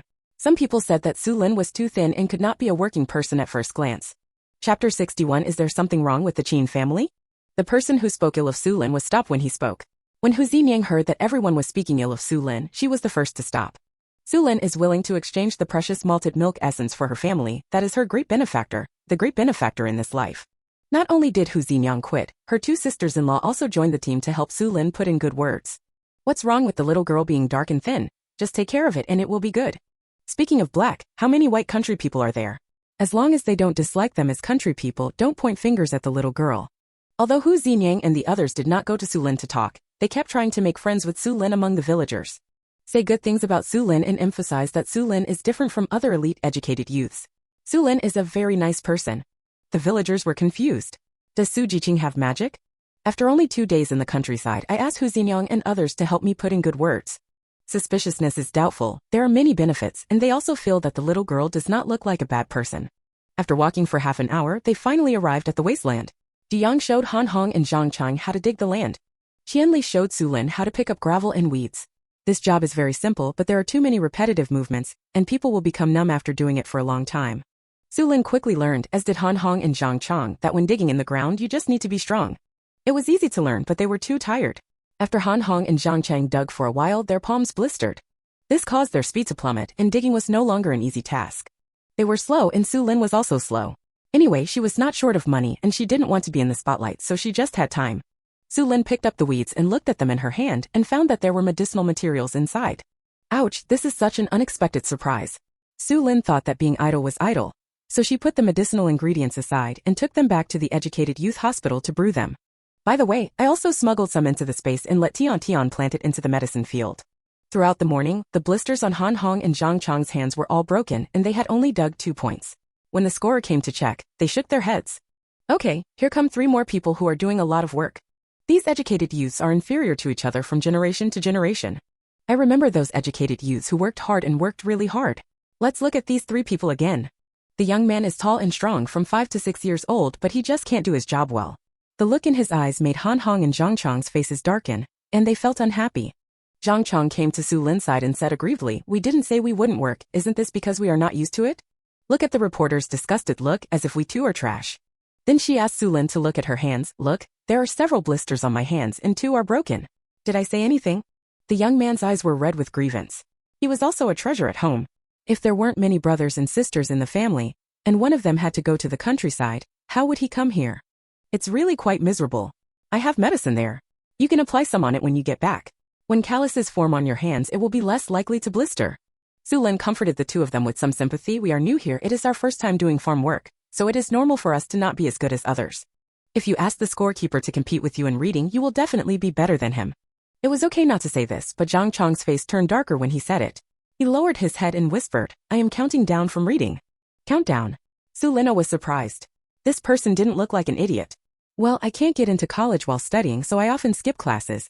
No, my grades are getting worse every day. Zhang Chang blushed as he spoke, poked Han Hong, and asked in a low voice, "How are your grades?" "I'm okay. I rank first every year." Han Hong held the shovel, stared at his hands, and answered without hesitation. Zhang Chang, "Oh, is it what people say?" "What about you?" Zhang Chang asked Xu Lin unwillingly. "I finished primary school in 2 years and was admitted to middle school with the #1 score in the school. Then my student status was replaced by someone else and I dropped out of school." Xu Lin had a helpless expression on her face, but if you look closely you can see her little pride. In her past life and this life, Xu Lin has never been stupid. It's a pity that she was suppressed too hard by the Xu family in her previous life, so she didn't turn around. Zhang Chang was even more shocked. He felt that he should not ask this question, but he couldn't help but ask. "Who is so shameless to replace your student status?" "The daughter of the family who secretly replaced me." Xu Lin shrugged and Zhang Chang felt even more sympathetic to Xu Lin. He was obviously a top student, but he didn't have the chance to go to school. If he hadn't been stolen, he would have been a real winner in life. Thinking about Qin Fang again, Zhang Chang couldn't help but whispered in Han Hong's ear, "Is there something wrong with that Qin family member? Why couldn't they see the good in Xu Jiqing and actually treat that fake as a treasure?" "Are you sure they treat the fakes as a treasure?" Han Hong curled his lips. "They obviously treat Xu Liang as a treasure." Zhang Chang was speechless again. Can he still understand this? The Qin family is really nothing. They even gave up their own daughter for the sake of profit. But no matter how speechless Zhang Chang was, he had no chance to jump in front of the Qin family and scold them for being blind and blind. I can only be lucky in my heart. Thinking about Qin Fang's seductive temperament, I really don't understand how the Qin family tolerated her until she grew up. In Xiangyang Commune, Qin Fang finished shopping and was about to return to the brigade with Xu Liang, but she saw a ghost painting talisman where she was waiting for the bullock cart. The talisman looks like it was painted carelessly by a child and most people wouldn't care if they saw it. But Qin Fang was different. She knew it was a code word and someone wanted to see her. Who is it? Who will see her at this time? Although Qin Fang couldn't understand it, it didn't stop her from meeting him. She didn't dare not to meet him. Ever since she found out that she was not a biological child of the Qin family, she had been forced by Xu Lin to betray a lot of information. This handle has been firmly held by those people. If she doesn't obey, she will be put in jail. Brother Liang, I suddenly remembered that there is one more thing I haven't bought. Can you wait for me here? If you haven't bought anything, let me buy it for you. Xu Liang said subconsciously. Oh, those are things for girls. It's hard for Brother Liang to buy them. Just wait for me here. I'll be back soon. After saying that, Qin Fang lowered her blushing head. Xu Liang's heart was shaken when he saw it, and he just felt that his Fanger was good in every way. At this point, no matter how stupid Xu Liang was, he understood that he was not suitable to buy that thing. I guess Fanger didn't forget it, but felt embarrassed to buy it since he was around. Thinking of this, Xu Liang still blamed himself for being careless. He should be considerate and give Fanger her private space. Qin Fang ran all the way to the Supply and Marketing Cooperative. After entering the Supply and Marketing Cooperative, she was quickly led to the back door. Under the leadership of that person, Qin Fang left the Supply and Marketing Cooperative and entered a nearby house. 62 Chapter 62 I Know Medicine. Qin Fang cautiously entered the main room, only to find that there was no one in the main room and there was a piece of paper on the table. Qin Fang picked up the paper and looked at it, her face became solemn. After reading it, she wrote down the contents on the paper, and then placed the paper in the charcoal basin on the table. Seeing the piece of paper turn into gray stains, Qin Fang walked out of the yard with a heavy face and returned to the Supply and Marketing Cooperative through the back door. After buying women's products, Qin Fang returned to Xu Liang full of worries and turned into a cute little sweet girl in 1 second. Xu Liang, who didn't know anything, turned into a flower protector and protected Qin Fang for a while. He has done this action for more than 10 years and has developed a habit. When she was a child, Qin Fang was soft and cute, like a porcelain doll, unable to be bumped, touched, or endured any grievances. As long as he sees Qin Fang, Xu Liang will subconsciously want to protect her. The villagers who were waiting for the bullock cart curled their lips when they saw it. They felt it was too eye-catching, so they turned away silently. They are embarrassed to do it, but they are embarrassed to watch it. It was easy to make lunch alone. After Xu Lin had eaten and drank enough, she lay in bed and took stock of yesterday's harvest. The first thing I read was the medical book, called the Book of Rejuvenation, written by an unknown person in history. Xu Lin opened the pages and looked at it. The book was typed vertically and had no punctuation marks. Judging from the paper material, it must be hundreds of years old. It is not easy to preserve it until now. It can be preserved in such good condition, which shows that the people who own this medical book cherish it very much. As she read, Xu Lin's eyes grew wider and wider, her peach blossom eyes filled with shock. The Rejuvenation Sutra not only contains medical theories, but also medical prescriptions. Of course, the most important thing is the rejuvenation acupuncture method. That acupuncture method can really revive dead trees and give them a second spring. It is no exaggeration to say that after studying this medical book, it is no longer a legend that people can be cured to death with flesh and bones. Moreover, this acupuncture method is particularly suitable for Xu Lin's wood-type abilities. Combined with the wood attribute, the power of this set of acupuncture techniques is not doubled, but 10 times. As long as the disease is not terminal, acupuncture can cure it. If word of this incredible ability spreads, it might be sliced up and studied. After Xu Lin memorized the contents of the book, she carefully put the rejuvenation scripture into the warehouse and placed it in the most important position. She would not easily show this medical book to others. Xu Lin then began to look through the ancient books obtained from the secret room guarded by Matzi. Those ancient books were not well protected and were piled haphazardly in corners. Many ancient books were seriously damaged. Xu Lin felt so distressed when she saw him. If Matzi hadn't died, she would have wanted to press him to the ground and rub him. Just when Xu Lin was thinking about how to repair these severely damaged ancient books, her consciousness ached, and then a wave of memories emerged. This is? Xu Lin looked at that memory with surprise on her face. She remembered that this was a skill she learned in a plane. In that plane, she was a powerful restorer. There was no ancient book, calligraphy or painting that could not be repaired in her hands. Looking at the badly damaged ancient book in her hand, Xu Lin thought of several ways to repair it. It's a pity that Xu Lin lacks materials. Even if she can repair it, she still needs materials. Alas, it is difficult for a clever woman to make a meal without rice, so the repair work will have to be postponed. Xu Lin carefully placed the ancient books on the shelves to minimize the damage caused by the movement of the books. In the process of sorting out books, Xu Lin saw many books that were spread overseas in later generations. From this point, it can be inferred that both Wu Qingguang and Asong are related to smuggling. Those bitches are really indifferent. Not only did they smash and burn cultural relics, but they also smuggled them out. It was really bad. Letting such people gain power is a kind of harm in itself. I don't know if Wu Qingguang will madly investigate and retaliate after knowing that the 3 treasures have been lost. Oh, it's best to let them fight, dog. No matter who kills whom, it will be a good thing for Xu Lin. Xu Lin felt that time had not passed long, but she heard the whistle for work. When she came out of the space, she saw that it was already 2 o'clock in the afternoon. Time passed very fast. During this period of time, except for arranging the ancient books, she did not open any other boxes. Thinking of having to make pills after work in the afternoon, Xu Lin could only sigh that I am so busy. He obviously wanted to show off, but who would have thought that he would be too busy to take a lunch break? No, she still had the medicinal ingredients she picked up but hadn't brewed yet. Hey, she was very busy after work in the afternoon. In the afternoon, they were still clearing land in the same place. Although Han Hong and Zhang Chang put medicine on their hands to stop the pain, they felt pain in their palms as soon as they worked. But the torture for the 2 of them was so severe that they naturally couldn't work any faster. Team Captain Wang Futsai came over to see the results of the 3 of them. Hey, the speed in the afternoon was not as fast as in the morning. It was almost impossible to see. But compared to the 2 who asked for leave, the captain still felt that the 3 in front of him were much more pleasing to the eye. Wang Futsai was about to say a few words when a scream came from behind him, followed by a woman's shrill cry. Second baby, what's wrong with you? Don't scare me, second baby. What's wrong with Erba? Oh, look at that sullen face. Quick, call Dr. Wang. Oh God, you want the life of my old wife, my second child. Stop crying, hurry up and take him to Dr. Wang. This child's face is turning blue. It will kill him if he is too late. Those desperate cries made people's scalp numb, and Wang Futsai turned around and ran away almost subconsciously. After Xu Lin and the 3 of them looked at each other, they stood up and started to catch up, especially Xu Lin. Despite her small size, she was really fast. Han Hong and Zhang Chang felt their eyes blurred, and Xu Lin was no longer around them. Wang Futsai was running and breathing heavily when he saw a figure leaping past in front of him. In the blink of an eye, the figure had jumped 10 meters ahead. Blink again, good guy. Wang Futsai is as good as good guy, is at the speed of a person running out slash. Before he could figure it out, Xu Lin had already bumped into someone running toward the village with her child in her arms. She shouted loudly, "Stop running and give the child to me. I know how to heal." This sound woke up the second baby's father, who was holding the child. He handed the second baby to Xu Lin as if he heard the sound of nature. His chaotic brain never thought about whether Xu Lin was really good at medicine, and he only looked at Xu Lin for help. After taking the child, Xu Lin felt for his pulse and said it was okay. It was still too late. The child's throat was stuck by a foreign object. Xu Lin immediately turned the second child over and held him in her arms, holding his abdomen with one hand. A hand pushed on his back. In everyone's confused eyes, Xu Lin's Wu-type power entered Erwa's body and went straight to her throat. As a peanut rushed out of his throat, Erwa burst out crying, and his little face turned red. Okay. Xu Lin coaxed twice. Seeing that Erwa couldn't listen, Xu Lin handed her over to Erwa's mother, who rushed over. Seeing the other person holding the child and crying loudly, Xu Lin felt quite accomplished. 63 Chapter 63 Why did you study secretly? The other villagers started talking when they saw Xu Lin rescuing people. Ouch, it's stuck on peanuts. You can't give peanuts to such a young child. Isn't that right? The child doesn't know how to chew it up and eat it. What should I do if it gets stuck? Who says it's not the case? Last year, a child in Wulipo choked to death. The mother cried crazy after hearing the death of the child. The second baby is very lucky.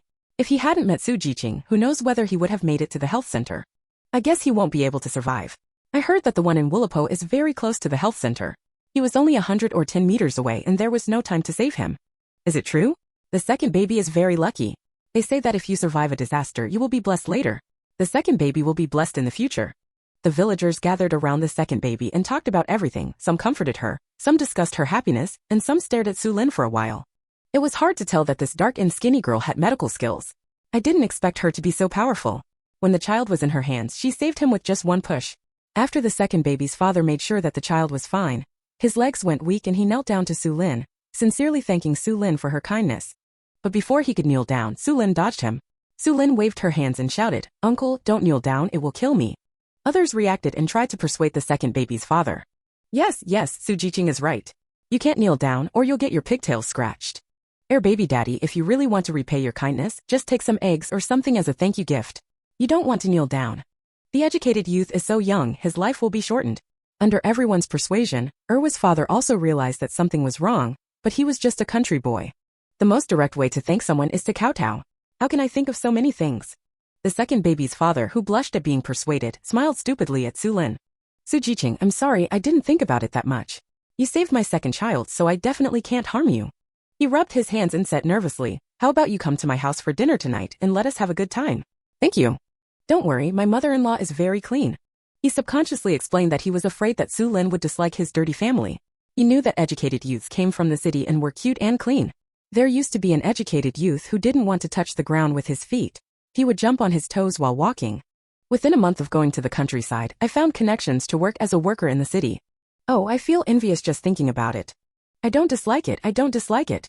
Xu Lin smiled and waved her hands, joking. She had never experienced any hardships and she had also been in conditions worse than those in the countryside. I think back in the last days she also killed 7 people in and out of the zombie pile. Seeing Xu Lin's sincere smile, the second baby's father breathed a sigh of relief, and the second baby's mother also recovered and came over with her second baby in her arms to express her thanks. Other relatives also gathered around Xu Lin to express their gratitude, as if their words of gratitude were free of charge.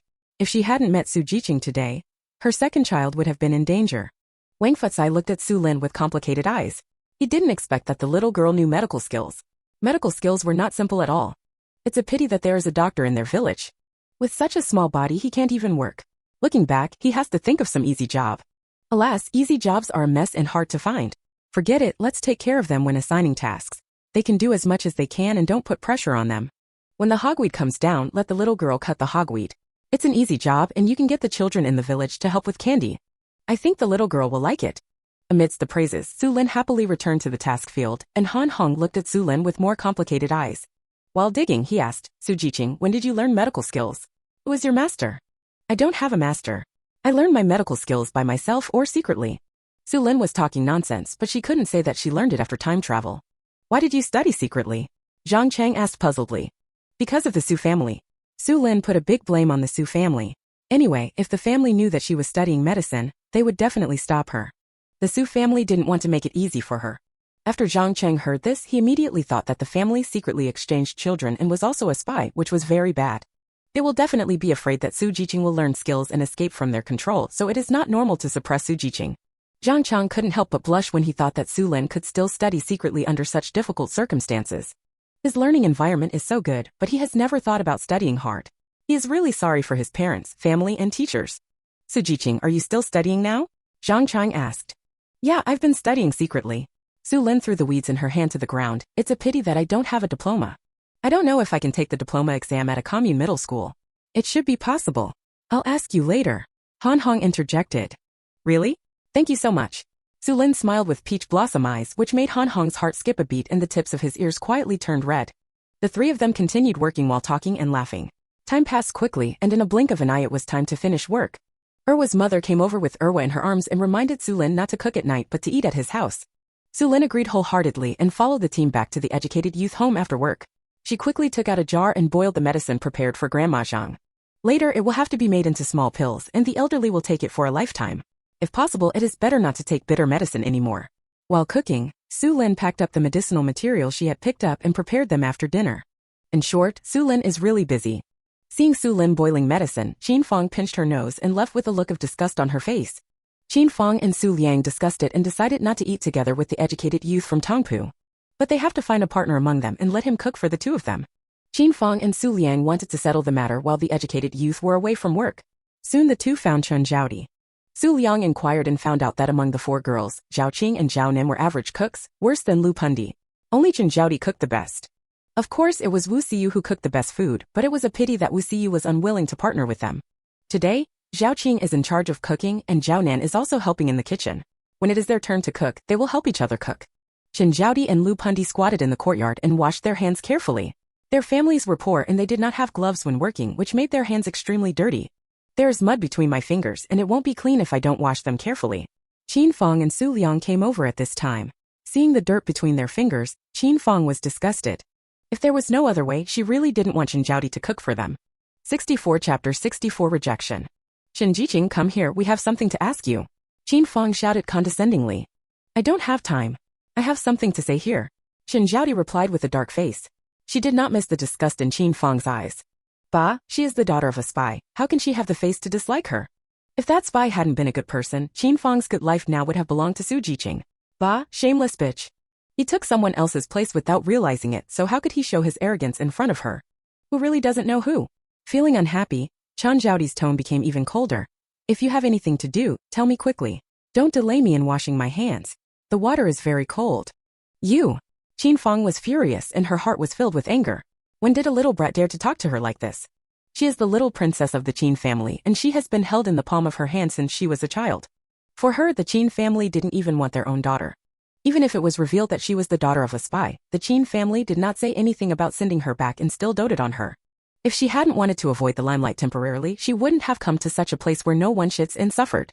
Qin Fang was angry and looked at Chen Zhaodi with an unkind look, but she quickly adjusted her expression. In terms of expression management, Qin Fang is qualified. She asked in a very aggrieved voice, Chen Jiqing, did I offend you in some way? Why did you do it? She looked at Su Liang aggrievedly and changed the subject. Brother Liang, am I very annoying? Without you, how could you be so annoying to others? You are the most innocent and lovely little girl in the world, but she doesn't like you. Su Liang took a step forward and held Qin Fang in his arms, whispering comfort. He turned to look at Chen Zhaodi with a threatening look in his eyes. Chen Jiqing, please speak nicely. If you dare to bully Fanger again, don't blame me for being rude. Me? Chen Zhaodi almost cried angrily. When did she bully Qin Fang? She just urged Qin Fang to speak quickly and not to delay her business. It's really cold to wash your hands on a cold day. Facing unreasonable people, Chen Zhaodi gritted his teeth and said, You are powerful, you are invincible, I can't afford to offend you. Stay away from me. Don't talk to me. No matter what you ask me for, I won't agree to it. After saying that, she turned away and continued to wash her hands. She was crazy to talk to Qin Fang. That damn woman was always pretending to harm others. If he really got involved with the two of them, Chen Zhaodi was worried that he would be tricked to death. Her frank words made Su Liang angry and then she remembered what they were here for. With everything going on like this, Chen Zhaodi would still be willing to have dinner with them. Since Chen Zhaodi can't work here, let's find someone else. Su Liang's eyes fell on Lu Pundi. Lu Pundi quickly turned away, but he must not look for her.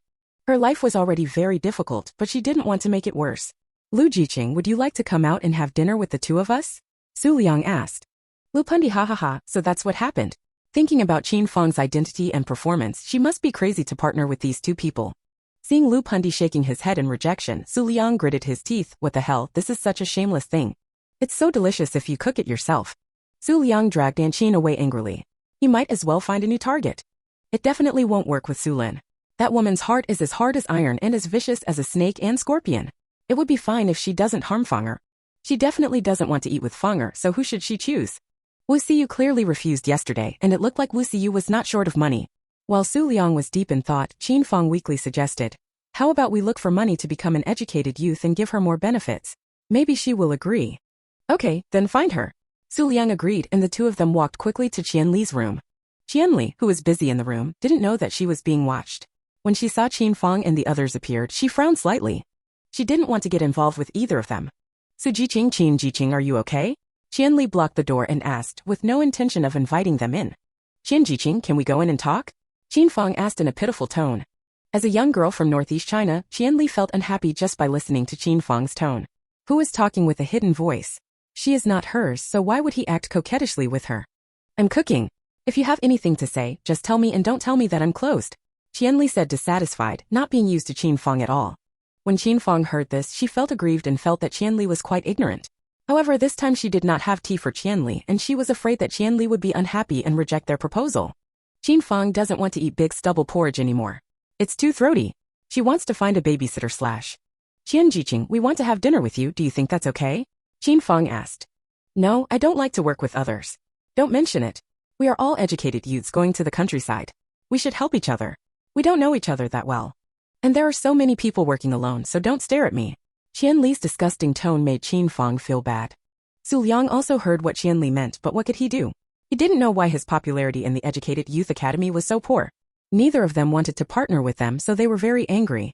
When he was angry, Su Liang spoke with anger and charity. Qian Jiqing, don't refuse in a hurry, listen to our conditions first. As long as you work with us, you don't need to provide food. You just need to cook for the two of us every day. If you look at the entire Educated Youth Institute, you won't find anyone else with this condition. How about joining us?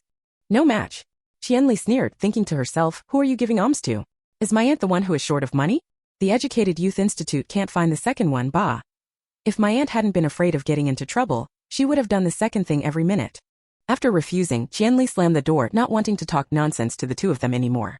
If you want to use a little food, let her be a nanny. Why not flatter them to death? After being rejected, Su Liang and Qin Fang's expressions became even more ugly. Han Hong and Zhang Chong, who were peeling garlic in front of Wu Siyu's room, looked at each other and lowered their heads. The smile on their lips was suppressed again and again, and then they were forced to suppress it. At the same time, the two of them were very happy. Fortunately, they found a dinner partner as soon as they arrived. If the two of them were rejected like this, where would their dignity go? Xu Lin angrily raised his leg and kicked Qian Li's door to vent his anger. As a result, his leg was raised and he lost his balance. There was a snap sound and Xu Lin fell down on his buttocks. The door couldn't reach it, and his buttocks almost broke into 8 pieces. Xu Lin, who was packing the medicinal materials, snickered what the hell. He actually wanted to kick in the little girl's door. It was really embarrassing for him. With her here, if you want to bully the little girl, just dream on it. Xu Liang stood up under Qin Fang's concern with red eyes. His butt hurt so much that the corners of his eyes twitched. 65 Chapter 65. Xu Liang couldn't figure out whether he was in conflict with this place. Ever since he came to the educated youth home, he would fall down from time to time. This is too evil. Brother Liang, what should we do? Qin Fang held Xu Liang's arm pitifully. We won't starve to death here, right? No, I really can't. I'll learn to cook. Xu Liang gritted his teeth. Well, the dignified young master of the Xu family wants to learn how to cook. If word gets back to the Xu family, the people in the Xu family will be furious. Xu Lin curled her lips when she heard this. She was really a lover. She hoped that he could really learn to cook as he said. It's best not to be joking. That said, Xu Liang didn't give up. He rubbed his butt and went to find Fu Yakin. Several people lived in a townhouse. Fu Yakin heard what happened at Qian Li's door. Before Xu Liang and the other two could speak, she said directly. Su Jiqing, Qin Jiqing, I'm sorry, I don't like not eating with others. You can ask someone else. Don't refuse in a hurry, listen to my conditions first. Xu Liang raised his hand to stop Fu Yakin from closing the door. Su Jiqing, how many of those who can live in a single room are short of money? Fu Yakin asked. This question stopped Xu Liang. Yes, few people who can live in a single room are short of money.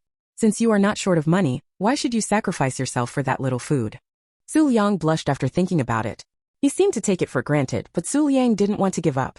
Then what if I use my quota to return to the city? Ha, Fu Yakin smiled. The quota for returning to the city is very precious, but as long as you are still in the country, will you give it to me / If you stay in the country for a year or two, do you think my family will not be able to get a place for me? This question was so sharp that it struck a chord with Xu Liang. Xu Liang couldn't find the words to refute for a while. Just like Qian Li said, many educated youths with backgrounds came to Wangzhuang Brigade. These educated youths can go back to the countryside in 1 or 2 years. Those who can live in a single room are basically people who are not short of money or connections. In this case, why should you wrong yourself? Xu Liang couldn't find any reason to ask Fu Yakin to be their nanny, so she could only leave with a blushing face.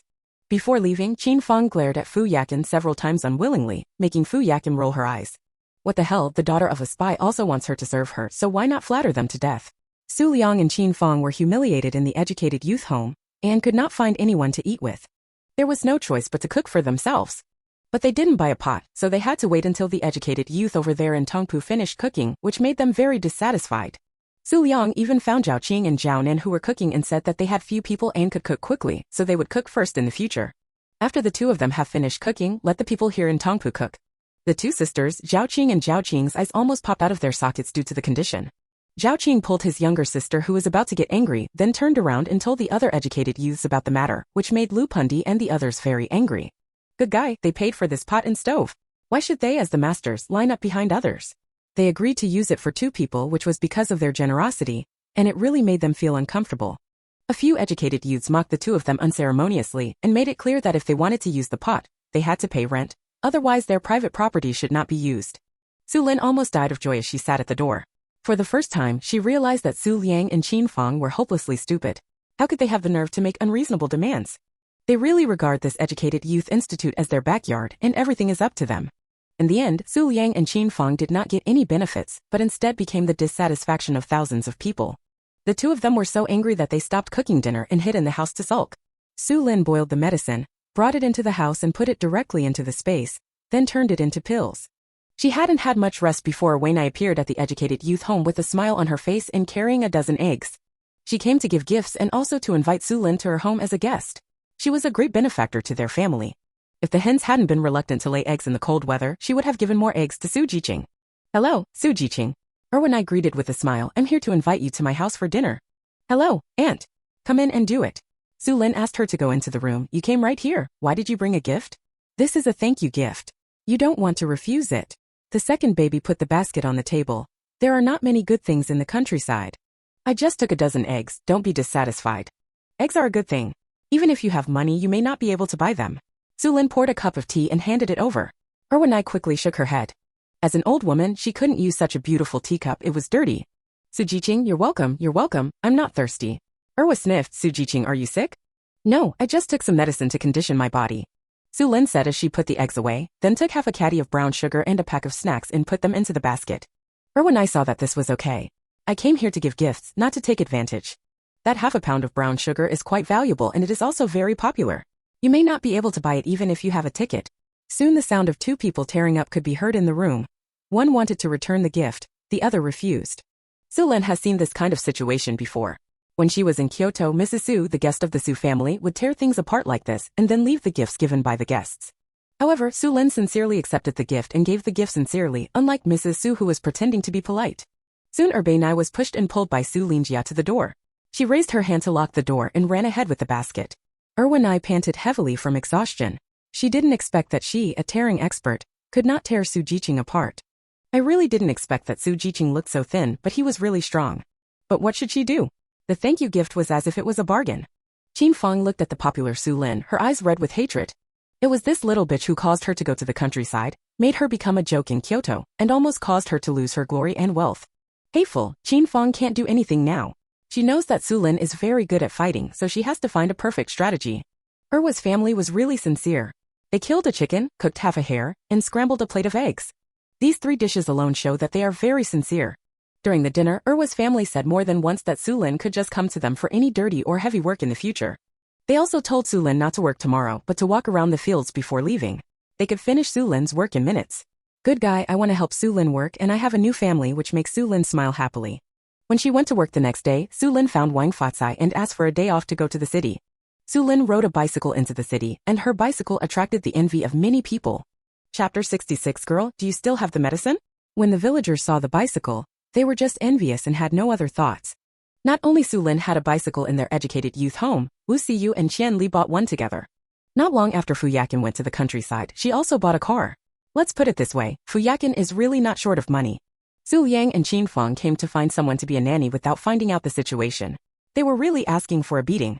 Moreover, the Wangzhuang brigade is not short of money and the brigade also bought 2 bicycles for public use. So Xu Lin is really not too eye-catching. After asking for leave, she flew all the way to the county seat. Xu Lin immediately went to Zhang's house and happened to meet Yutong who was about to go out. Seeing Xu Lin appear, Yutong's eyes lit up. Sister, you are here. If you don't come, I will go to the countryside to find you tomorrow. Yutong took Xu Lin's hand and invited her into the room with great enthusiasm. Sister, you are the one. She gave her a thumbs up, extremely excited. There really would be no harm without comparison. Otherwise, Xu Lin's power would not be shown. After examination at the hospital, not only were all the fragments from my mother-in-law's body removed, but her old illnesses were also almost completely cured. When my mother-in-law's arms and legs are well restored, her body will be healthier and stronger than before. The most important thing is that my mother-in-law no longer has to endure pain all the time. Although the mother-in-law didn't say it hurt and she always had a smile on her face in front of others, how could they not notice it at all while living together? They all knew that their mother-in-law was strong in front of others and did not want to burden them, but it was really hard for her to endure it. Behind her back, her man cried heartbrokenly one after another and never gave up on finding a famous doctor for her mother-in-law. However, it is so difficult to find powerful famous doctors now and many powerful old Chinese doctors have gone into hiding. Thank you. Xu Lin was cheerful and modest, and followed Yutong's strength to sit on the chair.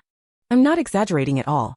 Every time Dr. Sun checks on my mother-in-law's recovery, she always shows a shocked expression. He checked the little pill you gave him over and over again, but he couldn't figure out what kind of medicine was used in it. He only said that the medicine was very effective. Yutong's mouth was not idle and his hands were not idle either. He quickly made a cup of malted milk for Xu Lin and gave it to her. Even the brown sugar water could not show her respect. Sister, my mother-in-law wants to be discharged from the hospital. Do you think her condition is suitable? Yutong sat next to Xu Lin and asked. Well, you could be discharged from the hospital. Xu Lin took out the pills. These are the pills I prepared for Grandma Zhang to regulate her body. If you are worried, I can go to the hospital to see her. That's great. Yutong clapped his thigh excitedly. Sister, we have dinner at home at noon. You can't refuse this time. Okay, then I'll trouble my sister-in-law. Xu Lin agreed with a smile, and the two talked for a while, and Yutong took Xu Lin out happily. Walking in the corridor of the hospital, hearing screams coming from a certain ward, Xu Lin asked curiously. Why are those people screaming so miserably? Yutong's face flashed with disgust, and he took Xu Lin's hand and whispered. They were members of the thinking committee and they were beaten up. Isn't it? Who dares to do something to them? Xu Lin showed a surprised expression, but she was laughing in her heart. If she guessed correctly, it was Asong and Liuzi's group who took action. I just don't know if Zhou Xuemei was involved. Hehe, they lost so many treasures, so they have to worry about it. I heard that they were gangsters. One of the captains of the thinking committee was kidnapped by them, and they haven't found him yet. Yutong became angry when he mentioned this matter. Lao Zhang didn't even get a full night's sleep because of the incident, and he didn't have time to take care of his mother-in-law since she was hospitalized. Yutong has been traveling to and from the hospital in the past 2 days, and his legs have lost weight due to such busy work. Ouch, that Wu Chengguang was really useless. He was just taken away without even a few fierce moves. This made Xu Lin very disappointed. At the same time, he also had a certain degree of understanding of the power of Asong and others. He dared to attack the captain of the thinking committee and even snatch people away. No one without any power would dare to do this. While the two were talking, they arrived at Grandma Zhang's ward. The old lady was lying on the bed, staring at the roof of the hospital in boredom. Hearing the footsteps, he immediately looked towards the door and saw Xu Lin smiling brightly. Girl is here. Come and show Grandma. I feel like I can be discharged from the hospital. But Lao Suntu is blocking me from being discharged from the hospital. Can you tell me if I can be discharged from the hospital? Grandma Zhang waved her unbroken arm and asked. She really didn't like hospitals. She always felt like she couldn't get out after entering. Very unlucky. Hello Grandma Zhang, I'm here to see you. Xu Lin came to the bed with a smile and reached out to hold Grandma Zhang's hand. Yutong followed behind with a smile. Mom, I know you want to see Sister Su. That's right, this girl is my benefactor. I didn't expect that one day I would be able to sleep peacefully. Grandma Zhang held Xu Lin's hand, her eyes full of gratitude. Just because she could endure the pain didn't mean she wanted to soak in the pain. Grandma Zhang is blessed. She will have a good life in the future. Xu Lin glanced at Grandma Zhang's face and saw that there was nothing exaggerated or nice about her words. This old lady was really blessed and lived a long life. Judging from her appearance, the old lady still has more than 30 years to live. The longer she lives, the better her future life will be. Xu Lin was quite excited when she thought that the old lady could see the prosperous age they had built with their own hands. I thought about it until that day, even if the old lady died, she would die with a smile. She would go to see her partner with the good news. For your good advice, Grandma is not afraid of death, but Grandma doesn't want to die. Grandma has to strive to live a long life. Grandma wants to watch our country become stronger step by step. Seeing the twinkling light in Grandma Zhang's eyes, Xu Lin was even more moved and nodded repeatedly. Yutong next to him was so excited that he wiped away tears. Xu Lin chatted with Grandma Zhang for a while, and after checking her pulse, she found that Grandma Zhang was recovering well. As long as the dressing was changed on time, it would not affect her discharge. Sun Huixing, who heard the news over there, also came over. When he saw Xu Lin, he immediately stepped forward and asked, Girl, do you still have the medicine? Yes, there is, but not much. The medicine is difficult to make and all good medicinal materials are used. Sun Huixing did not doubt Xu Lin's statement at all. With such a powerful medicinal effect, ordinary medicinal materials would definitely not be able to achieve that effect. He pulled Xu Lin to the corner and whispered, I won't hide it from you either. I have a grandson in the army. Their mission is particularly dangerous. I want to buy some medicine from you and send it to him. Do you think that's okay? Don't you know how to prepare it yourself? Xu Lin asked. Sun Huixing sighed when he asked, Girl, to tell you the truth, I thought the medicine I sent him was the best before. But compared with your medicine, what is it? It is nothing. There is no one who can despise the medicine he prepared is worthless.